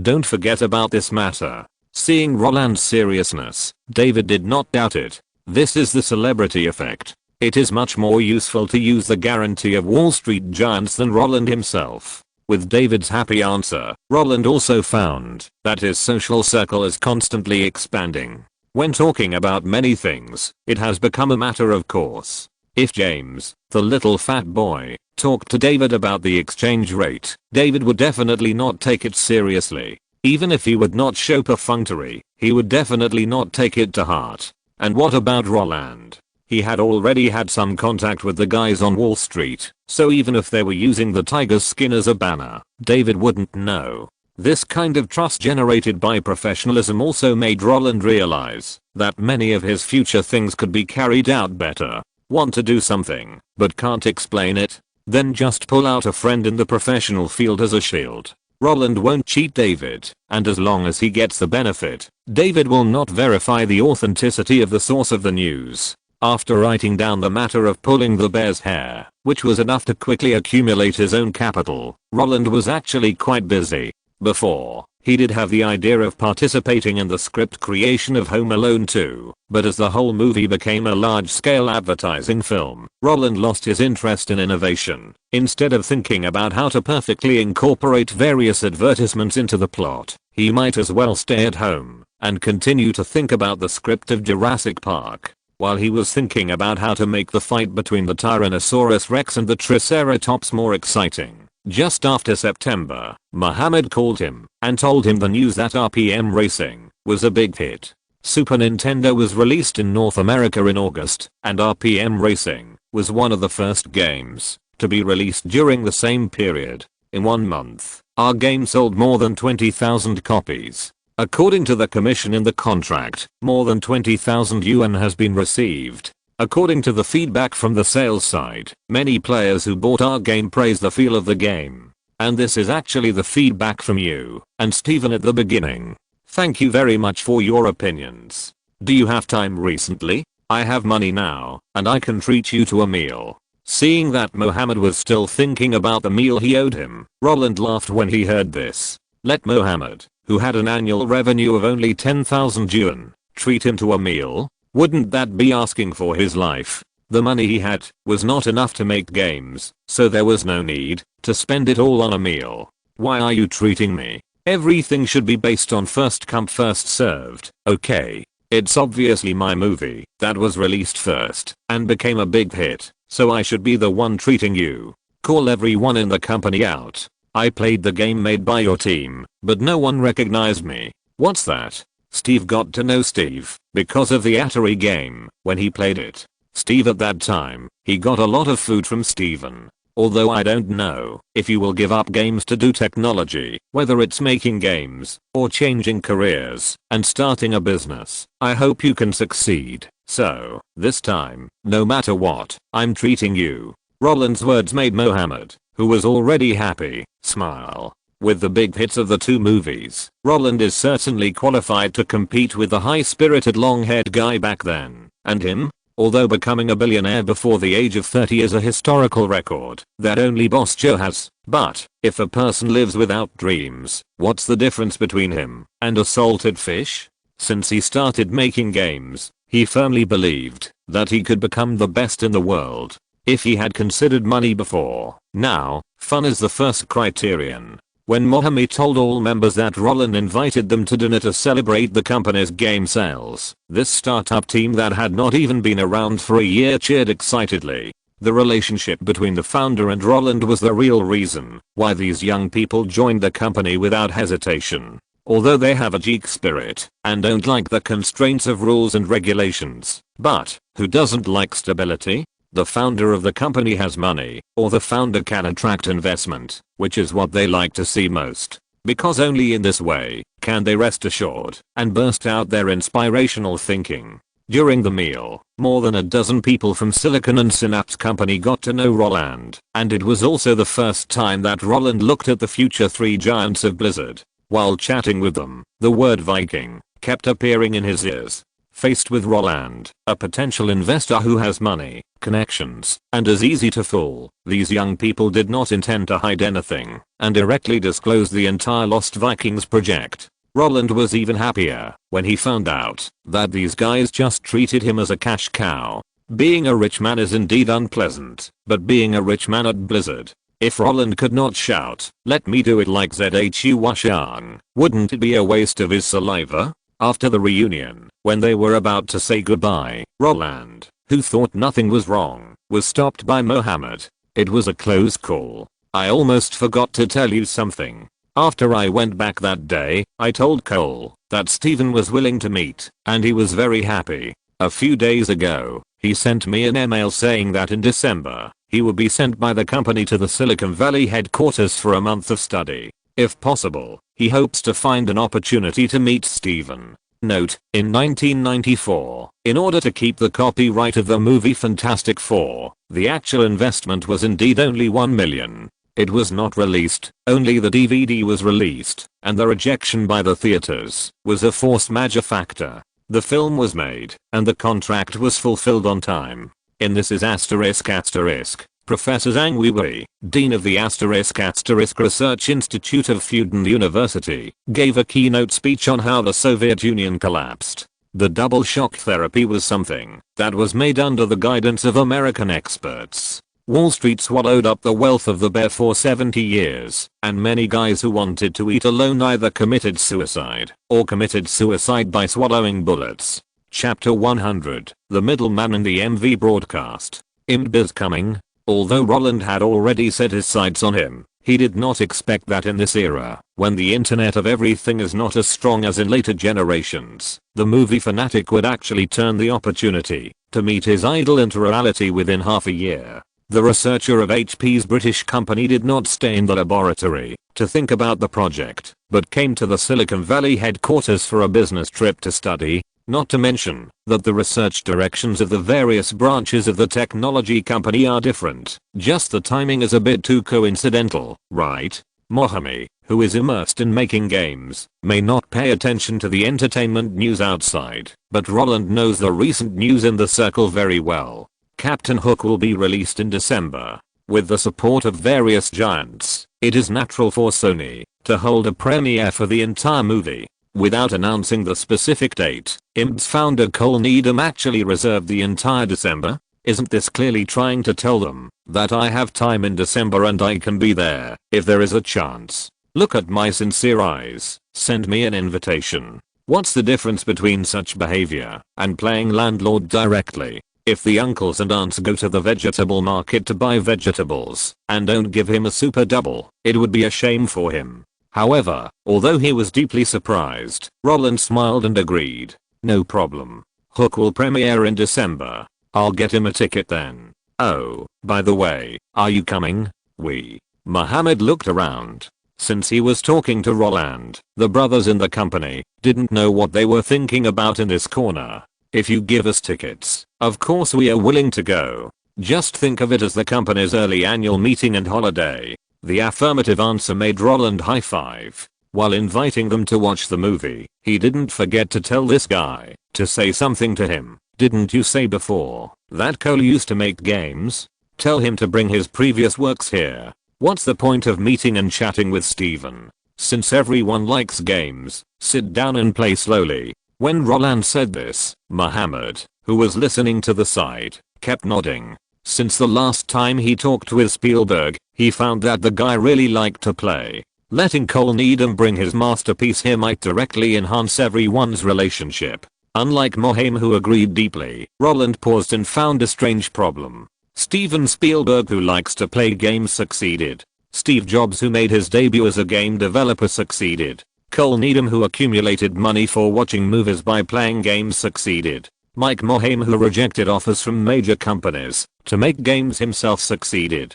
Trip Hawkins, who accumulated capital at Apple and switched to making games, succeeded. Gabe Newell, who left Microsoft to make games, succeeded. TSK. It seems that games still make people popular. There is no way. Who let the money of fat Oticus and little brats be so easy to cheat? He invited all the people of Silicon and Synapse to have a meal to celebrate the opening of their game and wish that their new work could be successfully developed and launched. After the sales were very hot, time quietly came to September. After 8 weeks of continuous screenings, Terminator 2, which dominated the summer season, finally retreated. Although it will continue to be screened in rural theaters in remote towns and cities, and will be screened in mobile drive-in theaters in various places, theaters in major cities have all adjusted their screenings in accordance with the requirements of the North American Theater Alliance, and put it into midnight shows, so that those who are mentally tired, but want to pursue excitement can have fun. In the past, a box office movie like Terminator 2 would never be treated like this. Just like Home Alone, it is a very reasonable thing to postpone it for a few months to half a year, but who made it too ostentatious before? Since you have enjoyed the entire summer season, don't go to other schedules. Because of this, when the number of film screenings has gradually decreased, on September 3rd, cassettes of Terminator 2 appeared in major video rental stores in North America. Not only that, but the promotional advertisements shot by T-1000 also appeared on major TV stations. Those who want to watch movies, but are not satisfied with their rage seem to have won a feast. Various strange and varied rental methods are emerging one after another. Many middlemen who rely on helping people to buy and rent videotapes illegally seem to have seen great business opportunities. The bold ones even directly get a batch of cassettes in the rental store and then sell them at the school gate. Their target group is all those high school students who are 15 or 16 years old and have money in their pockets, but cannot enter the cinema due to family reasons, and when they go to school, they hear their classmates talk about the content of the film, but they don't fit in, because they have no common language. Selling cassettes at the gate of a school that is neither high nor low is much better than working to earn money. As for what garbage schools and excellent high schools, these are not within their sales range. The former gathers a lot of people from the lower class. In a chaotic gathering place of all skin colors and ethnicities. Do you want to do business seriously? IQ card, tell me the password. As for the latter, do you expect to sell movie cassettes in front of those aristocratic schools? Wear a raincoat with your face covered and knock on the door of a luxury car with your hands. Do you believe that before those drivers call the police, the school security guard standing guard on the side will beat the shit out of you? Boss, do you want a disc? You can say this in the police station. Of course, no matter how to sell cassettes, no matter how many illegal things these middlemen have done, the actual sales volume still makes the industry very jealous. 8 million sold in a month, and the rental income is still close to 20 million. Considering that theaters in various places are still arranging films, this number is still very good. However, the popularity of a movie is only about 100 days at most. No matter how much a murder case caused by a bun is spoofed, it only makes the promise criticized for half a year more. And, dream chasing and the entertainment industry circle.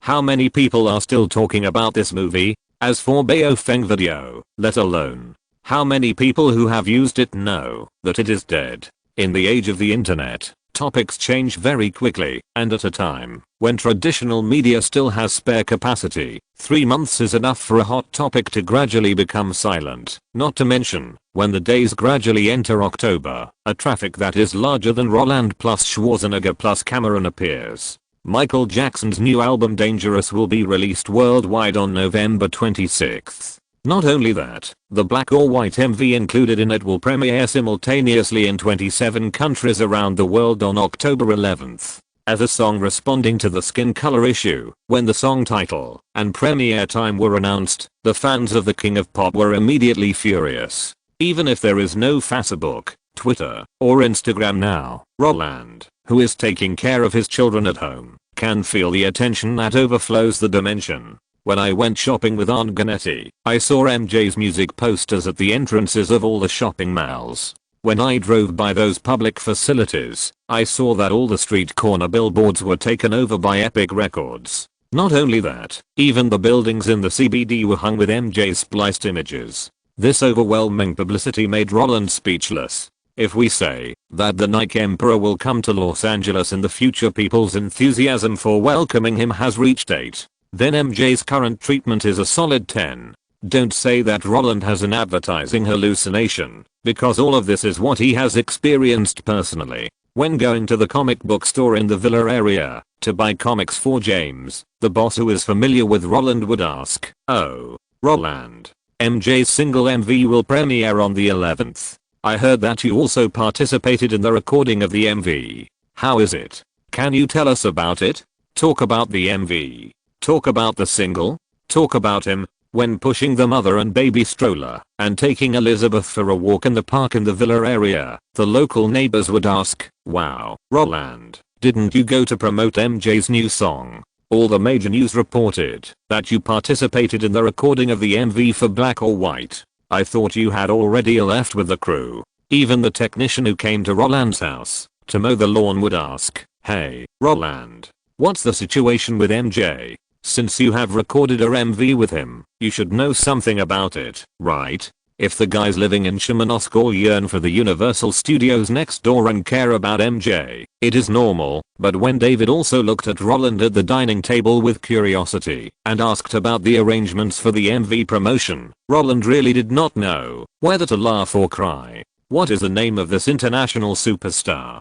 Tactical fade away. If the children's love made Home Alone reach the 500 million mark, if the children's admiration made 3 days of 10 million a reality, if the children's concern made Roland have no privacy, then, compared with MJ, all Roland's previous experiences were just like a younger brother.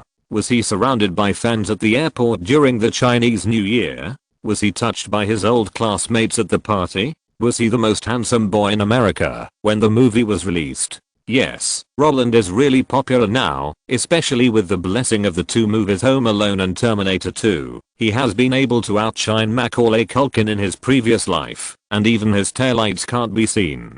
But if he is put together with MJ, the whole world will think that Roland now has benefited from MJ's fame. That's MJ's MV. If you get in on it, you will get exposure. Not only that, when Black or White was being promoted, many people also discovered a problem. Since September last year, Roland seems to have been active in the news. In September 1990, Roland first met the media on the red carpet of Goodfellas. In November, Home Alone made him known to the world. In January this year, his awkward dancing at the Golden Globe Awards boosted box office growth. In July, Terminator 2 made R-rated movies a target for kids. And this October, he will also appear in MJ's music video. In December, Hook will be released again. What on earth is he doing?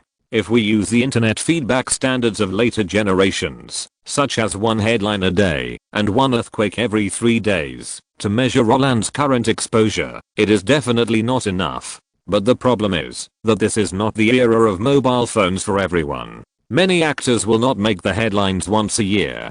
And what about Roland? It's like buying a house on the headlines. The point is that all the news is either work promotion or positive reporting. The editors who write the articles are all talented, and the anchors who broadcast the news have nice voices. In this case, anyone would like to stay on the headlines. Of course, no matter how jealous these guys are, they can't change the fact that Roland has spent a whole year on the headlines. However, there is one thing that makes them feel relieved. When Black or White was first broadcast, they watched the MV on the radio and found that Roland's role in the MV was very small. Except for the beginning part that metaphorically implies that modern white parents don't want their children to listen to songs by black singers. There is no other singing and dancing. All the scenes are related to MJ. These guys thought that Roland, who can play, sing and dance to death, could get into the chorus, group dance, guitar playing and other plots with the help of the Jewish gang and MJ's relationship.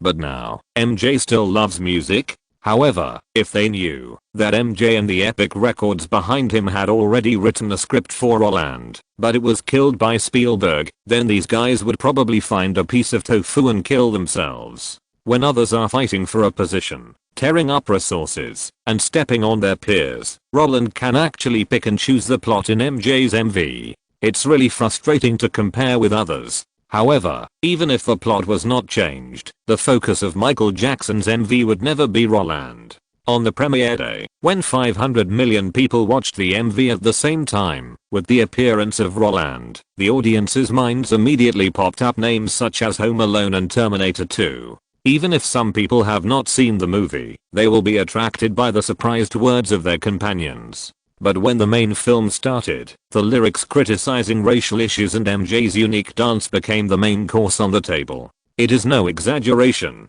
to say that compared with the impact of racial issues and MJ, Roland's presence in the opening paragraph was extremely small for the audience, but in the hands of those media reporters and editors, everything was different. In the opening of Black or White, the appearance of the famous child star Roland Allen implies Michael's dissatisfaction with the current situation. Many young people like his songs, but because of their parents' racial ideas, their love for him has become a bad habit hated by adults. This behavior is despicable, just like Michael's lyrics. I firmly believe that everyone is equal, whether you are right or wrong. You can't change this truth. Parents should not use rude methods to deprive their children of their interests. Everyone is an equal individual, and no one can impose their own ideas and wishes on others. My life being a color, don't tell me you agree with me. This is the coolest lyric in the whole song. MJ gave his powerful response. He has never lived for a certain skin color in his life. And the appearance of Roland Allen also makes the races and the whole MV present a delicate balance.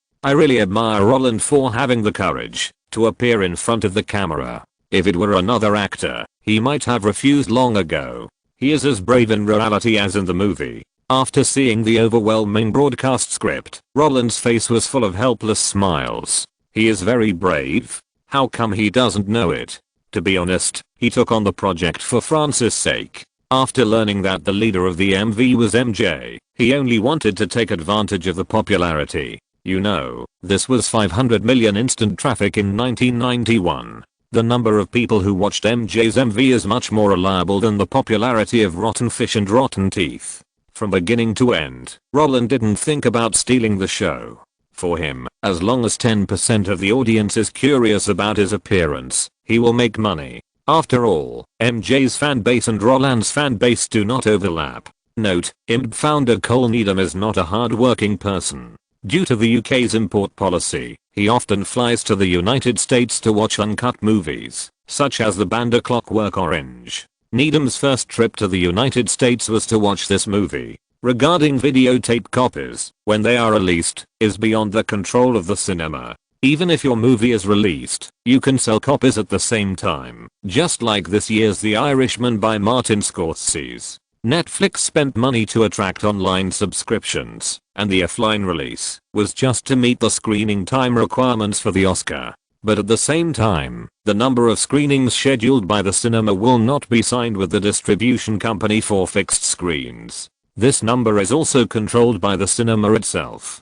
Therefore, in the article, there is no problem in selling copies before Terminator 2 is completely removed from the screen. The number of people who watched the MV Black and White at the same time is 500 million. This number is not officially certified, just like the International Federation of the Phonographic Industry cannot clearly count the sales of each singer's records, because the numbers of records and fans are different in each place, including albums and records, which can be divided into two numbers, and they are all reported by the Sales Association itself. The International Federation of the Phonographic Industry only adds up the data of each region. So, don't bother me about whether 500 million in 1991 is impossible, because in the data I found, all of them are estimated 500 million. End of this chapter. Thank you very much for reaching the end. Don't forget to like. Looking for more exclusive content and immediate access? Subscribe to our Patreon. Remember, every like, subscription, or donation encourages us to continue.